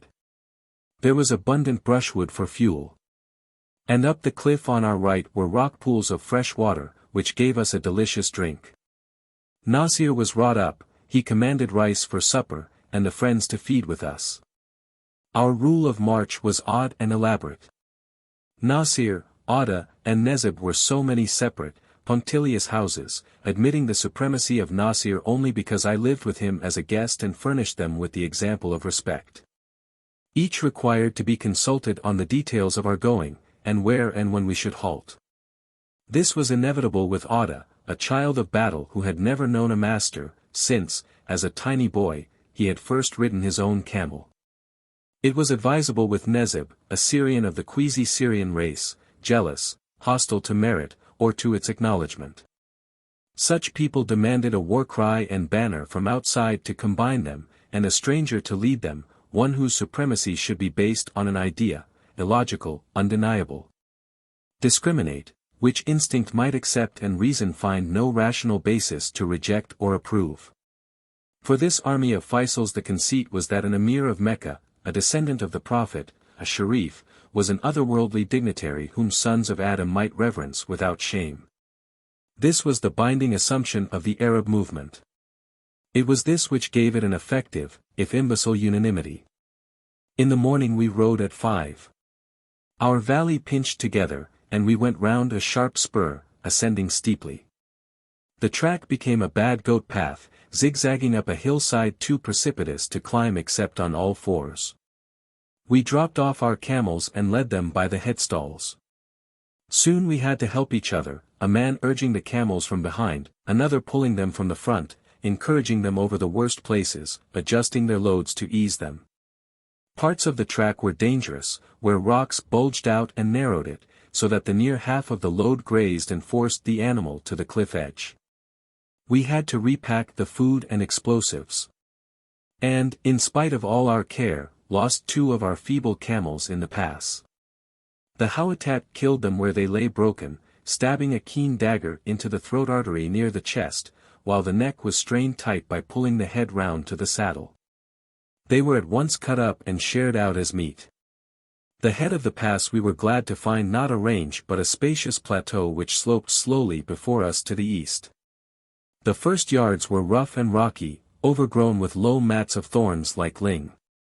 But afterwards we came to a valley of white shingle, in whose bed a Bedouin woman was filling her water skin with a copper cup, ladling milky water, quite pure and sweet, from a little hole a foot wide, scraped elbow deep in the pebbles. This was Abu Sa'd, and for its name's sake and for its water, and the joints of red meat bumping on our saddles, we settled we would stay here one night. Filling up yet more of the time which must be filled before Sharaf came back from his expedition against the railway. So we rode on 4 more miles, to camp under spreading trees, in close-grown thickets of thorn scrub, hollow underneath like booths. By day these made tent ribs for our blankets stretched against the masterful sun. At night they were bowers for our sleeping places. We had learned to sleep with nothing overhead but moon and stars, and nothing either side to keep distant the winds and noises of the night. And by contrast it was strange, but quieting, to rest within walls, with a roof above, even though walls and roof were only interlacing twigs making a darker mesh against the star-scattered sky. For myself, I was ill again. A fever increasing upon me, and my body very sore with boils and the rubbing of my sweaty saddle. When Nasir, without my prompting, had halted at the half-stage, I turned and thanked him warmly, to his astonishment. We were now on the limestone of the Shifa crest. Before us lay a great dark lava field, and short of it a range of red and black banded sandstone cliffs with conical tops. The air on the high tableland was not so warm. And morning and evening there blew across us a free current which was refreshing after the suspended stillness of the valleys. We breakfasted on our camel meat, and started more gaily the next morning down a gently falling plateau of red sandstone. Then we came to the first break of surface, a sharp passage to the bottom of a shrub-grown, sandy valley, on each side of which sandstone precipices and pinnacles, gradually growing in height as we went down, detached themselves sharply against the morning sky. It was shadowed in the bottom, and the air tasted wet and decayed, as though sap was drying out into it. The edges of the cliffs about us were clipped strangely, like fantastic parapets. We wound on, ever deeper into the earth until, half an hour later, by a sharp corner we entered Wadi Jizl, the main gutter of these sandstone regions, whose end we had seen near Hidia. Jizl was a deep gorge some 200 yards in width, full of tamarisk sprouting from the bed of drifted sand, as well as from the soft 20-foot banks, heaped up wherever an eddy in flood or wind had laid the heavier dust under the returns of cliffs. The walls each side were of regular bands of sandstone, streaked red in many shades. The union of dark cliffs, pink floors, and pale green shrubbery was beautiful to eyes sated with months of sunlight and sooty shadow. When evening came, the declining sun crimsoned one side of the valley with its glow, leaving the other in purple gloom.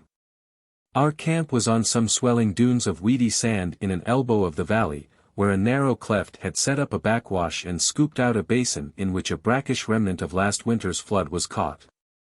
We sent a man for news up the valley to an oleander thicket where we saw the white peaks of Sharaf's tents. They expected him next day, so we passed 2 nights in this strange-colored, echoing place. The brackish pool was fit for our camels, and in it we bathed at noon. Then we ate and slept generously, and wandered in the nearer valleys to see the horizontal stripes of pink and brown and cream and red which made up the general redness of the cliffs, delighting in the varied patterns of thin pencilings of lighter or darker tint which were drawn over the plain body of rock. One afternoon I spent behind some shepherd's fold of sandstone blocks in warm soft air and sunlight, with a low burden of the wind plucking at the rough wall top above my head. The valley was instinct with peace, and the wind's continuing noise made even it seem patient. My eyes were shut and I was dreaming, when a youthful voice made me see an anxious Ajali, a stranger, Dud, squatting by me. He appealed for my compassion. His friend Faraj had burned their tent in a frolic, and Saad, captain of Sharaf's jail, was going to beat him in punishment. At my intercession he would be released. Saad happened, just then, to visit me, and I put it to him, while Dud sat watching us, his mouth slightly, eagerly, open, his eyelids narrowed over large, dark eyes, and his straight brows furrowed with anxiety. Dud's pupils, set a little in from the center of the eyeball, gave him an air of acute readiness. Saad's reply was not comforting. The pair were always in trouble, and of late so outrageous in their tricks that Sharaf, the severe, had ordered an example to be made of them. All he could do for my sake was to let Dud share the ordained sentence. Dud leaped at the chance, kissed my hand and Saad's and ran off up the valley, while Saad, laughing, told me stories of the famous pair. They were an instance of the Eastern boy and boy affection which the segregation of women made inevitable. Such friendships often led to manly loves of a depth and force beyond our flesh-steeped conceit. When innocent they were hot and unashamed. If sexuality entered, they passed into a give and take, unspiritual relation, like marriage. Next day Sharaf did not come. Our morning passed with Atta talking of the march in front, while Nasir with forefinger and thumb flicked sputtering matches from the box across his tent at us. In the midst of our merriment 2 bent figures, with pain in their eyes, but crooked smiles upon their lips, hobbled up and saluted. These were Dud the hasty and his love-fellow, Faraj. A beautiful, soft-framed, girlish creature, with innocent, smooth face and swimming eyes. They said they were for my service. I had no need of them, and objected that after their beating they could not ride. They replied they had now come barebacked. I said I was a simple man who disliked servants about him. Dud turned away, defeated and angry, but Faraj pleaded that we must have men, and they would follow me for company and out of gratitude. While the harder Dud revolted, he went over to Nasir and knelt in appeal, all the woman of him evident in his longing. At the end, on Nasir's advice, I took them both, mainly because they looked so young and clean. Chapter 41. Sharaf delayed to come until the third morning, but then we heard him loudly, for the Arabs of his raiding force fired slow volleys of shots into the air. And the echoes were thrown about the windings of the valley till even the barren hills seemed to join in the salute. We dressed in our cleanest to go and call on him. Otto wore the splendors he had bought at Wage, a mouse-colored greatcoat of broadcloth with velvet collar, and yellow elastic-sided boots, these below his streaming hair and ruined face of a tired tragedian. Sharaf was kind to us, for he had captured prisoners on the line and blown up rails and a culvert. One piece of his news was that in Wadi Daira, on our road, were pools of rain-water, new fallen and sweet. This would shorten our waterless march to Fajr by 50 miles, and remove its danger of thirst, a great benefit, for our total water carriage came to about 20 gallons, for 50 men, too slender a margin of safety. Next day we left Abu Raga near mid-afternoon, not sorry, for this beautiful place had been unhealthy for us and fever had bothered us during our 3 days in its confined bed. Auda led us up a tributary valley which soon widened into the plain of the Sheg, a sand flat. About it, in scattered confusion, sat small islands and pinnacles of red sandstone, grouped like seracs, wind-eroded at the bases till they looked very fit to fall and block the road, which wound in and out between them, through narrows seeming to give no passage, but always opening into another bay of blind alleys.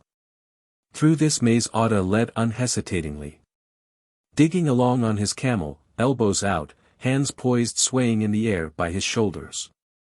There were no footmarks on the ground, for each wind swept like a great brush over the sand surface, stippling the traces of the last travelers till the surface was again a pattern of innumerable tiny virgin waves.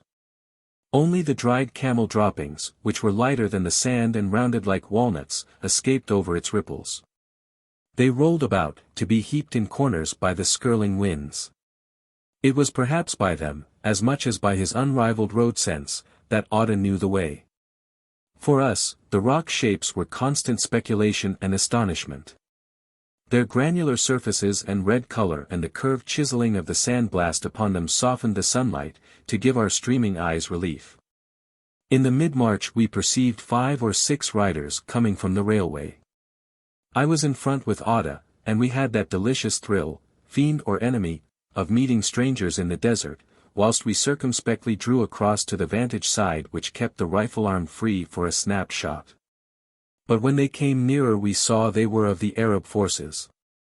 The first, riding loosely on a hulking camel, with the unwieldy Manchester-made timber saddle of the British Camel Corps, was a fair-haired, shaggy-bearded Englishman in tattered uniform. This we guessed must be Hornby, Newcomb's pupil, the wild engineer who vied with him in smashing the railway. After we had exchanged greetings, on this our first meeting, he told me that Newcomb had lately gone to Wage to talk over his difficulties with Feisal and make fresh plans to meet them. Newcomb had constant difficulties owing to excess of zeal, and his habit of doing 4 times more than any other Englishman would do, 10 times what the Arabs thought needful or wise. Hornby spoke little Arabic. And Newcomb not enough to persuade, though enough to give orders, but orders were not in place inland. The persistent pair would cling for weeks to the railway edge, almost without helpers, often without food, till they had exhausted either explosives or camels and had to return for more. The barrenness of the hills made their trips hungry for camels, and they wore out Faisal's best animals in turn. In this Newcomb was chief sinner, for his journeys were done at the trot. Also, as a surveyor, he could not resist a look from each high hill over the country he crossed, to the exasperation of his escort who must either leave him to his own courses, a lasting disgrace to abandon a companion of the road, or founder their own precious and irreplaceable camels in keeping pace with him. Newcomb is like fire, they used to complain, Tyburns friend and enemy, and they admired his amazing energy with nervous shrinking lest they should be his next friendly victims. Arabs told me Newcomb would not sleep except head on rails, and that Hornby would worry the metals with his teeth when gun-cotton failed. These were legends, but behind them lay a sense of their joint insatiate savagery in destroying till there was no more to destroy. For Turkish labor battalions they kept busy, patching culverts, relaying sleepers, jointing new rails. And gun cotton had to come in increasing tons to wage to meet their appetites. They were wonderful, but their too great excellence discouraged our feeble teams, making them ashamed to exhibit their inferior talent, so Newcomb and Hornby remained as individualists, barren of the sevenfold fruits of imitation. At sunset we reached the northern limit of the ruined sandstone land, and rode up to a new level, 60 feet higher than the old, blue-black and volcanic, with a scattered covering of worn basalt blocks, small as a man's hand. Neatly bedded like cobble paving over a floor of fine, hard, black cinder debris of themselves. The rain in its long pelting seemed to have been the agent of these stony surfaces by washing away the lighter dust from above and between, till the stones, set closely side by side and as level as a carpet, covered all the face of the plain and shielded from direct contact with weather the salty mud which filled the interstices of the lava flow beneath. It grew easier going, and Otta ventured to carry on after the light had failed, marching upon the polar star. It was very dark. A pure night enough, but the black stone underfoot swallowed the light of the stars, and at 7 o'clock, when at last we halted, only 4 of our party were with us. We had reached a gentle valley, with a yet damp, soft, sandy bed, full of thorny brushwood, unhappily useless as camel food. We ran about tearing up these bitter bushes by the roots and heaping them in a great pyre, which Otta lit. When the fire grew hot a long black snake wormed slowly out into our group. We must have gathered it, torpid, with the twigs. The flames went shining across the dark flat, a beacon to the heavy camels which had lagged so much today that it was 2 hours before the last group arrived, the men singing their loudest. Partly to encourage themselves and their hungry animals over the ghostly plain, partly so that we might know them friends. We wished their slowness slower, because of our warm fire. In the night some of our camels strayed and our people had to go looking for them so long, that it was nearly 8 o'clock, and we had baked bread and eaten, before again we started. Our track lay across more lava field, but to our morning strength the stones seemed rarer, and waves or hard surfaces of laid sand often drowned them smoothly with a covering as good to march on as a tennis court. We rode fast over this for 6 or 7 miles, and then turned west of a low cinder crater across the flat, dark, stony watershed which divided Gisel from the basin in which the railway ran. These great water systems up here at their springing were shallow, sandy beds, scoring involved yellow lines across the blue-black plain. From our height the lie of the land was patent for miles, with the main features colored in layers, like a map.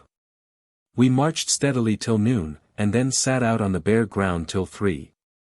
An uneasy halt made necessary by our fear that the dejected camels, so long accustomed only to the sandy tracks of the coastal plain, might have their soft feet scorched by the sun-baked stones, and go lame with us on the road. After we mounted, the going became worse, and we had continually to avoid large fields of piled basalt, or deep yellow watercourses which cut through the crust into the soft stone beneath. After a while red sandstone again cropped out in crazy chimneys, from which the harder layers projected knife-sharp in level shelves beyond the soft, crumbling rock. At last these sandstone ruins became plentiful, in the manner of yesterday, and stood grouped about our road in similar checkered yards of light and shade. Again we marveled at the sureness with which Otta guided our little party through the mazy rocks. They passed, and we re-entered volcanic ground. Little pimply craters stood about, often 2 or 3 together, and from them spines of high, broken basalt led down like disordered causeways across the barren ridges. But these craters looked old, not sharp and well kept like those of Ras Gara, near Wadi Ace, but worn and degraded, sometimes nearly to surface level by a great bay broken into their central hollow. The basalt which ran out from them was a coarse bubbled rock, like Syrian dolerite. The sand-laden winds had ground its exposed surfaces to a pitted smoothness like orange rind, and the sunlight had faded out its blue to a hopeless gray. Between craters the basalt was strewn in small tetrahedra, with angles rubbed and rounded, stone tight to stone like tesseract upon a bed of pink-yellow mud. The ways worn across such flats by the constant passage of camels were very evident, since the slouching tread had pushed the blocks to each side of the path. And the thin mud of wet weather had run into these hollows and now inlaid them palely against the blue.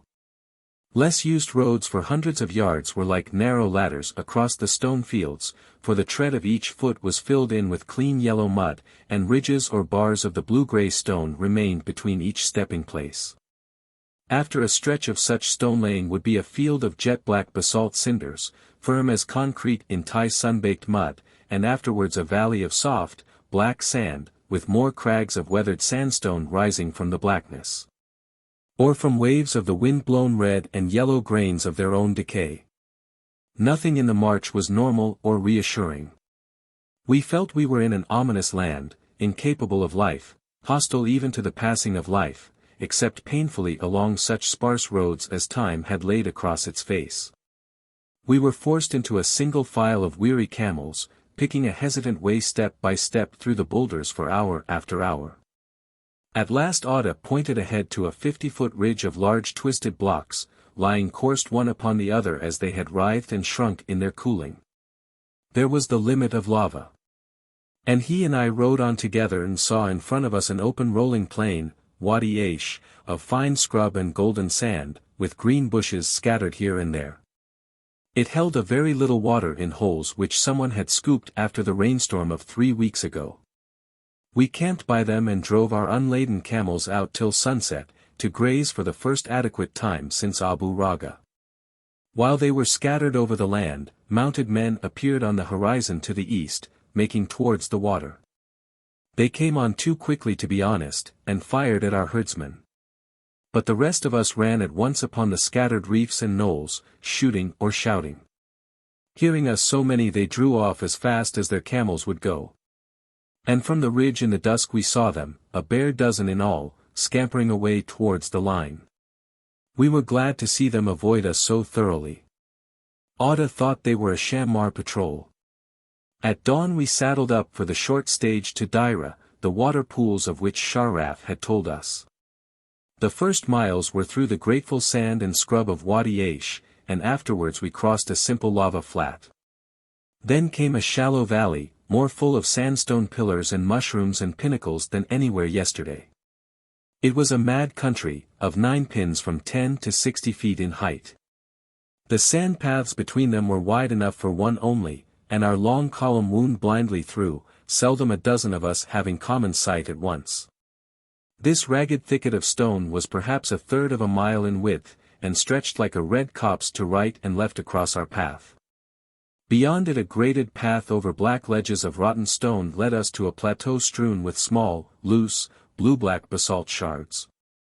After a while we entered Wadi Daira and marched down its bed for an hour or more, sometimes over loose grey stone, sometimes along a sandy bottom between low lips of rock. A deserted camp with empty sardine tins gave proof of Newcomb and Hornby.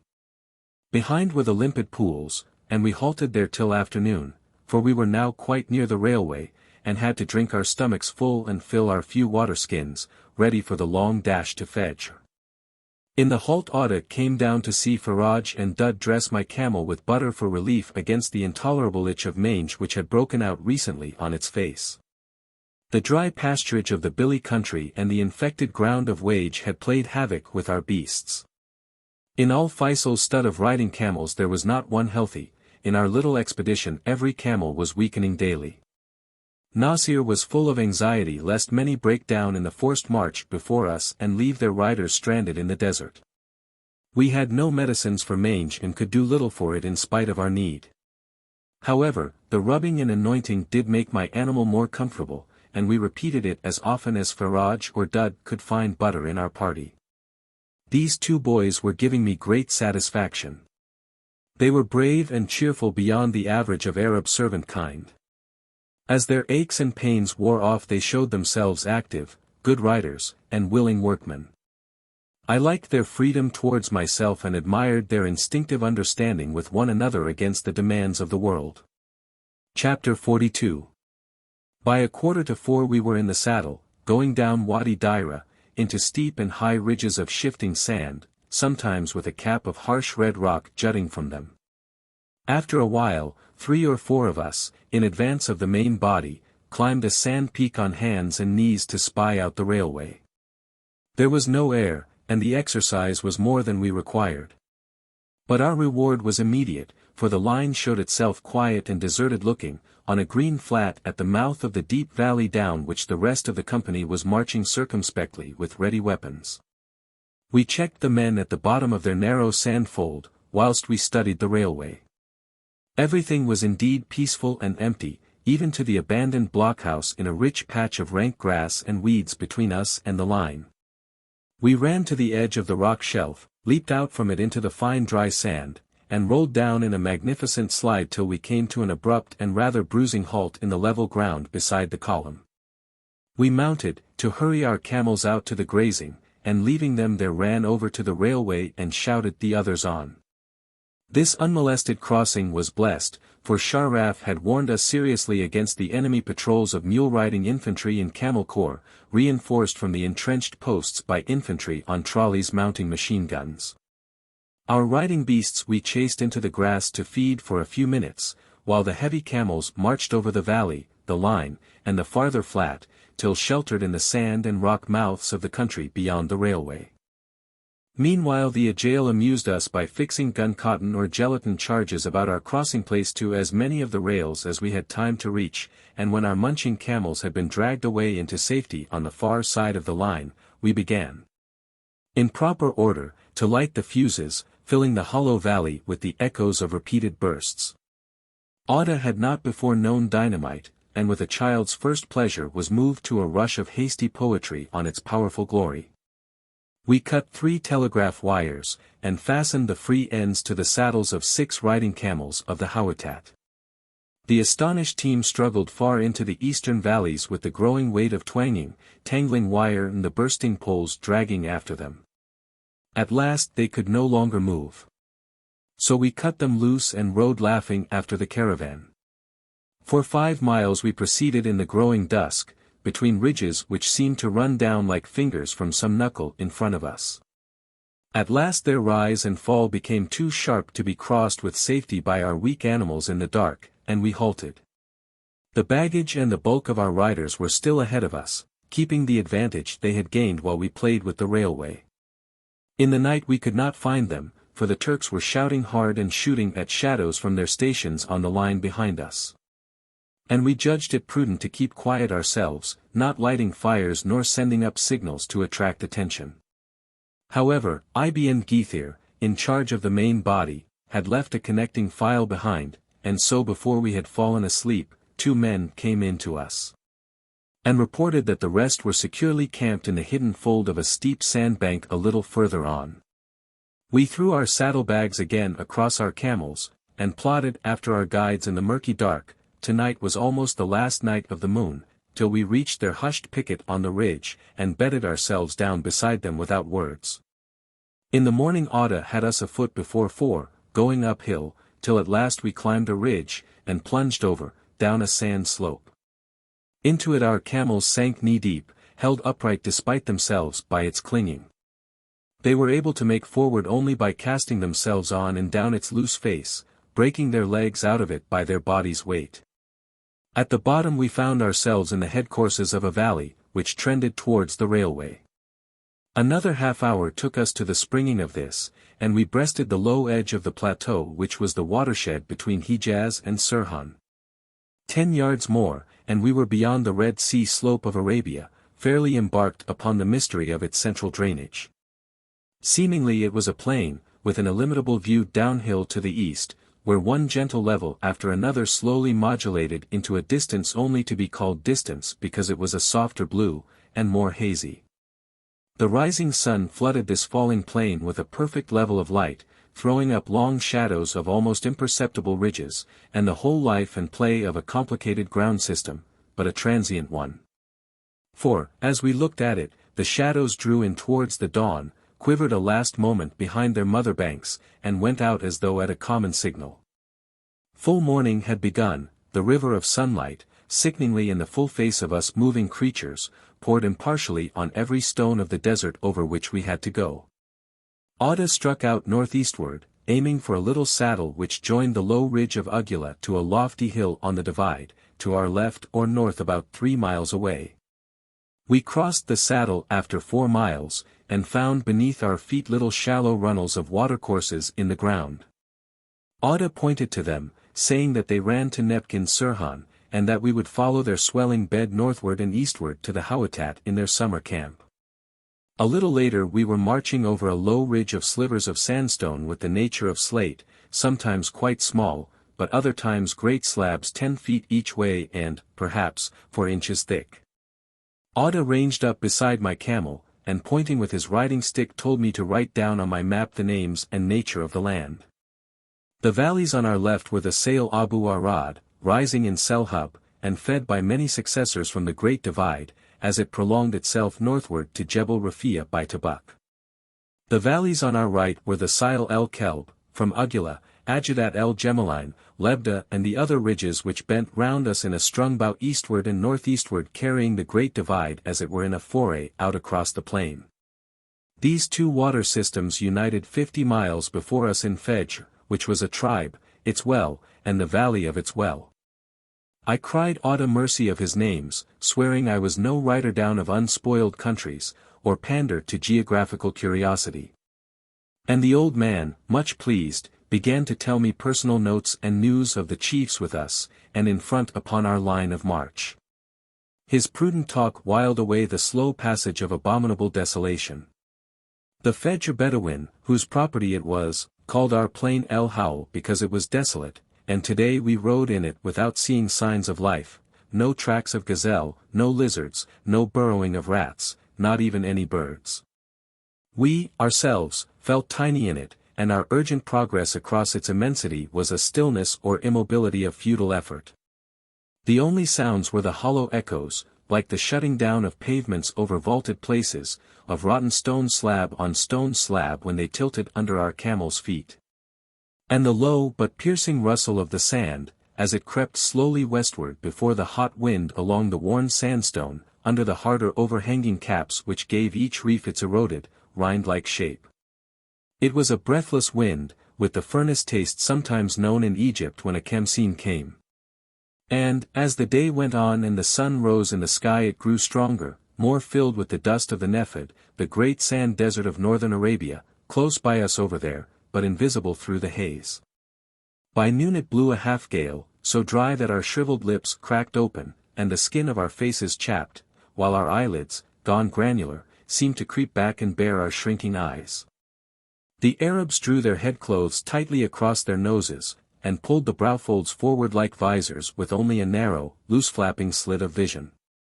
At this stifling price they kept their flesh unbroken, for they feared the sand particles which would wear open the chaps into a painful wound, but, for my own part, I always rather liked a Khamsin. Since its torment seemed to fight against mankind with ordered conscious malevolence, and it was pleasant to outface it so directly, challenging its strength, and conquering its extremity. There was pleasure also in the salt sweat drops which ran singly down the long hair over my forehead, and dripped like ice water on my cheek. At first, I played at catching them in my mouth. But, as we rode further into the desert and the hours passed, the wind became stronger, thicker in dust, more terrible in heat. All semblance of friendly contest passed. My camel's pace became sufficient increase to the irritation of the choking waves, whose dryness broke my skin and made my throat so painful that for 3 days afterwards I could eat little of our stodgy bread. When evening at last came to us I was content that my burned face still felt the other and milder air of darkness. We plodded on all the day, even without the wind forbidding us. There could have been no more luxury halts under the shadow of blankets, if we would arrive unbroken men with strong camels at El Fejr. And nothing made us widen an eye or think a thought till after 3 in the afternoon. Then, above 2 natural tumuli, we came to a cross ridge swelling at last into a hill. Ada huskily spat extra names at me. Beyond it a long slope, slow degrees of a washed gravel surface with stripings of an occasional torrent bed, went down westward. Ada and I trotted ahead together for relief against the intolerable slowness of the caravan. This side the sunset glow a modest wall of hills barred our way to the north. Shortly afterwards the Sail Abu Arad, turning east, swept along our front in a bed a fair mile wide. It was inches deep with scrub as dry as dead wood, which crackled and split with little spurts of dust when we began to gather it for a fire to show the others where we had made the halt. We gathered and gathered vigorously, till we had a great cock ready for lighting. Then we found that neither of us had a match. The mast did not arrive for an hour or more, when the wind had altogether died away, and the evening, calm and black and full of stars, had come down on us. Auda set a watch through the night, for this district was in the line of raiding parties, and in the hours of darkness there were no friends in Arabia. We had covered about 50 miles this day. All we could at a stretch, and enough according to our program. So we halted the night hours. Partly because our camels were weak and ill, and grazing meant much to them, and partly because the Hawattat were not intimate with this country, and feared to lose their way if they should ride too boldly without seeing. Chapter 43. Before dawn the following day we started down the bed of Sile Abu Arad till the white sun came up over the Zibliat hills ahead of us. We turned more north to cut off an angle of the valley, and halted for half an hour till we saw the main body coming. Then Auda, Nasir and myself, unable longer to endure passively the hammer strokes of the sun upon our bowed heads, pushed forward at a jerky trot. Almost at once we lost sight of the others in the lymph-like heat vapor throbbing across the flat, but the road was evident, down the scrubby bed of Wadi Fajr. At the height of noon we reached the well of our desire. It was about 30 feet deep, stone-stined, seemingly ancient. The water was abundant, slightly brackish, but not ill-tasting when drunk fresh, though it soon grew foul in a skin. The valley had flooded in some burst of rain the year before, and therefore contained much dry and thirsty pasturage. To this we loosed our camels. The rest came up, and drew water and baked bread. We let the camels crop industriously till nightfall, then watered them again, and pounded them under the bank a half-mile from the water, for the night, thus leaving the well unmolested in case raiders should need it in the dark hours. Yet our sentries heard no one. As usual we were off before dawn, though we had an easy march before us, but the heated glare of the desert became so painful that we designed to pass the midday in some shelter. After 2 miles the valley spread out, and later we came to a low, broken cliff on the east bank opposite the mouth of Sile Raga. Here the country looked more green, and we asked Auda to fetch us game. He sent Zal one way and rode westward himself across the open plain which stretched beyond view, while we turned into the cliffs and found beneath their fallen crags and undercut ledges abundant shady nooks. Cool against the sun and restful for our unaccustomed eyes. The hunters returned before noon, each with a good gazelle. We had filled our water skins at Fajr, and could use them up, for the water of Abu Ajaj was near, so there was feasting on bread and meat in our stone dens. These indulgences, amid the slow fatigue of long unbroken marches, were grateful to the delicate townsfolk among us, to myself, and to Zeki, and Nezib's Syrian servants, and in a lesser degree to Nezib himself. Nasir's courtesy as host, and his fount of native kindliness made him exquisite in attention to us whenever the road allowed. To his patient teaching I owed most of my later competence to accompany tribal Arabs on the march without ruining their range and speed. We rested till 2 in the afternoon, and reached our stage, Kabr Ajaj, just before sunset, after a dull ride over a duller plain which prolonged Wadi Fajr to the eastward for many miles. The pool was of this year's rain, already turned thick and brackish, but good for camels and just possible for men to drink. It lay in a shallow double depression by Wadi Fajr, whose flood had filled it 2 feet deep over an area 200 yards across. At its north end was a low sandstone dump. We had thought to find Hawattat here, but the ground was grazed bare and the water fouled by their animals, while they themselves were gone. Auda searched for their tracks, but could find none. The windstorms had swept the sand face into clean new ripples. However, since they had come down here from Tubaik, they must have gone on and out into Sirhan, so, if we went away northward, we should find them. The following day, despite the interminable lapse of time, was only our 14th from Wage. And its sun rose upon us again marching. In the afternoon we at last left Wadi Fajr to steer for our Fajr in Sirhan, a point rather east of north. Accordingly, we inclined right, over flats of limestone and sand, and saw a distant corner of the Great Nephid, the famous belts of sand dune which cut off Jebel Shammar from the Syrian desert. Palgrave, the Blunts, and Gertrude Bell amongst the storied travelers had crossed it, and I begged Auda to bear off a little and let us enter it, and their company, but he growled that men went to the Nephid only of necessity, when raiding.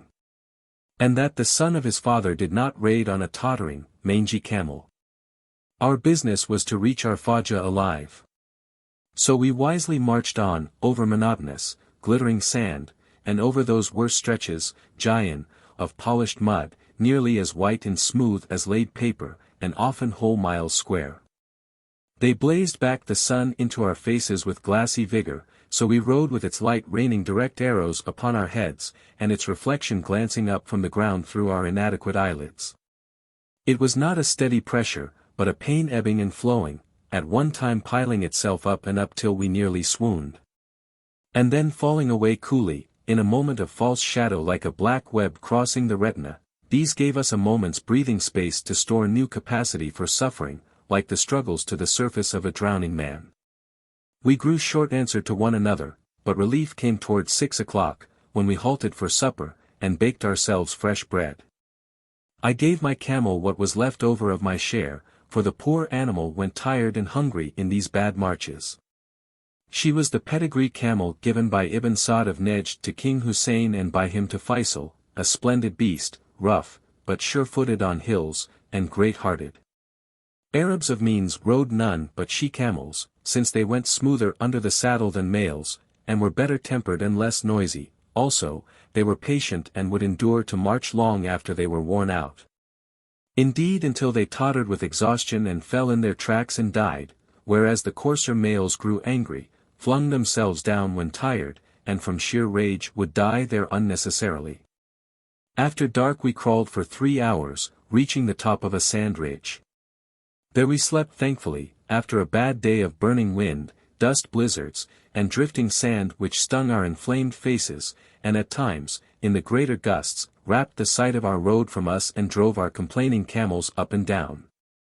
But Auda was anxious about the morrow, for another hot headwind would delay us a 3rd day in the desert, and we had no water left, so he called us early in the night, and we marched down into the plain of the Baisida, so called in derision.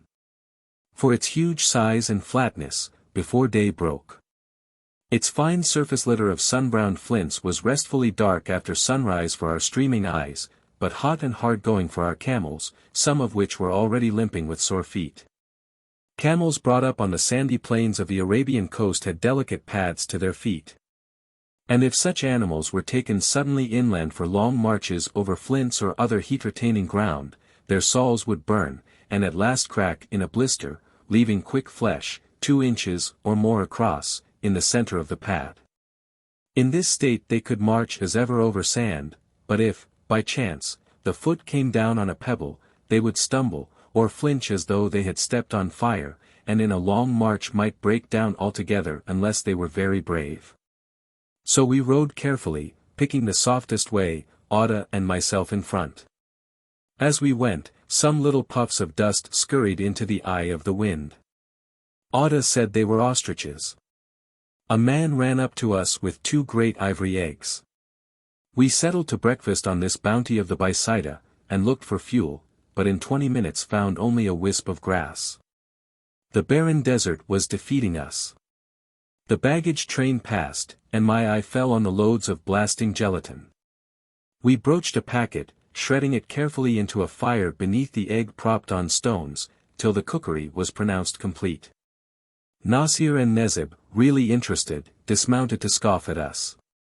Auda drew his silver-hilted dagger and chipped the top of the first egg. A stink like a pestilence went across our party. We fled to a clean spot, rolling the second egg hot before us with gentle kicks. It was fresh enough, and hard as a stone. We dug out its contents with the dagger onto the flint flakes which were our platters, and ate it piecemeal, persuading even Nasir, who in his meat before had never fallen so low as egg meat, to take his share. The general verdict was, tough and strong, but good in the Baisida. Zal saw an oryx, stalked it on foot, and killed it. The better joints were tied upon the baggage camels for the next halt, and our march continued. Afterwards the greedy Hawattat saw more oryx in the distance and went after the beasts, who foolishly ran a little, then stood still and stared till the men were near, and, too late, ran away again. Their white shining bellies betrayed them. For, by the magnification of the mirage, they winked each move to us from afar. Chapter 44. I was too weary, and too little sporting, to go out of the straight way for all the rare beasts in the world. So I rode after the caravan, which my camel overhauled quickly with her longer stride. At the tail of it were my men, walking. They feared that some of their animals would be dead before evening, if the wind blew stronger, but were leading them by hand in hope of getting them in. I admired the contrast between Muhammad the lusty, heavy-footed peasant, and the lithe Ajael, with Faraj and Dud dancing along, barefooted, delicate as thoroughbreds. Only Gassim was not there. They thought him among the Hawattat, for his surliness offended the laughing soldiery and kept him commonly with the Bedouin, who were more of his kidney. There was no one behind, so I rode forward wishing to see how his camel was, and at last found it, riderless, being led by one of the Hawattat. His saddlebags were on it, and his rifle and his food, but he himself nowhere. Gradually it dawned on us that the miserable man was lost. This was a dreadful business, for in the haze and mirage the caravan could not be seen 2 miles, and on the iron ground it made no tracks. Afoot he would never overtake us. Everyone had marched on, thinking him elsewhere in our loose line, but much time had passed and it was nearly midday, so he must be miles back. His loaded camel was proof that he had not been forgotten asleep at our night halt. The Ajael ventured that perhaps he had dozed in the saddle and fallen, stunning or killing himself, or perhaps someone of the party had borne him a grudge. Anyway, they did not know. He was an ill-natured stranger, no charge on any of them, and they did not greatly care. True, but it was true also that Muhammad, his countryman and fellow, who was technically his road companion, knew nothing of the desert, had a foundered camel, and could not turn back for him. If I sent him, it would be murder. That shifted the difficulty to my shoulders. The Hawattat, who would have helped, were away in the mirage out of sight, hunting or scouting. Ibn Githir's Ajael were so clannish that they would not put themselves about except for one another. Besides, Gassim was my man, and upon me lay the responsibility of him. I looked weakly at my trudging men, and wondered for a moment if I could change with one, sending him back on my camel to the rescue. My shirking the duty would be understood, because I was a foreigner, but that was precisely the plea I did not dare set up, while I yet presumed to help these Arabs in their own revolt. It was hard, anyway, for a stranger to influence another people's national movement, and doubly hard for a Christian and a sedentary person to sway Moslem nomads. I should make it impossible for myself if I claimed, simultaneously, the privileges of both societies. So, without saying anything, I turned my unwilling camel round, and forced her, grunting and moaning for her camel friends, back past the long line of men, and past the baggage into the emptiness behind. My temper was very unheroic, for I was furious with my other servants, with my own play-acting as a Bedouin, and most of all with Gassim, a gap-toothed, grumbling fellow, scrimshank in all our marches, bad-tempered, suspicious, brutal. A man whose engagement I regretted, and of whom I had promised to rid myself as soon as we reached a discharging place. It seemed absurd that I should peril my weight in the Arab adventure for a single worthless man. My camel seemed to feel it also, by her deep grumbling, but that was a constant recourse of ill-treated camels.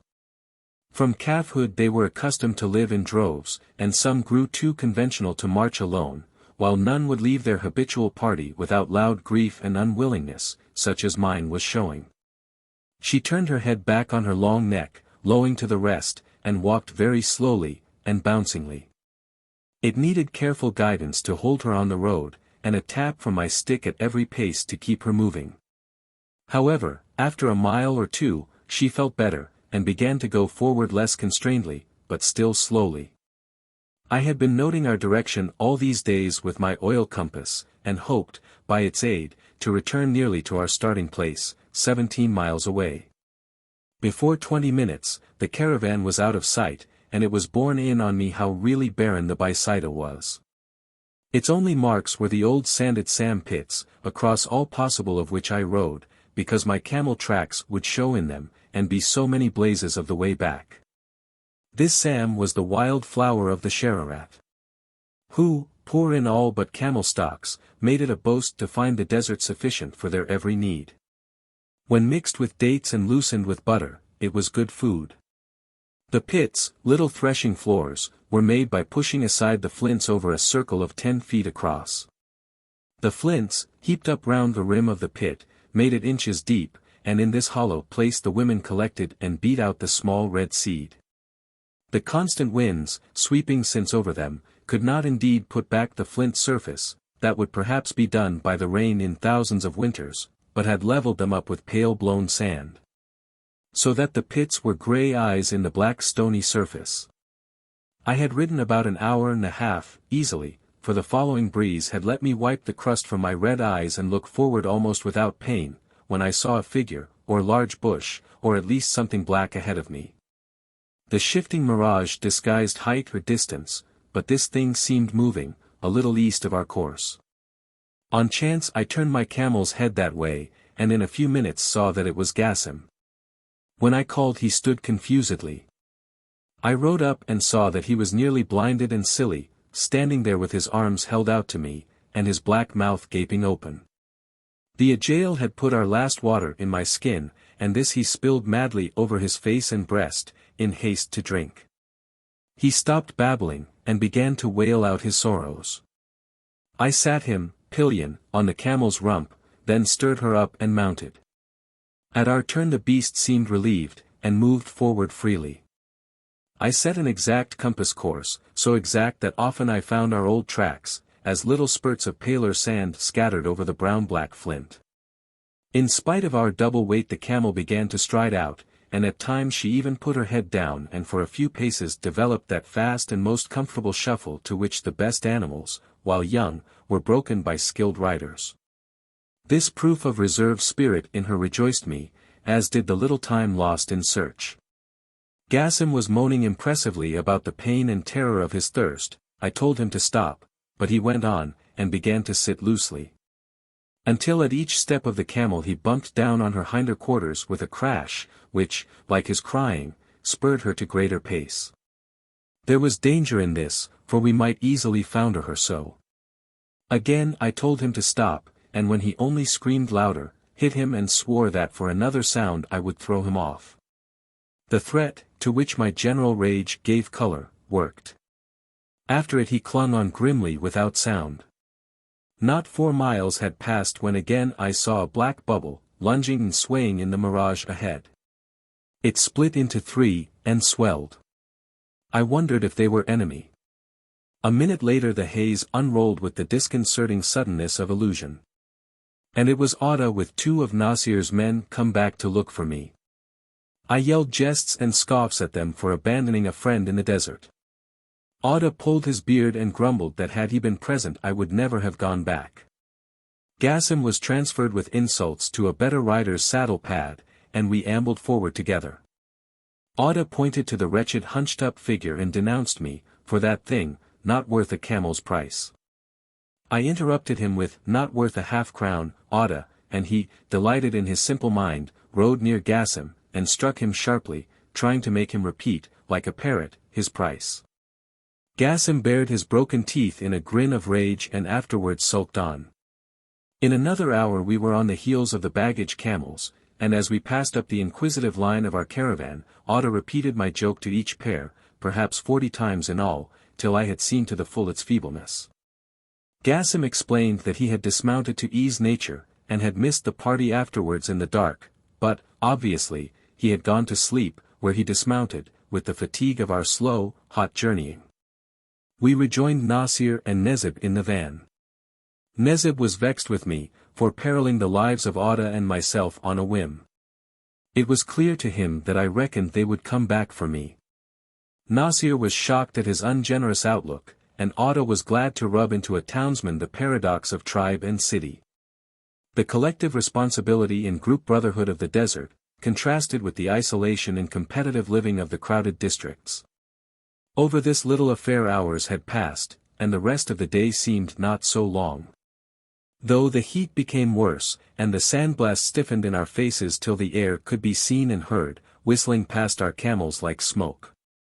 The ground was flat and featureless till 5 o'clock, when we saw low mounds ahead, and a little later found ourselves in comparative peace, amid sandhills coated slenderly with tamarisk. These were the Qasim of Sirhan. The bushes and the dunes broke the wind, it was sunset, and the evening mellowed and reddened on us from the west. So I wrote in my diary that Sirhan was beautiful. Palestine became a land of milk and honey to those who had spent 40 years in Sinai. Damascus had the name of an earthly paradise to the tribes which could enter it only after weeks and weeks of painful marching across the flint stones of this northern desert, and likewise the Qasim of Arfaja in which we spent that night. After 5 days across the blazing howl in the teeth of a sandstorm, looked fresh and countrified. They were raised only a few feet above the Bisaida, and from them valleys seemed to run down towards the east into a huge depression where lay the well we wanted. But now that we had crossed the desert and reached the Sirhan safely, the terror of thirst had passed and we knew fatigue to be our chief ill. So we agreed to camp for the night where we were, and to make beacon fires for the slave of Nuri Shah Alan, who, like Gassim, had disappeared from our caravan today. We were not greatly perturbed about him. He knew the country and his camel was under him. It might be that he had intentionally taken the direct way to Joff, Nuri's capital, to earn the reward of first news that we came with gifts. However it was, he did not come that night, nor next day. And when, months after, I asked Nuri of him, he replied that his dried body had lately been found, lying beside his unplundered camel far out in the wilderness. He must have lost himself in the sand haze and wandered till his camel broke down. And there died of thirst and heat. Not a long death. Even for the very strongest a second day in summer was all, but very painful, for thirst was an active malady. A fear and panic which tore at the brain and reduced the bravest man to a stumbling babbling maniac in an hour or two, and then the sun killed him. Chapter 45. Having not a mouthful of water we of course ate nothing, which made it a continent night. Yet the certainty of drink on the morrow let us sleep easily, lying on our bellies to prevent the inflation of foodlessness. Arab habit was to fill themselves to vomiting point at each well, and either to go dry to the next, or, if they carried water, to use it lavishly at the first halt, drinking and bread-making. As my ambition was to avoid comment upon my difference, I copied them, trusting with reason that their physical superiority was not great enough to trap me into serious harm. Actually I only once went ill with thirst. Next morning we rode down slopes, over a first ridge, and a second, and a third, each 3 miles from the other, till at 8 o'clock we dismounted by the wells of Arfaja, the sweet-smelling bush so-called being fragrant all about us. We found the Sirhan not a valley, but a long fault draining the country on each side of it and collecting the waters into the successive depressions of its bed. The ground surface was of flinty gravel, alternating with soft sand. And the aimless valleys seemed hardly able to trace their slow and involved levels between the loose sand dunes, over which blew the feathery tamarisk, its whipcord roots binding the slopes together.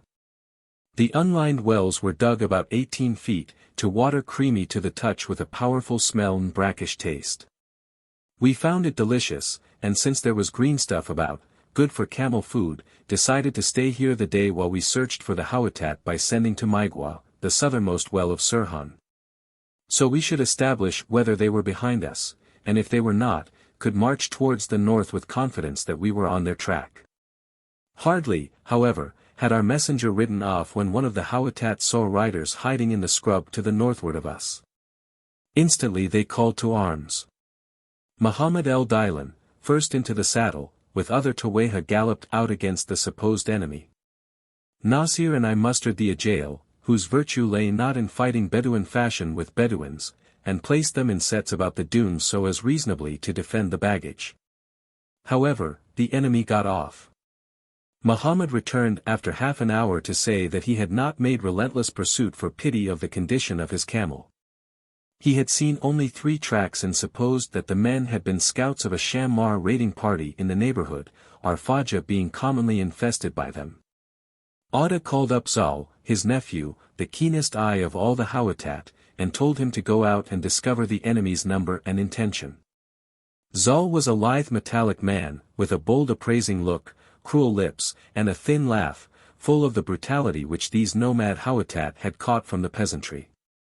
He went off and searched, but found the thicket of brushwood about us full of tracks, while the tamarisk kept the wind off the sandy floor, and made it impossible to distinguish particularly the footprints of today.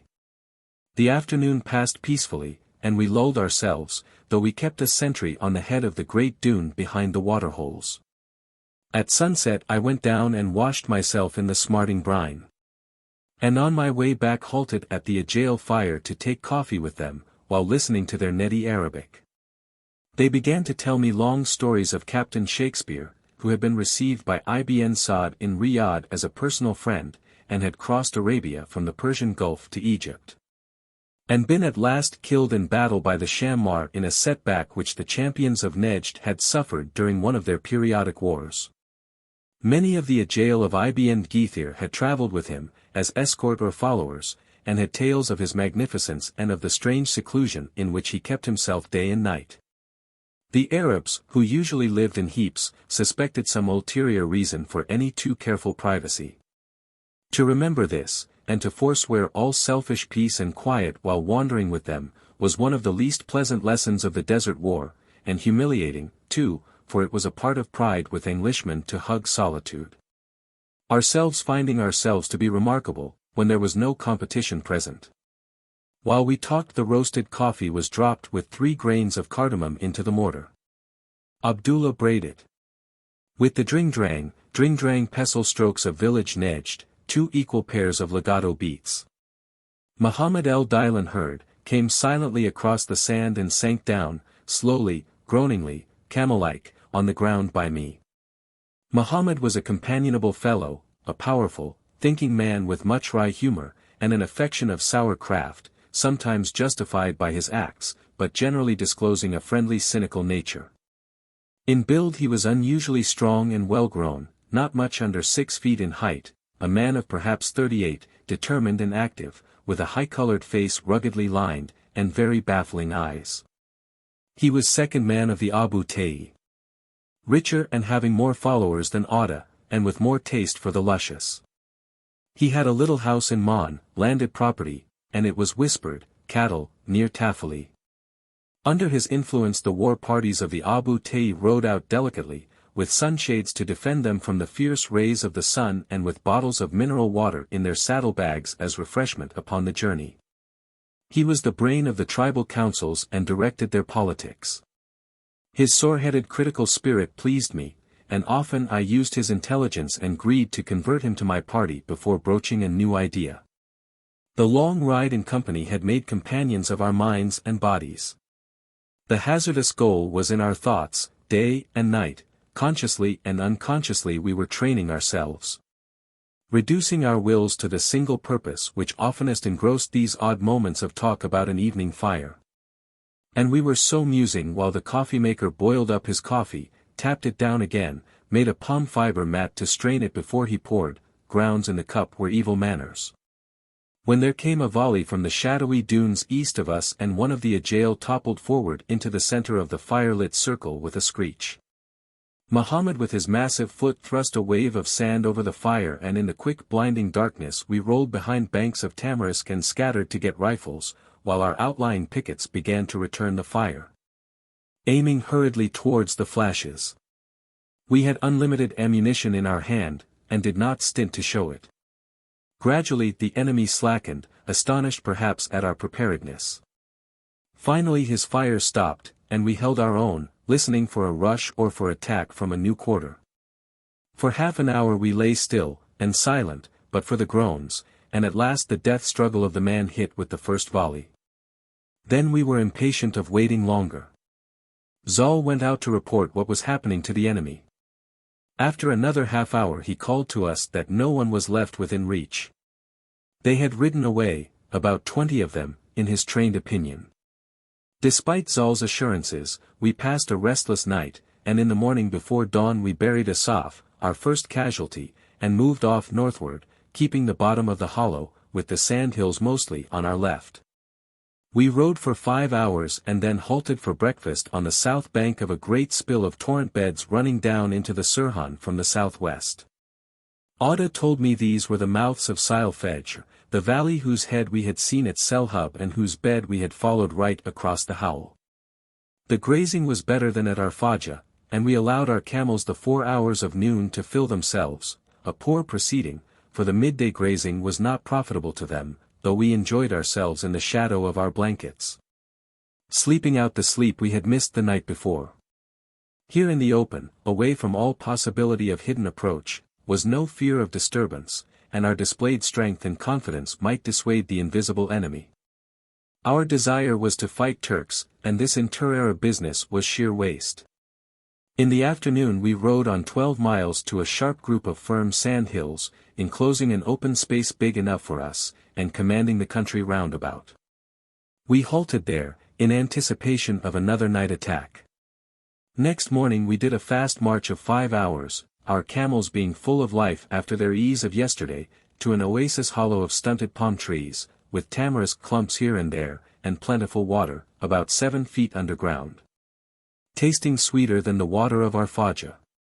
Yet this also upon experience proved Sirhan water, the first drink of which was tolerable, but which refused a lather to soap, and developed, after 2 days in closed vessels, a foul smell and a taste destructive to the intended flavor of coffee, tea, or bread.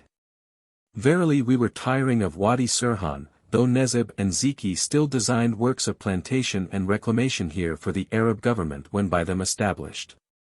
Such vaulting imagination was typical of Syrians, who easily persuaded themselves of possibilities, and as quickly reached forward to lay their present responsibilities on others. Ziki, said I one day, your camel is full of mange.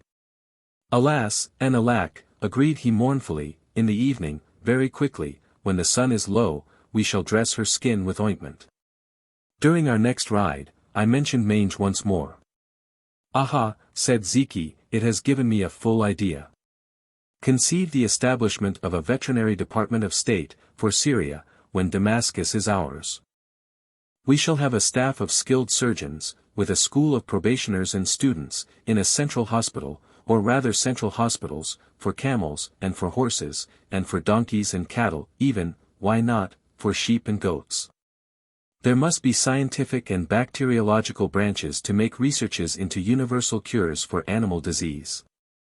And what about a library of foreign books?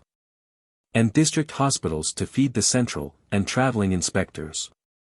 With Nezib's eager collaboration he carved Syria into 4 inspectorates general, and many sub-inspectorates. Again on the morrow there was mention of mange. They had slept on their labor, and the scheme was rounding out. Yet, my dear, it is imperfect, and our nature stops not short of perfection. We grieve to see you thus satisfied to snatch the merely opportune. It is an English fault. I dropped into their vein. O Nezib, said I, and O Ziki, will not perfection, even in the least of things, entail the ending of this world? Are we ripe for that? When I am angry I pray God to swing our globe into the fiery sun, and prevent the sorrows of the not yet born, but when I am content, I want to lie for ever in the shade, till I become a shade myself. Uneasily they shifted the talk to stud farms, and on the 6th day the poor camel died. Very truly, because, as Ziki pointed out, you did not dress her. Auda, Nasir, and the rest of us kept our beasts going by constant care. We could, perhaps, just stave the mange off till we should reach the camp of some well-provided tribe, and be able to procure medicines, with which to combat the disease wholeheartedly. A mounted man came bearing down upon us. Tension there was, for a moment, but then the Hawitat hailed him. He was one of their herdsmen, and greetings were exchanged in an unhurried voice, as was proper in the desert, where noise was a low-bred business at the best, and urban at its worst. He told us the Hawitat were camped in front, from Isawiya to Nebk, anxiously waiting our news. All was well with their tents. Auda's anxiety passed and his eagerness kindled. We rode fast for an hour to Isawiya and the tents of Ali Abu Fitna, chief of one of Auda's clans. Old Ali, rheumy-eyed, red and unkempt, into whose jutting beard a long nose perpetually dripped, greeted us warmly and urged us to the hospitality of his tent. We excused ourselves as too many, and camped nearby under some thorns, while he and the other tent-holders made estimate of our numbers, and prepared feasts for us in the evening, to each group of tents its little batch of visitors. The meal took hours to produce, and it was long after dark when they called us to it. I woke and stumbled across, ate, made my way back to our couched camels and slept again. Our march was prosperously over. We had found the habitat, our men were in excellent fettle, we had our gold and our explosives still intact. So we drew happily together in the morning to a solemn council on action. There was agreement that first we should present £6,000 to Nuri Shah Alam, by whose sufferance we were in Sirhan. We wanted from him liberty to stay while enrolling and preparing our fighting men. And when we moved off we wanted him to look after their families and tents and herds. These were great matters. It was determined that Auda himself should ride to Nuri on embassy, because they were friends. Nuri's was too near and too big a tribe for Auda to fight, however lordly his delight in war. Self-interest, accordingly, had prompted the two great men to an alliance, and acquaintance had bred a whimsical regard, by virtue of which each suffered the other's oddities with patience. Auda would explain to Nuri what we hoped to do, and Feisal's desire that he make a public demonstration of adherence to Turkey. Only so could he cover us, while still pleasing the Turks. Chapter 46. Meanwhile we would stay with Ali Abu Fitna, moving gently northward with him towards Nebk, where Auda would tell all the Abu Ta'i to collect. He would be back from Nuri before they were united. This was the business, and we laded 6 bags of gold into Auda's saddlebags, and off he went. Afterwards the chiefs of the Fitna waited on us, and said that they were honored to feast us twice a day, forenoon and sunset, so long as we remained with them, and they meant what they said. Habitat hospitality was unlimited, no 3-day niggardliness for them of the nominal desert law, and importunate, and left us no honorable escape from the entirety of the nomad's dream of well-being. Each morning, between 8 and 10, a little group of blood mares under an assortment of imperfect saddlery would come to our camping place, and on them Nasir, Nezib, Zeki and I would mount. And with perhaps a dozen of our men on foot would move solemnly across the valley by the sandy paths between the bushes. Our horses were led by our servants, since it would be immodest to ride free or fast. So eventually we would reach the tent which was to be our feast hall for that time. Each family claiming us in turn, and bitterly offended if Zal, the adjudicator, preferred one out of just order. As we arrived, the dogs would rush out at us, and be driven off by onlookers. Always a crowd had collected round the chosen tent, and we stepped in under the ropes to its guest half. Made very large for the occasion and carefully dressed with its wall curtain on the sunny side to give us the shade. The bashful host would murmur and vanish again out of sight. The tribal rugs, lurid red things from Beirut, were ready for us, arranged down the partition curtain, along the back wall and across the dropped end, so that we sat down on 3 sides of an open dusty space. We might be 50 men in all. The host would reappear, standing by the pole. Our local fellow guests, El Dylan, Zal and other sheiks, reluctantly let themselves be placed on the rugs between us, sharing our elbow room on the pack saddles, padded with folded felt rugs, over which we leaned. The front of the tent was cleared, and the dogs were frequently chased away by excited children, who ran across the empty space pulling yet smaller children after them. Their clothes were less as their years were less, and their pot bodies rounder. The smallest infants of all, out of their fly-black eyes, would stare at the company, gravely balanced on spread legs, stark naked, sucking their thumbs and pushing out expectant bellies towards us. Then would follow an awkward pause, which our friends would try to cover, by showing us on its perch the household hawk, when possible a seabird taken young on the Red Sea coast, or their watch cockerel, or their greyhound. Once a tame ibex was dragged in for our admiration, another time an oryx. When these interests were exhausted they would try and find a small talk to distract us from the household noises. And from noticing the urgent whispered cookery directions wafted through the dividing curtain with a powerful smell of boiled fat and drifts of tasty meat smoke. After a silence the host or a deputy would come forward and whisper, black or white, an invitation for us to choose coffee or tea. Nasir would always answer, black, and the slave would be beckoned forward with the beaked coffee pot in one hand, and 3 or 4 clinking cups of whiteware in the other. He would dash a few drops of coffee into the uppermost cup, and proffer it to Nasir, then pour the second for me, and the third for Nezib. And pause while we turned the cups about in our hands, and sucked them carefully, to get appreciatively from them the last richest drop. As soon as they were empty his hand was stretched to clap them noisily one above the other, and toss them out with a lesser flourish for the next guest in order, and so on round the assembly till all had drunk. Then back to Nasir again.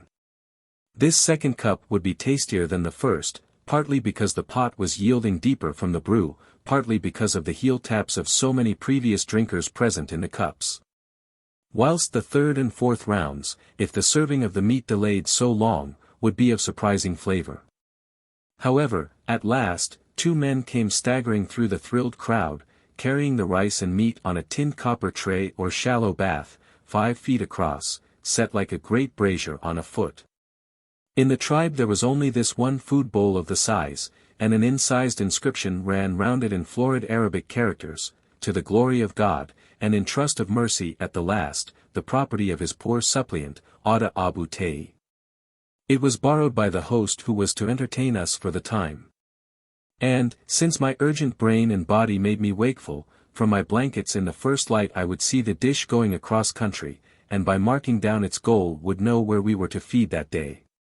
The bowl was now brimful, ringed round its edge by white rice in an embankment a foot wide and 6 inches deep, filled with legs and ribs of mutton till they toppled over.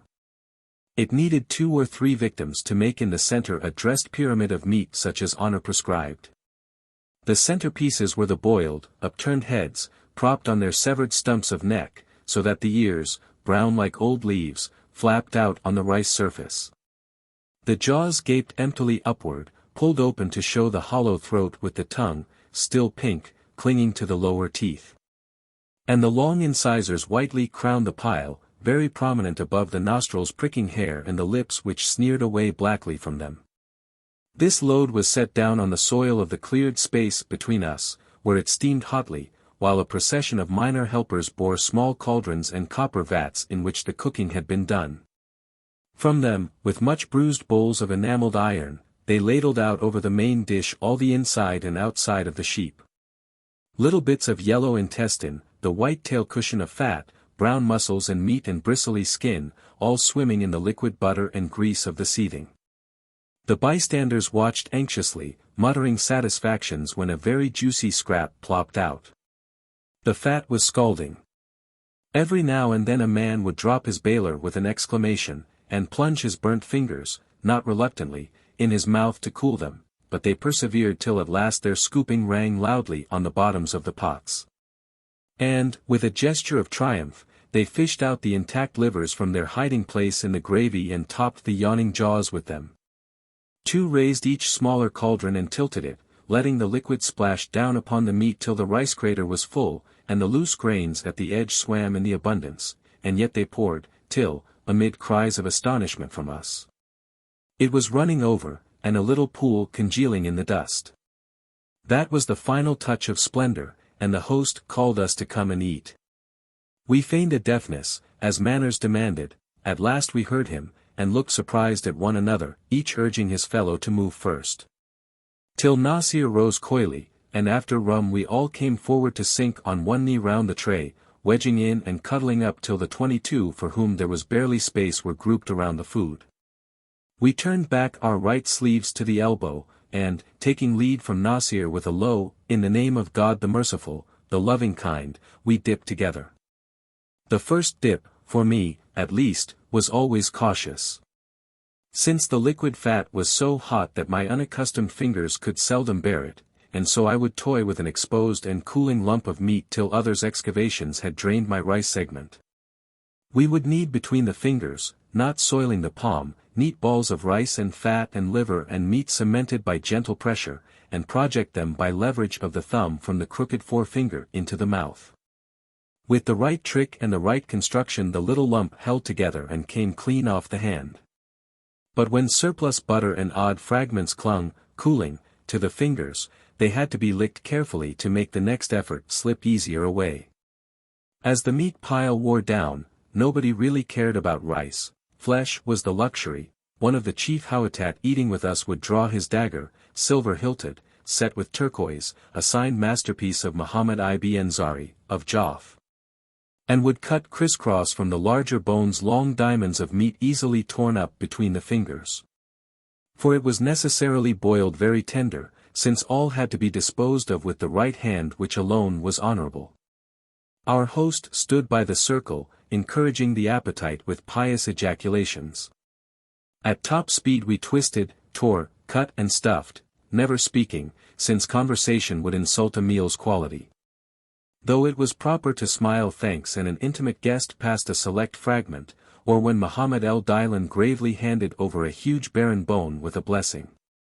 On such occasions I would return the compliment with some hideous impossible lump of guts, a flippancy which rejoiced the Houatat, but which the gracious, aristocratic Nasir saw with disapproval. At length some of us were nearly filled, and began to play and pick. Glancing sideways at the rest till they too grew slow, and at last ceased eating, elbow on knee, the hand hanging down from the wrist over the tray edge to drip, while the fat, butter and scattered grains of rice cooled into a stiff white grease which gummed the fingers together.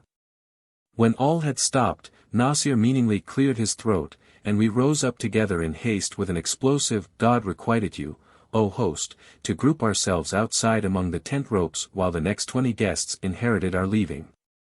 Those of us who were nice would go to the end of the tent where the flap of the roof cloth, beyond the last poles, drooped down as an end curtain.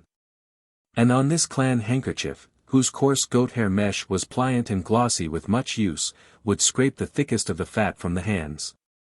Then we would make back to our seats, and retake them sighingly. While the slaves, leaving aside their portion, the skulls of the sheep, would come round our rank with a wooden bowl of water, and a coffee cup as dipper, to splash over our fingers, while we rubbed them with the tribal soap cake.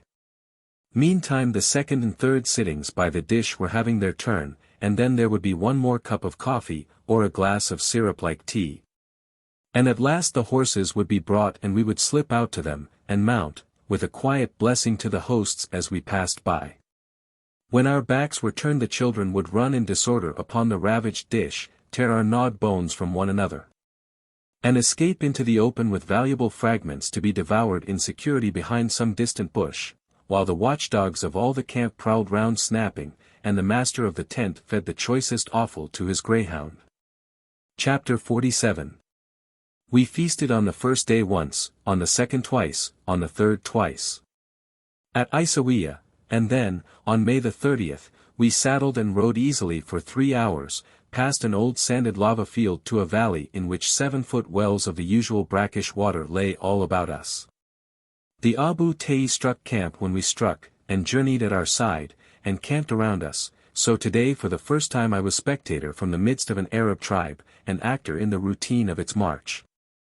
It was strangely unlike the usual desert constancy. All day the grey-green expanse of stones and bushes quivered like a mirage with the movement of men on foot, and horsemen, men on camels. Camels bearing the hunched black loads which were the goat-hair tent cloths, camels swaying curiously, like butterflies, under the winged and fringed howdahs of the women. Camels tusked like mammoths or tailed like birds with the cocked or dragging tent poles of silvery poplar. There was no order nor control nor routine of march, other than the wide front, the self-contained parties, the simultaneous start, which the insecurity of countless generations had made instinctive. The difference was that the desert, whose daily sparseness gave value to every man, today seemed with their numbers suddenly to come alive. The pace was easy. And we, who had been guarding our own lives for weeks, found it a relaxation beyond feeling to know ourselves so escorted as to share the light liability of danger with a host. Even our most solemn riders let themselves go a little, and the wilder ones became licentious. First amongst these, of course, were Faraj and Dud, my two imps, whose spirits not all the privations of our road had quelled for a moment. About their riding places in our line of march centered two constant swirls of activity or of accident, according as their quenchless mischief found a further expression. On my dry patience they grated a little, because the plague of snakes which had been with us since our first entry into Sirhan today rose to memorable height, and became a terror. In ordinary times, so the Arabs said, snakes were little worse here than elsewhere by water in the desert, but this year the valley seemed creeping with horned vipers and puff adders, cobras and black snakes. By night movement was dangerous, and at last we found it necessary to walk with sticks, beating the bushes each side while we stepped warily through on bare feet. We could not lightly draw water after dark, for there were snakes swimming in the pools or clustering in knots around their brinks. Twice puff adders came twisting into the alert ring of our debating coffee circle. 3 of our men died of bites. 4 recovered after great fear and pain, and a swelling of the poisoned limb. Hawatat treatment was to bind up the part with snakeskin plaster, and read chapters of the Quran to the sufferer until he died.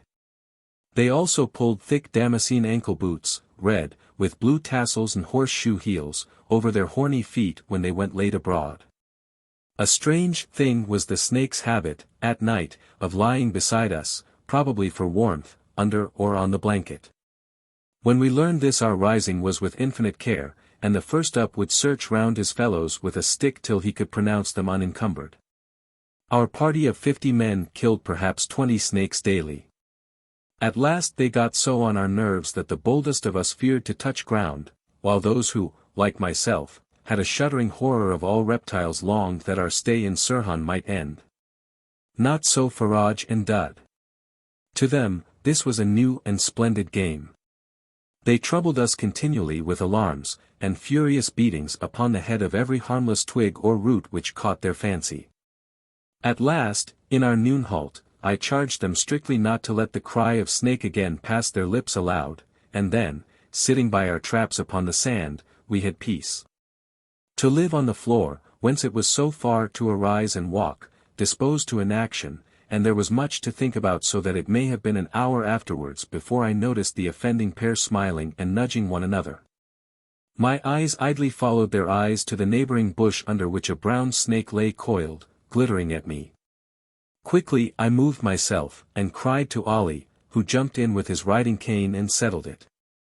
I told him to give the 2 boys a swinging half-dozen each, to teach them not again to be literal at my expense. Nasir, slumbering behind me, heard and with joy shouted to add 6 from himself. Nezib copied him, and then Ziki, and then Ibn Githir, till half the men were clamoring for revenge. The culprits were abashed when they saw that all the hides and all the sticks in the party would hardly expiate their account. However, I saved them the weight of it, and instead we proclaimed them moral bankrupts.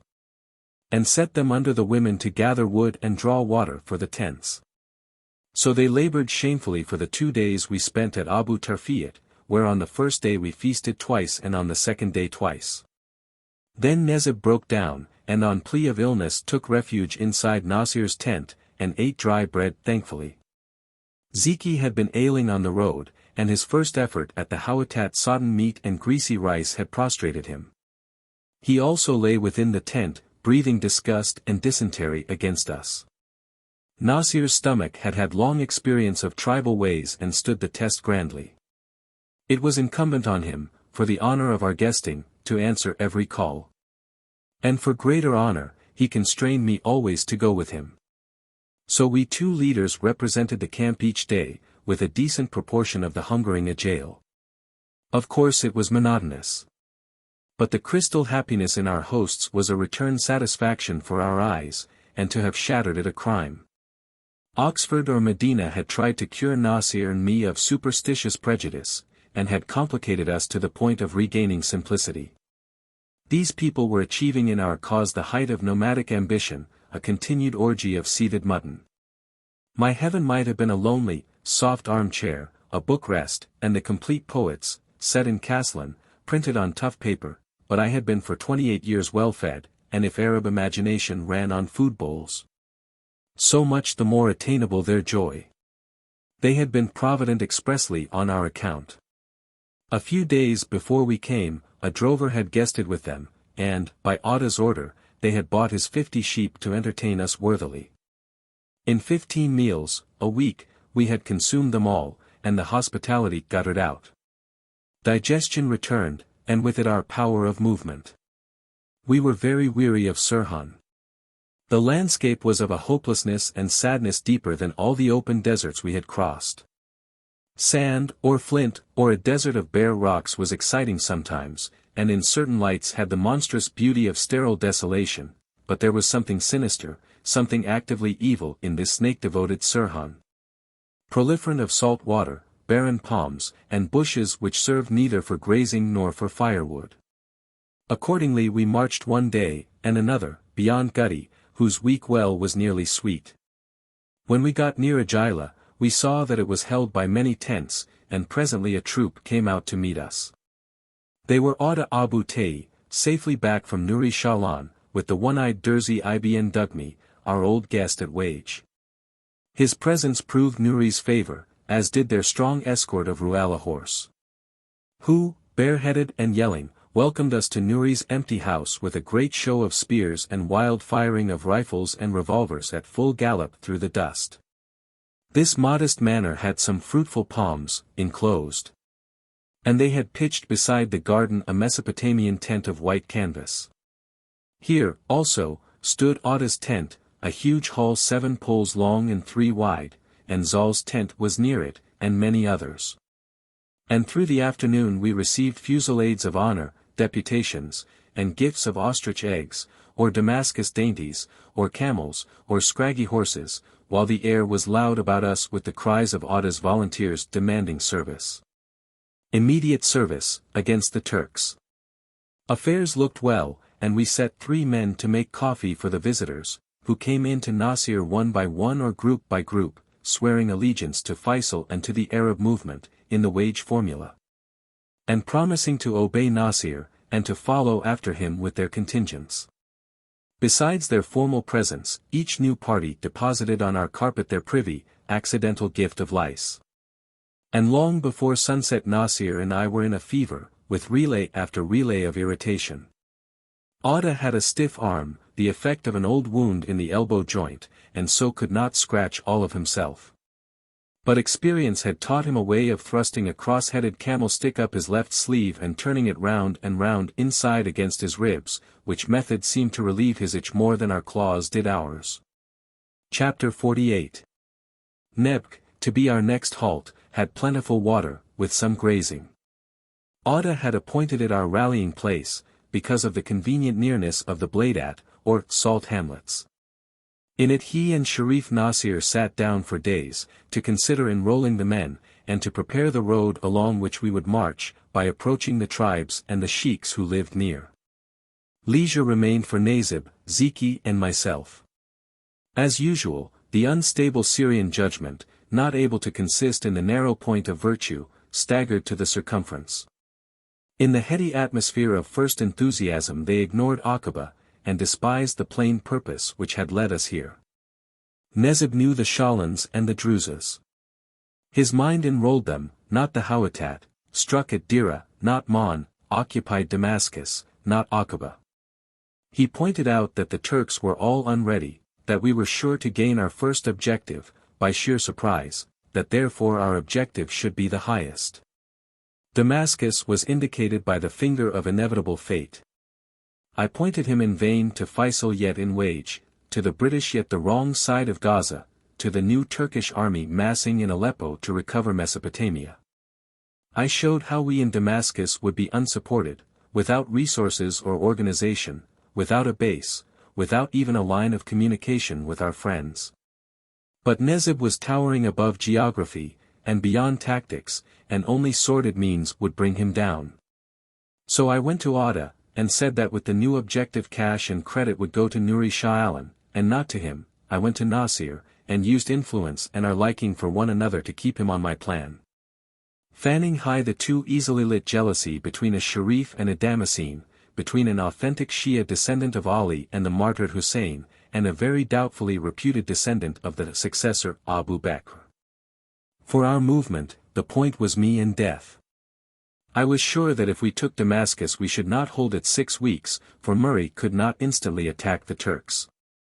Nor would sea transport be available at the moment's notice to land a British army at Beirut, and in losing Damascus we should lose our supporters. Only their first flush was profitable. A rebellion which stood still or went back was lost, without having gained Aqaba, which was the last base in safe water. And in my judgment the only door, except the middle Euphrates, which we could unlock for an assuredly successful entry into Syria. Aqaba's special value to the Turks was that, when they pleased, it might be constituted a threat to the right flank of the British army. At the end of 1914 their higher command had thought to make it their main route to the canal, but they found the food and water difficulties great, and adopted the Beersheba route. Now, however, the British had left the canal positions and had thrust forward to Gaza and Beersheba. This made the feeding of the Turkish army easier by shortening its line. Consequently, the Turks had surplus transport. Aqaba was also of greater geographical value than of old, since it now lay behind the British right, and a small force operating from it would threaten either El Arish or Suez effectively. The Arabs needed Aqaba, firstly, to extend their front, which was their tactical principle, and, secondly, to link up with the British. If they took it the act gave them Sinai, and made positive junction between them and Sir Archibald Murray. Thus having become really useful, they would obtain material help. The human frailty of Murray's staff was such that nothing but physical contact with our success could persuade them of our importance. Murray was friendly, but if we became his right wing he would equip us properly, almost without the asking. Accordingly, for the Arabs, Aqaba spelt plenty in food, money, guns, advisors. I wanted contact with the British. To act as the right wing of the Allies in the conquest of Palestine and Syria, and to assert the Arabic-speaking people's desire or desert of freedom and self-government. In my view, if the revolt did not reach the main battlefield against Turkey it would have to confess failure, and remain a sideshow of a sideshow. I had preached to Feisal, from our first meeting, that freedom was taken, not given. Both Nasir and Atta fortunately answered to my whispers, and, after recriminations, Nezib left us, and rode with Zeki to the Druze mountain, there to do the preliminary work necessary to the launching of his great Damascus scheme. I knew his incapacity to create, but it was not in my mind to permit even a half-baked rising there, to spoil our future material. So I was careful to draw his teeth before he started, by taking from him most of the money Feisal had shared out to him. The fool made this easy for me, as he knew he had not enough for all he wanted. And, measuring the morality of England by his own pettiness, came to me for the promise of more if he raised a Syrian movement independent of Feisal, under his own leadership. I had no fear of so untoward a miracle. And, instead of calling him rat, gave my ready promise for future help, if he would for the present give me his balance, to get us to Aqaba, where I would make funds available for the general need. He yielded to my condition with a bad grace. And Nasir was delighted to get 2 bags of money unexpectedly. Yet the optimism of Nezib had its effect upon me. While I still saw the liberation of Syria happening in steps, of which Aqaba was the indispensable first, I now saw these steps coming close together. And as soon as Nezib was out of the way planned to go off myself, rather in his fashion, on a long tour of the North Country. I felt that one more sight of Syria would put straight the strategic ideas given me by the Crusaders and the first Arab conquest, and adjust them to the 2 new factors, the railways, and Murray in Sinai. Also a rash adventure suited my abandoned mood. It should have been happiness, this lying out free as air, with the visible life striving its utmost along my own path, but the knowledge of the axe I was secretly grinding destroyed all my assurance. The Arab Revolt had begun on false pretenses. To gain the Sharif's help our cabinet had offered, through Sir Henry McMahon, to support the establishment of native governments in parts of Syria and Mesopotamia, saving the interests of our ally, France. The last modest clause concealed a treaty, kept secret, till too late, from McMahon, and therefore from the Sharif, by which France, England and Russia agreed to annex some of these promised areas, and to establish their respective spheres of influence over all the rest. Rumors of the fraud reached Arab ears, from Turkey. In the East persons were more trusted than institutions. So the Arabs, having tested my friendliness and sincerity under fire, asked me, as a free agent, to endorse the promises of the British government. I had had no previous or inner knowledge of the McMahon pledges and the Sykes-Picot Treaty, which were both framed by wartime branches of the Foreign Office. But, not being a perfect fool, I could see that if we won the war the promises to the Arabs were dead paper. Had I been an honorable adviser I would have sent my men home, and not let them risk their lives for such stuff. Yet the Arab inspiration was our main tool in winning the Eastern War. So I assured them that England kept her word in letter and spirit. In this comfort they performed their fine things, but, of course, instead of being proud of what we did together, I was continually and bitterly ashamed. Clear sight of my position came to me one night, when old Nuri Shah Alan in his aisled tent brought out a file of documents and asked which British pledge was to be believed. In his mood, upon my answer, lay the success or failure of Feisal. My advice, uttered with some agony of mind, was to trust the latest in date of the contradictions. This disingenuous answer promoted me, in 6 months, to be chief confidence man. In Hijaz the Sharifs were everything, and I had allayed my conscience by telling Feisal how hollow his basis was. In Syria England was mighty and the Sharif very low. So I became the principal.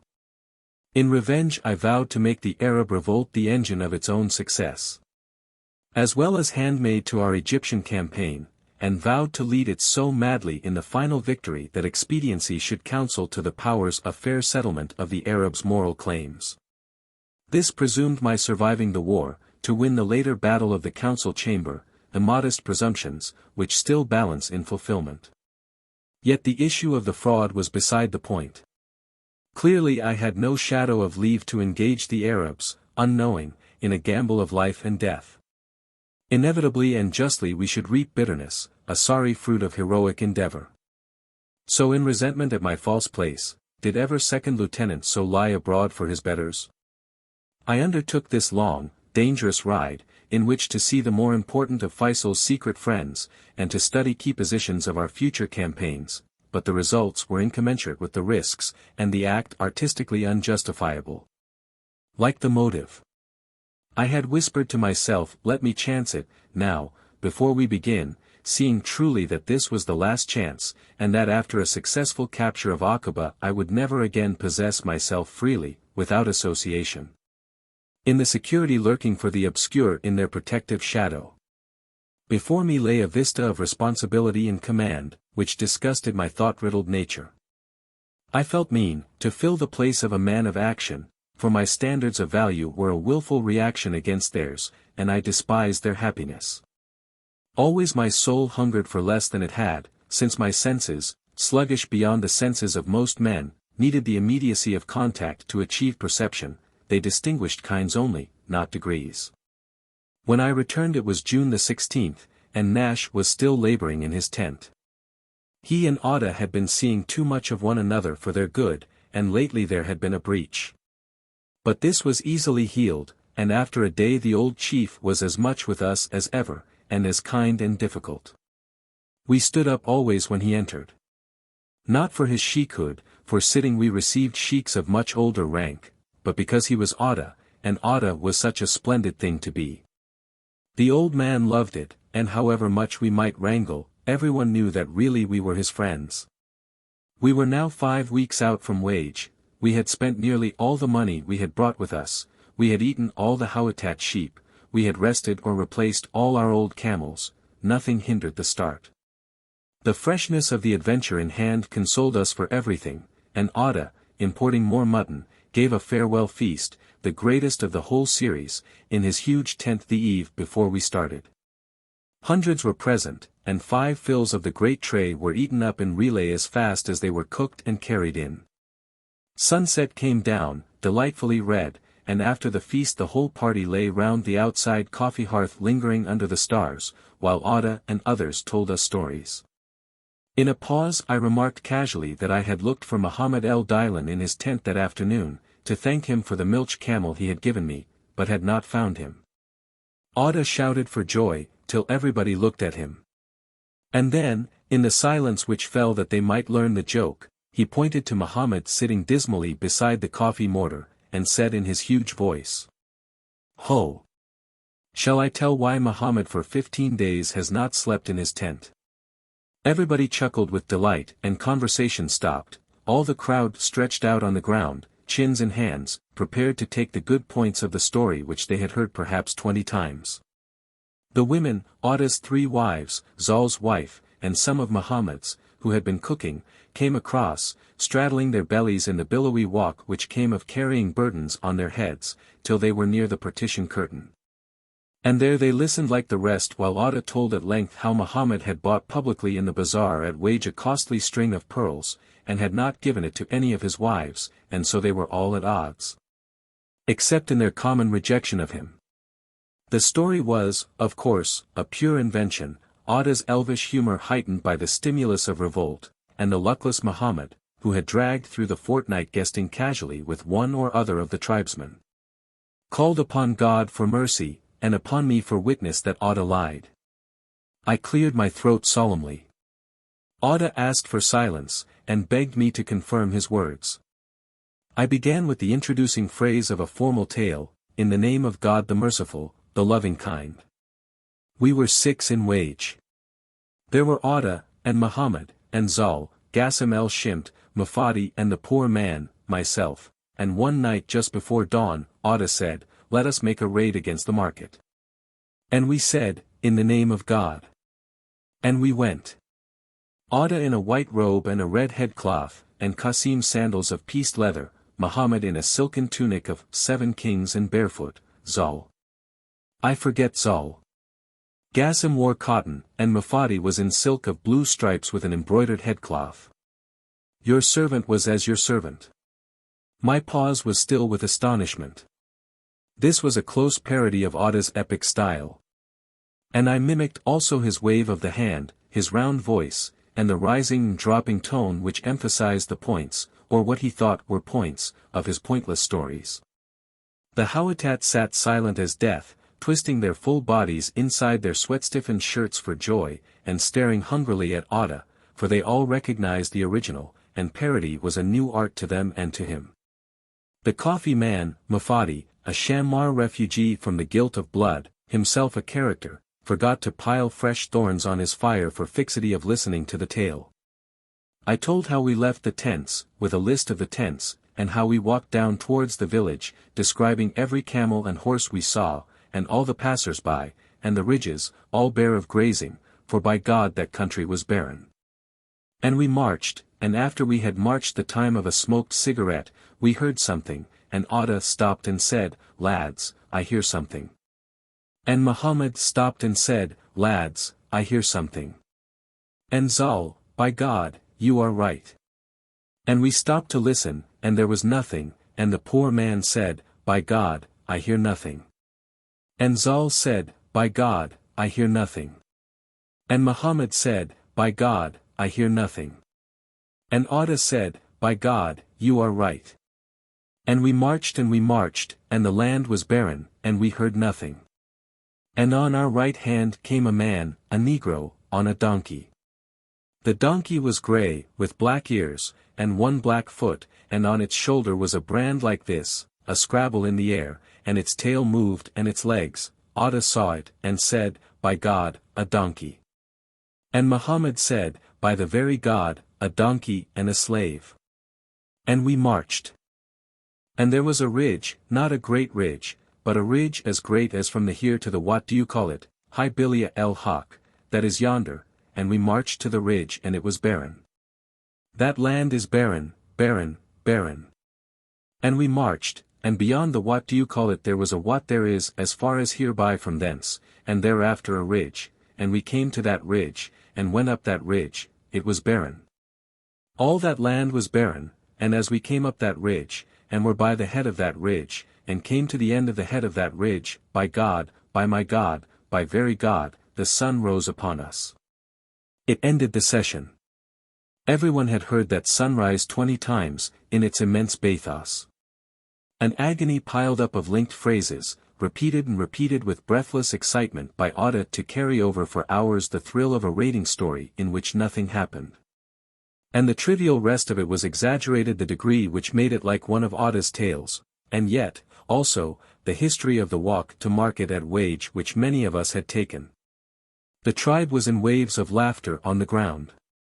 Ada laughed the loudest and longest, for he loved a jest upon himself, and the fatuousness of my epic had shown him his own sure mastery of descriptive action.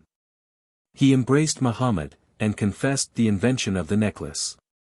In gratitude Muhammad invited the camp to breakfast with him in his regained tent on the morrow, an hour before we started for the swoop on Aqaba. We should have a sucking camel calf boiled in sour milk by his wives, famous cooks, and a legendary dish. Afterwards we sat by the wall of Nuri's manor, and saw the women take down the great tent, greater than Ada's, 8 bayed of 24 poles in all, longer and broader and loftier than any other in the tribe, and new, like the rest of Muhammad's goods. The Abu Ta'i were rearranging their camp, for security when their fighting men marched away. Throughout the afternoon tents were coming in and being pitched by us. The oblong cloth was stretched flat upon the ground. The ropes at the end, in the sides, by the pole gussets, strained out and tied to pegs. Then the housewife would insert the light poles one by one, under the cloth, and lever it up by them, until the whole was in place, pitched single-handed by the one weak woman, however rough the wind. If it rained, one row of poles was drawn in at the foot, so slanting the roofcloth obliquely to the shower, and making it reasonably waterproof. In summer the Arab tent was less hot than our canvas tents, for the sun heat was not absorbed in this loose woven fabric of hair and wool, with the air spaces and currents between its threads. Chapter 49. We started an hour before noon. Nasir led us, riding his gazala, a camel vaulted and huge-ribbed as an antique ship. Towering a good foot above the next of our animals, and yet perfectly proportioned, with a stride like an ostrich's, a lyrical beast, noblest and best bred of the Hawatat camels, a female of 9 remembered dams. Ada was beside him, and I skirmished about their gravities on Nama, the hen ostrich, a racing camel and my last purchase. Behind me rode my Ajail, with Muhammad, the clumsy. Muhammad was now companioned by Ahmed, another peasant, who had been for 6 years living among the Hawatat by force of his thews and wits, a knowing eager ruffian. 60 feet of a rise took us out of Sirhan to the first terrace of the Ard el Sowan, a country of black flints upon marly limestone. Not very solid, but hard enough in the tracks which the feet of passing centuries of camels had worn an inch or two into the surface. Our aim was Bear, a historic group of Ghassanid wells and ruins in the desert 30 or 40 miles east of the Hijaz Railway. It lay some 60 miles ahead, and there we would camp a few days, while our scouts brought us flour from the hill villages above the Dead Sea.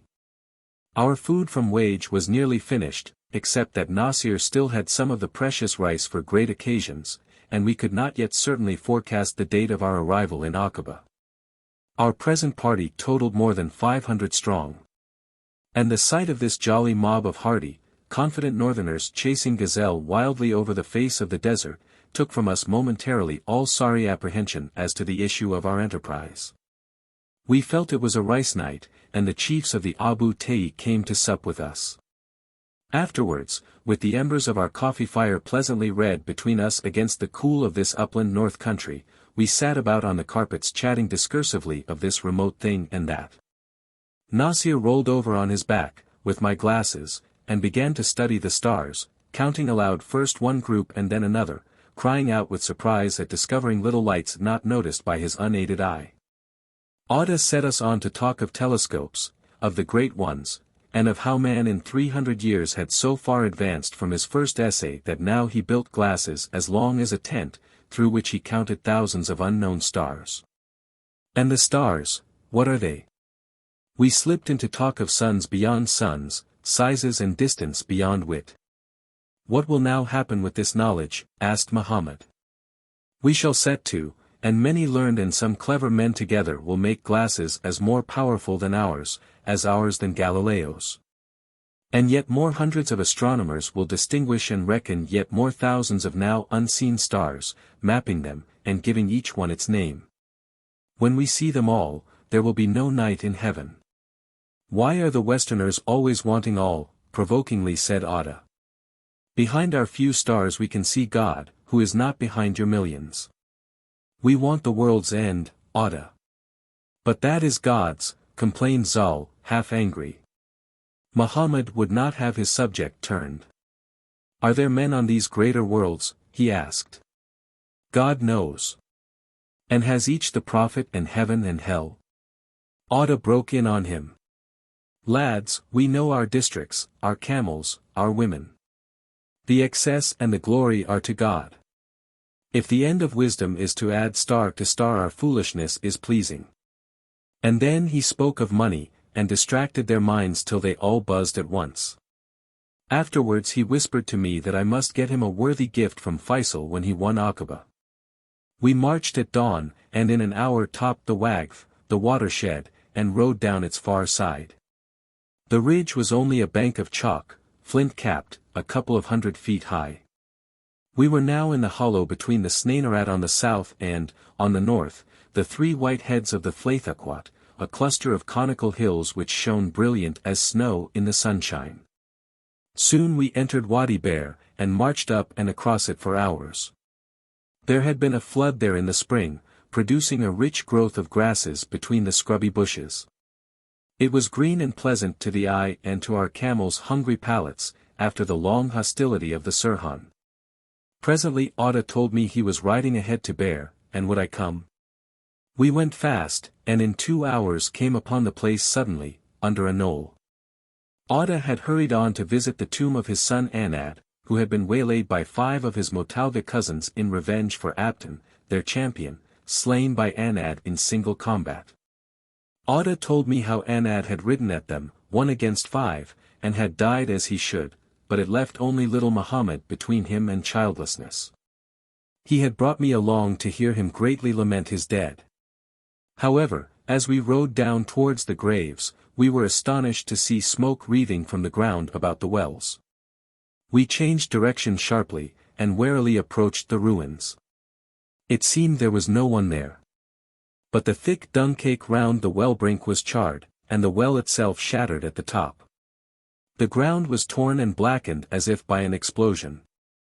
And when we looked down the shaft we saw its stening stripped and split, and many blocks thrown down the bore half choking it and the water in the bottom. I sniffed the air and thought the smell was dynamite.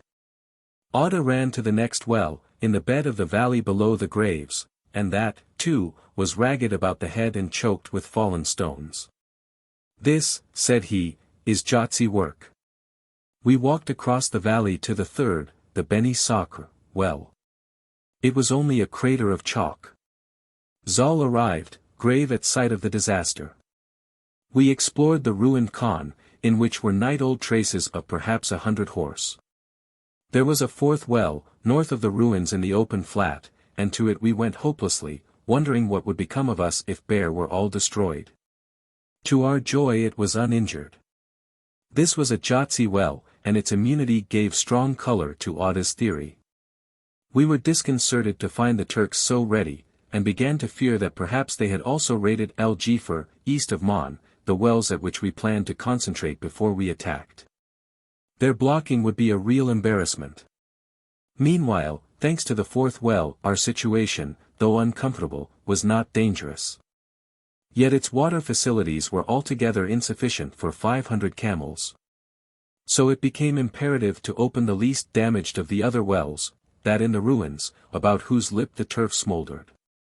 Ada and I went off with Nasir to look again at it. An Ajali brought us an empty case of Nobel's gelignite, evidently the explosive which the Turks had used. From scars in the ground it was clear that several charges had been fired simultaneously round the wellhead, and in the shaft. Staring down it till our eyes were adjusted to its dark, we suddenly saw many niches cut in the shaft less than 20 feet below. Some were still tamped, and had wires hanging down.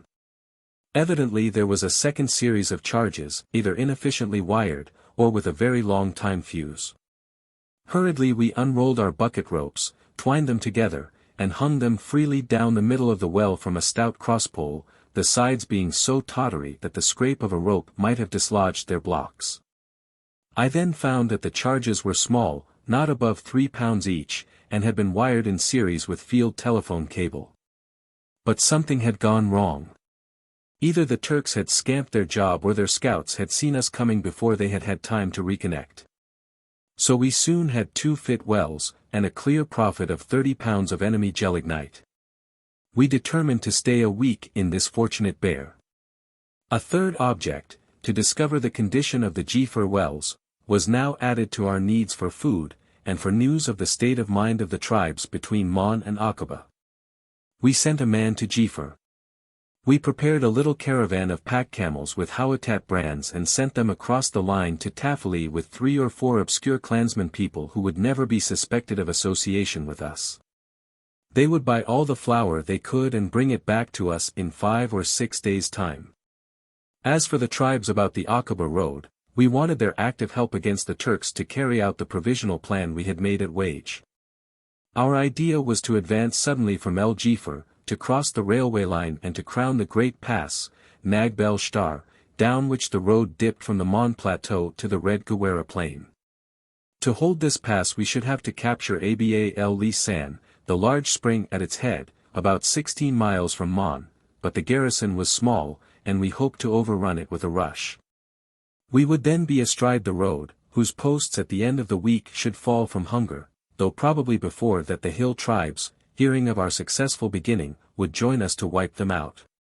Crux of our plan was the attack on Aba el Lisan, lest the force in Mon have time to sally out, relieve it, and drive us off the head of Shtar. If, as at present, they were only a battalion, they would hardly dare move. And should they let it fall while waiting for reinforcements to arrive, Aqaba would surrender to us, and we should be based on the sea and have the advantageous gorge of Itm between us and the enemy. So our insurance for success was to keep Mon careless and weak, not suspecting our malevolent presence in the neighborhood. It was never easy for us to keep our movement secret, as we lived by preaching to the local people, and the unconvinced would tell the Turks. Our long march into Wadi Sirhan was known to the enemy, and the most civilian owl could not fail to see that the only fit objective was Aqaba.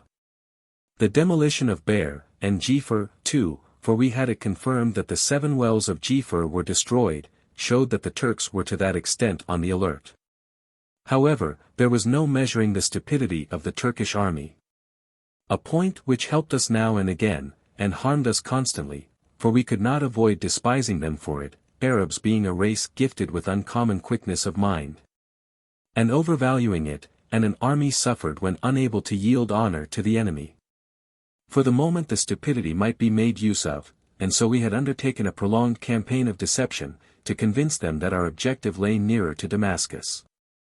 They were susceptible to pressure in that neighborhood, for the railway from Damascus, north to Dira and south to Amman, was the communication, not merely of Hijaz, but of Palestine, and if we attacked it we should do double damage.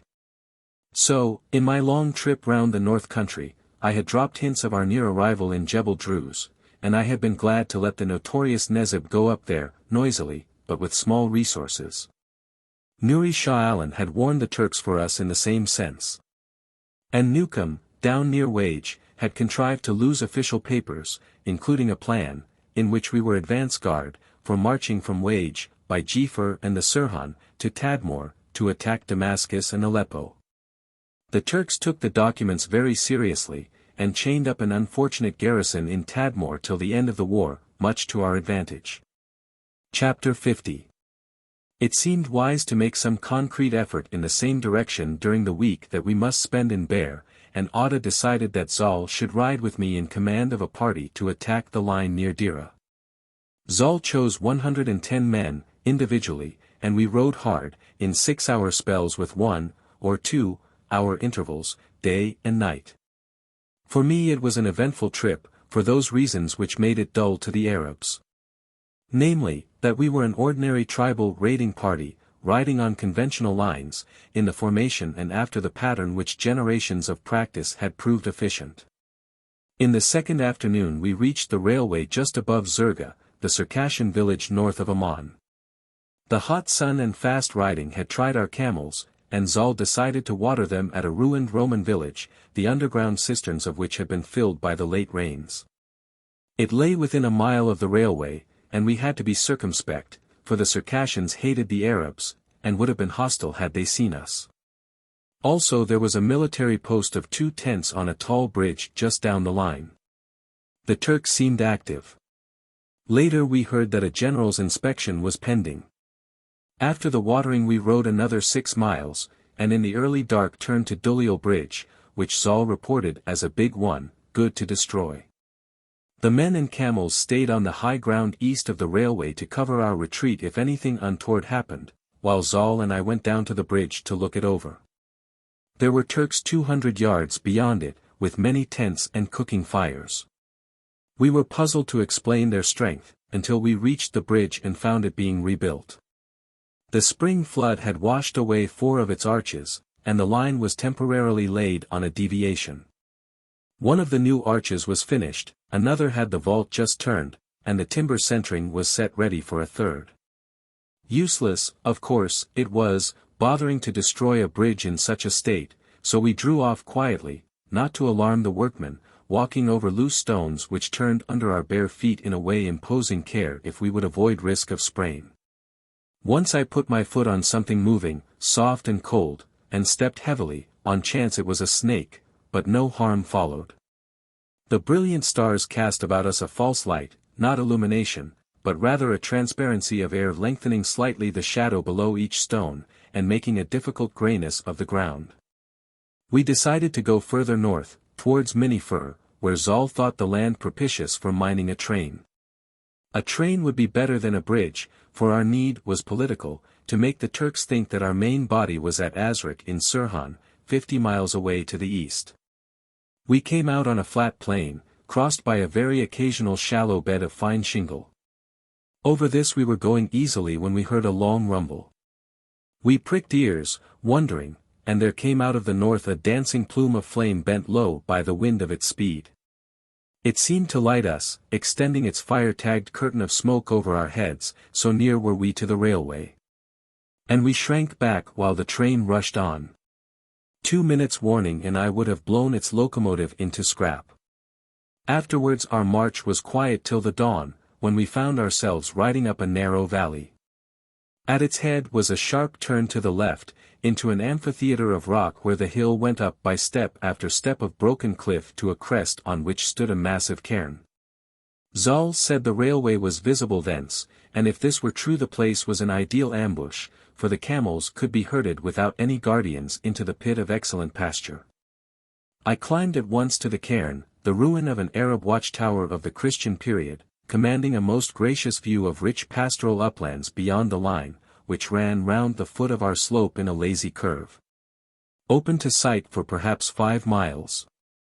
Below on our left was the square box of the coffee house, a railway halt, about which a few little soldiers were slouching peacefully.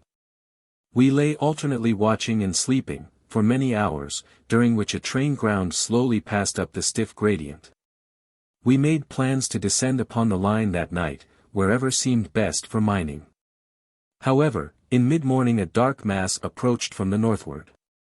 Eventually we made it out to be a force of perhaps 150 mounted men, riding straight for our hill. It looked as though we had been reported. A quite possible thing, since all this area was grazed over by the sheep of the Belga tribes, whose shepherds, when they saw our stealthiness, would have taken us for robber enemies and alarmed their tents. Our position, admirable against the railway, was a death trap in which to be caught by superior mobile forces, so we sent down the alarm, mounted and slipped across the valley of our entry, and over its eastern ridge into a small plain, where we could canter our animals. We made speed to low mounds on its further side, and got behind them before the enemy were in a position to see us. There the terrain better suited our tactics and we waited for them. But they were at least imperfectly informed, for they rode past our old hiding place and quickly away towards the south, leaving us puzzled. There were no Arabs among them, all were regulars, so we had not to fear being tracked, but here again it seemed as though the Turks were on the alert. This was according to my wish, and I was glad, but Zal, on whom fell the military responsibility, was disquieted.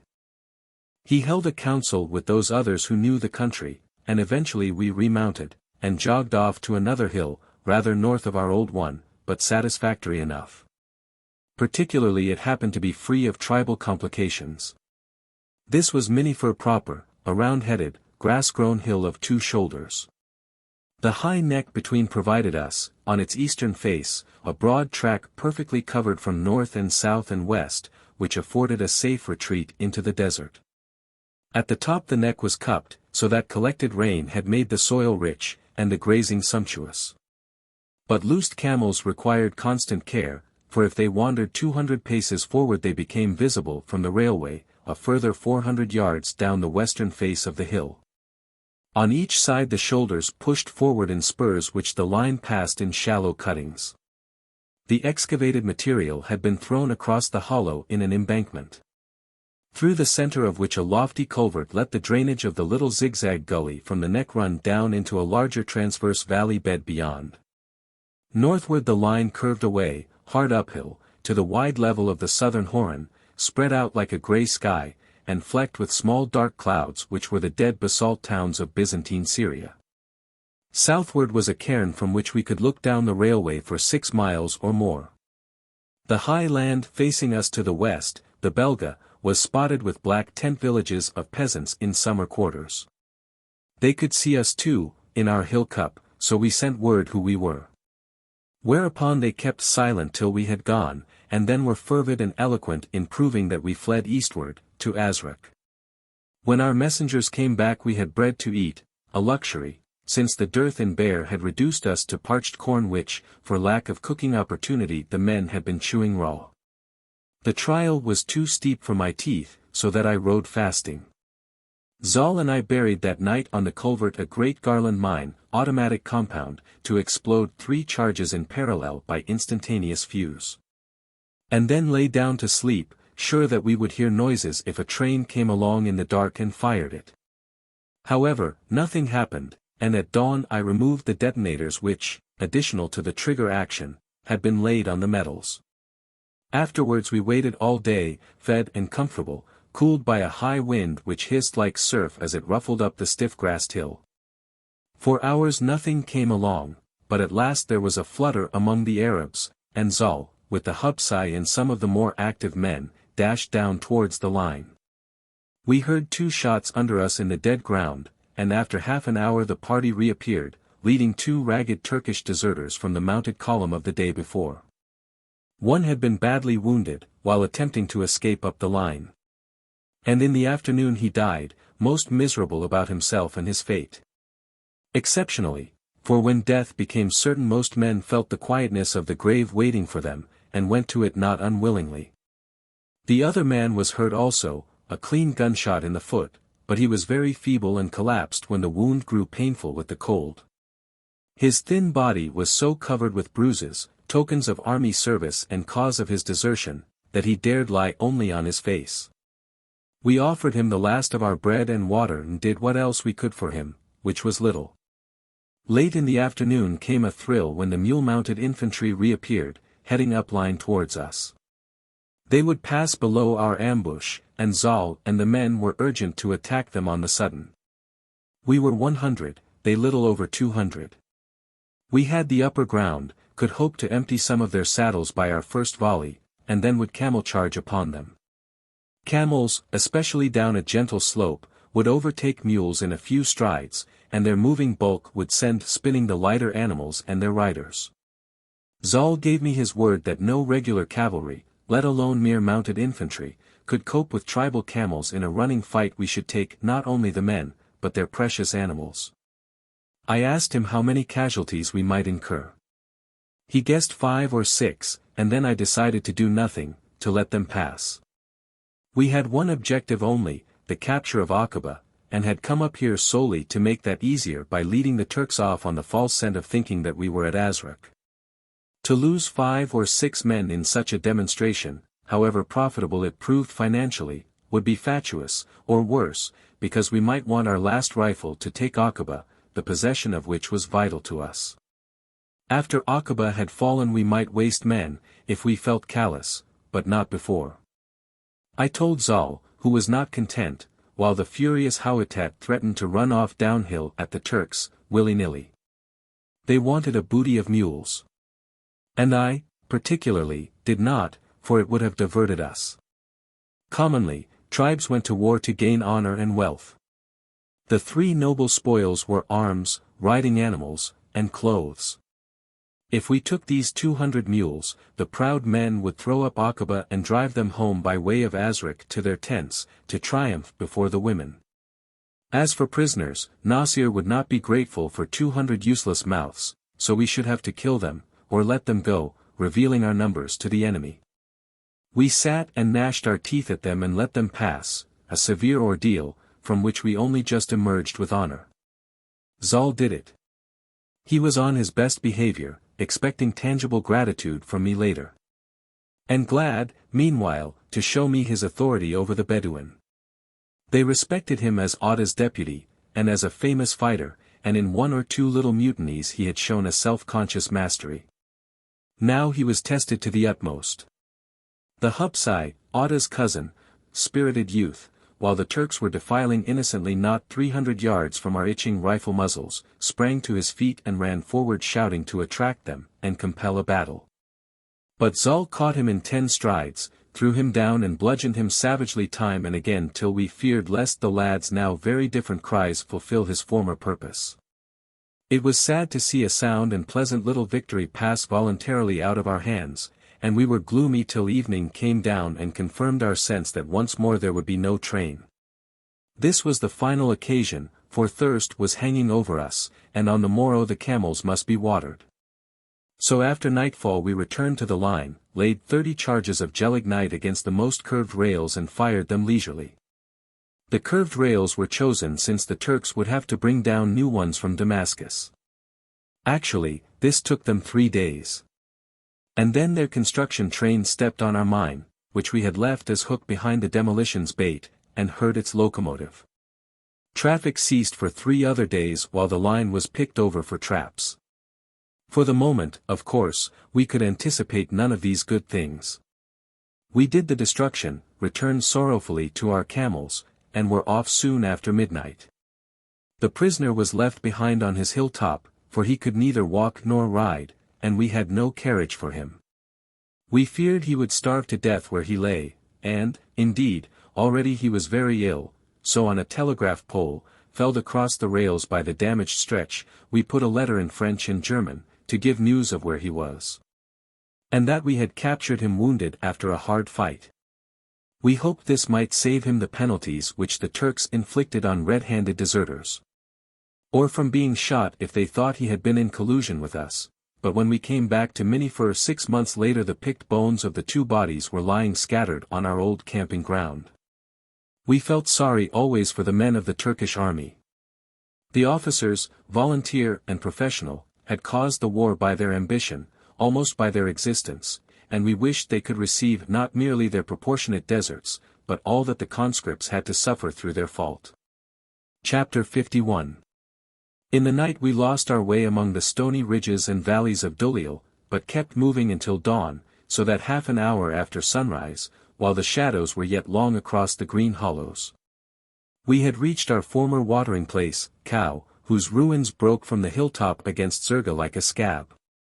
We were working hard at the 2 cisterns, watering our camels for the return march to Bear, when a young Circassian came in sight, driving 3 cows towards the rich green pasture of the ruins. This would not do, so Zal sent off his 2 energetic offenders of the day previous to show their proper mettle by stalking him, and they brought him in, unharmed, but greatly frightened. Circassians were swaggering fellows, inordinate bullies in a clear road, but if firmly met they cracked, and so this lad was in a head and tail flux of terror, offending our sense of respect. We drenched him with water till he recovered, and then in disposal set him to fight at daggers with a young Shirari, caught stealing on the march, but after a scratch the prisoner threw himself down weeping.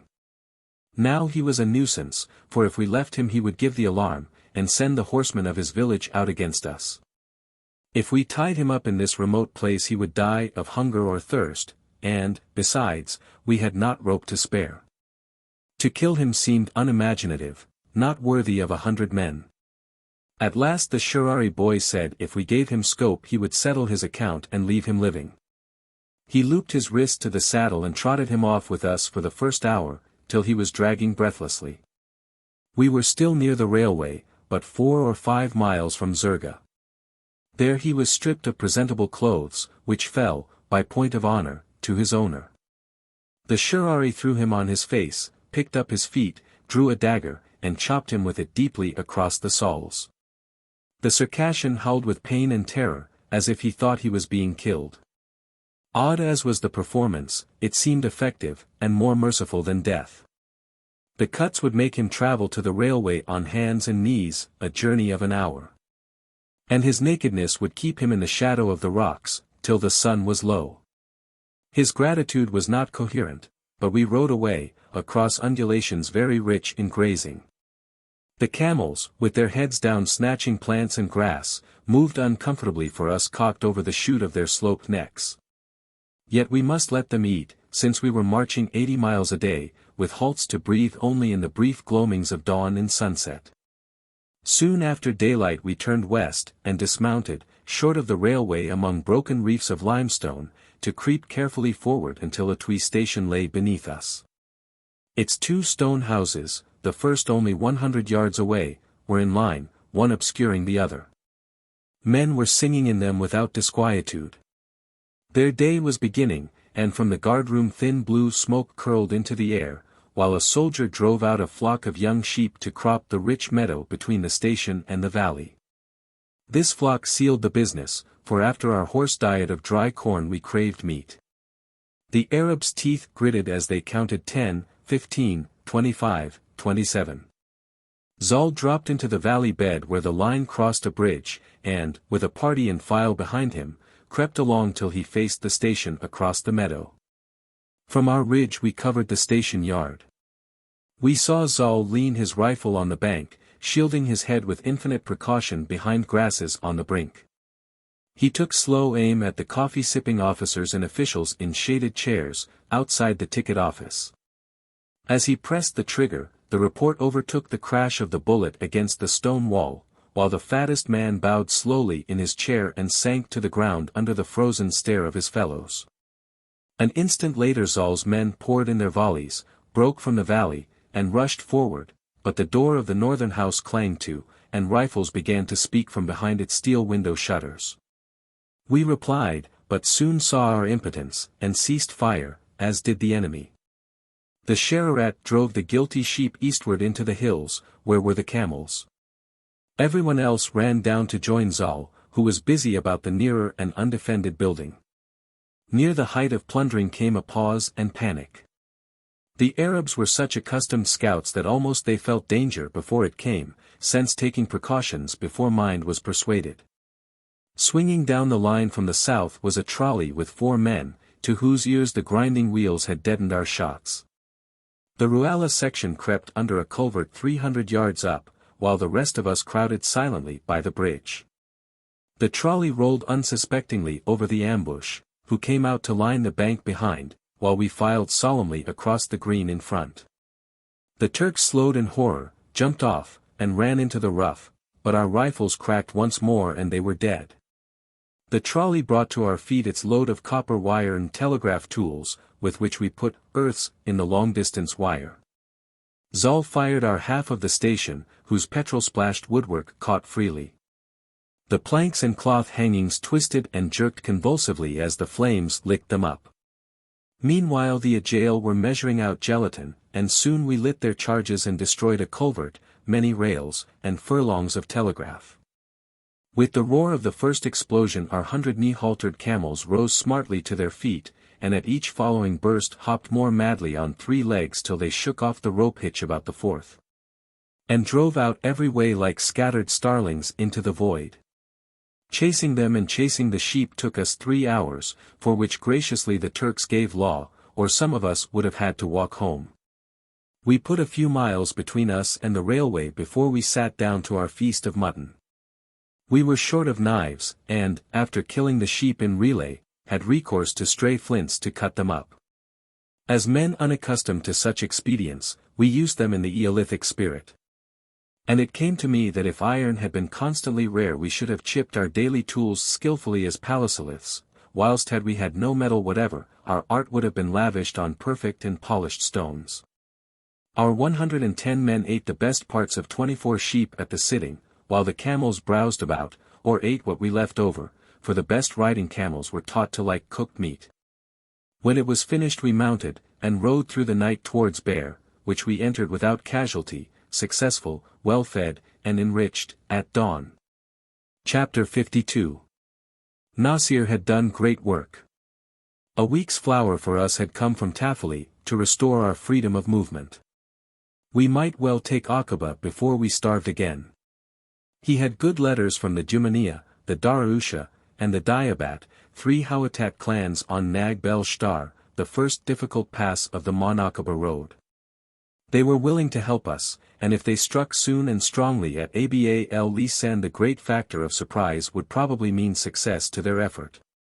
My hopefulness misled me into another mad ride, which miscarried. Yet the Turks did not take alarm. As my party rode in there came a messenger post-haste from Nuri Shah Alan. He brought greetings, and Nuri's news that the Turks had called upon his son Nawaf, as guide hostage, to take 400 cavalry from Dira down the Sirhan in search of us. Nuri had sent his better-spared nephew Trad, who was conducting them by devious routes in which men and horses were suffering terribly from thirst. They were near Nebk, our old camping ground. The Turkish government would believe us still in the wadi till their cavalry returned. For Mon especially they had no anxiety since the engineers who had blown up Bear reported every source of water utterly destroyed, while the wells of Jifar had been dealt with a few days earlier. It might be that Jifar really was denied to us. But we were not without hope that there, too, we should find the technical work of demolition ill done by these pitiful Turks. Dayfala, a leading man of the Jatsi Hawatat, one who came down to wage and swore allegiance, had been present in Jifar when the king's well was fired by dynamite placed about its lip. And sent us secret word from Mon that he had heard the upper stones clap together and key over the mouth of the well. His conviction was that the shaft was intact, and the clearing of it a few hours' work. We hoped so. And rode away from Bear all in order, on June the 28th, to find out. Quickly we crossed the weird plain of Jifar. Next day by noon we were at the wells. They seemed most thoroughly destroyed. And the fear grew that we might find in them the first check to our scheme of operations, a scheme so much too elaborate that a check might be far-reaching. However, we went to the well, Ada's family property, of which Dayfala had told us the tale, and began to sound about it. The ground rang hollow under our mallet, and we called for volunteers able to dig and build. Some of the Ajail came forward, led by the Merzugi, a capable camel boy of Nasir's. They started with the few tools we had. The rest of us formed a ring round the well depression and watched them work, singing to them and promising rewards of gold when they had found the water. It was a hot task in the full glare of the summer sun. For the Jifar plain was of hard mud, flat as the hand, blinding white with salt, and 20 miles across, but time pressed, because if we failed we might have to ride 50 miles in the night to the next well. So we pushed the work by relays at speed through the midday heat, turning into laborers all our amenable fellows. It made easy digging, for the explosion which shifted the stones had loosened the soil. As they dug and threw out the earth, the core of the well rose up like a tower of rough stones in the center of the pit. Very carefully we began to take away the ruined head of the pile, difficult work, for the stones had become interlocked in their fall, but this was the better sign, and our spirits rose. Before sunset the workers shouted that there was no more packing soil, that the interstices between the blocks were clear, and they heard the mud fragments which slipped through splashing many feet below. Half an hour later came a rush and rumble of stones in the mouth, followed by a heavy splash and yells.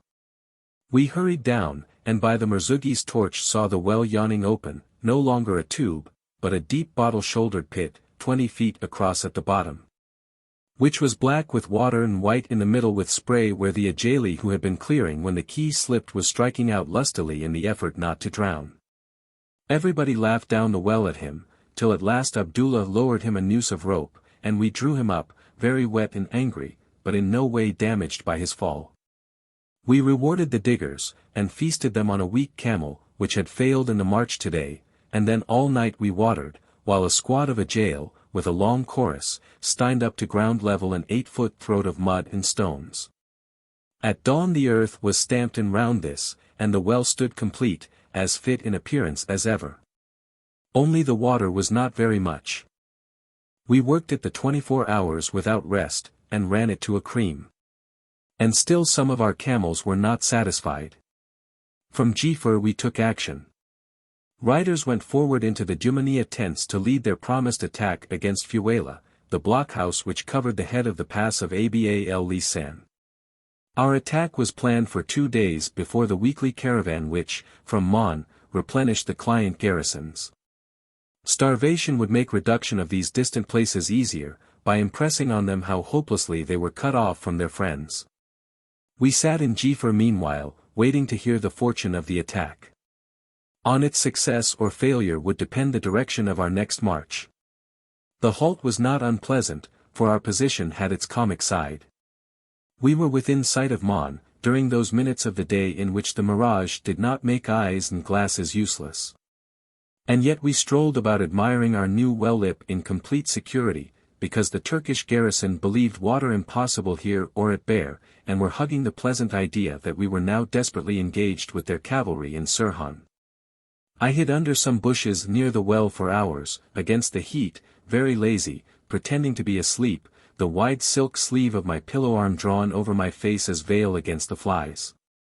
Auda sat up and talked like a river, telling his best stories in great form. At last I reproved him with a smile, for talking too much and doing too little.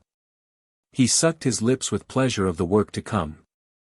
In the following dawn a tired horseman rode into our camp with news that the Jumaniya had fired on the Fuela post the afternoon before as soon as our men had reached them. The surprise had not been quite complete. The Turks manned their dry stone breastworks and drove them off. The crestfallen Arabs drew back into cover, and the enemy, believing it only an ordinary tribal affray, had made a mounted sortie upon the nearest encampment. 1 old man, 6 women and 7 children were its only occupants.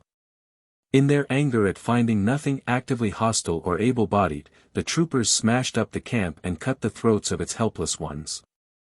The Jumaniya on the hilltops heard and saw nothing till it was too late, but then, in their fury, they dashed down across the return road of the murderers and cut them off almost to the last man. To complete their vengeance they assaulted the now weakly garrisoned fort, carried it in the first fierceness of their rush, and took no prisoners. We were ready saddled. And within 10 minutes had loaded and marched for Ghadir el-Hajj, the first railway station south of Mon, on our direct road for Aba el Lisan.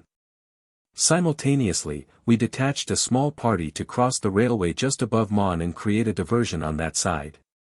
Especially they were to threaten the great herds of sick camels, casualties of the Palestine front, which the Turks pastured in the Shobek plains till once more fit for service. We calculated that the news of their Fuela disaster would not have reached Mon till the morning, and that they could not drive in these camels, supposing our northern party missed them, and fit out a relief expedition, before nightfall.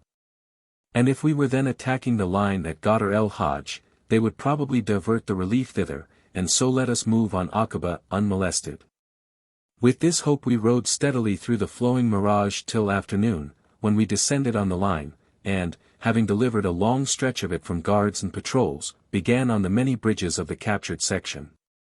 The little garrison of Ghadir el-Hajj sallied out with the valor of ignorance against us, but the heat haze blinded them, and we drove them off with loss.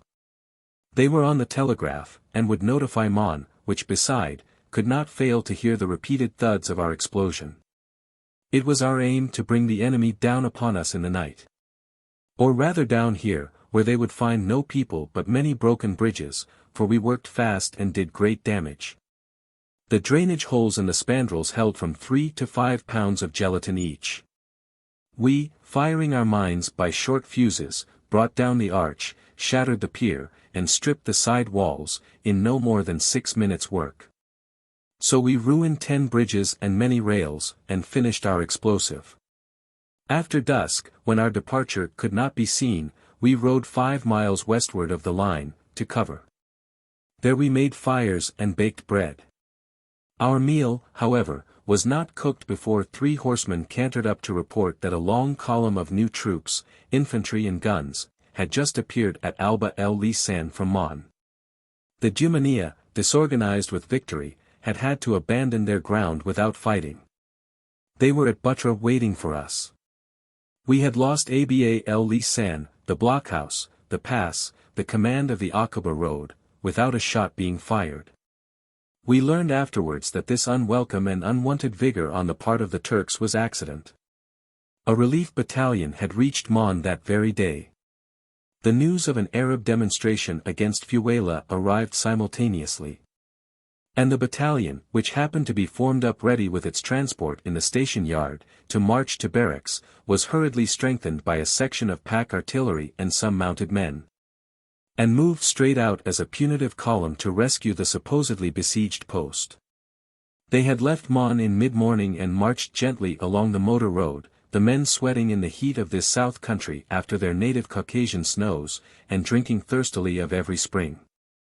From Aba el Lisan they climbed uphill towards the old blockhouse, which was deserted except for the silent vultures flying above its walls in slow uneasy rings.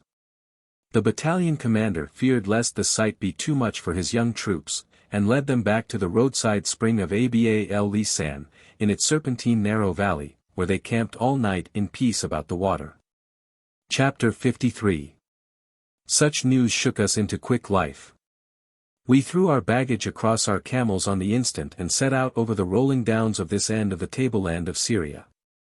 Our hot bread was in our hands, and, as we ate, there mingled with it the taste of the dust of our large force crossing the valley bottoms, and some taint of the strange keen smell of the wormwood which overgrew the slopes.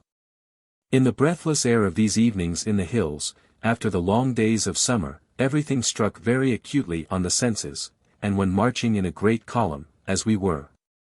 The front camels kicked up the aromatic dust-laden branches of the shrubs, whose scent particles rose into the air and hung in a long mist, making fragrant the road of those behind. The slopes were clean with the sharpness of wormwood, and the hollows oppressive with the richness of their stronger, more luxuriant growths. Our night passage might have been through a planted garden, and these varieties part of the unseen beauty of successive banks of flowers. The noises too were very clear. Auda broke out singing, away in front, and the men joined in from time to time, with the greatness, the catch at heart, of an army moving into battle. We rode all night, and when dawn came were dismounting on the crest of the hills between Butra and Aba el Lisan, with a wonderful view westwards over the green and gold Gawera plain, and beyond it to the ruddy mountains hiding Aqaba and the sea. Qasim Abu Dumiak, head of the Jumania, was waiting anxiously for us, surrounded by his hard-bitten tribesmen, their grey-strained faces flecked with the blood of the fighting yesterday. There was a deep greeting for Auda and Nasir. We made hurried plans, and scattered to the work, knowing we could not go forward to Aqaba with this battalion in possession of the pass. Unless we dislodged it, our 2 months' hazard and effort would fail before yielding even first fruits. Fortunately the poor handling of the enemy gave us an unearned advantage. They slept on, in the valley, while we crowned the hills in wide circle about them unobserved. We began to snipe them steadily in their positions under the slopes and rock faces by the water, hoping to provoke them out and up the hill in a charge against us. Meanwhile, Zal rode away with our horsemen and cut the Mon telegraph and telephone in the plain. This went on all day. It was terribly hot, hotter than ever before I had felt it in Arabia, and the anxiety and constant moving made it hard for us. Some even of the tough tribesmen broke down under the cruelty of the sun, and crawled or had to be thrown under rocks to recover in their shade.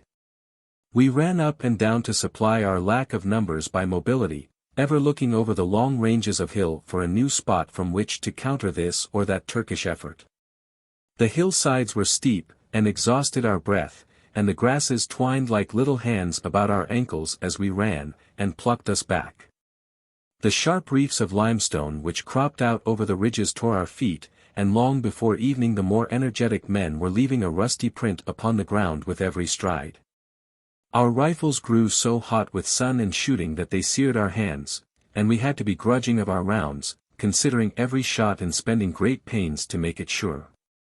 The rocks on which we flung ourselves for aim were burning, so that they scorched our breasts and arms, from which later the skin drew off in ragged sheets. The present smart made us thirst. Yet even water was rare with us. We could not afford men to fetch enough from Butra, and if all could not drink, it was better that none should. We consoled ourselves with knowledge that the enemy's enclosed valley would be hotter than our open hills, also that they were Turks, men of white meat, little apt for warm weather. So we clung to them, and did not let them move or mass or sortie out against us cheaply. They could do nothing valid in return. We were no targets for their rifles, since we moved with speed, eccentrically. Also we were able to laugh at the little mountain guns which they fired up at us. The shells passed over our heads, to burst behind us in the air. And yet, of course, for all that they could see from their hollow place, fairly amongst us above the hostile summits of the hill. Just after noon I had a heat stroke, or so pretended, for I was dead weary of it all, and cared no longer how it went. So I crept into a hollow where there was a trickle of thick water in a muddy cup of the hills, to suck some moisture off its dirt through the filter of my sleeve. Nasir joined me, panting like a winded animal, with his cracked and bleeding lips shrunk apart in his distress, and old Atta appeared, striding powerfully, his eyes bloodshot and staring, his knotty face working with excitement. He grinned with malice when he saw us lying there, spread out to find coolness under the bank, and croaked at me harshly, "Well, how is it with the Hawatat? All talk and no work?" "By God, indeed," spat I back again, for I was angry with everyone and with myself, "they shoot a lot and hit a little." Atta, almost pale with rage, and trembling, tore his headcloth off and threw it on the ground beside me. Then he ran back up the hill like a madman, shouting to the men in his dreadful strained and rustling voice. They came together to him, and after a moment scattered away downhill.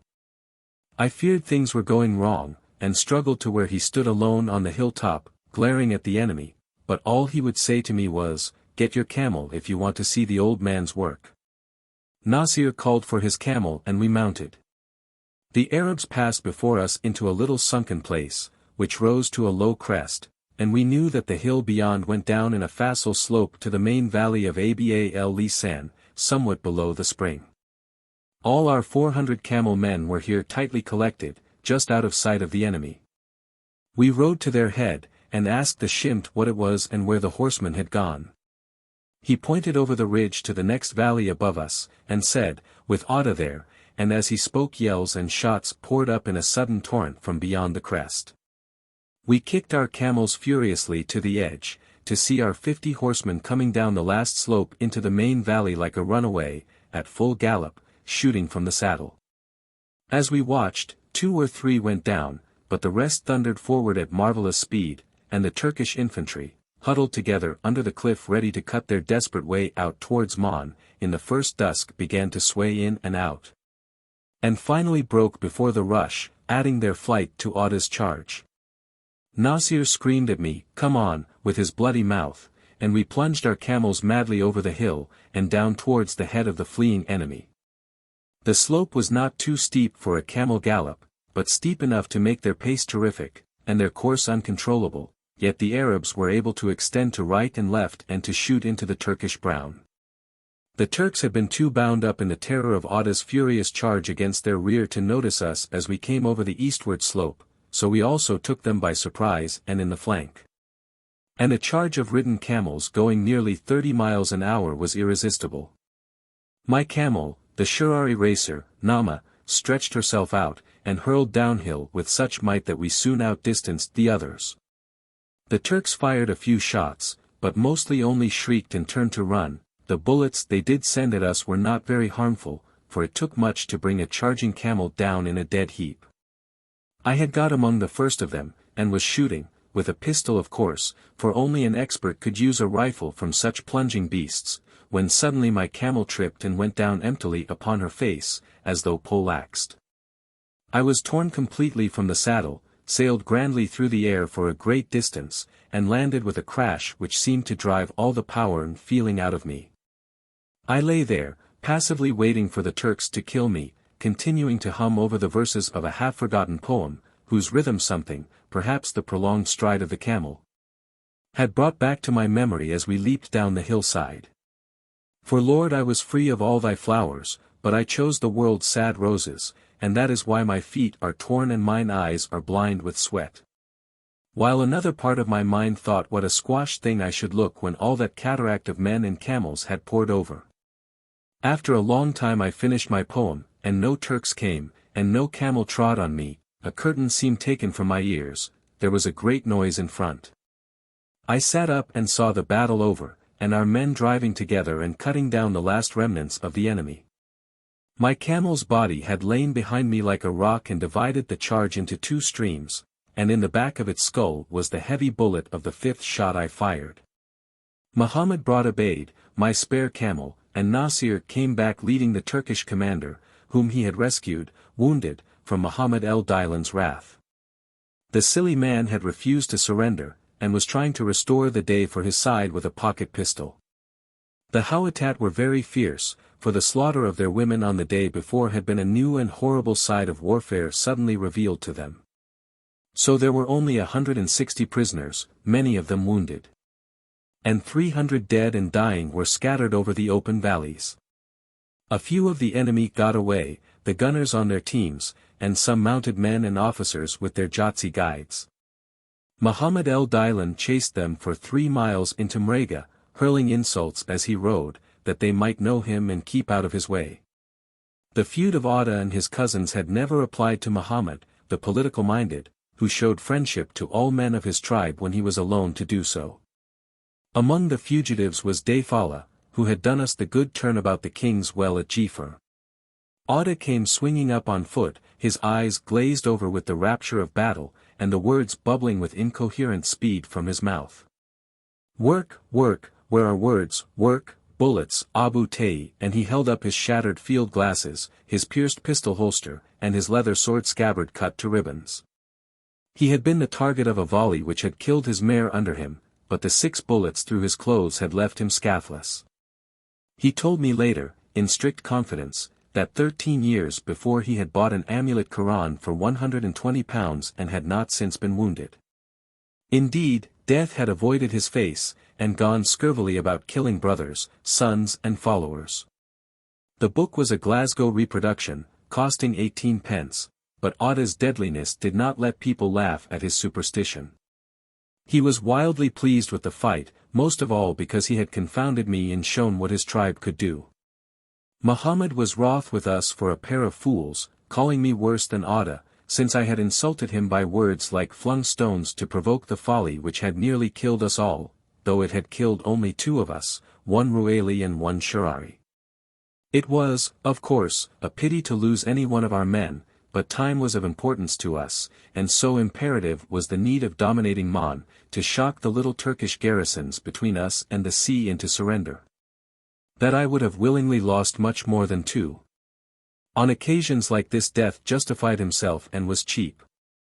I questioned the prisoners about themselves, and the troops in Mon, but the nerve crisis had been too severe for them. Some gaped at me and some gabbled, while others, with helpless weepings, embraced my knees, protesting at every word from us that they were fellow Moslems and my brothers in the faith. Finally I got angry and took one of them aside and was rough to him, shocking him by new pain into a half-understanding, when he answered well enough, and reassuringly, that their battalion was the only reinforcement. And it merely a reserve battalion. The 2 companies in Mon would not suffice to defend its perimeter. This meant we could take it easily, and the Hawattat clamored to be led there, lured by the dream of unmeasured loot, though what we had taken here was a rich prize. However, Nasir, and afterwards Atta, helped me stay them. We had no supports, no regulars, no guns, no base nearer than wage, no communications, no money even, for our gold was exhausted, and we were issuing our own notes, promises to pay, when Aqaba is taken, for daily expenses. Besides, a strategic scheme was not changed to follow up a tactical success. We must push to the coast, and reopen sea contact with Suez. Yet it would be good to alarm Mon further, so we sent mounted men to Mriga and took it. And to Wahida and took it. News of this advance, of the loss of the camels on the Shobek road, of the demolition of El Hajj, and of the massacre of their relieving battalion all came to Mon together, and caused a very proper panic. The military headquarters wired for help, the civil authorities loaded their official archive into trucks, and left, hot speed, for Damascus. Chapter 54. Meanwhile our Arabs had plundered the Turks, their baggage train, and their camp. And soon after moonrise, Auda came to us and said that we must move. It angered Nasir and myself. Tonight there was a dewy west wind blowing, and at Abal listens 4,000 feet, after the heat and burning passion of the day, its damp chill struck very sharply on our wounds and bruises. The spring itself was a thread of silvery water in a runnel of pebbles across delightful turf, green and soft, on which we lay, wrapped in our cloaks. Wondering if something to eat were worth preparing, for we were subject at the moment to the physical shame of success, a reaction of victory, when it became clear that nothing was worth doing, and that nothing worthy had been done. Auda insisted. Partly it was superstition, he feared the newly dead around us, partly lest the Turks return in force, partly lest other clans of the Hawattat take us, lying there broken and asleep. Some were his blood enemies. Others might say they came to help our battle, and in the darkness thought we were Turks and fired blindly. So we roused ourselves, and jogged the sorry prisoners into line. Most had to walk.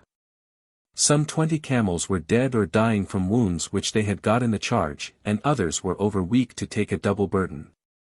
The rest were loaded with an Arab and a Turk. But some of the Turkish wounded were too hurt to hold themselves on pillion. In the end we had to leave about 20 on the thick grass beside the rivulet, where at least they would not die of thirst, though there was little hope of life or rescue for them.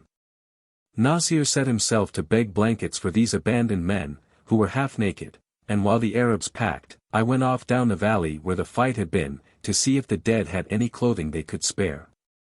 But the Bedouin had been beforehand with me, and had stripped them to the skin. Such was their point of honor. To an Arab an essential part of the triumph of victory was to wear the clothes of an enemy, and next day we saw our force transformed, as to the upper half, into a Turkish force.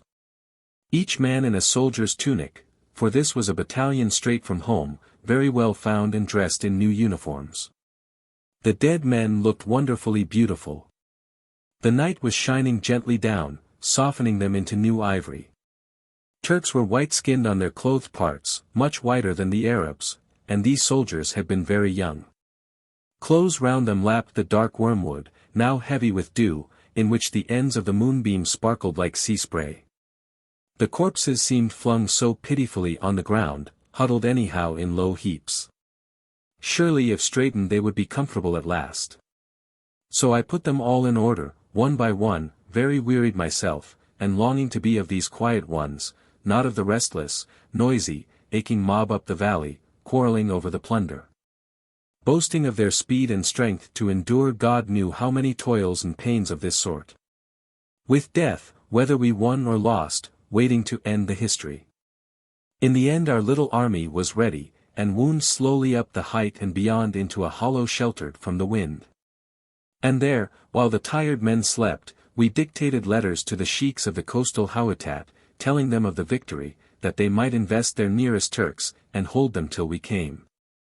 We had been kind to one of the captured officers, a policeman despised by his regular colleagues, and him we persuaded to be our Turkish scribe to the commandants of Gawera, Kethra, and Hadra, the 3 posts between us and Aqaba. Telling them that if our blood was not hot we took prisoners, and that prompt surrender would ensure their good treatment and safe delivery to Egypt. This lasted till dawn, and then Auda marshalled us for the road, and led us up the last mile of soft heath-clad valley between the rounded hills. It was intimate and homelike till the last green bank. when suddenly we realized it was the last, and beyond lay nothing but clear air. The lovely change this time checked me with amazement. And afterwards, however often we came, there was always a catch of eagerness in the mind, a pricking forward of the camel and straightening up to see again over the crest into openness. Shtar hillside swooped away below us for hundreds and hundreds of feet, in curves like bastions, against which summer morning clouds were breaking, and from its foot opened the new earth of the Gawera plain. Abal Lisan's rounded limestone breasts were covered with soil and heath, green, well watered. Gawera was a map of pink sand, brushed over with streaks of watercourses, in a mantle of scrub, and, out of this, and bounding this, towered islands and cliffs of glowing sandstone, wind-scarped and rain-furrowed. Tinted celestially by the early sun. After days of travel on the plateau in prison valleys, to meet this brink of freedom was a rewarding vision, like a window in the wall of me. We walked down the whole zigzag pass of Shtar, to feel its excellence, for on our camels we rocked too much with sleep to dare see anything. At the bottom the animals found a matted thorn which gave their jaws pleasure. We in front made a halt, rolled on to sand soft as a couch, and incontinently slept. Auda came. We pleaded that it was for mercy upon our broken prisoners. He replied that they alone would die of exhaustion if we rode, but if we dallied, both parties might die, for truly there was now little water and no food. However, we could not help it, and stopped that night short of Gawera, after only 15 miles. At Gawera lay Sheikh Ibn Jad, balancing his policy to come down with the stronger, and today we were the stronger, and the old fox was ours. He met us with honeyed speeches. The 120 Turks of the garrison were his prisoners, we agreed with him to carry them at his leisure and their ease to Aqaba. Today was the 4th of July. Time pressed us, for we were hungry, and Aqaba was still far ahead behind two defenses. The nearer post, Kathira, stubbornly refused parley with our flags. Their cliff commanded the valley, a strong place which it might be costly to take. We assigned the honor, in irony, to Ibn Jad and his unwearied men, advising him to try it after dark. He shrank, made difficulties, pleaded the full moon, but we cut hardly into this excuse, promising that tonight for a while there should be no moon. By my diary there was an eclipse. Duly it came, and the Arabs forced the post without loss, while the superstitious soldiers were firing rifles and clanging copper pots to rescue the threatened satellite. Reassured we set out across the strand-like plain. Niyazi Bey, the Turkish battalion commander, was Nasir's guest, to spare him the humiliation of Bedouin contempt. Now he sidled up by me, and, his swollen eyelids and long nose betraying the moroseness of the man, began to complain that an Arab had insulted him with a gross Turkish word. I apologized, pointing out that it must have been learnt from the mouth of one of his Turkish fellow governors. The Arab was repaying Caesar. Caesar, not satisfied, pulled from his pocket a wizened hunch of bread to ask if it was fit breakfast for a Turkish officer. My heavenly twins, foraging in Gawera, had bought, found, or stolen a Turkish soldier's ration loaf. And we had quartered it. I said it was not breakfast, but lunch and dinner, and perhaps tomorrow's meals as well. I, a staff officer of the British Army, not less well fed than the Turkish, had eaten mine with the relish of victory.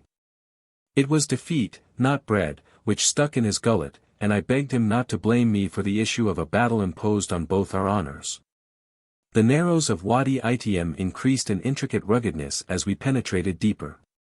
Below Kathira we found Turkish post after Turkish post, empty.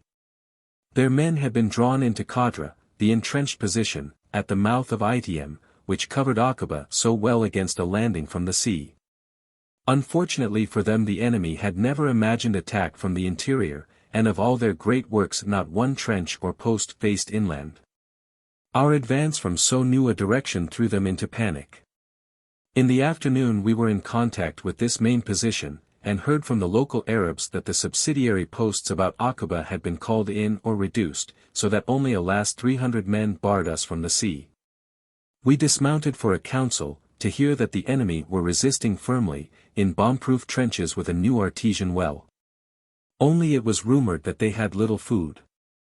No more had we. It was a deadlock. Our counsel swayed this way and that. Arguments bickered between the prudent and the bold.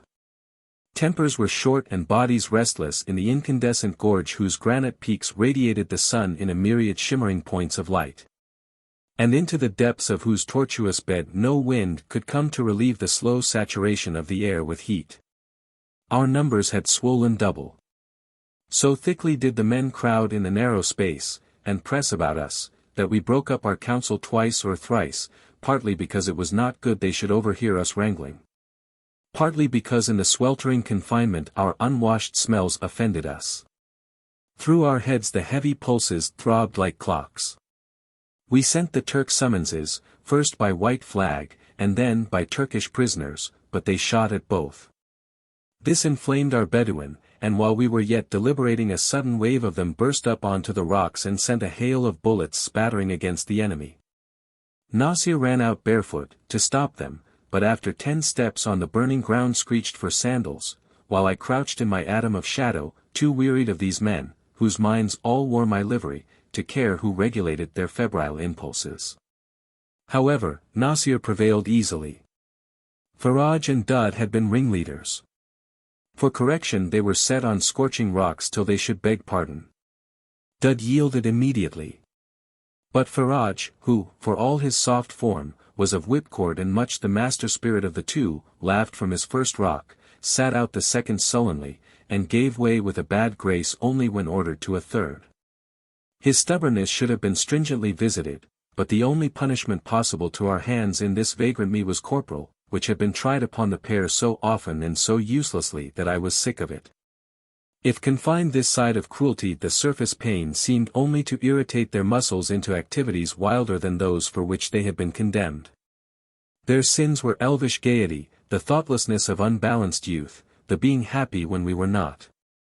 And for such follies to hurt them mercilessly like criminals till their self-control melted and their manhood was lost under the animal distress of their bodies, seemed to me degrading, almost an impiety towards two sunlit beings, on whom the shadow of the world had not yet fallen, the most gallant, the most enviable, I knew. We had a third try to communicate with the Turks, by means of a little conscript, who said that he understood how to do it. He undressed, and went down the valley in little more than boots. An hour later he proudly brought us a reply, very polite, saying that in 2 days, if help did not come from Mon, they would surrender. Such folly, for we could not hold our men indefinitely, might mean the massacre of every Turk. I held no great brief for them, but it was better they be not killed, if only to spare us the pain of seeing it. Besides, we might have suffered loss. Night operations in the staring moon would be nearly as exposed as day. Nor was this, like Abal Lisan, an imperative battle. We gave our little man a sovereign as earnest of reward, walked down close to the trenches with him, and sent in for an officer to speak with us. After some hesitation this was achieved, and we explained the situation on the road behind us, our growing forces, and our short control over their tempers. The upshot was that they promised to surrender at daylight. So we had another sleep, an event rare enough to chronicle, in spite of our thirst. Next day at dawn fighting broke out on all sides, 400 more hillmen, again doubling our number, had come in the night. And, not knowing the arrangement, began shooting at the Turks, who defended themselves. Nasir went out, with Ibn Githir in his Ajail marching in fours, down the open bed of the valley. Our men ceased fire. The Turks then stopped, for their rank and file had no more fight in them and no more food, and thought we were well supplied. So the surrender went off quietly after all. As the Arabs rushed into plunder I noticed an engineer in grey uniform, with red beard and puzzled blue eyes, and spoke to him in German. He was the well-borer, and knew no Turkish. Recent doings had amazed him, and he begged me to explain what we meant. I said that we were a rebellion of the Arabs against the Turks. This, it took him time to appreciate. He wanted to know who was our leader. I said the Sharif of Mecca. He supposed he would be sent to Mecca. I said rather to Egypt. He inquired the price of sugar, and when I replied, cheap and plentiful, he was glad. The loss of his belongings he took philosophically, but was sorry for the well, which a little work would have finished as his monument. He showed me where it was, with the pump only half built. By pulling on the sludge bucket we drew enough delicious clear water to quench our thirsts. Then we raced through a driving sandstorm down to Aqaba, for miles further, and splashed into the sea on July the 6th, just 2 months after our setting out from Wage.